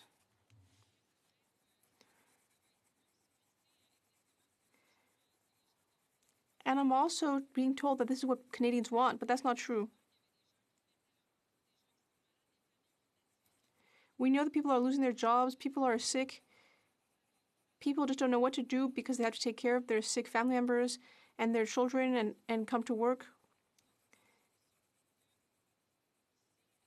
And now I'm being told here, and listen, I know my colleagues are doing a lot of work in their ridings, but to be told that all of our work here was not actually that useful, that our work as legislators and in committee, that all that should be put aside.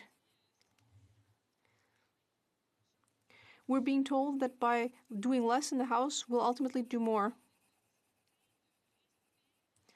Ultimately, for me, all of our efforts, all of our hard work and our functions as elected officials, all of that requires work in the chamber. Yes, I understand that it can be modified.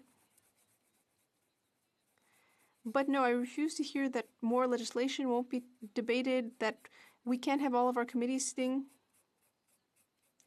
and all this because of the pandemic. On the contrary,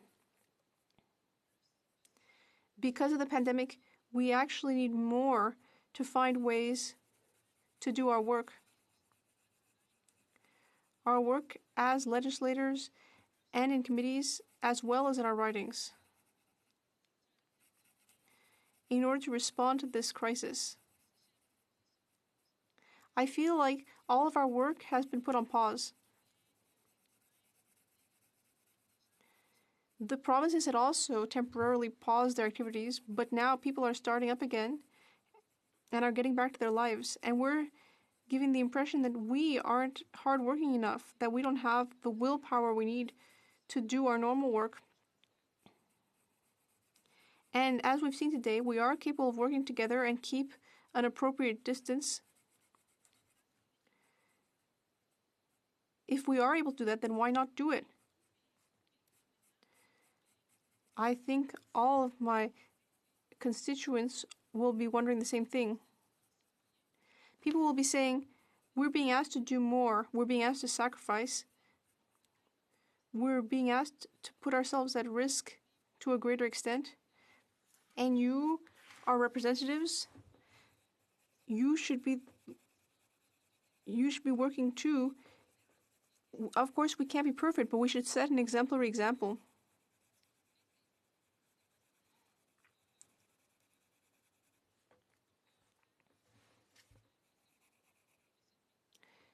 Is everything okay, Mr. Speaker?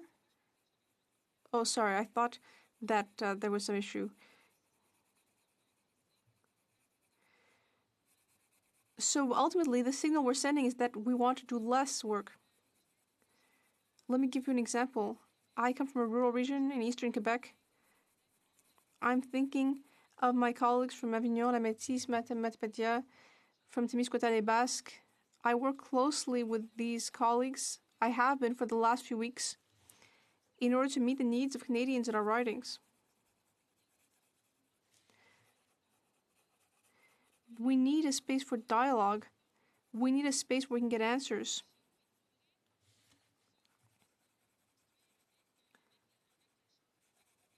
We need to work with our colleagues in the House. I spoke about small and medium businesses, tourism, forestry, fisheries. In ridings like mine, which are huge, 350,000 square kilometers, it's one of the biggest ones in Quebec or in Canada. It's a huge riding with many isolated communities, with 200 or 300 person populations or indigenous communities. Many of these communities are fragile and vulnerable right now. And when I think about what affects these communities, that's not necessarily being addressed here in the House. They're being treated as more marginal issues for demographic reasons. But those people have just as much right to representation. And so I think it's important to be able to raise these realities in order to be able to find solutions. We need to give help to the fisheries sector, and it took weeks for that help to come.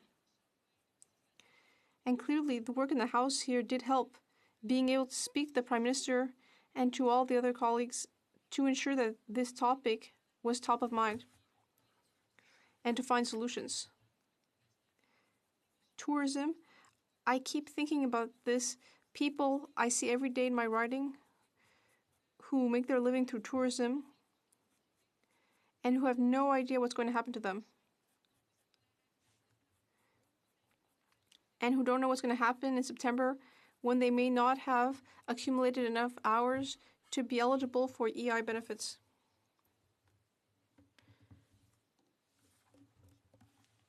I still keep alive the hope that something will be done for these people, but we need to work to help them.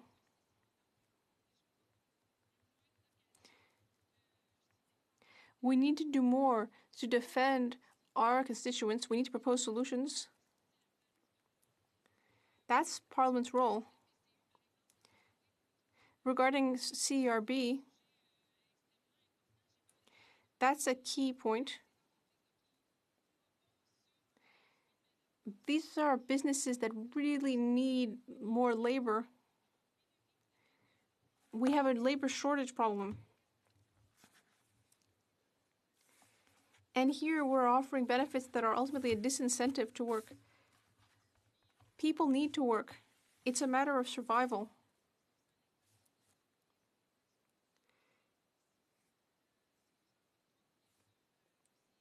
It has an impact on our communities, on our businesses. We need people to go back to work.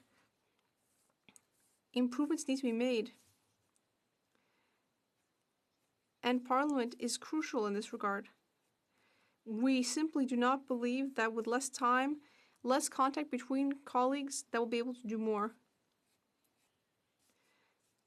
I simply don't believe that.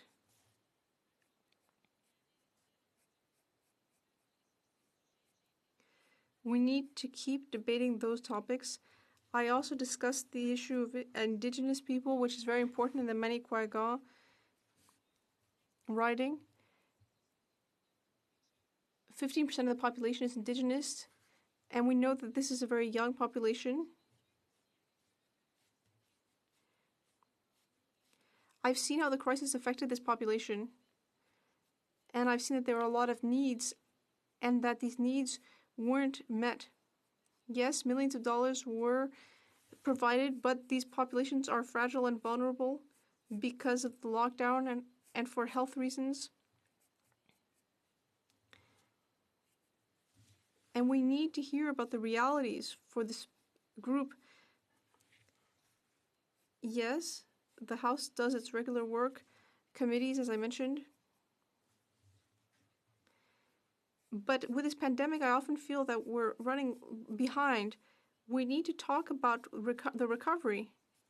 We need to talk about what's going to happen this fall. We also need to plan for a second wave.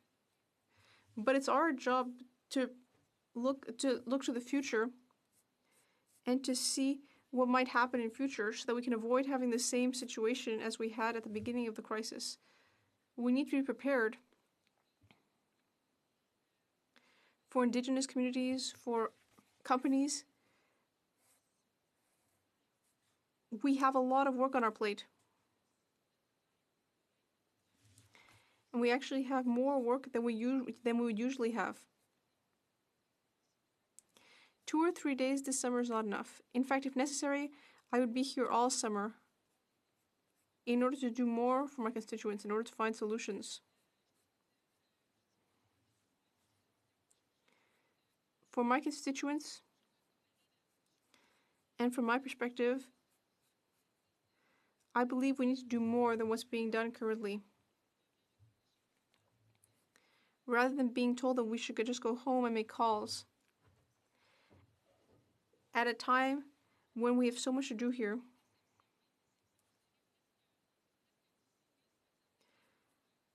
I almost feel cynical when I think about it.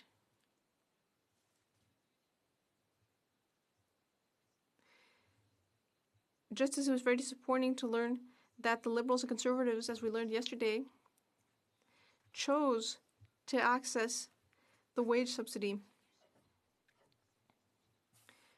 When I go to my riding and when I see Indigenous people who didn't even have masks, when I see fishers who have to go into debt in order to fish, SMEs that are struggling and may go bankrupt, people who may lose their jobs or who may not be able to continue to work because their children are ill.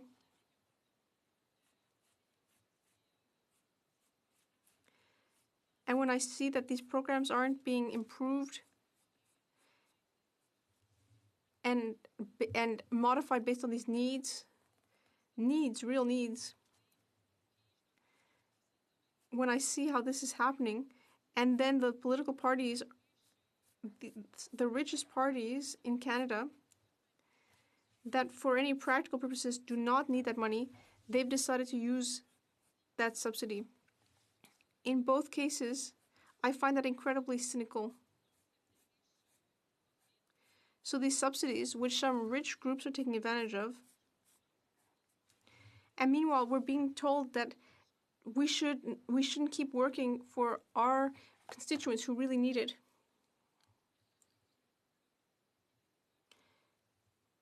As the Bloc Québécois, we feel that we are capable of continuing that work and we must do so. That's what I think we should do. We should continue our work with full moral consciousness of the importance of what we do. And the knowledge that what we do isn't for a party or for us as individuals, but it's for the population that we serve. I want to be as present here in the House as possible, and I want us to find solutions. Mankind has gone to the moon. I'm sure we can find a way to set up an electronic voting system. So that's not a good argument for saying that we can't do our work here.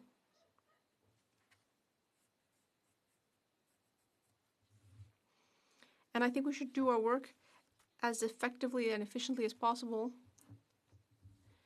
I would invite this entire House to decide to continue its work here in an intensive manner. That's what our people need, and that's what they want. Thank you. Questions and comments. Questions et commentaires. The Honourable Member for Fleetwood Port Kells. Well, thank you, Mr. Speaker, and thank you to the colleague for her speech. I miss working with her in our very short period of time in the Fisheries Committee, and hopefully that's one committee that we'll get back to. The words unprecedented have come up a lot, and this is a very interesting and unprecedented time, Mr. Speaker, in that what we've seen described as a she-cession. This COVID-19 pandemic has had an inordinate impact on women and everybody, mainly in the precarious occupations.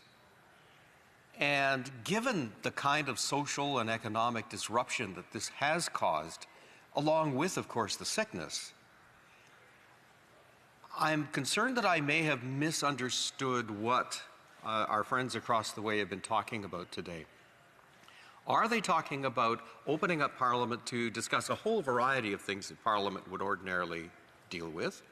Or does my friend believe that dealing with the pandemic is and should remain the focus of the work done in this chamber and virtually? Honourable Député de Manicouagan. The Honourable Member for Manicouagan. Mr. Speaker, it's not a matter of having to choose between one and the other. I think we can do both. We can sit, and of course, if there's an emergency, we'll focus on that. But that won't prevent us from doing the rest of our work. I feel capable of that. I devote all my time to this, and I don't expect any less from all my colleagues, as I'm sure all of my constituents also expect and all Canadians expect of this House. Questions and comments. The Honourable Member for Edmonton Centre. Well, thank you, Mr. Speaker, and thank you for the member for her intervention. She did mention quite a bit about businesses within her riding and the difficulty that they're experiencing, and particularly getting workers back to work, and the programs that the Liberals have put in place, which are making it difficult to get those people back to work. I'd like her to be able to elaborate on that a little bit more. Honourable Député de Manicouagan. The Honourable Member for Manicouagan. I'd like to thank my honourable colleague for his question. Indeed, these are topics that are very important for me because people in my riding and elsewhere, they're brave, they want to participate in the effort in their own way with their own job. But when having a job penalizes you, well, of course, people think about their families. We need to think collectively, and that's what the government should do. Here in the bloc, we don't want to penalize people who want to work. On the contrary, we want to give them access to benefits, but then as soon as they have a chance, they'll want to do better and earn a higher income. So I think that's a possible solution, and the government should take action quickly. Yes, there's the crisis, but there's also now a period of recovery. We're not at the beginning of the crisis anymore. We've moved to a new phase. We need to modify what we do and adapt to look toward the future. I agree with my colleague. We need to find incentives to help people get back on the labor market and participate in the economic recovery. Questions and comments? Questions et commentaires? La députée de Rosemont. The honourable member for Rosemont-la-Petite-Patrie. Thank you very much. I'd like to thank my colleague for her hard work and her passion for her riding, which is easy to see. This is not an ideal situation. We're in the middle of a crisis. We're all looking for solutions to help Canadians and to keep Parliament working.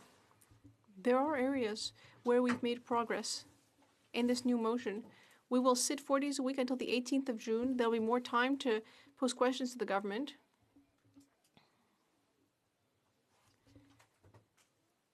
Generally, after the Quebec National holiday, Parliament adjourns until the middle of September. But this time, we will continue to see each other every couple of weeks. We will see each other regularly. And thanks to video conferencing and the hybrid system, we'll be able to continue working together, ask questions to the government, and ensure that we continue improving existing programs or even creating new programs. For example, something that's important for us in the NDP, but I'm sure for the Bloc too, compensation for artists who have seen their exhibitions and tours cancelled. The honourable member for Manicouagan. Thank you very much. I'd like to thank my colleague for Rosemont-la-Petite-Patrie for his hard work, which I greatly appreciate. However, well, I find it unpleasant to hear the same words coming from my colleague as we heard earlier from the House Leader about this being an improvement. I don't think it's an improvement. Despite the arithmetic sums that the Leader of the Government made, I don't actually see this as a gain. We're being told that things could be done through the sittings this summer or in committee, but no, we're here in the House. We could be working on these programs as of tomorrow. So I hope someone can help me figure this out, but I simply don't see how, with less work and spending less time together, we'll actually be able to accomplish more. No, that doesn't make sense. Let me give you an extreme example. What would we do if it was wartime? Would we just sit at home and twiddle our thumbs? Would we say, well, it's a crisis, so we can't do anything? I feel there's a real lack of will here. I hope that's simply a perception, but I'm ready to work hard. The entire Bloc Québécois is ready to work hard, and the Conservative Party. Why are we causing the work of this House to grind to a halt when we should be doing more than usual, as we've been saying should be done since the beginning of the crisis? Questions and comments. The Honourable Member for Abitibi-Témiscamingue. Thank you, Mr. Speaker. I have a question for the member from Manicouagan. Could she give me one solid example in which the current formula would not allow us to move forward and to adequately defend our fellow citizens through committee work or other? The Honourable Member from Manicouagan. Thank you, Mr. Speaker. I'd like to thank my colleague for his question. My colleague is very aware of issues affecting the regions. We both come from rural areas, and we know that access to the internet is risky, deficient, difficult, impossible, lame. And so that enormously complicates the work that we do. Even within the context of these committees, more often than not, we're interrupted. There are people who don't wear their headsets. Interpretation has trouble, which means that once again, we don't have more, we have less. Because it's at the times when we're interrupted or we have to repeat or there's technical problems, we are not gaining any time. Everything just stops. How many times has this happened to me or to other colleagues who have simply been deprived of their time to speak or ask a question, and that we don't get that time back? This is a problem. We're often deprived of our parliamentary privilege, and we have to fix that. Evidently, being together, being able to work together directly. Nobody's going to interrupt me except you, Mr. Speaker, very soon. And so we can do the work that we are supposed to do and do it well. For one more short question and response, questions and comments, the Honourable Parliamentary Secretary to the Government House Leader. Mr. Speaker, I'll try to keep this short. If this motion passes, all the different issues the member has risen, the member will be provided the opportunity, whether it's question period, member statements, petitions, and so forth, to be able to present. There is a major flaw in the argument that the Bloc and the Conservatives are putting forward. They, on the one hand, said health experts say no, 338 people cannot be inside the chamber at one time, Mr. Speaker, but the Conservatives are saying that they're not prepared to go to electronic voting. There's an impasse that has to be resolved in order for us to move forward. You have to allow for 338 members of Parliament to be able to vote when it comes to issues like opposition days and private members' bills. Would you not agree? Député de Manicouagan. The Honourable Member from Manicouagan. Mr. Speaker, thank you. What we're hearing here, once again, is the issue of the false problem. I say what I would like, the government talks about its motion, and through that motion says what it wants. Of course, we can find ways to discuss. That's what this place is for, to find different ways. In Quebec, we say that only crazy people never change their minds. It's not an issue of opposition or government. It's all about what citizens want, what's better for our citizens. In my opinion, what we proposed earlier is my opinion about what's best. I'm happy to look at other ideas instead of having a formula imposed by the government that serves it well, but not necessarily Quebecers and Canadians. Resuming debate, the Honourable Member for Yorkton Melville. Thank you very much, Mr. Speaker, and I'm pleased to be sharing my time today with the member from Saskatoon, Grasswood. The both of us are here from Saskatchewan. We made the trip. It worked well, and it's very good to be back in this House. As I've been thinking through this today, I have a tendency to think in visuals. And I'm trying to think of how I can communicate in a way that Canadians will understand what is happening in this House today. And I think part of the reason that they moved for closure is because they realize that Canadians are figuring this out. But, Speaker, I'd like you to imagine that a mother goes into her son's room and it was well organized, and all of a sudden it's just chaos. And so she goes to him and says, okay, you need to clean this up. It's time to clean this up. Well, you know, in this case, the mother would be Canadians. They've been watching throughout this pandemic and the government dealing with the different dynamics, us working with them. But, you know, it gets to a point where they say it's time to move on. It's time to clean this up. And what we're facing here today is a government, that child with the room, that has gone and cleaned up and then calls the mom into the room and says, look, it's beautiful. We have nothing but beautiful space in this room. Well, the books didn't get put back where they're supposed to be. Where are they? The toys, the clothes, where is everything? It's not put back where it's supposed to be. It's all jammed into a closet where it's no longer seen. And what we have here is a government that wants to run a committee going forward, even now, when this place is ready to reconvene as a proper parliament. And as long as this Prime Minister and this government are convincing or trying to convince Canadians by telling us that we have all these opportunities to ask questions and hear their answers, to present SO31s and petitions, that somehow things are so much better. And I would argue that if anything, that says something even deeper. that this government has no desire to return to a position where it is being held accountable for the decisions that it's been making. It also has stuffed things away into a closet that do not belong there. During the first sitting of the Liberal government as a majority government, one of the first things they tried to do was take away our parliamentary tools on the opposition side of the floor. And our House Leader worked very hard on our behalf and to make sure that that didn't happen. But now what we have is a circumstance where tools are being stripped away. And all we have is the opportunity to ask questions or present a statement.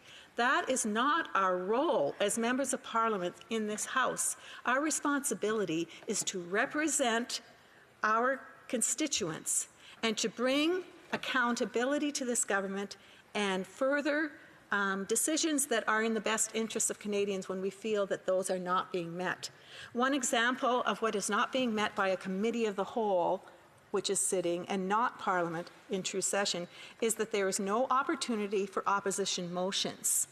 And we know how important those are, Mr. Speaker, because the Conservative Party, along with the other opposition parties on this side of the House, won 3 opposition motions that put this government on notice.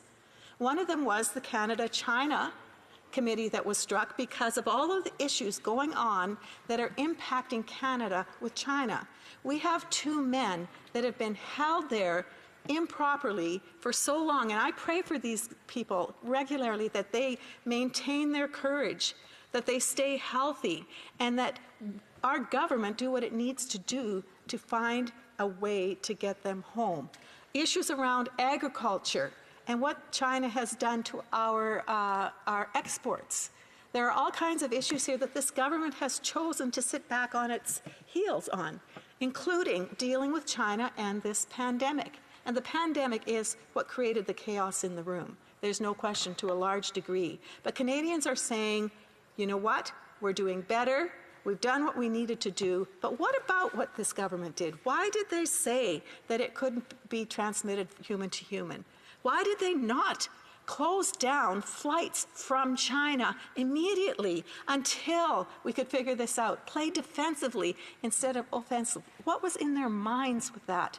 Why did they say we don't need masks in the general public and there's not enough for our frontline workers? Well, they threw it all away and didn't have it replaced. There are all kinds of dynamics here that need to be dealt with and need to be dealt with properly.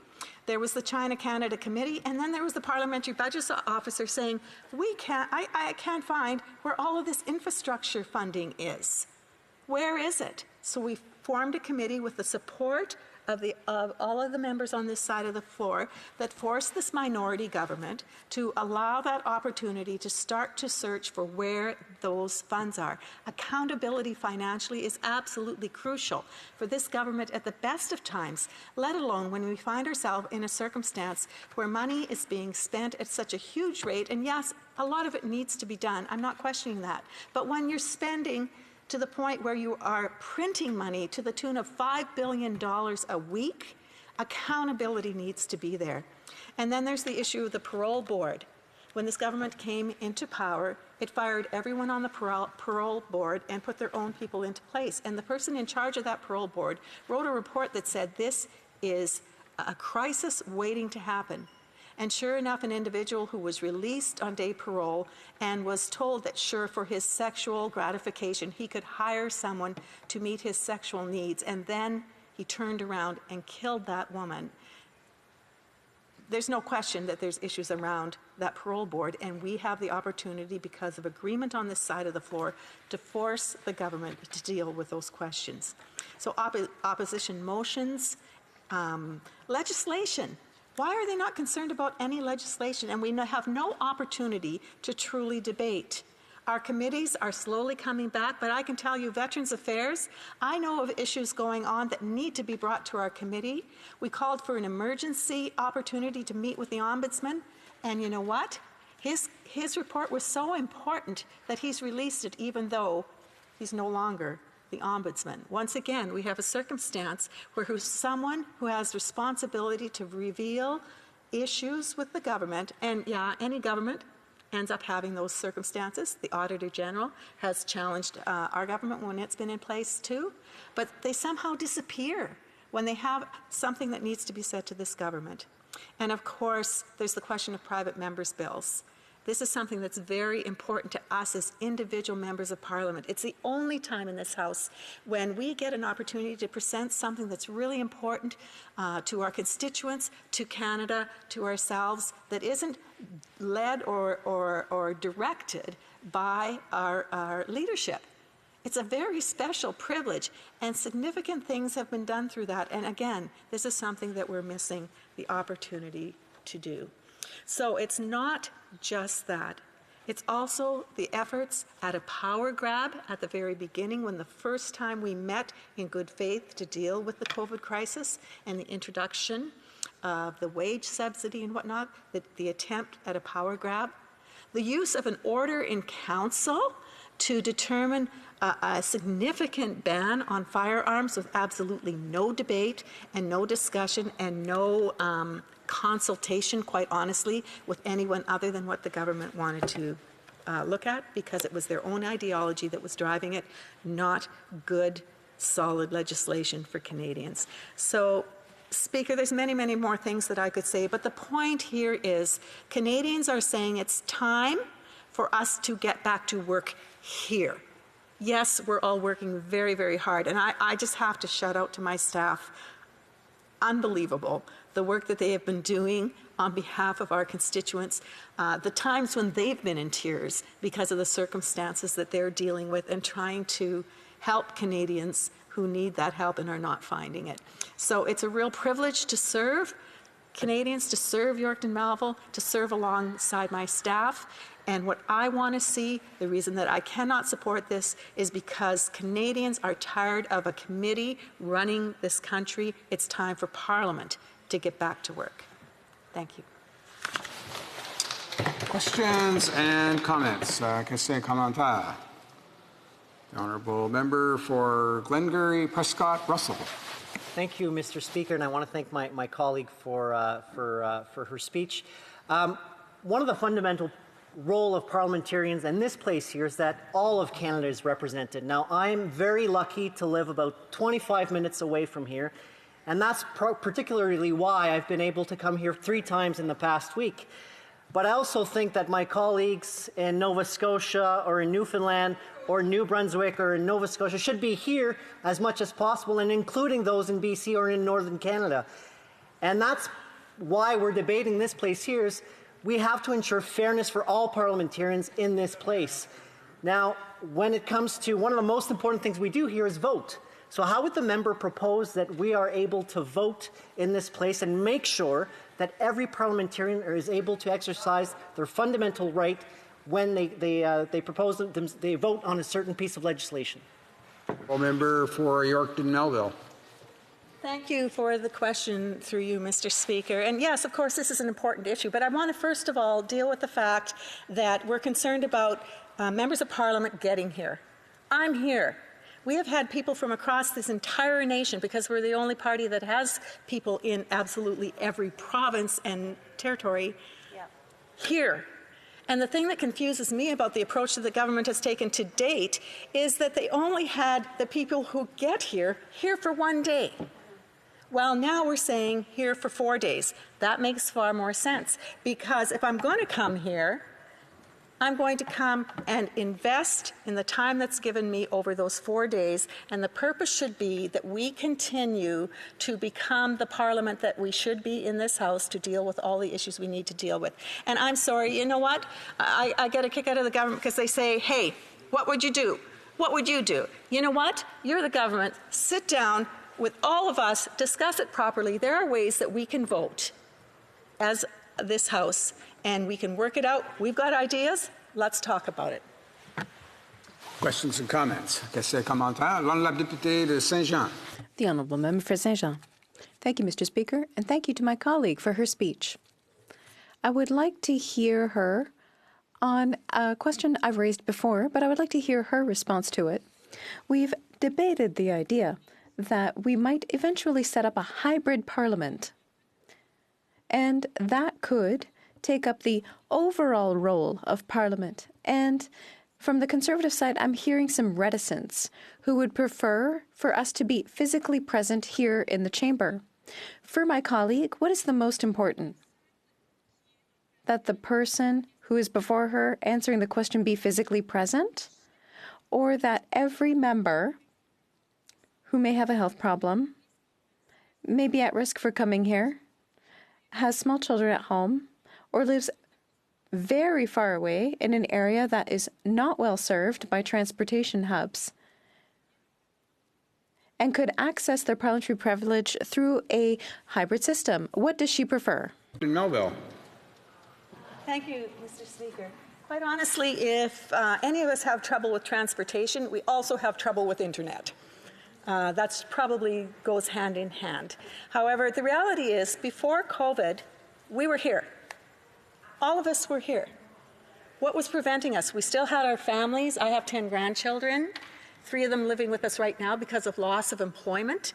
We all have other responsibilities. We have travel that all of us have had to do in the past to get here.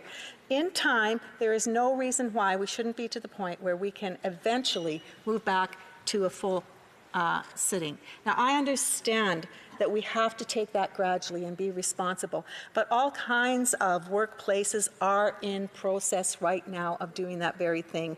And my constituents and Canadians in general are saying it is time for us to see this Parliament doing its parliamentary role of holding this government to account and having proper interaction with each other. So as time progresses, I look forward to the day when everyone is sitting back in this House. It's called hope.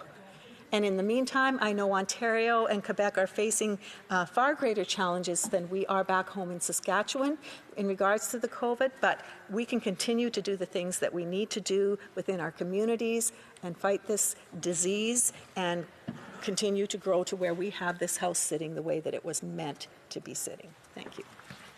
Resuming debate, the honourable member for Saskatoon, Grasswood. Yeah. All right, thank you very much, Mr. Speaker. I want to begin my speech here today saying my thoughts are with those that have lost loved ones here in the last number of weeks. Many of them never had the opportunity to go to the hospital. And I have spent the last 8 or 9 weeks since I returned home on March 13th phoning my constituents. And I remember one conversation I had at the beginning of April, where just randomly I was phoning this House, and the lady of the House answered, and I identified myself as Kevin Waugh, the Member of Parliament for Saskatoon Grasswood, and she went on to tell me who she was and that she lost her husband late March.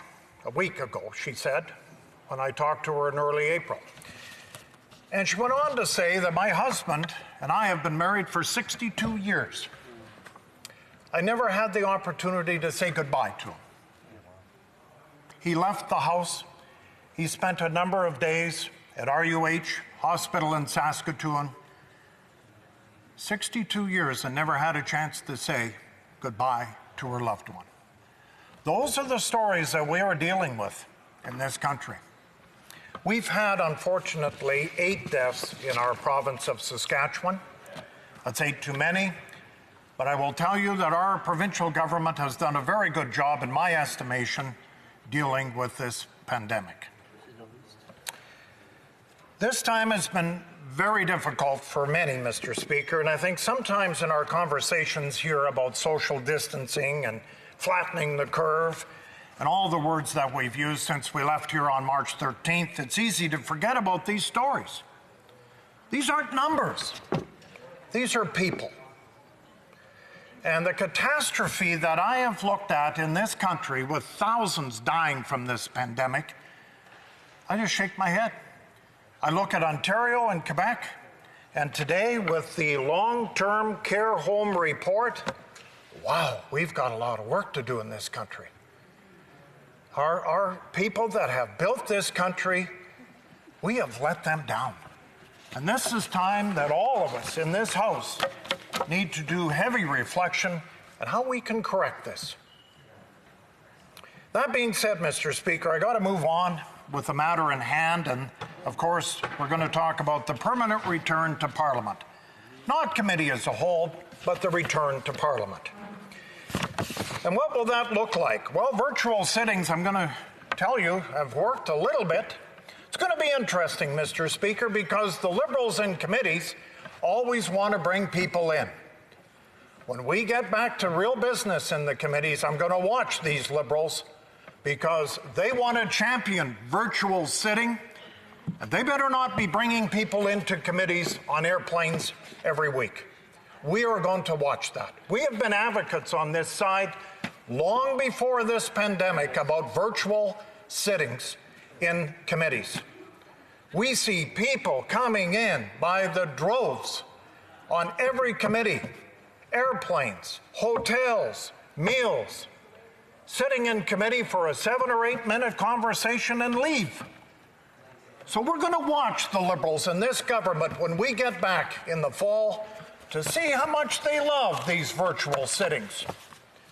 Because I can tell you, a lot of them have not worked. You know, on this side of the House, we've talked about opposition days, our motions, our legislatures, our legislation, our statements in the House. But I want to talk about the private members' bill. You know, when we all gather around for the selection every 4 years of private members' bill, that is a big moment in the House of Commons. Why? I know some MPs in 14, 15 years have never had a private members' bill. So this year, Conservatives, Liberals, Bloc, NDP, Greens gathered around, and guess what? The Conservatives, 6 out of the first 10. 9 out of the first 15 spots. 12 out of the first 20. Is there a conspiracy, Mr. Speaker? Sure there is. Is there? Sure there is. I just shared the numbers. 7's in charge. 6 of 10. I'm number 7. Mine would do tremendous hope for the tourism in this country. Bill C-218. I don't know if I'll ever get a chance to present again. I had first reading in March, like many others, but I'm not sure I'm going to get a second reading. You know what's the most disappointing thing of these private members' bill? The member from Calgary Confederation got his bill passed in the House of Commons, the 42nd Annual Parliament, on organ donations. Len lost his, the member from Calgary Confederation lost his wife a number of years ago, and she prayed with him to bring this bill to Parliament. It passed on the 42nd Parliament. Guess what? He got picked number 1 overall. There is somebody looking over the member from Calgary Confederation. But you know what's sad about this, Mr. Speaker? And I bring this up because I lost Hugo Alvarado, an artist in our city this week. He phoned me in February pleading that Parliament start the private member business. The member from Calgary Confederation, the organ donations, Hugo, at 71, needed a double lung transplant. He drove to Edmonton, waiting, and during that time he phoned me in February, pleading that the House of Commons start the process on private members' bill. I talked to him 10 days ago. Hugo mentioned again, what are we doing in Ottawa? There are hundreds of people that need transplants that are dying. 10 days later, Hugo Alvarado died because he didn't get his transplant. This is the sort of thing we're talking about, Mr. Speaker, in the House of Commons. It's important because committee of the whole, it can be great. We bring down certain numbers of MPs. But as a member of Parliament, one of the biggest factors is a private member's bill, to present it, your idea in the House of Commons. So I just bring this up because 6 out of the first 10 happen to be Conservatives. We're hoping that we can debate these in the House of Commons. There are some very good private member bills, all parties, that need to be moved to the Senate. But we can't do that now. We're locked down. And this is what Canadians should know about, that the Committee of the Whole is in Parliament. We are missing one of the most important features of a member of Parliament, the private member bill, because it comes from here. And 337 others will have a say if your private member's bill is accepted or not. Now, I don't know what we're going to do over the summer. I don't know if we're even going to talk about private members' bills. You weren't even going to bring this up until I brought it up in one of the conversations, Mr. Speaker, because this means everything to a member of Parliament. To get a chance to present an idea in the House of Commons for legislation, whether it passes or not. And now, because of Committee of the Whole, that the Liberals and I would say the NDP will not get that chance, probably in 2020. We're going to miss a whole year because it takes some time to get passed in the House of Commons, plus the Senate. I have one other story, and then I'm going to move on, because we've all talked about people, fraudulent cases. I got a email from a daughter informing me that her 92-year-old mother received 3 CERB checks worth $6,000. 92 years old, getting these checks. I said, really? She photocopied them and sent them to my office. This is why we need to come back to Parliament. Hundreds of thousands of dollars, maybe even millions per month, are being handed out by this government. I just gave an indication here of one. $6,000. She's 92 years old. Hasn't worked in decades. Her daughter phones me and says, what do I do with these? Don't cash them. Don't cash them. But isn't this a story? This is a story in Saskatoon. It'll be a story in every city in this country. And that's why Parliament, Mr. Speaker, needs to come back. There has to be opposition to keep this government accountable. Thank you very much. Questions and comments? Questions, observations? The Honourable Member for Foothills. Thank you very much, Mr. Speaker. I want to thank my colleague for his excellent speech and touching on many issues that we have been raising as the official opposition. But his last comment raised an issue that has happened with some of my constituents as well, where families making well over $200,000 have now all of a sudden gotten the child care benefit that they never received before, and they feel they're not even eligible for. And we're actually quite upset, saying they don't want the money, and we're asking for it to be taken back. It was direct deposit into their account. They've asked for it to be removed, and they've been told, no, you've gotten it, and now it's yours. So it just shows the issues that we're facing in not say fraudulent, but the mistakes that are being made with the handing out some significant dollars. And I think it shows why government needs to be held accountable when some of these programs are going a bit awry. So just like my colleagues who say, how important is it when it comes to fiscal responsibility and lack of a budget, how important it is that the government be held accountable with taxpayer dollars? Member for Saskatoon Grasswood. Thank you, Mr. Speaker. And I want to thank the honourable member from Foothills. He's exactly right. There are many that needed the money right up front. And the government, I'm going to give them credit, they did a pretty good job getting the money out in the first couple of weeks. But what's become apparent now is they're not following up.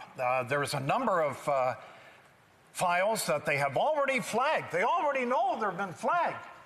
And yet they keep sending the checks out. So CRA had an announcement last week that said, you know what? When we come next March, we're going to do an audit on you. And now, some of those families that have spent some of this money may not have enough for CRA. And we all know when CRA knocks, you jump. So I think this is a big issue in this country right now. $252 billion deficit. And some of it, most of it has gone to the right people. But a lot of it hasn't. And that's what the government now is going to have to work hard on in the next coming months to get some of that money back into their coffers. Questions and comments? Questions et commentaires? Alors, la députée Rosemont. The honourable member for Rosemont-la-Petite-Patrie. Thank you very much. I'd like to thank my colleague for his speech. I have a question that's concerning me when it comes to the position of the Conservative Party. They always say, no, we don't want 338 members here, but we want Parliament to keep working and we don't want electronic voting. How do we vote if we're not all here together and there's no electronic voting? For Saskatoon Grasswood. Yeah, Mr. Speaker, I want to thank the honourable member. He's right. We do not need 338 members here. Like I said before, my province of Saskatchewan, Manitoba, and New Brunswick have done a pretty good job with COVID-19. But I'll tell you, when you come down east, you do see it. You see Ontario and Quebec on a deadlock. There are things that we can work out. Whoever thought we'd do these Zoom virtual meetings in the beginning? Some are working, some aren't because of internet problems. But these are things that we can come to the House and have a great debate on. But we can't debate if it's committee of the whole. We can if we're in here, like we should be. But even Saskatchewan today is going back, Mr. Speaker. June 15th, they're going to be working. So the NDP and the Sask Party have agreed to come back to the Saskatchewan legislature for 14 sitting days. We need to be here, and we need to be in Parliament, not committee of the whole. Now, so we leave it till the end for everyone to stand up and do questions and comments. Questions et commentaires. La députée de Thérèse de Blainville. The honourable member for Thérèse de Blainville.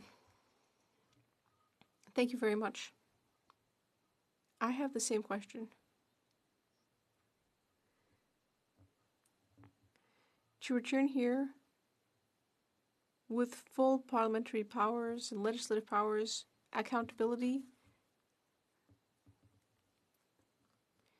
Democracy means that all members, all 338 elected members, should be able to have the opportunity to weigh in. But we can't have 338 MPs here.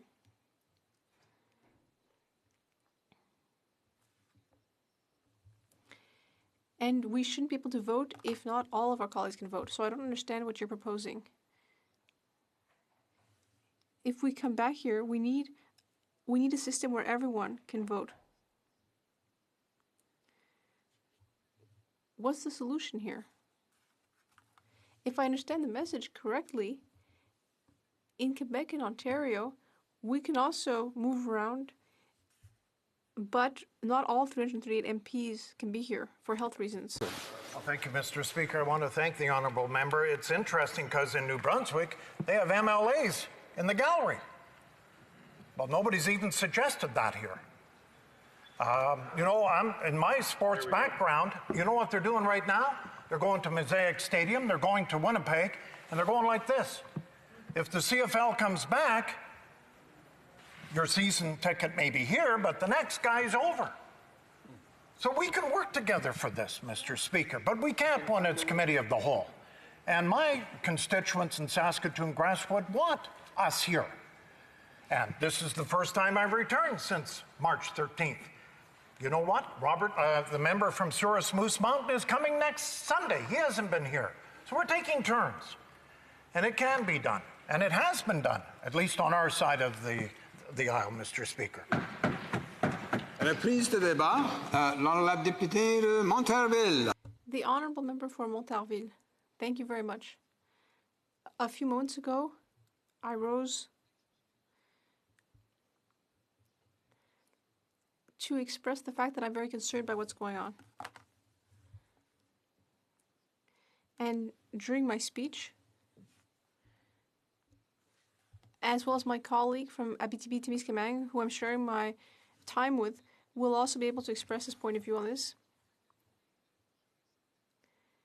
But I just wanted to say how uncomfortable I am about what we're seeing here. Mr. Speaker, what really bothers me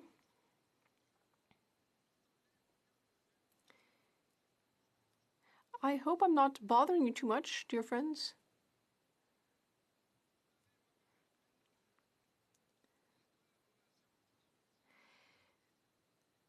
We have heard that collaboration between parties has given extremely positive results until now. And yet, the government is stubbornly insisting that we need to put an end to negotiation and put an end to collaboration, even though the government itself admits that it's been extremely fruitful. Earlier, a Liberal colleague asked a Conservative colleague, "What do you propose?" But that's what we've been doing for 2 days. Mr. Speaker, we've been proposing ideas, but it's a dialogue of the death. Because the government has decided that no matter what we say, they are going to do things their way. Why? Because secretly negotiating an agreement with the NDP is what the government preferred. They preferred negotiating secretive agreements instead of finding common ground here where everyone can see what's happening. Here in the House, where Canadians and Quebecers can listen.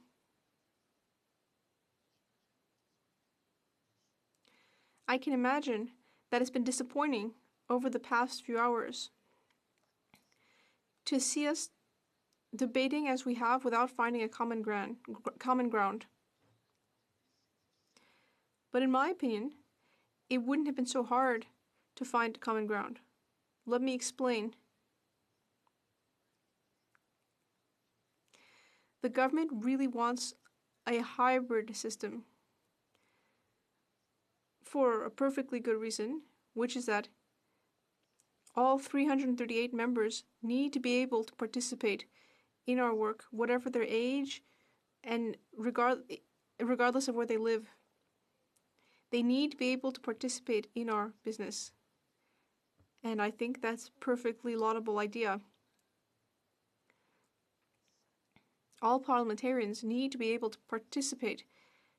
However, the problem, Mr. Speaker, is that the government has decided to take advantage of this to modify the structure of our business. It wasn't satisfied with creating a hybrid parliament, but instead it's decided to push aside parliament. And that's what's really troubling here. My colleague for Manicouagan has very clearly laid out what bothers us. We're being told we'll have more time to ask questions. And I'm trying to reconcile that with the fact that 90 minutes a day for 4 days, compared to 5 days where we sit from about 10 in the morning to 6 at night, well, it just doesn't make sense to me to say that we'll have more time. I've never been a great mathematician, but ultimately it's pretty clear that we're going to end up with less time. I can't believe that there are parliamentarians in this House, whether Liberal or New Democrat. I can't believe that they think that it's a good idea to muzzle parliamentarians during this time when we could have not only asked questions, but also legislated. What is completely unbelievable is to see that this government, which was elected with an extremely busy program, or agenda rather, now doesn't seem to want to legislate.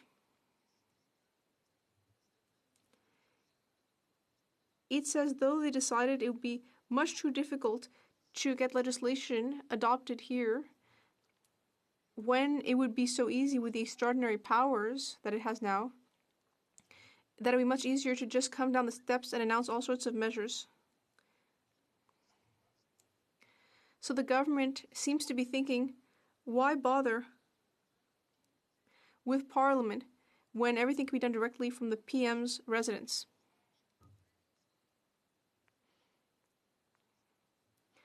So now the government is essentially just saying that every day it's going to come out, make a little announcement without consulting the provinces,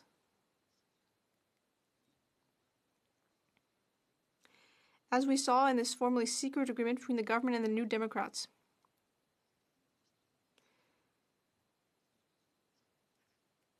Where the Liberals have agreed to say, we think it's a good idea to give sick leave to workers. Well, of course it's a good idea. Of course it's a good idea, but this is not the right jurisdiction to do that. So once again, the Liberals and New Democrats have decided to ignore the areas of provincial and territorial jurisdiction. They're constantly interfering with areas of provincial jurisdiction. And once again, without even consulting the provinces, the Prime Minister, after consulting the New Democrats in secret, came down the steps and said that there would be a sick leave program for workers. And he added that since he doesn't have the necessary jurisdiction, he's going to need to talk to the provinces about it. That's putting the cart before the horse. It would have been much better to talk to provinces, agree on the details, and then make the announcement. But instead, this extremely important issue of sick leave for workers has been instrumentalized in order to sideline Parliament. The government has taken advantage of this crucial question in order to attempt to silence members. And I can't believe that opposition members have accepted being silenced in this way. Sure, we'll have more time to ask questions than we do now, but we won't be able to legislate. And our role as parliamentarians is to legislate. Yes, we also act as a check on the government, but we also need to legislate. Does anyone here remember that that is our role? But now we're not legislating anymore. We're working by a decree.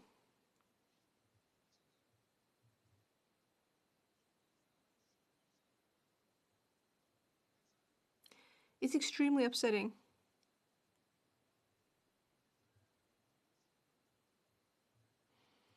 To see an opposition party negotiating behind closed doors instead of openly and accountably.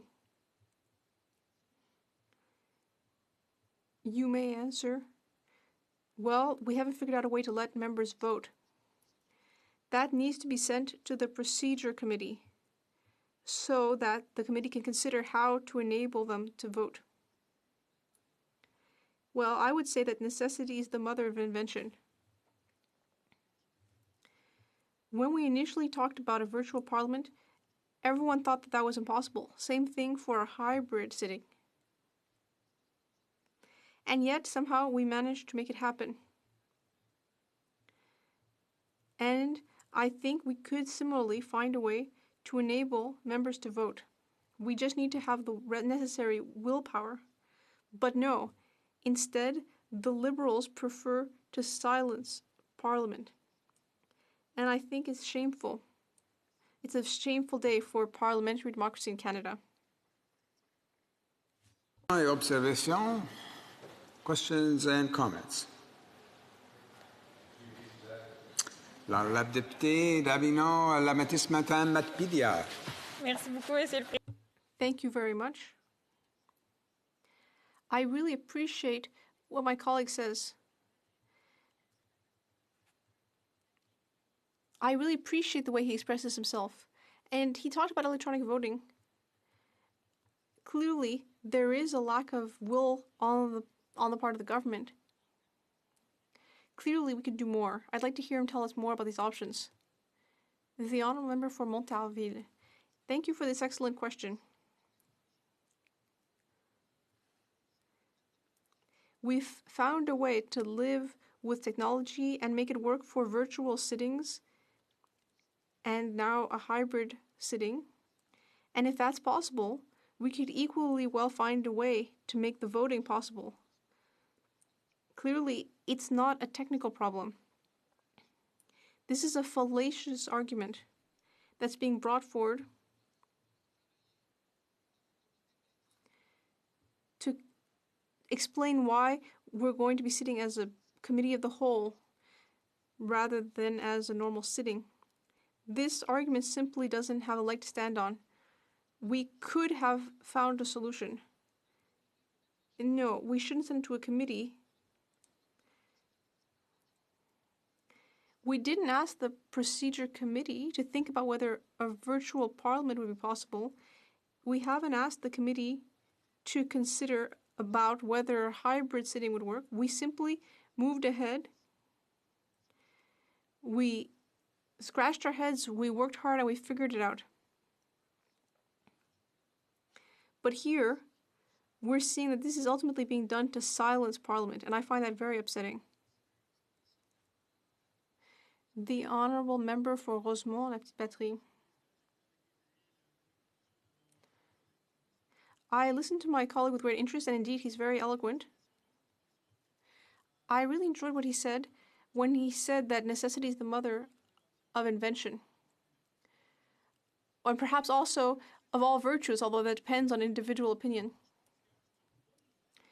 Well, I think if necessity is the mother of invention, I think it's a good news for workers to create an objective of having at least 10 days of 6 days a year. And we're going to ask the federal government and provinces to sit down together.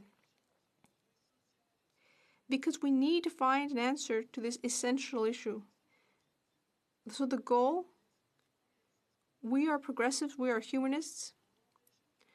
We want to help people because we want to make sure that people don't end up going to work when they're sick because they won't be able to pay their bills.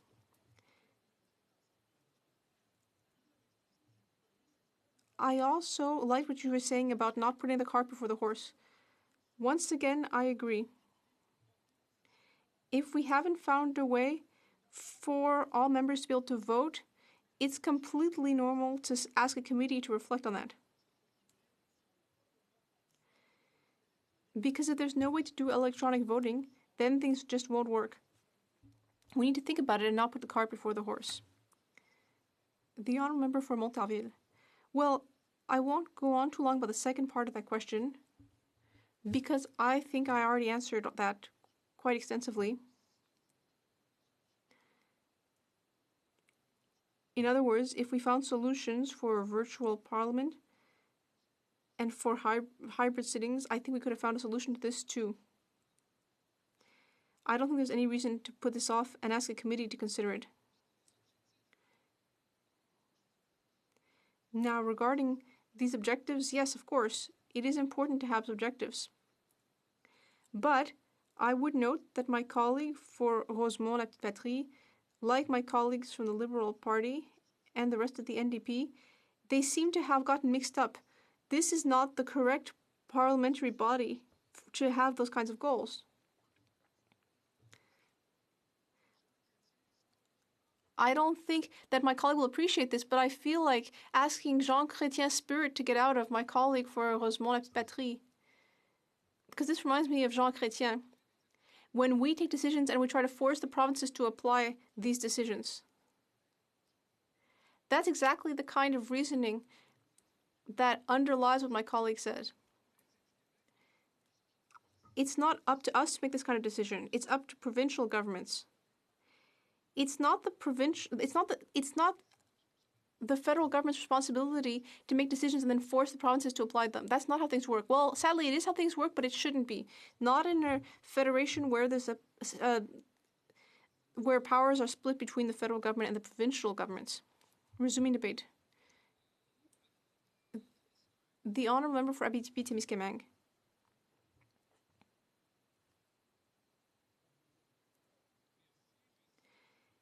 Thank you very much, Mr. Speaker.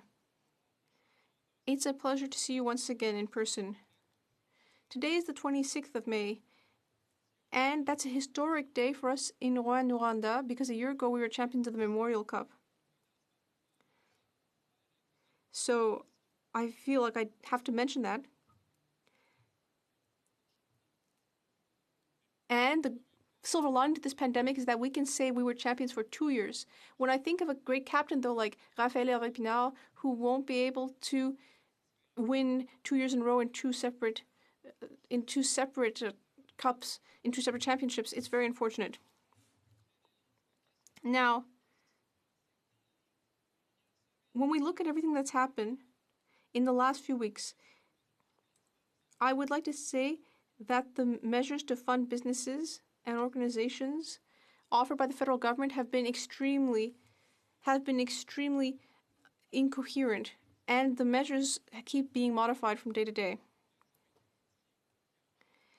And perhaps it's a good thing that they were modified, because very often they didn't reflect the realities of businesses. Mr. Speaker, that's a good example of things that we ultimately weren't able to debate. I never had the opportunity to give my perspective on them, but I would like to thank the various chairs of committees, such as the Industry Committee, because I am in a committee that has taken up its work once again and that is working on areas that are essential for development and Quebecers and Canadian survival. And ultimately, we've discussed various issues that are particularly important. At a time when we're thinking about virtual parliament or hybrid, well, I would say that the chair's work has been exceptional because in the committee, there were technological issues at the beginning. And of course, there isn't access to broadband internet in all regions. And if there's something that this pandemic has made clear, it's that it's urgent to invest as soon as possible so that all Quebecers and Canadians can access high-quality internet.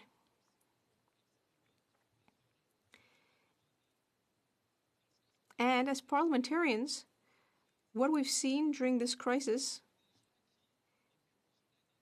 is that some people have had to start teleworking.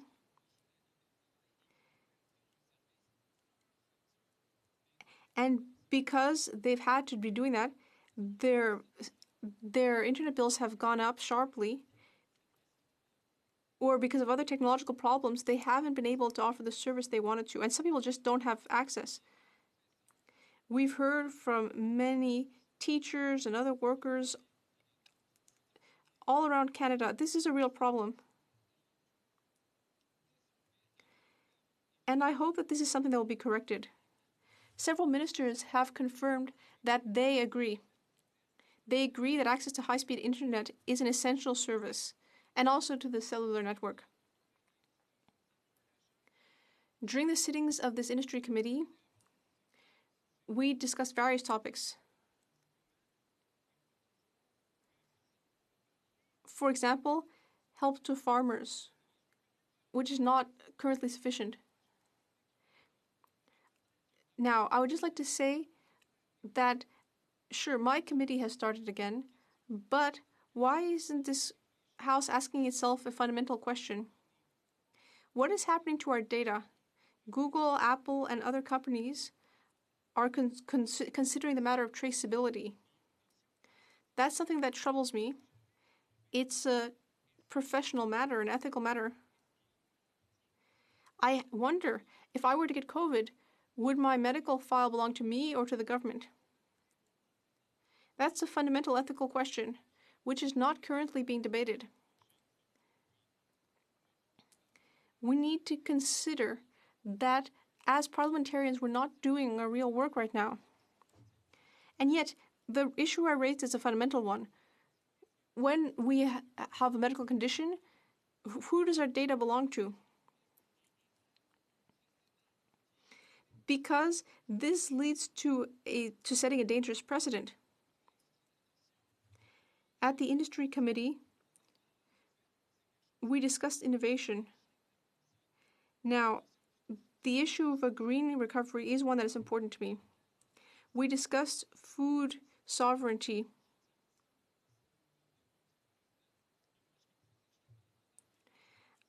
I'm very lucky because I'm part of an important committee that started sitting again. But ultimately, we don't all have the same opportunities to defend our fellow citizens. And in a pandemic like this one, being an MP is very frustrating, especially when we need to defend programs that weren't ideal, as we saw with the CERB, which initially was non-taxable.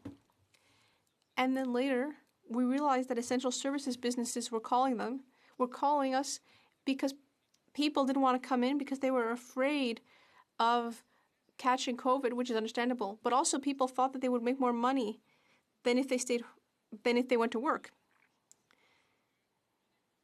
And then 2 days later, there were multiple changes saying it's taxable, non-taxable, taxable, non-taxable. So as members, as representatives, we're responsible for all this. It's very frustrating to see that there are so many issues with these programs and that we haven't been able to come here and explain that certain things aren't working and explain what we're going to do about it.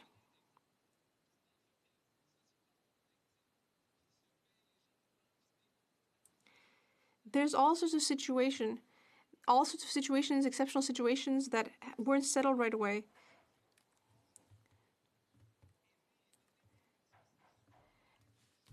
And so ultimately, there's been a fairly naive vision of things, but it is important to remain optimistic.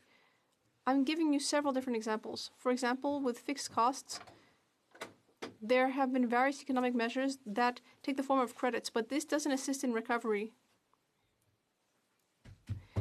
We know that SMEs can compensate for a lack of income through these credits, but ultimately that leads to increased debt and can undermine recovery. The Bloc Québécois asked the government to implement a wage subsidy program, or rather a subsidy program that would cover fixed costs. The idea being to avoid having these companies, when they start their activities again, to have them taking on increased debt, which would increase their monthly debt repayments. I would have liked to be able to debate that here in the House. Now, the fact that there's a 50% reimbursable tax credit, now that would have been a better idea, but in negotiations in committee through the leader, ultimately there's negotiations, and given the nature of those negotiations, the best solution doesn't always ultimately win out because we're in a crisis. Also, many SMEs aren't eligible. According to the last poll carried out by the FCEI, or rather the CFIB, 51% of these companies are not eligible for the commercial rent assistance program because many of the owners do not want to apply the program. It would have been much better to have a fixed cost subsidy, and it could have been used universally for all of these businesses.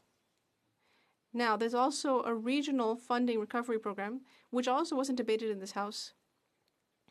That's a good program because recovery is quite complex. Now, analysis of these financial requests means that following this increase in liquidity is the path to follow in order to help these small businesses. But the deadlines were too close. It's hard to evaluate an entire business and take decisions by the 15th of July. It's just too much to ask. But I haven't been able to debate that anywhere. Program announcements have been made one after another very quickly, but implementing them takes much longer. And there are various different mechanisms to access the funding. We don't have a coherent mechanism for now, and it's very hard to imagine that on this basis, recovery will be stable and sustainable. I'm thinking about community organizations, cultural organizations with programs, and where ultimately many of them have fallen through the cracks. Available funds don't always encourage these organizations to innovate and adapt, given that ultimately project management of these programs can increase the vulnerability of these organizations. And now there are many other issues as well. And all of these would have deserved full debate in the House. For example, the Air Canada situation that I mentioned, the Canada Post situation.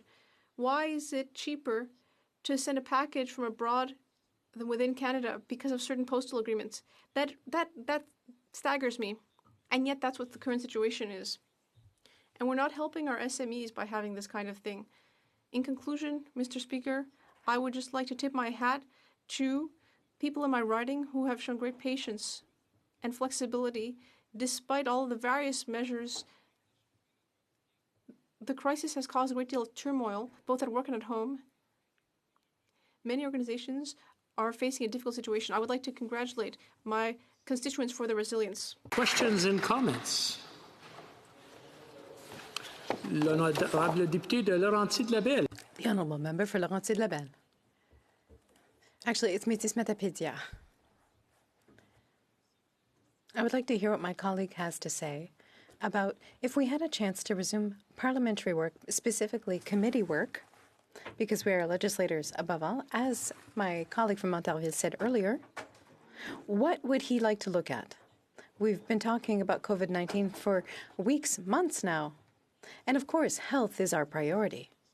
But we might want to look at other things. For example, the delays with environmental policies for various reasons. I think that the crisis is being used as an excuse to slow down other work. What bill would he like to work on? What other legislation does he think we should be working on? The Honourable Member for Abitibi-Témiscamingue. Thank you to my colleague. That's an excellent question. And as MPs in the regions, one thing that I could say is that one of the most fundamental issues right now, aside from health, which has been called to light, is could we please ensure fair and equal access to cellular and internet networks? Out of the 338 ridings represented, there are many who do not have that same access. We're seeing a short-term vision, or rather for a long-term. The strategy is very long-term in the sense that we're promising connections in 2038 or later. On the one hand, how can we declare that a service is essential and yet not seriously invest in it? There are ministers and other parliamentarians who have recognized that this is a serious issue, which means we need to take it seriously. We need to table a budget, for instance, and ensure that there's accountability. And we need to make sure that we are held to account. Questions and comments. The Honourable Member for Rosemont-La Petite Patrie. Thank you very much, Mr. Speaker. I'd like to thank my colleague for his speech. And I would like to congratulate his local hockey team for being champions 2 years in a row. He raised points that are important. For instance, the government had to act quickly. But by announcing things very quickly and delaying the delivery and sometimes changing the rules and criteria along the way, for instance, my team at Rosemont-La Petite Patrie noticed that for some time people were quite confused. Unfortunately, the Liberal government decided not to go with the universal approach. There's a kind of puzzle or patchwork. When it comes to arts and culture, the $500 million announced by the Minister of Heritage is a 25% improvement upon existing programs. I think the current situation should take us to adopting more targeted measures. There are some people who participate in festivals throughout the world, but that's not an option anymore. People can't take a plane. They can't participate in various cultural activities. There are events in Montreal or in my colleague's riding. There were people who had planned to have sculptors and painters show their works. All those people who did not participate in these types of cultural programs were forgotten, and I'm wondering what he would do to help in this sector. The Honourable Member for Abitibi-Témiscamingue. I'd like to thank my colleague for his excellent question. I'm raising these types of questions every day. I live and work in a region, and I'm very sad that I won't be able to welcome our food fair in Ville-Marie. We had planned on this event, and as you know, Mr. Speaker, it's a fabulous festival. It's a time for people to get together and enjoy really good food. It's very disappointing to not be able to hold this type of event. And we're seeing this everywhere. How are we going to ensure this long-term survival of these types of events? How is the tourism industry going to be able to recover? There are people who are hired to deliver an event in June or July, but the work goes on all year long. How are we going to be able to support them when the event is not going to happen and revenue won't be collected? We're going to have to provide direct subsidies. Now, when it comes to the tourism sector, we need to think about how we want to promote tourism intra-regionally. I think that that's a worthwhile idea. However, We don't have the answers right now, and the uncertainty for every Canadian and every entrepreneur is unsustainable. Resuming debate. For Elgin, Middlesex, London. Thank you very much, Mr. Speaker, and I am so proud to be able to stand here and represent the amazing people in Elgin, Middlesex, London. To begin, I would like to start, like many other members, and talk about my incredible staff that have helped so many people through this pandemic. So a special thanks to Kathy and Jill, Jenna, Charlie, Tim, and Scott, who have really kept my feet to the ground in making sure that the people of Elgin, Middlesex, London are served during this pandemic. So I would like to send them my absolute thanks, and thanks on behalf of all 116,000 constituents as well. Today we've talked a lot about the role of a parliamentarian, and I know, like others, that some of us have come back with a background of what a constituency office looks like. So I can tell you that in the last 2 months, I have been a constituency assistant. I went back to my role for 11 years, and that is what I did. Whether it's calling the small business owners, I was a receptionist, I was whatever they needed me to do. But you know, our job as a member of parliament has two very distinct roles. One role is to serve our constituents and to do what they need, to attend important events that are going on there, to have meetings with our mayors and many of our stakeholders, to make sure that their voices are actually heard in Parliament. And a part of that role in the constituency offices as well is being that liaison with the departments, whether it is the Canada Revenue Agency, Immigration, or with the Service Canada Department as well. So we have many, many roles. But the fact is, my greatest role is to be the voice of Elgin, Middlesex, London in this Parliament. And that is why I think it's very important that Parliament resumes. Something that we know that following this vote tonight, we will basically be back in our ridings doing work, but once again, limited to the work that we can do. I would also like to thank, as I'm going on, I would also like to thank my own husband, who Mike this morning was installing proper protocol in my office so that we can serve our constituents starting on June 1st. So thank you to my husband who was putting up plexiglass. I'm very, very important. That's very important because serving our constituents has to be safe, yet it's necessary. You know, through this pandemic, and I've listened to people talk about, you know, social versus capitalist, all of those ideas, whether you're NDP or Conservative or Liberal or Green. But I want to read to you an email, a post that was done earlier today, and this is from a friend of mine, Cindy Waters Carroll. This isn't a person who's in part of the 1%. She is a single mom with 2 grown boys. Her son AJ is a tattoo artist, and I would like to say, AJ, thank you so much for doing my tattoo on mental health. He's a wonderful man. But these 2 specific people I'm referring to, both Cindy and AJ, they are in businesses that cannot reopen. And this is the email that she had sent to me earlier.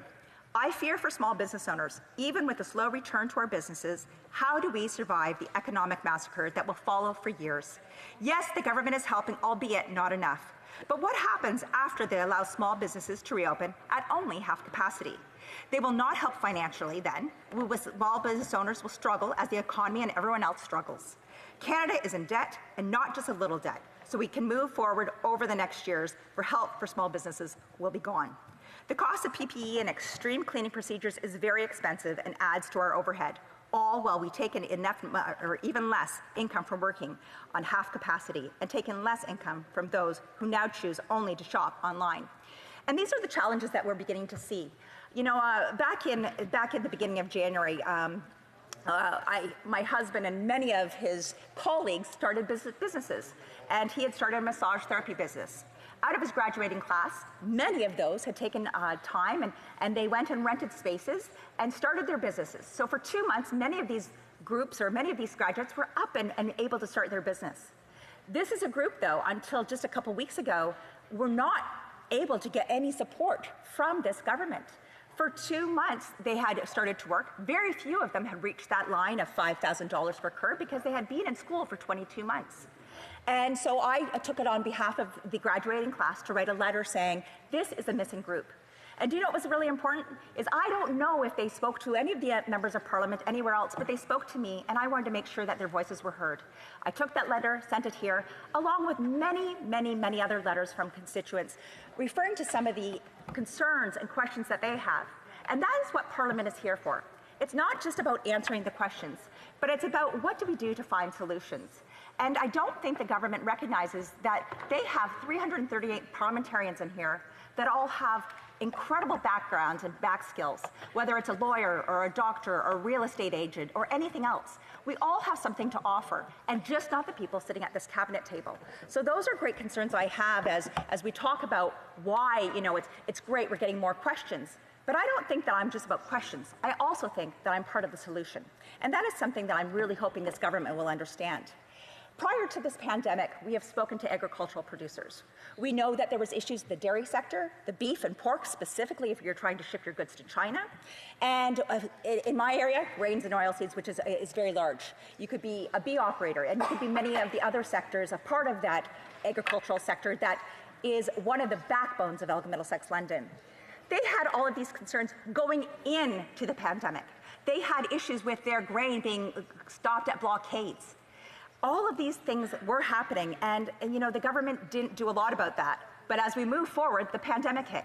So not only did they have the first barrier of not being able to get their goods to market, they also had the other barrier of COVID-19. So now they have strikes against them. We talk about small businesses, and I've heard many people talk about decades of hard work that Canadians have done to feed their families and to provide jobs for their employees. And today we've talked a lot about what accesses and what programs are available to these businesses. I'm sure all 338 members of us in this House of Commons heard about some of the eligibility requirements that just truly took so many of these small businesses out of the loop.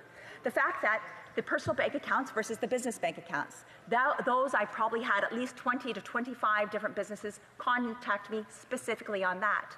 And of course, the payroll. When people are working in a small business, they may not take payroll for themselves because, I was a small business owner, and I can promise you, making sure that my employees were paid first was the priority. And that is the priority of many small business owners. Not only is it an embarrassment when you cannot give them a check to cash, but you know that business is not going to survive. And you're hoping that there's a job for them to come back to. I look at these issues, and now we can look at the commercial rent program. Just put out yesterday, the commercial rent program has been something that has been brought forward. There's been questions in this House of Commons. Many of us have been working on this file, recognizing that there is a huge gap. I am having tenants call me saying, can you please call my landlord and explain this program to them? And there are many landlords that don't want to get involved. The fact is there is a 25% loss to them as well, so getting them to tie in can be difficult. We recognize that there are changes to this program, specifically with the mortgages, but at the end of the day, do you know who's going to be hurt? It's going to be that small business owner, it's going to be all of the employees in that area, and it's going to be the community who has lost that incredible asset, whether it's a community that works on tourism and have shops, or whether it's an art gallery. All of these places right now are at risk, and these are, once again, a huge concern. This isn't about being a capitalist versus small business, and this isn't about making certain types of income. All people, whether you're old or young, or whether you're rich or poor, everybody's being impacted in a different way. Specifically on the CURB, I just want to give a couple thoughts on the CURB program. I really want to know if this government, we know that in the HUMA committee it was recognized that they did not do the gender-based analysis on this. And I wonder to the same thing if they actually did that on the wage subsidy program or with the business assistance program for capital or for the operating costs. And finally, sir, I want to just finish on a couple of things. Why is Parliament really important? Well, just a few minutes ago, I read how we're looking at Huawei. If there are not people in this place to hold this government to account, will they be allowing places like Huawei to set up? If we're off and not in our ridings working, how are we going to be sure that the Prime Minister is not making backroom deals with Huawei? Those are things that are really, really important and that Canadians are concerned with. This is our critical infrastructure that needs to be updated, and we know that. We know that because we're talking here today on why we cannot connect Parliament through the rest of Canada. I talked about the fact that I couldn't even have a staff meeting. And I know that my friend who I'm sharing my time with from Kamloops Thompson Caribou, sorry, last 30 seconds, I know she was even dropped from our very first call when we were doing this Parliament.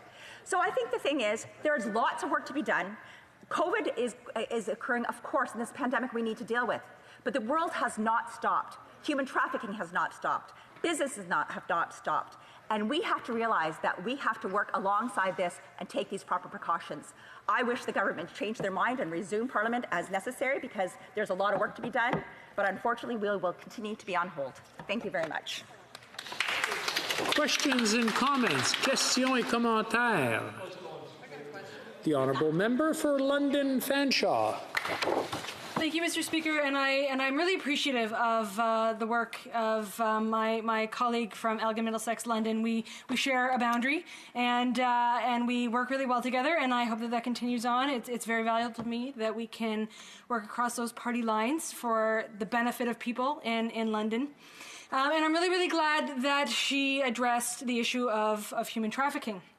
Now, I think that although we disagree on how maybe Parliament goes forward in its various aspects, we are right now doing that work together to ensure that we are holding the government to account, to ensure that programs under human trafficking and the funding that's necessary for that go forward. So if she could talk about specifically, I think, the impact that money would have on our London Abused Women's Centre, on the fact that we are on the 401, that there's a huge increase in human trafficking in our area, I would really appreciate her thoughts on that. The Honourable Member for Elgin Middlesex London. And thank you very much, and thank you so much to the member from London Fanshawe. The London Abused Women's Centre absolutely has a special heart to anyone who's represented that area and all the great work that Megan Walker and her team has done. We have seen, whether it's domestic abuse, sexual assault, or human trafficking, we have seen through this pandemic these numbers rise. And unfortunately, the MAPI, the Measures Against Prostitution Initiative, that has been exhausted, and this government has not implemented a program that would allow these frontline workers to actually be able to work with these sexually exploited people, whether young girls, young boys, and our women. So the biggest issue is we're going to be losing this funding, or the funding is lost. London lost it, and luckily the community came together to support that program for one more month. But this government needs to step up. So I believe that the best thing that we can do is to continue to voice what's been lost to the government benches, continue to voice the needs of the vulnerable young women and girls, and to make sure that there are people to hear and talk to them and get them through these awful times, and making sure that they're not exploited by these creeps. Thank you. Questions and comments? Questions et commentaires? The Honourable Member for Portage-Lisker. Thank you very much, and I want to thank my colleague for her excellent speech and comments about the need for Parliament to be sitting. And I'm just wondering if she could talk a little bit about some of the challenges that her constituents are facing in this pandemic. And although there has been some support from the government, it seems like every time they roll out the support, there's mistakes that they have to fix. And those things would have been dealt with were we able to now have Parliament and be able to talk about some of the programs and be able to deal with them as a Parliament. So I'm just wondering if she'd be able to comment on that. Thank you. The Honourable Member for Elgin Middlesex London. And thank you to our incredible House Leader. She has just been doing a great job since she took on this incredible role, and on March 12th, as everything changed, she just made sure that we're all on the same page, and I appreciate her incredible work. Yes, great talk. I think like everybody has seen many, many challenges. But one of the biggest challenges is if people can't get out there to make that few extra dollars that they may need, whether they're on GIS or old age security, or maybe they're a part-time worker, there are a lot of people that did not have the money that they needed.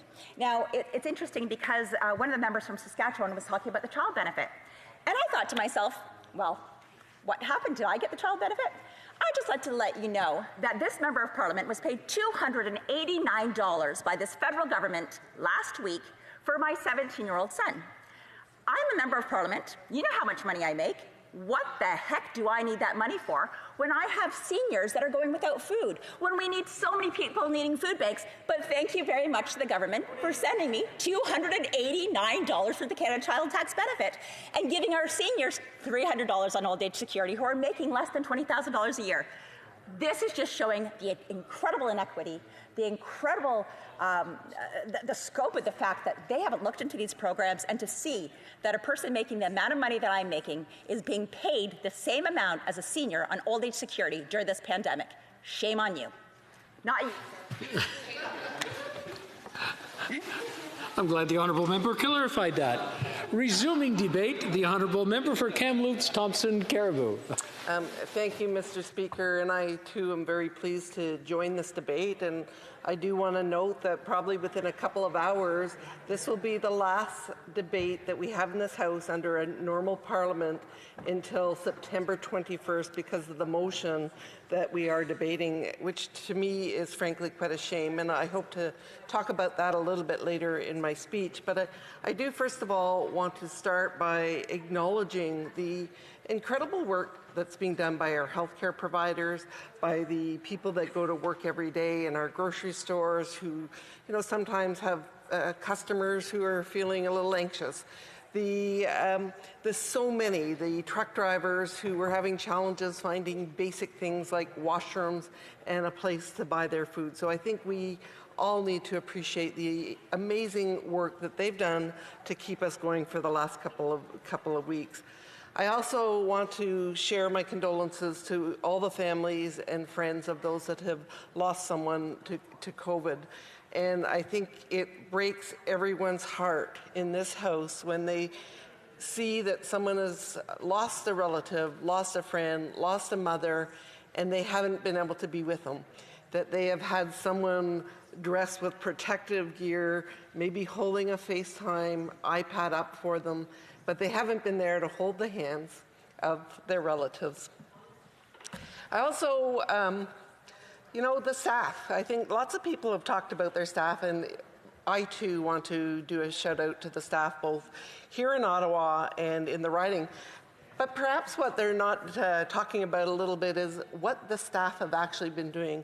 They mostly had to quickly transition to an adapted work environment, and then they had to deal with probably the biggest volume that they have ever had in terms of emails and phone calls and issues. And just a couple of examples. Travelers. We had hundreds of thousands of Canadians that were all over the world, and I will again also acknowledge Global Affairs in terms of the work that they did, the public servants, in terms of trying to help repatriate Canadians that were stuck in many places. But, I certainly had staff members who were up in the middle of the night phoning India to talk and help support people through the process that they had to engage in to get onto the system for the government. We had individuals who didn't know where their next meal was going to come from, who had lost their jobs, they didn't qualify for EI, really weren't sure how the EI and the CERB was going to work. So that guidance for those folks, and especially those that perhaps had disabilities and had lost their jobs and had were concerned. Service Canada, unfortunately, was closed and was not helping those folks. And so helping them and the businesses, and who amongst us has not had a call from someone who has put their life savings into a business and has been shut down and does not know if they are going to open again or how they're possibly going to survive, and sort of the pain, the anxiety. The programs were helpful, but as we've already stated, some of the programs have had flaws. Some of the flaws have been fixed, but there is still flaws in some of these programs to see these folks through these difficult times. So essentially, we had a country and a global environment that was really upended very, very quickly. And so I think, that's really important to know. We talk about the role of a parliamentarian, and I have to say I have been very appreciative of the opportunity to be home in my riding for the last 2 months and to be able to focus in on the needs of the riding that I represent and to help deal with all the issues that were presenting themselves. So I really appreciated the fact that the Parliament had not been sitting over the last 2 months. But I was thinking, it is time. I knew that May 25th was coming, and I knew typically May and June are incredibly busy in this House, and I thought, it's time. Things are eased a little bit. We're actually now starting to talk in our office about how we reopen, and we've done many of the adjustments that we need to make to reopen, and it was time for Parliament to sit again. So you can imagine when we saw the motion that the NDP apparently bought into and the Liberals presented, it was better than what we had been doing, but we needed better than that.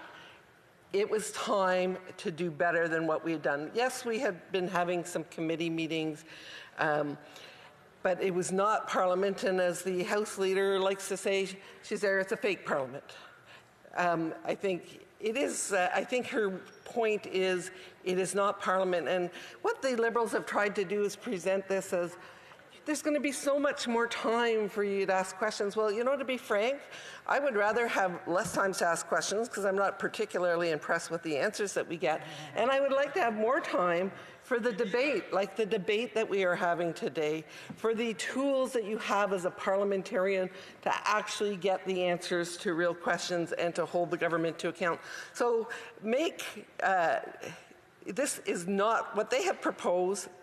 Basically is shutting down Parliament except for one day with very prescribed circumstances so that they can spend some money, and it is an opportunity for us to ask lots of questions and maybe every now and then be fortunate enough to get an answer.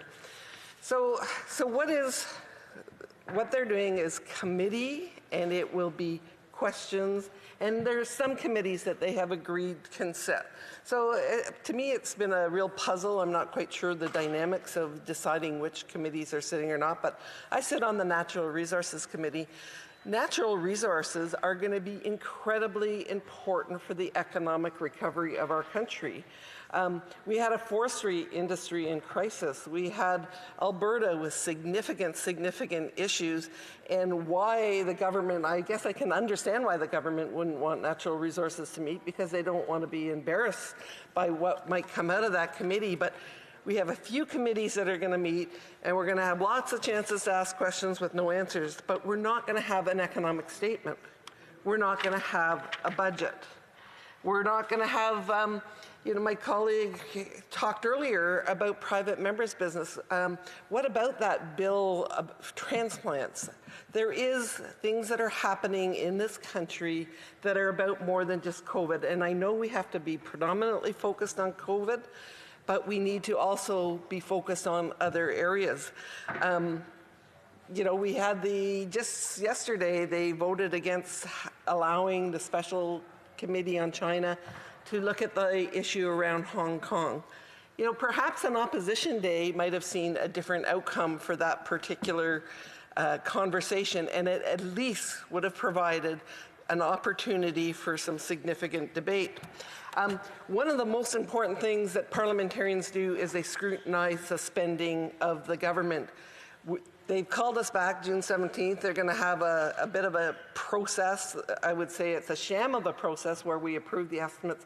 But for those that are listening, typically the committees that understand the departments, it might be National Defense, it might be Indigenous Services, those committees understand the spending, they understand those budgets, and they typically will have a minister to come to the committee, and the minister has to defend the estimates to that committee, and they can make changes. That whole process has been wiped out. So we're not able to scrutinize the spending, we're not getting an economic update.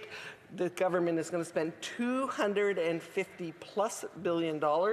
He's going to be taking our deficit to potentially $1 trillion, and we will not be able to talk about that in this House, other than, as you might have seen in the committees for the past couple of weeks, when our finance shadow minister asked questions, it's been very, very unsatisfactory answers from the finance minister, so no debates on that particular area.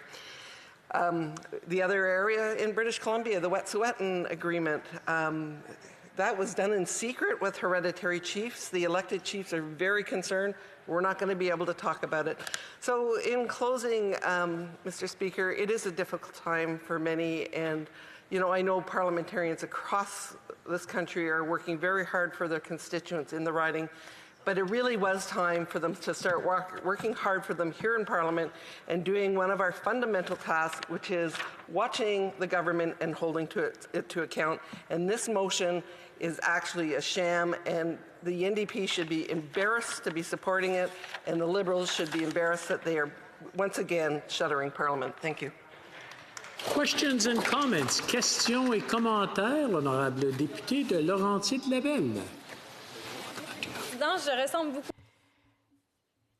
I do look a lot like my colleague who you mentioned, but I'm actually from a different riding. But no worries. Now, I was hearing my colleague say how nice it will be to be back on committee. And of course, there have been changes made about gun control recently, and I'm on the Public Safety Committee, so I'm looking forward to being able to debate that. I'm also on the Natural Resources Committee. In Quebec, we have a magnificent natural resources sector, and I would like to do more. And of course, there's also the forestry industry specifically. There are other sectors as well. There's the oil sands, there's the fossil fuels. There's a lot to be done. We could legislate. We could find solutions. I would like to ask my colleague what she thinks about fossil fuels, because I think we're heading off a cliff if we continue to subsidize these types of energy. Why not make use of the forestry industry that could be so profitable for the future? Thank you. For Kamloops, Thompson Caribou. Thank you, Mr. Speaker. And I think this talks to kind of the arbitrary nature of what committees are going and what committees aren't going. And I could suggest that defense is absolutely critical and they should be having conversations. I would suggest the Natural Resource Committee. We were in the middle of a study on the forestry issue, and of course, they were in crisis before COVID. The pulp industry is incredibly important for the production of the PPE that we use, the N95 mask. We need a solid supply chain. We should be looking at that in terms of, is that supply chain in jeopardy? And in terms of the energy industry, you know, certainly my preference is we be looking at Canada be having, you know, New Brunswick and Eastern Canada supported by Canadian oil, and it is going to play an important role in the recovery of this country. Thank you. Questions and comments. Questions et commentaires. The honourable member for Hamilton Centre.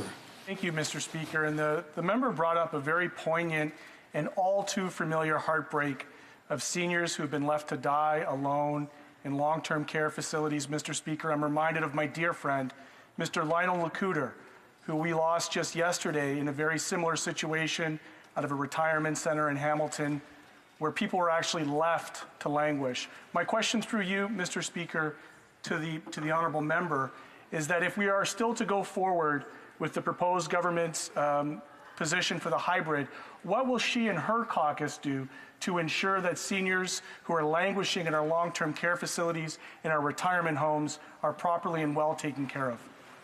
Member for Kamloops, Thompson Caribou.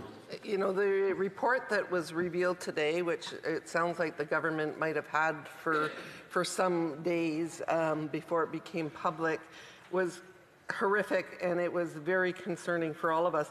I know that my colleague is new to this House, but he wasn't here when we were suggesting to the government that they be very careful about a state-owned enterprise purchasing 22 seniors residents throughout Western Canada. And he might also be aware that 4 of those were taken over by the health authorities pre-COVID because of conditions similar to what we heard in this particular report. So, you know, we had warned the government, but I remember at the time the Minister of Industry said, it's not a big deal. The provinces have excellent systems and they have excellent care, and don't you worry about it. And we were suggesting that they should have actually considered what they were doing, and we have asked them if they did the 18-month review that they were supposed to do under the Act.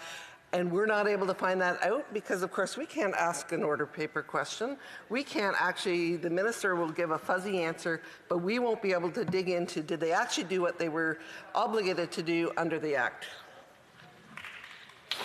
Reprise du débat. Resuming debate. L'honorable député de Avignon-la-Métis-Matane, Matapédia. The honourable member for Avignon-la-Métis-Matane, Matapédia. Thank you very much. I will be sharing my time with my colleague for Longueuil-Saint-Hubert. We are here today to debate on this motion. This motion would enable us to debate more and more lengthily here.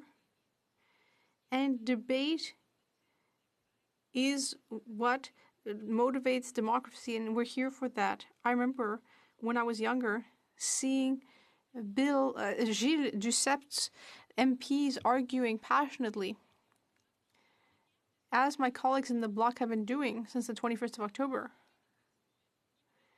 We need to find a way to sit in a hybrid fashion. Yes, we need to debate, but we also need to highlight the flaws in the government's response to COVID-19. We need to bring forward ideas. That's our work as parliamentarians.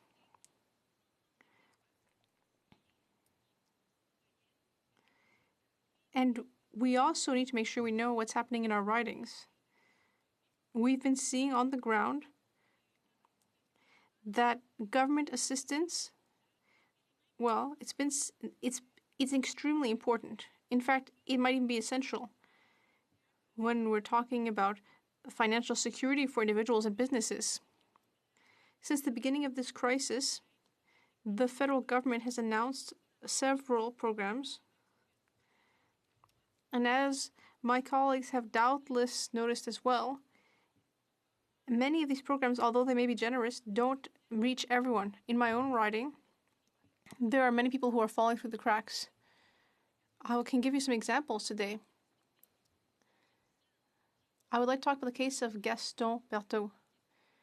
I mentioned him earlier today, and I would like to discuss that more extensively.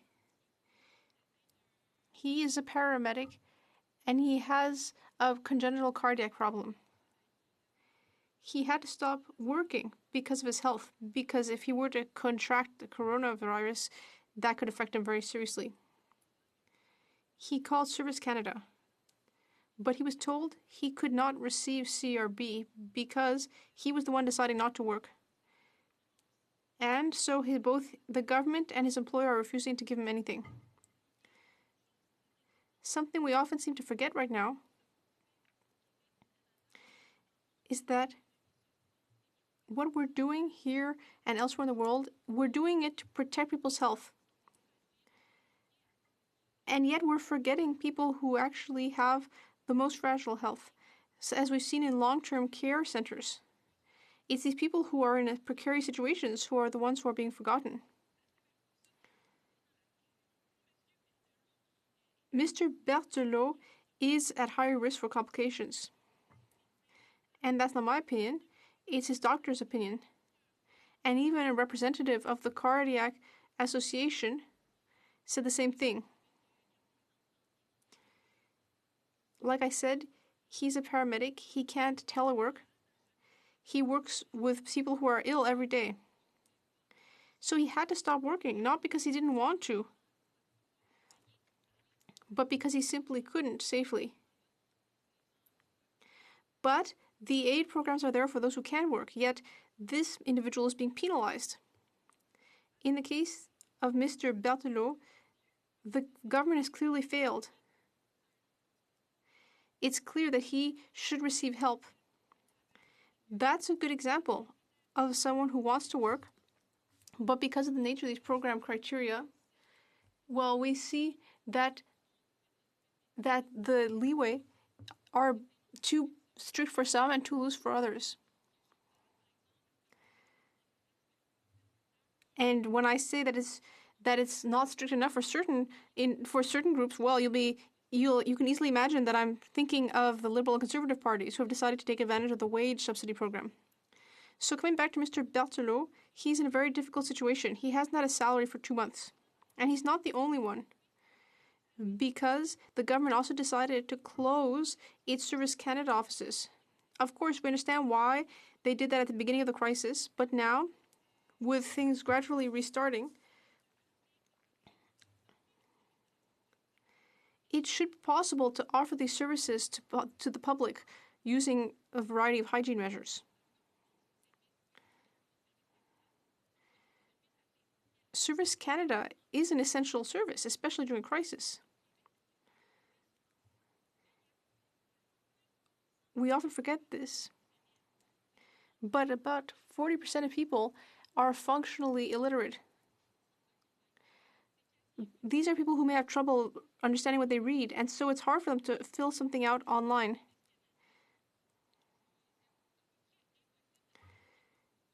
When you call Service Canada, it's almost impossible to talk to someone. I know someone called Mr. Fortin who tried to reach Service Canada for 18 days. And finally, he called my riding office. My team worked hard on his behalf, and we finally managed to get him someone on the phone. But it took days and days. It would have been easy to provide that help while respecting sanitary measures. To tell people to simply go online means ignoring the reality of rural regions, where even now, not everyone has access to internet. We've also heard from families that were in a very difficult situation because they couldn't reach anyone at Service Canada. And they also couldn't find, or they couldn't submit the form online.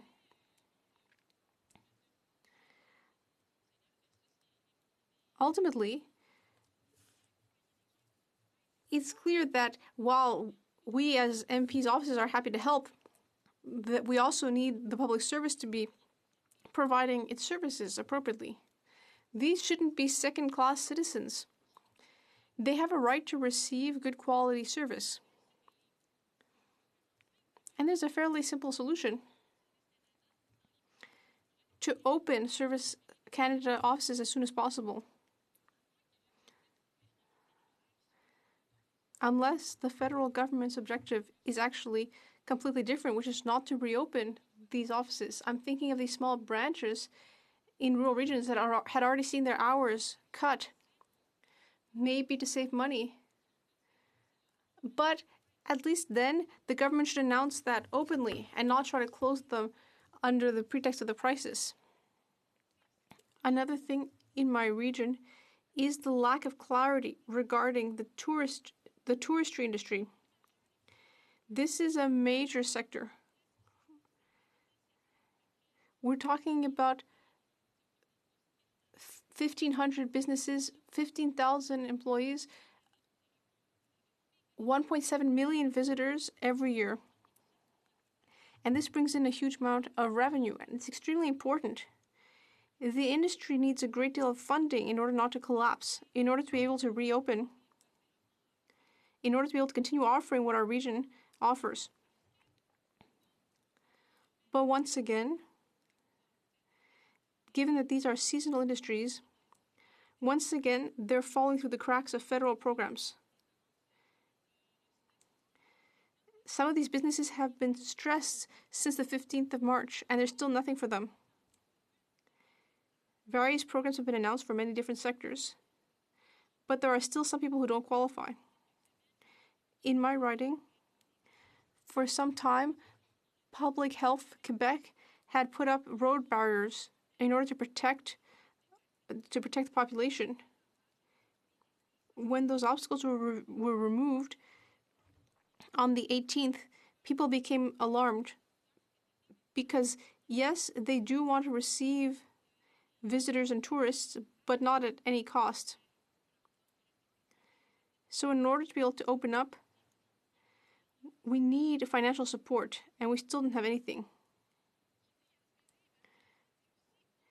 Now, when you think about Gaspésie, we all think about lobster and crab. So coming back to lobster fishers, I have so much to say, and there's only 1 minute left. Well, for lobster fishers, some aid was announced, but it was not well received at all because there was much too little. This industry sells most of its steak to the Americans, and the revenue has plummeted.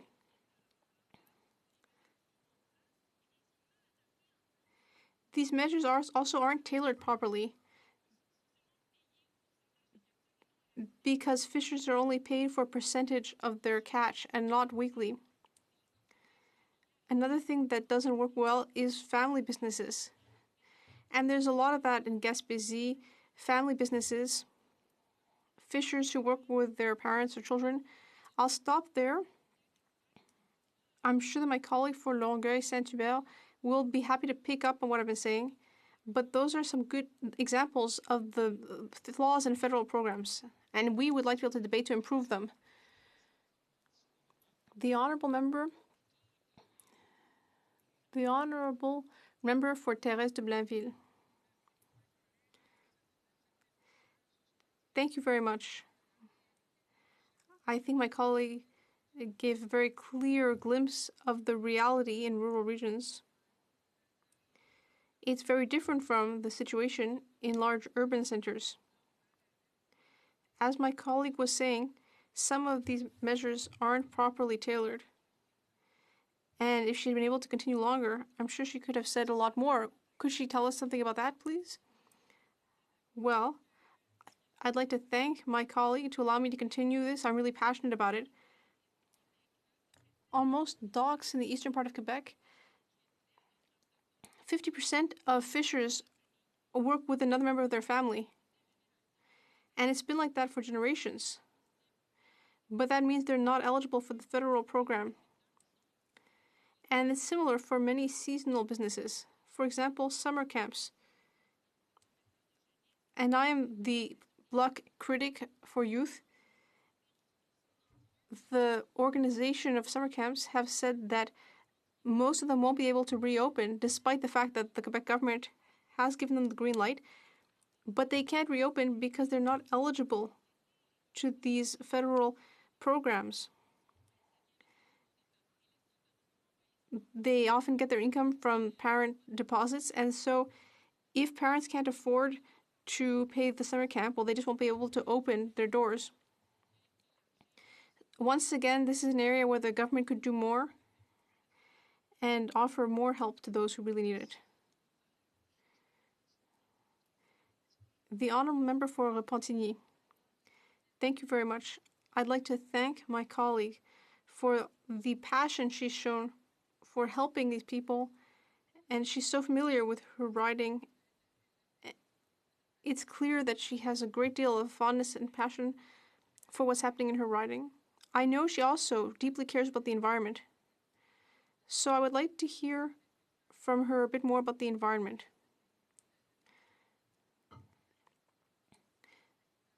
Doesn't she think it might be time to discuss a green recovery plan after the pandemic? The honourable member for Avignon and Métis Matin Matapédia. Thank you, Mr. Speaker. I'm glad that my colleague has brought this up because that's also a passion of mine. The future for future generations and even mine, well, we need to start thinking about that now.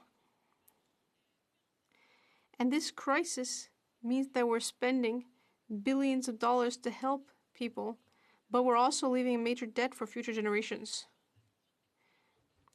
And at a time when we're leaving this debt for future generations, it's time to think about how we're doing things. We need to find a way to help the economy recover, but without forgetting ecological measures.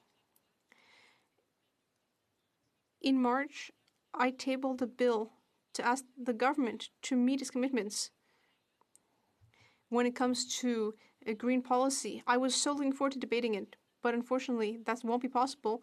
But it is crucial to start debating the environment.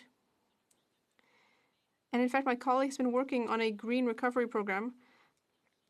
I've been working on it with her, and we're greatly looking forward to it, to debating it in this House, because we really don't have a choice. We need to create these policies now for future generations.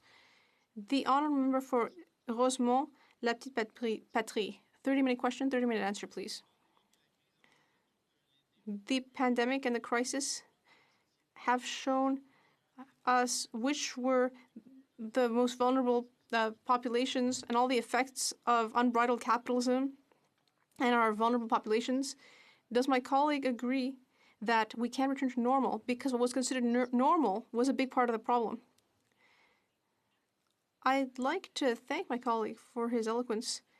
I completely agree. I think a crisis is the right time to change how we do things. What we saw as normal before wasn't necessarily right. We often talk about going back to normal, but we can't always go back to normal the way it was done before. We heard our colleague talking earlier about how after previous crises we've simply gone back to normal, but that's not always good. So it's important as parliamentarians to create a new way of life that will be different from what we did before. This, of course, is a terrible crisis, but there may be a silver lining if it enables us to rethink how we do certain things. The honourable member for Longueuil-Saint-Hubert.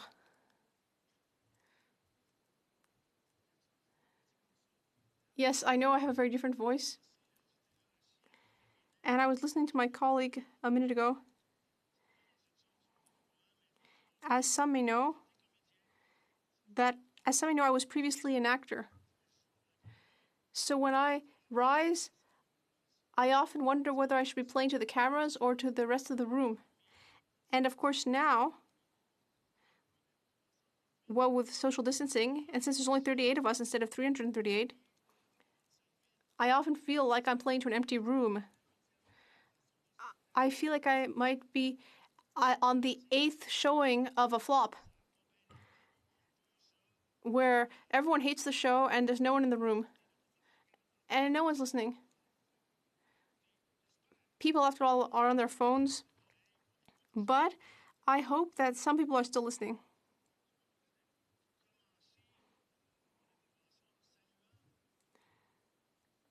I'd like to start by thanking those who are on the front lines. In long-term care centers, in hospitals, nurses, doctors, aides, they're on the front lines. Now us, yes, we're essential in a certain way. That is absolutely the case, but it's different. But I do think that we are essential and that Parliament must continue to work. We need to be here face-to-face with people from other parties, not just little Zoom meetings 2 hours a day. No. Parliament needs to do its job right. Why? Because there are still major problems. I had started by thanking health workers, because they're the ones who are working the hardest. And one of the greatest injustices of this crisis is that the first line responders who are in the trenches, they're getting minimum wage.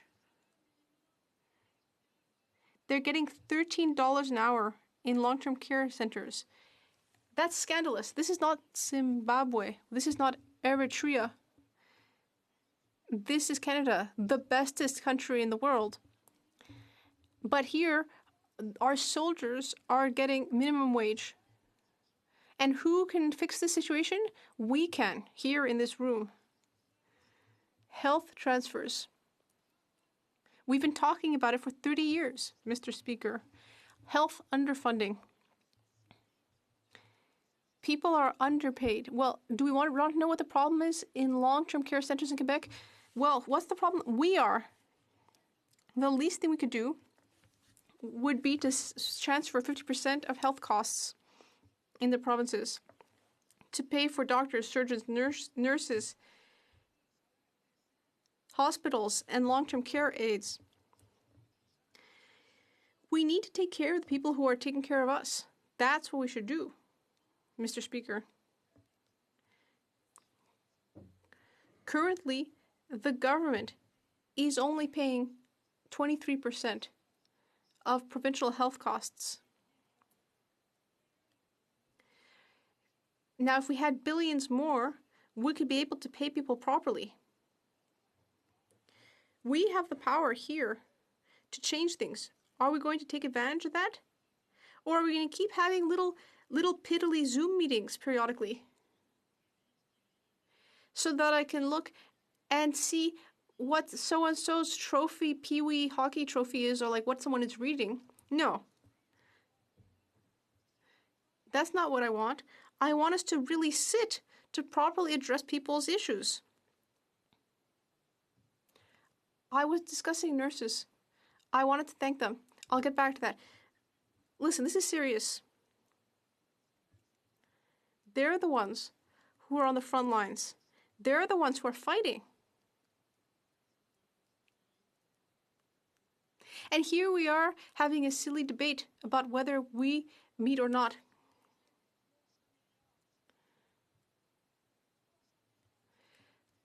Listen, $300 billion in spending, legislation all over the place. We've been coming here for years trying to get things done. And now, in 2 months, scribbled on the back of a napkin with a couple ministers here and 2 or 3 public servants there, well, they've managed to spend $300 billion of money. Wow, that's incredible. Okay, they've done that to fix problems, but there's going to be more problems. There are problems now, and there will be more problems later.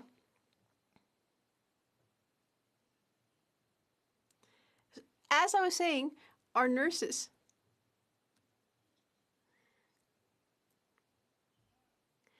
I'm deeply concerned. They're dying.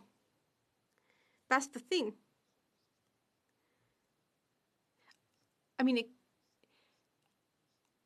We could have an accident on the way here. We could get run over by a bus, but probably none of us is going to die because we're doing our work here.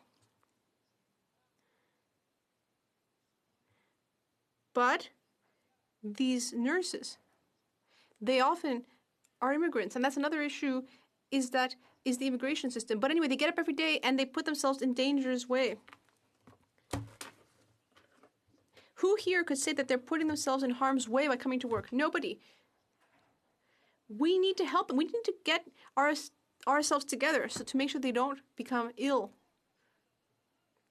The best way to pay tribute to all those courageous people is to come here and sit properly and do our work, vote on legislation, and get the money out the door. Listen, we're going to need more. There are going to be more problems. We need to help people in long-term care centers. People are dying. We need to help people. We need to pay people more. We need to send that money out. No, it doesn't need to go into the pockets of the Liberal Party or the Conservative Party. It shouldn't be flowing into their pockets. It should be going to the pockets of our frontline workers. That's what I want. That's what I want to do here as part of my work. I want to come here and vote on legislation to give money to those who really need it. That's the real way to pay tribute to these courageous workers.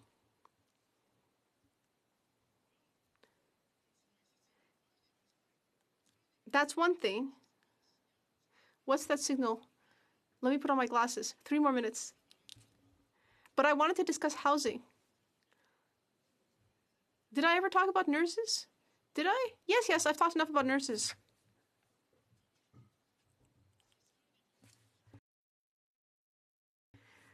That's one problem, but there's a whole series of problems. For example, we could talk about housing. Housing in Quebec. There's a crisis. In fact, there was a crisis before the pandemic. There is, and there will be a crisis in housing in Quebec. There was one before. Now we don't know what we're going to do about it, but we could act as parliamentarians. We have the power to act.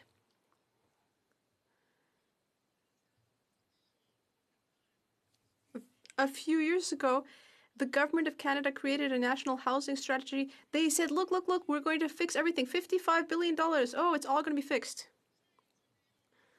$55 billion. It was spent everywhere in Canada except in Quebec. Except in Quebec.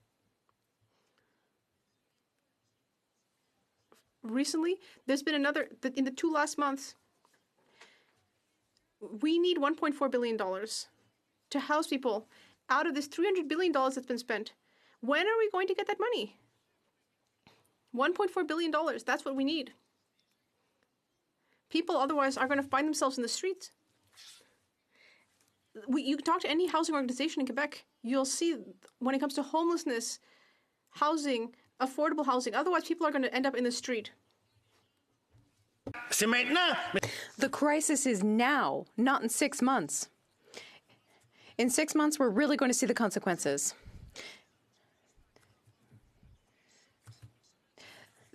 There's one woman who feeds 90 people a week, and she's not going to get the funds to keep going. And we just need $1.4 billion to house our people in Quebec. And for an issue of a flag, the government on the other side is refusing us this $1.4 billion, whereas they're throwing all kinds of money elsewhere. That's unacceptable. We have to sit. We can't do this over the internet.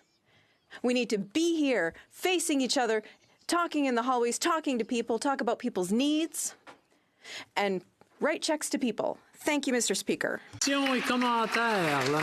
Questions and comments. The Honourable Member for Winnipeg North. Thank you, Mr. Speaker. And one of the things that the Bloc has in common with the Conservative Party is their attitudes towards Confederation in dealing with things such as housing and health care. If it was up to the Bloc and the Conservative Party, the role of Canada, the national government's participation in housing, would be virtually no role whatsoever. When it comes to health care, and we saw that in regards to the Conservative government previously, a very genuine lack of commitment to it, whereas the Bloc would suggest to you that the federal government has no role to play.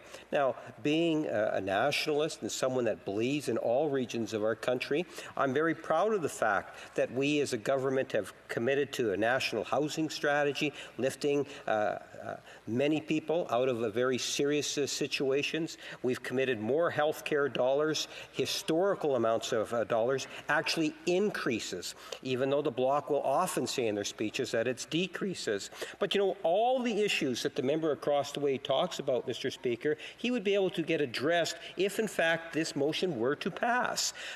This motion does allow for a wide spectrum of debate and questions and answers, petitions from his constituents, members' statements, and more, Madam Speaker. So I would really encourage the member to recognize the very nature of the pandemic and look at this as a way forward for us to be able to ensure that the institution is, in fact, providing that high sense of accountability. And that is something that is happening with this motion. The Honourable Member for Longueuil, Saint-Hubert. I'm not sure I fully understood the meaning of what my colleague just said. I'm relying on the translation. But I'll say it again. The needs are there. I've mentioned the needs in housing. But you know, Mr. Speaker, in spite of the crisis, the numbers that I didn't get to talk about, 158,000 did not pay their rent. And that's a lot of people that are behind. And that's in spite of CERB. That's a number that comes from Quebec. On May 6th, they already knew that people had not paid their rent in April, even though they had received that check. 10% of Quebecers didn't pay their rent. 15% of Montrealers, it's even worse there. That's for something. I've got two interesting numbers. 300,000 Quebecers. 300,000 who had to use food banks for the first time in their lives over the last 2 months. Bingo. The other that I wanted to talk to you about that, there are some people who, according to a survey, who after the end of these measures, 1 month after those measures are done, they already know that they won't be able to feed their families. This is real. I don't know how we're going to resolve that. I want to know how we're going to do it, but I want us to talk face to face. I want us to be sitting here, and I want to solve these problems that are very real and that are really going to explode in our faces in the coming months. Questions and comments. The Honourable Member for Rosemont La Petite Patrie. Thank you, Mr. Speaker. When my colleague really gets going, there's something in his voice that reminds me of someone. A little hoarse. Something in his voice. Yes. Talks a little like that. Two things, Mr. Speaker. First of all, I entirely agree that we need to improve the conditions of healthcare workers who are often on the front lines, whether it be nurses or other types of healthcare workers. We wanted to see the government increase transfers to healthcare But when it comes to raising salaries, every time we mention it, the federal government, sort of winks at us and says that's under provincial jurisdiction. There's been an interesting change from the Liberal government. About 2 weeks ago, there are countries in the world, there are some countries like Denmark and France and Poland and Scotland saying that if you use tax havens, you don't pay your fair share, and you cheat and you don't put money into public coffers, you don't get government help. The Liberal government one day said, we should do the same thing. But 24 hours later, we heard beep, beep, beep, like a truck backing up. Why does he think that the Liberal government doesn't have the courage to act this way? The Honourable Member for Longueuil said about in 30 seconds or less, please. That's another thing I didn't have a chance to talk about. I had 8 pages of things that are going wrong in Canada during the pandemic, including tax havens, billions of dollars. Entirely legally. We're not even talking about tax evasion here. We're talking about tax laws. There are some people who have this kind of cash, and they can pay other people who spend entire days finding in legislation problems and ways of getting out of paying. We were talking earlier about the post-crisis and everything we want to do. We talk about the environment. That's one thing we should say, hey, what about the timing? We need $1 billion here. The government, on the other side, they give money to those businesses. We've asked several times, could we please not give cash to these people who are avoiding taxes? And they said, no, no, no. Resuming debate. The Honourable Member for Edmonton Centre. Thank you, Mr. Speaker. It's a great pleasure to follow that very impressive intervention. I will be sharing my time today with the member from Therese-Blainville. And it's a great honor for me to rise today and debate this motion on the floor with my colleagues. But I want to start by talking a little bit about my staff that is serving the great constituents of Edmonton Centre. Edmonton Centre is an urban centre that has certainly been impacted by COVID, and the work that they've put forward is just quite remarkable. Along with my responsibilities as Shadow Minister for small business and export promotion, they have the added burden to try and work through the issues with small businesses and trying to help those small businesses throughout the country that are struggling. I also want to talk about the people that have had to make adjustments in this very difficult time. And I have a very personal story in that I have a son, Garrett, who has Duchenne muscular dystrophy. And Garrett has been struggling through this difficult time with COVID, but he has managed to complete his master's in global security online. So it just proves to me, thank you, that you can do remarkable things when you set your mind to it. Now, if Garrett was here today, he would tell you that I am his voice, and he believes I should be here debating legislation. Dad, that's why you're here. That's what you should be doing, not serving on a committee, but debating legislation. And that's important to him and is important to my constituents. Now, Conservatives have been calling for Parliament to get back in a full way to be able to debate legislation. And of course, we want to do it in a healthy way, following all the particular guidelines. Now, this proposal by the Liberals is an improvement from what we heard before, but it still fails in that it does not allow us to debate legislation. Of course, and with that, we miss other things. We miss opposition days. We miss emergency debates. We miss the opportunity to debate private members' bills, order publication of government documents, or debate and vote on committee reports. And we do not have all the committees sitting. So it's not full Parliament. It is a committee. Now, on the important notion of private members' bills, it is incredibly important for members here, and particularly for new members like me, to be able to put forward bills and have them debated, which we haven't been able to do. And I happen to be one of those lucky people that drew 6 in line. Now, the private members bill that I put forward, if someone would like to take a look at it, is Bill C-229. And it's a bill that we're really going to need as we come out of COVID. because we are going to have to generate enormous amounts of revenue in this country to try and get back on track. Now, this bill repeals the restrictions on tankers off the coast of BC. And this is an incredibly important issue in my province and for the rest of Canada, because the resource industry in this country has helped fuel a lot of the infrastructure, a lot of the things that we have come to be able to enjoy, and the lifestyles that we've come to enjoy. Now, there's another important private member's bill, and it breaks my heart that we're not able to debate it and see it go through. And it was one of my colleagues who drew number 1, and it's the member from Calgary Confederation, on the establishment of a national organ and tissue donor registry in Canada.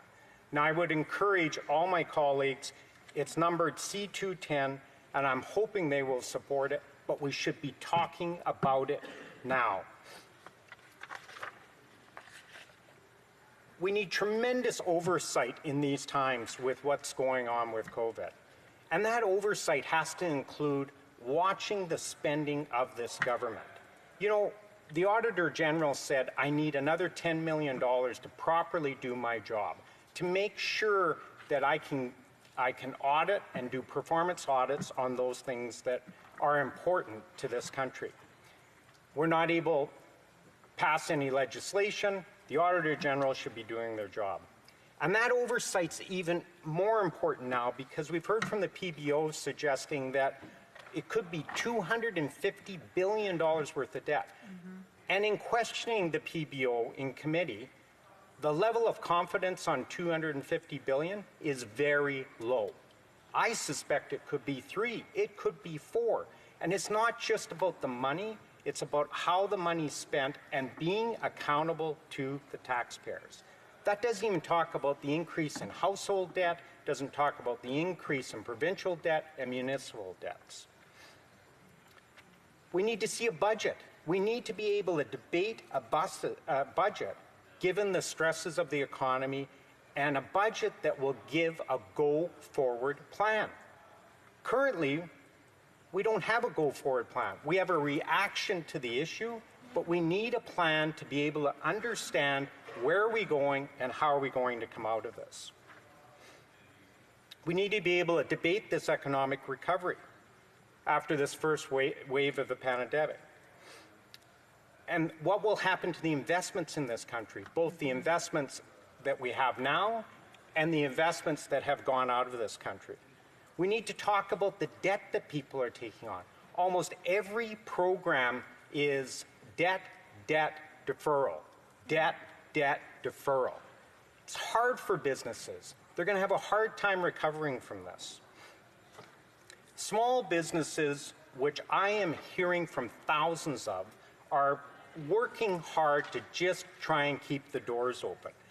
These programs with further debt and deferrals are going to hit hard in September. We should be debating these issues. We should be talking about legislation to help those businesses before that happens in the fall.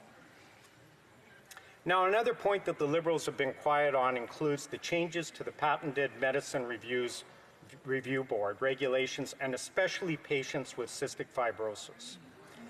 Now, these changes incorporate new factors in determining whether a medicine is being or has been sold at excessive prices. The review board changes would require patented drug manufacturers to significantly reduce their prices, a good thing, but making Canada a less attractive market to launch innovative therapies such as precision medicines that can alter the course of conditions such as cystic fibrosis.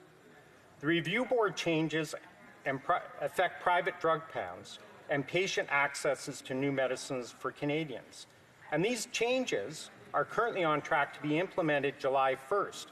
Now, already, registration for new clinical trials have decreased by over 60% from November 1st, 2019 to February 29th, 2020 because of these changes. These changes also affected the approval of new drugs, showing a drop of more than 2/3. So one of the advocates for these, to fight against these changes is Sandy, and she lives in my riding. And her 14-year-old daughter, Laura, is battling cystic fibrosis. They, along with thousands of other Canadians, are fighting for access to a new drug called Trikafta, which has shown significant improvements of the lives of people suffering with cystic fibrosis by treating all cell levels and helping with lung performances. While other drugs in the past were treating symptoms, this actually improves lung performance and has been deemed the closest thing to a cure. The parent company, Vertex Pharmaceuticals, has not yet applied to Health Canada because of the review board's regulatory changes, where it's been ready for approval in the US market last year. They need access to this life-changing drug. I want to acknowledge my colleague, the MP of Edmonton Riverbend, that's been working hard on this issue. These are the sort of things we should be debating. Mr. Speaker, I ran for office and I came to this place to debate legislation. That's why I'm here. That's what my constituents want me to do. They want me to serve them at home, but they also want me to serve them in this place, debate legislation. Let's get on with it. I know we can do it. I look forward to when we can actually debate legislation again. Thank you. Questions and comments, questions et commentaires. The honourable member for Lloydminster, Battleford Lloydminster. Thank you, Mr. Speaker, and I want to thank my colleague for his words. You know, I actually just had a conversation with a mom out of Saskatchewan who is fighting for her daughter's life. Cassidy's Lemonade Stand.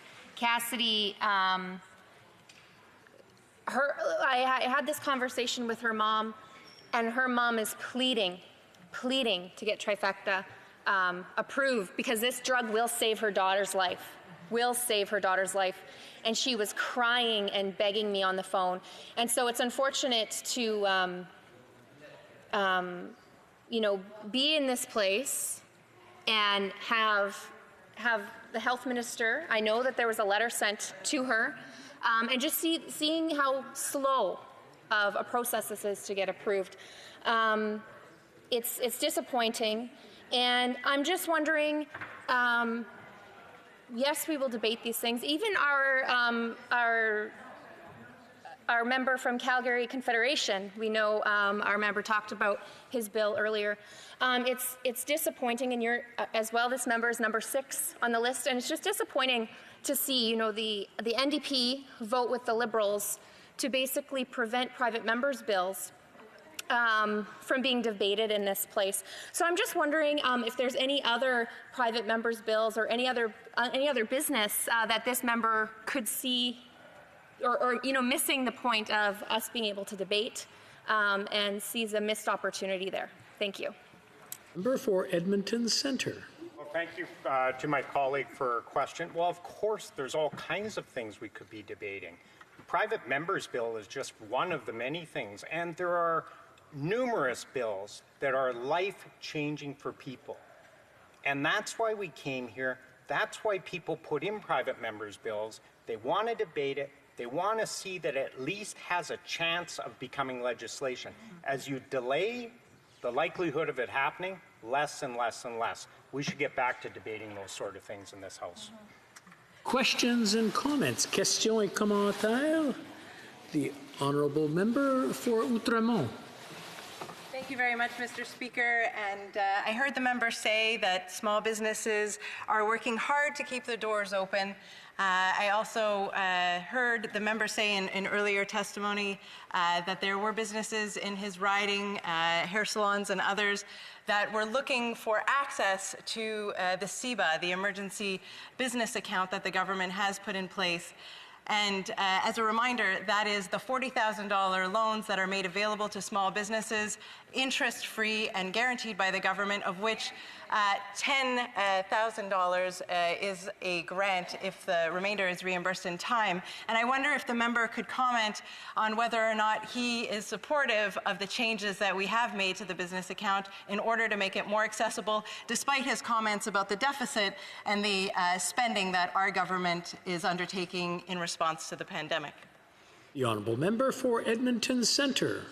Well, I thank the member for her question. And sure, I'm glad that we have a program that's in place that can allow people to borrow more. But if she had listened to my earlier speech, the issue's not the borrowing. They don't have the capital to generate the revenue to repay the loans. Granted, it's at a no interest for 2 years, and then eventually at a market interest rate, but that's not what they need. They need equity in their businesses, and they need this government to start to modify these programs so that there's greater accessibility. We've been hearing for weeks now that there's going to be changes that are going to allow people to use personal bank accounts, and those sort of things have not yet to happen. They need certainty, they need it timely, and the delays that have happened with that program are hurting these businesses. Resuming debate, reprise du débat, l'honorable député de Thérèse de Blainville. The honourable member for Thérèse de Blainville. Thank you, Mr. Speaker. Thank you to my Conservative colleague for sharing time with a bloc member. It'll be fine. Listen, I just want to thank everyone for the opportunity being given to me, and I just want to bring you back. As we're living in a time where we say that we're working well, March 13th was the last day in the House, and afterwards, all of our governments throughout Canada hit the pause button. This pause has really changed our lives, whether it be our personal lives, our social lives, our role as parliamentarians. And we adapted. We were able to adapt. I was listening to my colleague who was saying that one of the great strengths in this time is solidarity. And yes, that's true. And we consider that to be something we've observed now.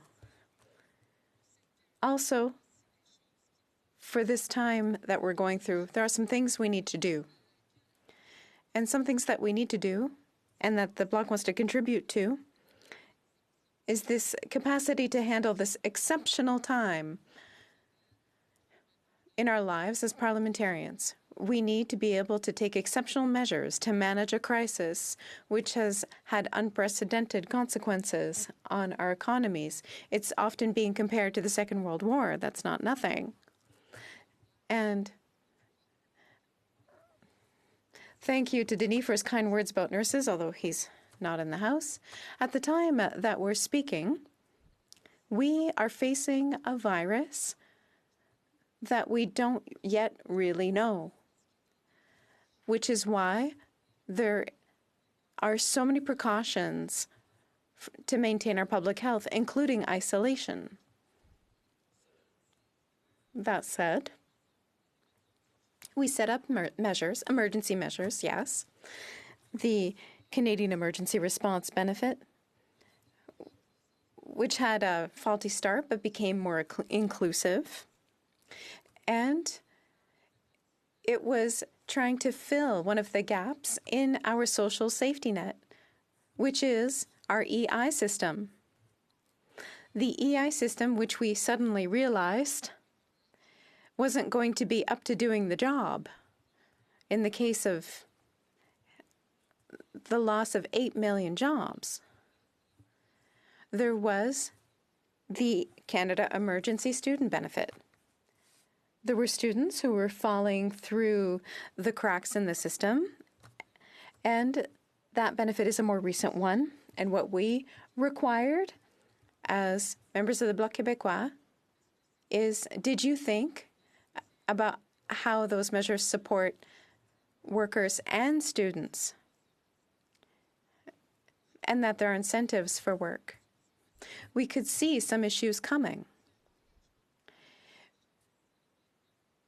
On April 29th, we made a commitment, as I recall, to continue our work during the times that we know.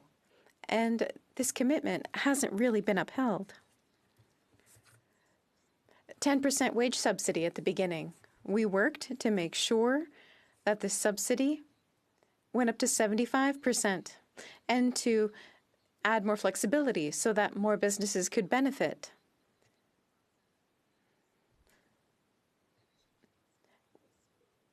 We never thought that by setting this up and increasing its scope, that, like in a Smarties box, we keep the red ones for the end. Well, this time we ate the red ones first.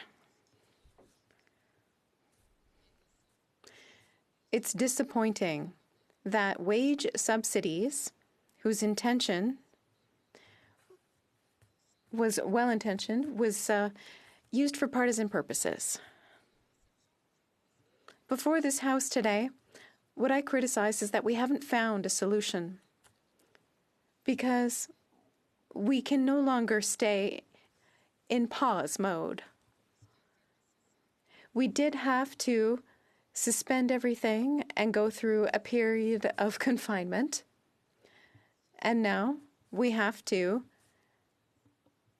move on. Many provinces have started the process. Mr. Speaker, the first thing that I demand is to be freed from Zoom. With chambers of commerce, with our municipalities, we had to respond to the crisis, but people were mobilizing. They were mobilizing to find solutions where there were gaps and to find solutions where we had to think one step ahead, because we knew that one day this wouldn't last and that there would be a recovery. In this House, Mr. Speaker, this is where we're at. This is where we're at because if we want to think about this now, and if we want to think about what happens after, our legislative powers need to be recovered. And let me give you some examples. My colleagues have talked about some other issues, and I would like to talk about the environment. If we talk about recovery, a green and sustainable recovery, we're going to have to think about this. I've worked with working men and women all my life. That transition needs to be done for workers. That is essential, and legislative measures will be required. The Canada Emergency Response Benefit will end. It will end, and so our EI system as we know it, which is a federal program, that's not new, this program will not be able to meet the need when CERB is over because it excludes many women who are the most effective by atypical work, part-time work, because seasonal industry workers are currently in the EI black hole. Sure, there were pilot projects, but we still have no follow-up. I could go on about sick leave. If there are measures that we could set up, perhaps it would be special sick leave, which is currently at 15 weeks and should be 52 weeks. But to do that, we need a parliament that's legislating, because it's going to take perennial measures, predictable measures, sustainable measures. If we go through another pandemic or another crisis, we hope that's not the case, but it's possible. We need to think ahead. And so we can't do that just by asking some questions and wondering what's going well and what's going not so well, and how do we react. I can talk about what's happening in businesses. There's more and more bankruptcies. There's more and more businesses who no longer have the capacity that they need and who are putting themselves under bankruptcy protection. What happens to retirement savings? For some workers, they've lost their jobs and they've lost access to all their wages, and then they lose their retirement fund because those funds aren't protected in bankruptcy cases. Mr. Speaker, we should have discussed these issues. Rather than the Prime Minister, should I address this to you? For the Prime Minister to be rather opportunistic by taking 10 days of sick leave, and of course we're not against that, but knowing full well that proposing these 10 days of sick leave is changes to provincial law. And we need to establish agreement. It's not that this request isn't important. It's just that in the type of work we need to be doing in this place, we have to say that we can resume our work. We need to resume our role as parliamentarians because we have an obligation to undertake measures that are legislative in nature, that are perennial, sustainable, and predictable. We can no longer put together a patchwork of measures, Mr. Speaker. Et commentaires, questions and comments. L'honorable député de Saint-Jean. The honourable member for Saint-Jean. Thank you very much. I'd like to thank my colleague for her inspiring speech. I'd like to come back to part of what she said. I'd like to ask her to follow up on it. She said she hates Zoom calls. But there may be a second wave. There may even be a COVID case in Parliament, which may cause us to physically close Parliament. We also heard about various important pieces of legislation we could have debated. So, despite how much she hates Zoom and virtual meetings, I'd like to hear what she thinks of a hybrid Parliament, where we can debate both in person and virtually. The member for Thérèse de Blainville. Well, as members,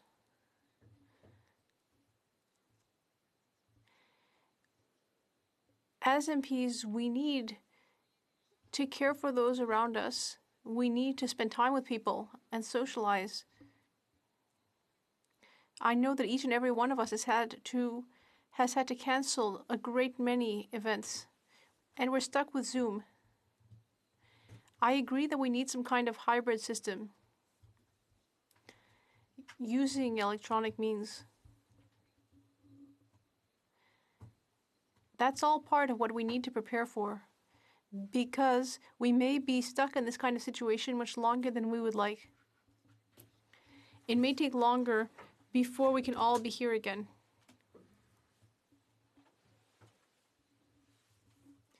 We could have been more proactive by asking this to be organized as of now. L'honorable député de Rosemont. The honourable member for Rosemont-la-Petite-Patrie. Thank you very much. I'd like to thank my colleague for her speech. On the last point she raised, I would just like to say that one of my favorite activities is canvassing. But now, I don't think people would be too happy if we went to knock on their door to shake their hand. There's a lot of things we're going to have to review.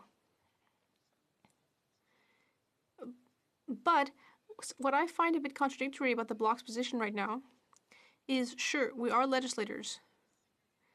But since there's currently no safe way to vote on legislation, what is the point of debating if we can't vote? The honourable member for Thérèse de Blainville. Well, we need to create a way to vote. Previously, we were told that virtual parliament would not be possible. And yet, ultimately, after a lot of hard work, it was possible to implement virtual parliament. And we're open to electronic voting. If we don't change our methods and if we don't figure out a way of voting, perhaps in the hybrid session, we're not going to be able to move to a recovery if we don't act with our legislative power. Questions and comments? The honourable member for Avignon Matapédia.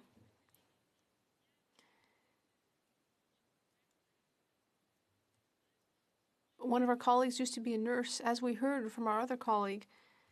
She knows what it's like on the ground, what the needs are on the ground, what it's been like in the past, and I don't think it's changed very much. I think she would agree that health is an area of provincial jurisdiction. Earlier, an NDP colleague said that the pandemic knows no levels of jurisdiction. But I think it's actually the federal government that's having trouble remembering what areas are of provincial jurisdiction. The federal government should seize the opportunity to increase health transfers. The honourable member for Thérèse de Blainville. Indeed, we should have done this long before. Yes, I used to be a nurse, but I also sat on various inquiries on health care in Quebec.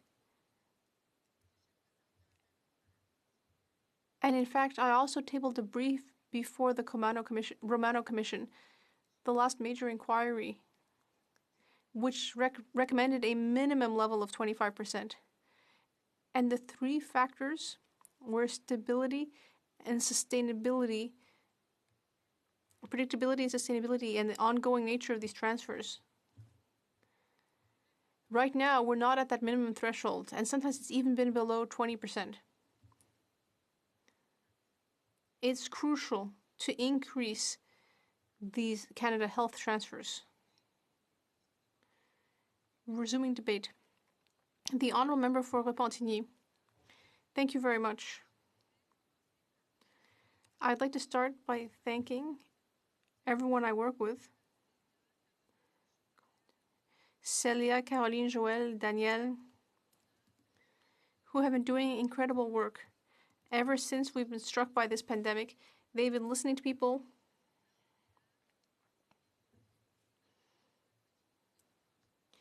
They've made sense of all of what's been happening.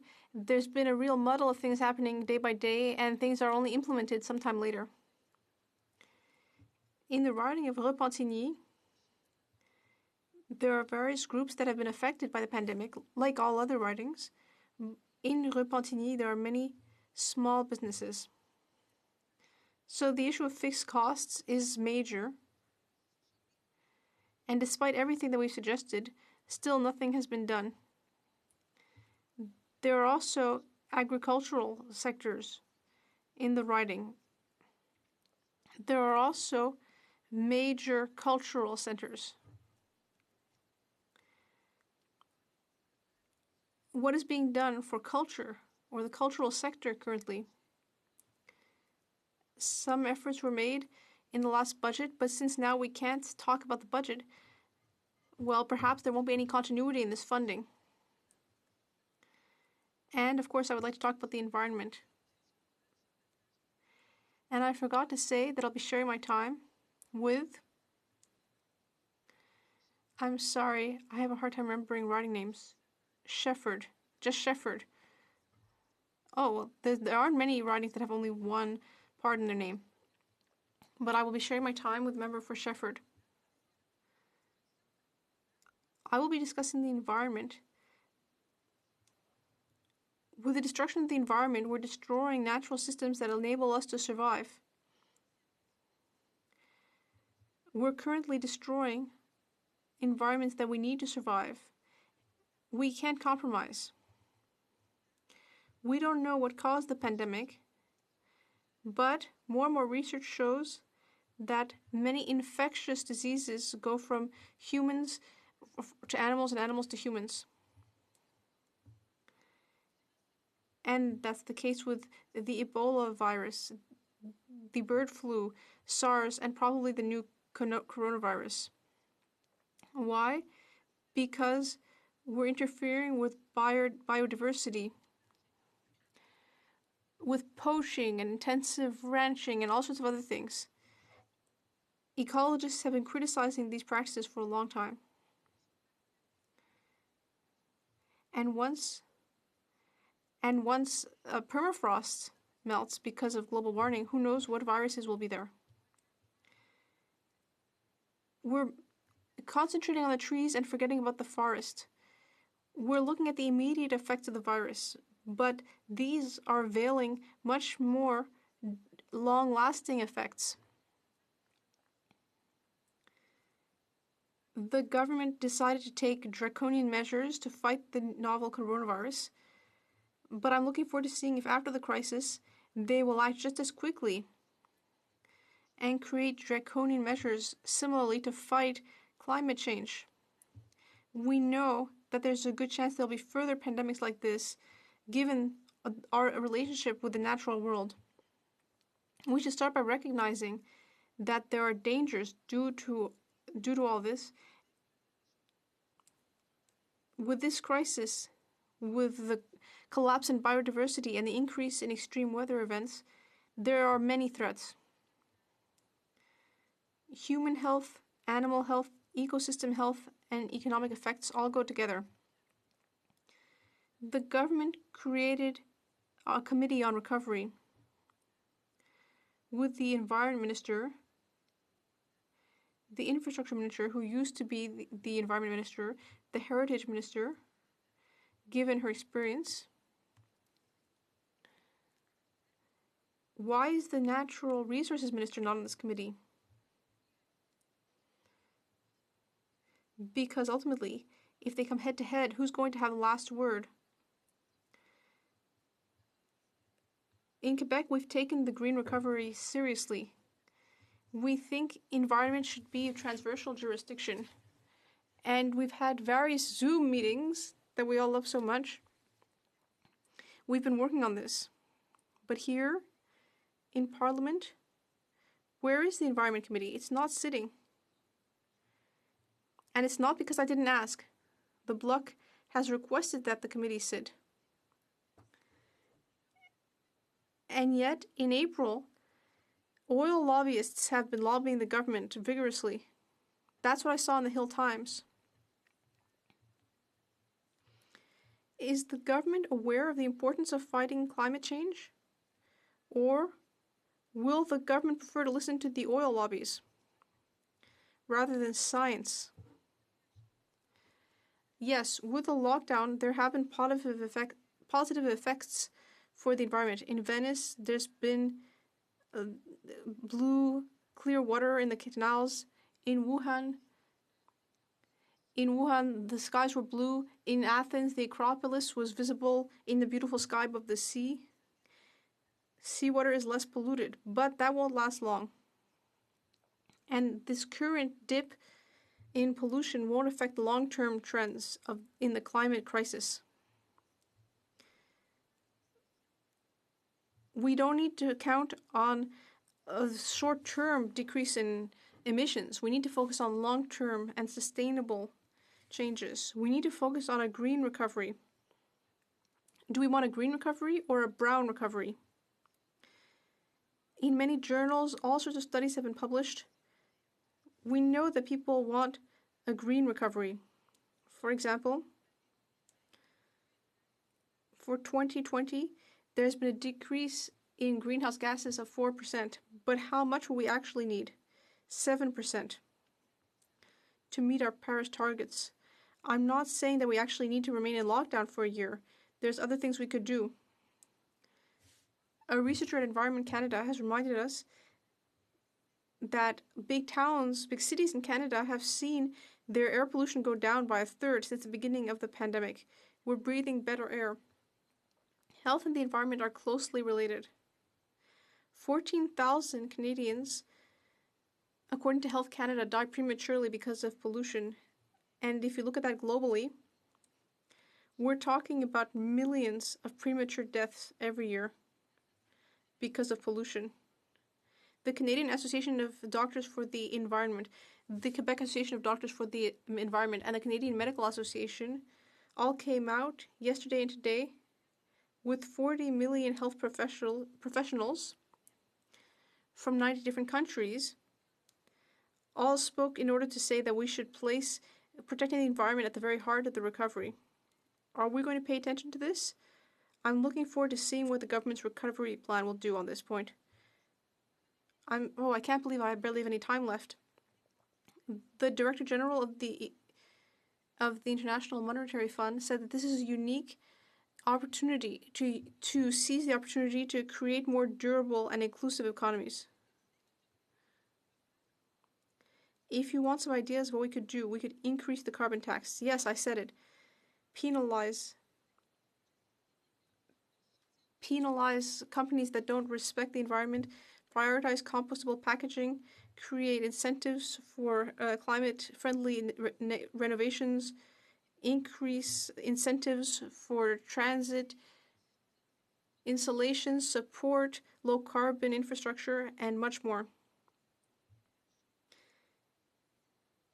Yes, the pandemic has caused a shock, but now it's time to consider the future, and that's why we are going to vote against the motion. We want to be able to debate what is going to be done during the recovery. Will it be green or brown? We want to continue debating all the promises that were not kept. We want to be able to pass motions, legislation, ask for accountability from the government. And what's being proposed here will ultimately limit our ability to debate. This is the 21st century. We need to allow everyone to participate. And we need to allow everyone to be able to debate and move things forward if things are important to them. Thank you. Questions et observations, questions and comments. La députée de Saint-Jean. The honourable member for Saint-Jean. Thank you. My colleague discussed all sorts of bills that we won't be able to debate because the House will not be sitting except for a question period.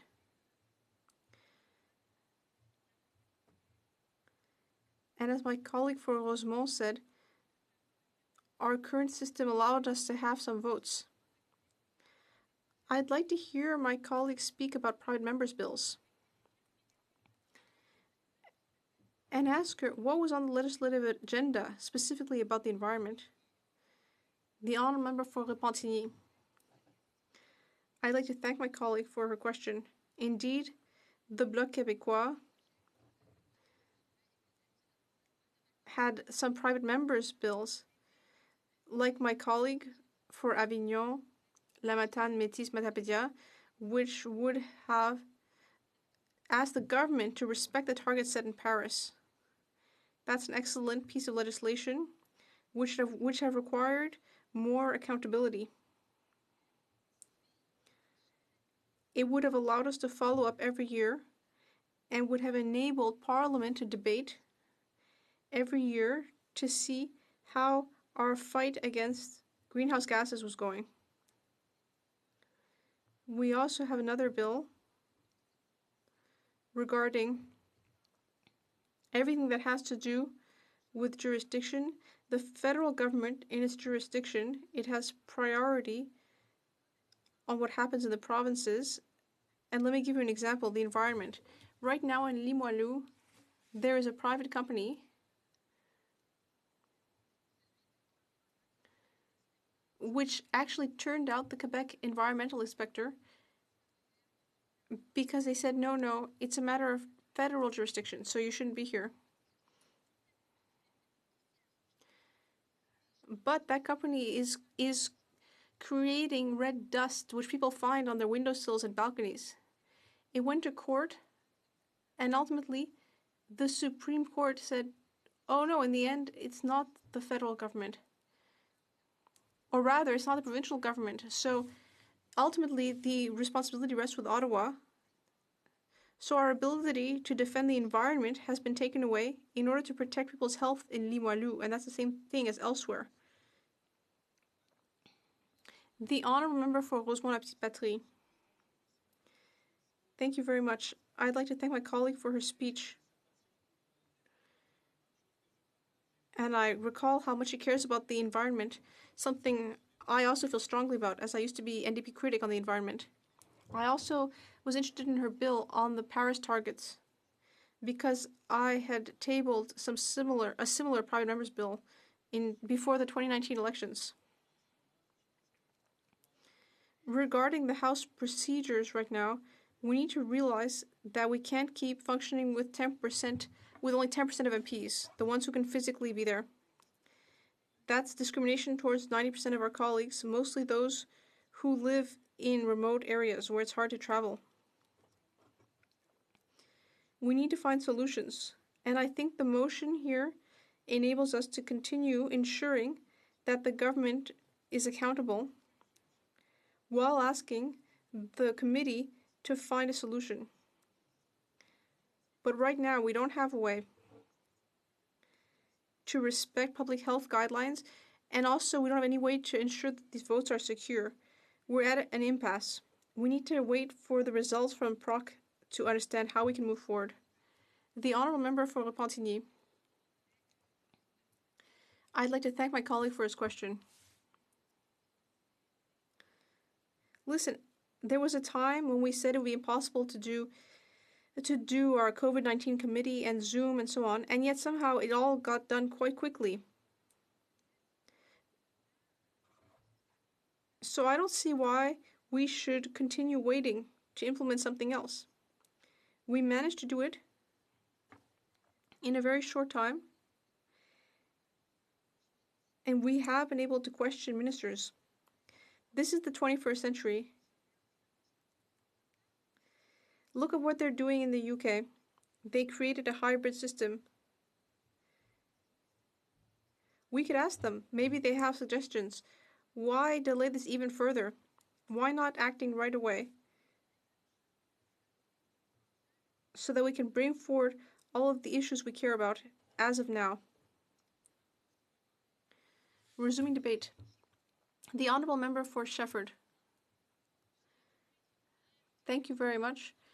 I may be very brief today, but I just wanted to add my 2 grains of salt to conclude this important debate.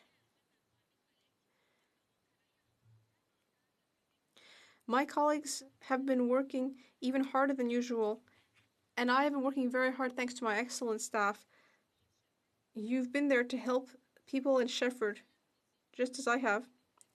This is the 4th time that I've been here since the beginning of the crisis.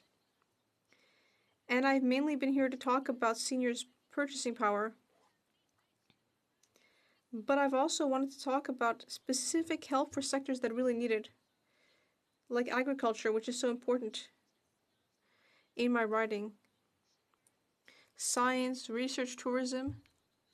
So I think the government is aware of what I'm asking for, but if it can't keep its word, that's a sad thing for our democracy. So I have 3 topics that I would like to discuss during my short speech. Seniors, women, and other groups that are forgotten in this crisis. We're talking about reducing the severity of the lockdown and slowly returning to normal life. And yet, for many seniors, the situation continues to be extremely difficult. They are continue to die in situations that are unworthy of a developed country. If we listen to those who work in long-term care centers, I'm sure we'll all feel shocked and saddened. The government should have done more. It should have done more for seniors that are stuck at home, isolated. It should have done more to help them and take advantage of the crisis to keep their election promise to increase the GIS and OAS. Ultimately, the financial assistance we'd asked for many times finally arrived. It's necessary but insufficient, and there are too many questions that haven't been answered. The GIS and OAS have been only temporarily increased. But seniors' needs are not temporary. Many of these seniors have been living in a precarious situation, and this is unjustifiable. The costs of living keep going up.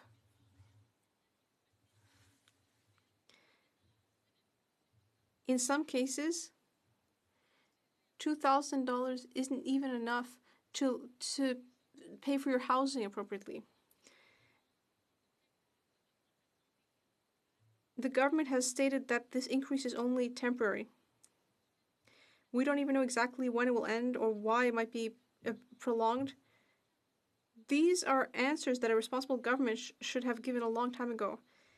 All of these uncertainties cause a lot of stress for our seniors right now, and that's unnecessary. It could have easily been avoided by the government. And yet, the Liberals had committed to fixing this. The current assistance is not enough, and the government's inaction on health transfers is hurting people. The situation has become sadly ironic. Quebec should have received from the federal government the money that would have enabled it to take better care of its seniors before the pandemic, because that's a unanimous request from Quebec and the provinces. Another request that the Bloc Québécois made before the pandemic that makes even more sense now is access to internet. Considering internet as an essential service. If seniors had more access to the internet, they would be less isolated. Internet is important, not only for everyday life, but also to keep in touch. It's the new way for a lot of people to keep in touch with their loved ones.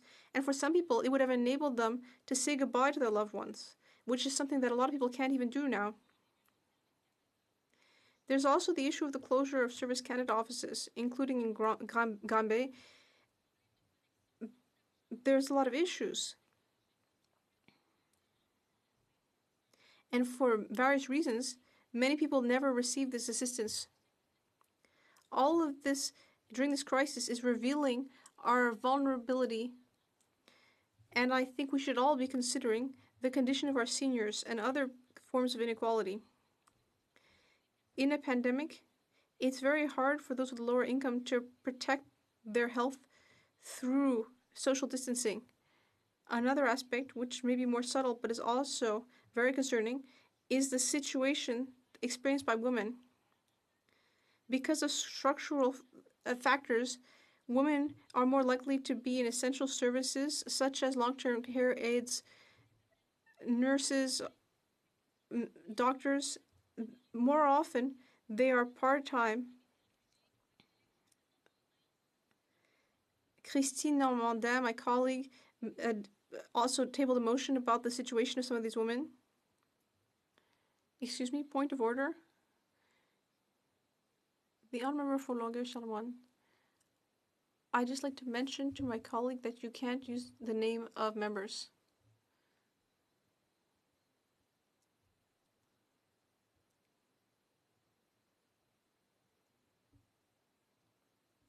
Alors? Order.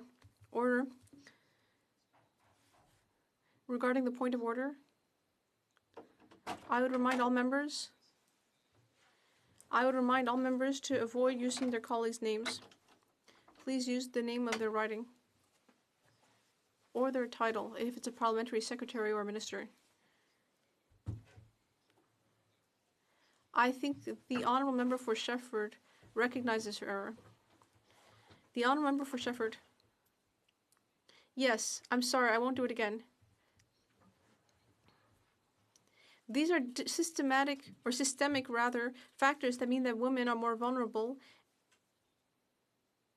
and there are many injustices in our society. Many of these women are stuck at home and may be victims of domestic violence.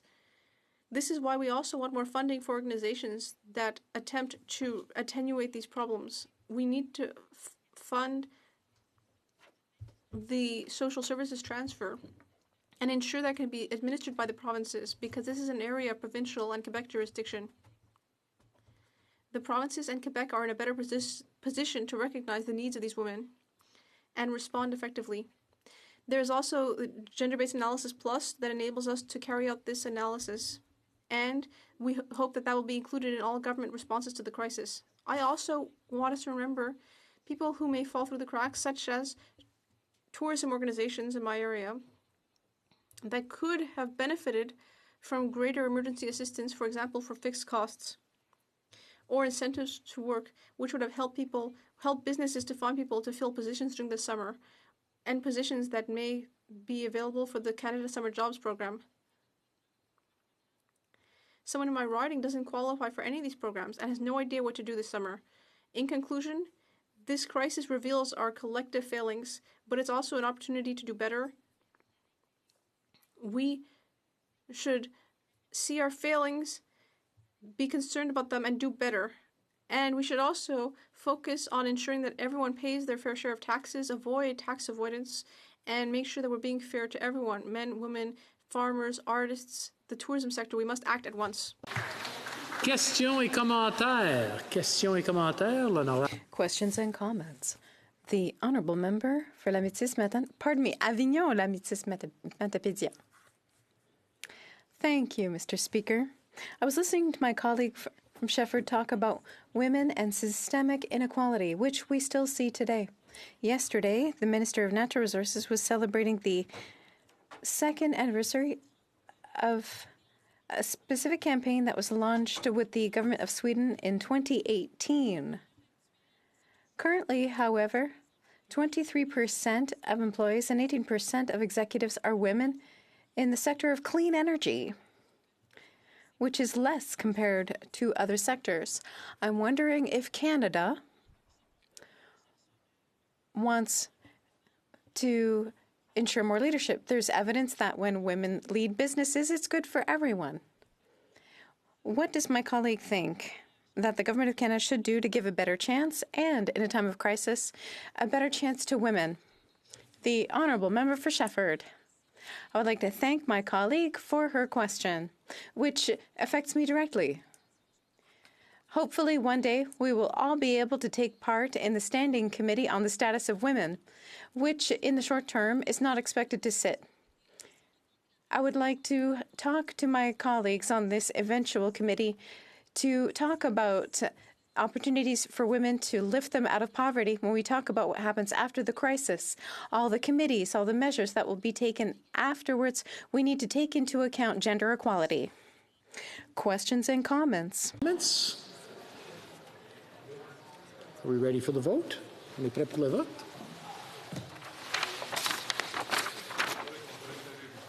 Est-ce que la Chambre est-elle prête? Is the House ready for the question? The question is the following one. Okay. Mr. Rodriguez, seconded by Ms. Haidu, moved that notwithstanding any standing order, special order, or usual practice of the House, A, following the adoption of this order, the House shall adjourn until Wednesday, June 17, 2020, provided that the purpose of any standing order, it shall be deemed, may I dispense? Thank you. Is it the pleasure of the House to adopt the motion? All those in favor of the motion, please say yay. Yay! All those opposed, please say nay. Nay!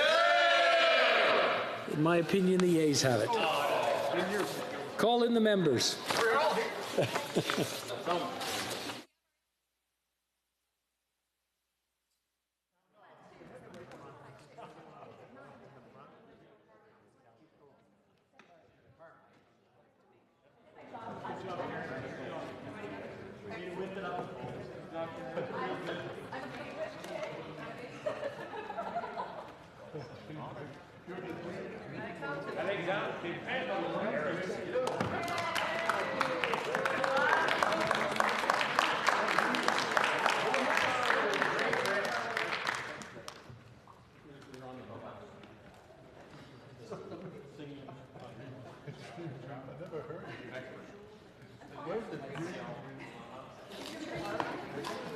La question est la suivante. The question is the following one. Mr. Rodriguez, seconded by Ms. Haidu, moves that, notwithstanding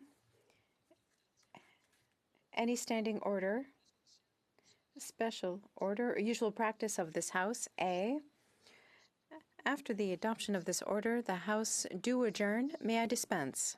Thank you. Tous ceux qui appuient la motion. All those in favor of the motion will please rise. Mr. Blair. Mr. Blair. Ms. Freeland. Ms. Freeland. Mr. Miller. Mr. Miller. Ms. Ng. Ms. Ng. Ms. Anand. Ms. Anand. Mr. Garneau. Mr. Garneau. Ms. Dillon. Ms. Dillon. Mr. Scarpellegia. Mr. Scarpellegia. Mr. Duclos. Mr. Duclos. Mr. Lamoureux. Mr. Lamoureux. Madame Bibeau. Madame Bibeau. Mr. Iacono. Mr. Iacono. Mr. Hardy. Mr. Hardy. Madame Leboutillier. Madame Leboutillier. Mr. Hussein. Mr. Hussein. Ms. Vandenbeld. Ms. Vandenbeld. Mrs. McCrimmon. Mrs. McCrimmon. Mrs. Romanado. Mrs. Romanado. Mr. Holland. Mr. Holland. Madame Bendayen. Madame Bendayen. Mr. Amos. Mr. Amos. Ms. Latanzio. Mr. Latanzio. Mr. Singh. Mr. Singh. Mr. Duval. Mr. Duval. Monsieur Boulris. Monsieur Boulris. Ms. Matheson. Ms. Matheson. Ms. Atwin. Ms. Atwin.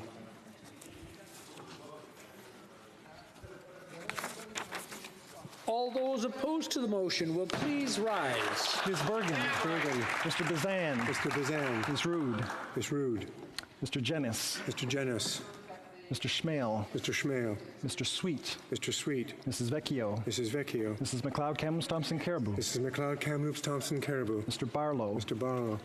Monsieur d'Entremont. Mr. d'Entremont. Mr. Waugh. Mr. Waugh. Monsieur Blaney, Bellechasse, Les Etchemins-Lévis. Monsieur Blaney, Bellechasse, Les Etchemins-Lévis. Ms. Harder. Ms. Harder. Mrs. Falk, Battleford, Lloyd Minster. Mrs. Falk, Battleford, Lloyd Minster. Mr. Currick. Mr. Currick. Ms. Gray. Miss Gray. Mrs. Wagenthal. Miss Wagenthal. Mr. Cumming. Mr. Cumming. Monsieur Blanchet. Mr. Blanchet. Madame Normandin. Madame Normandin. Madame Gill. Madame Gill. Madame de Bellefeuille. Madame de Bellefeuille. Monsieur Terrien. Monsieur Terrien.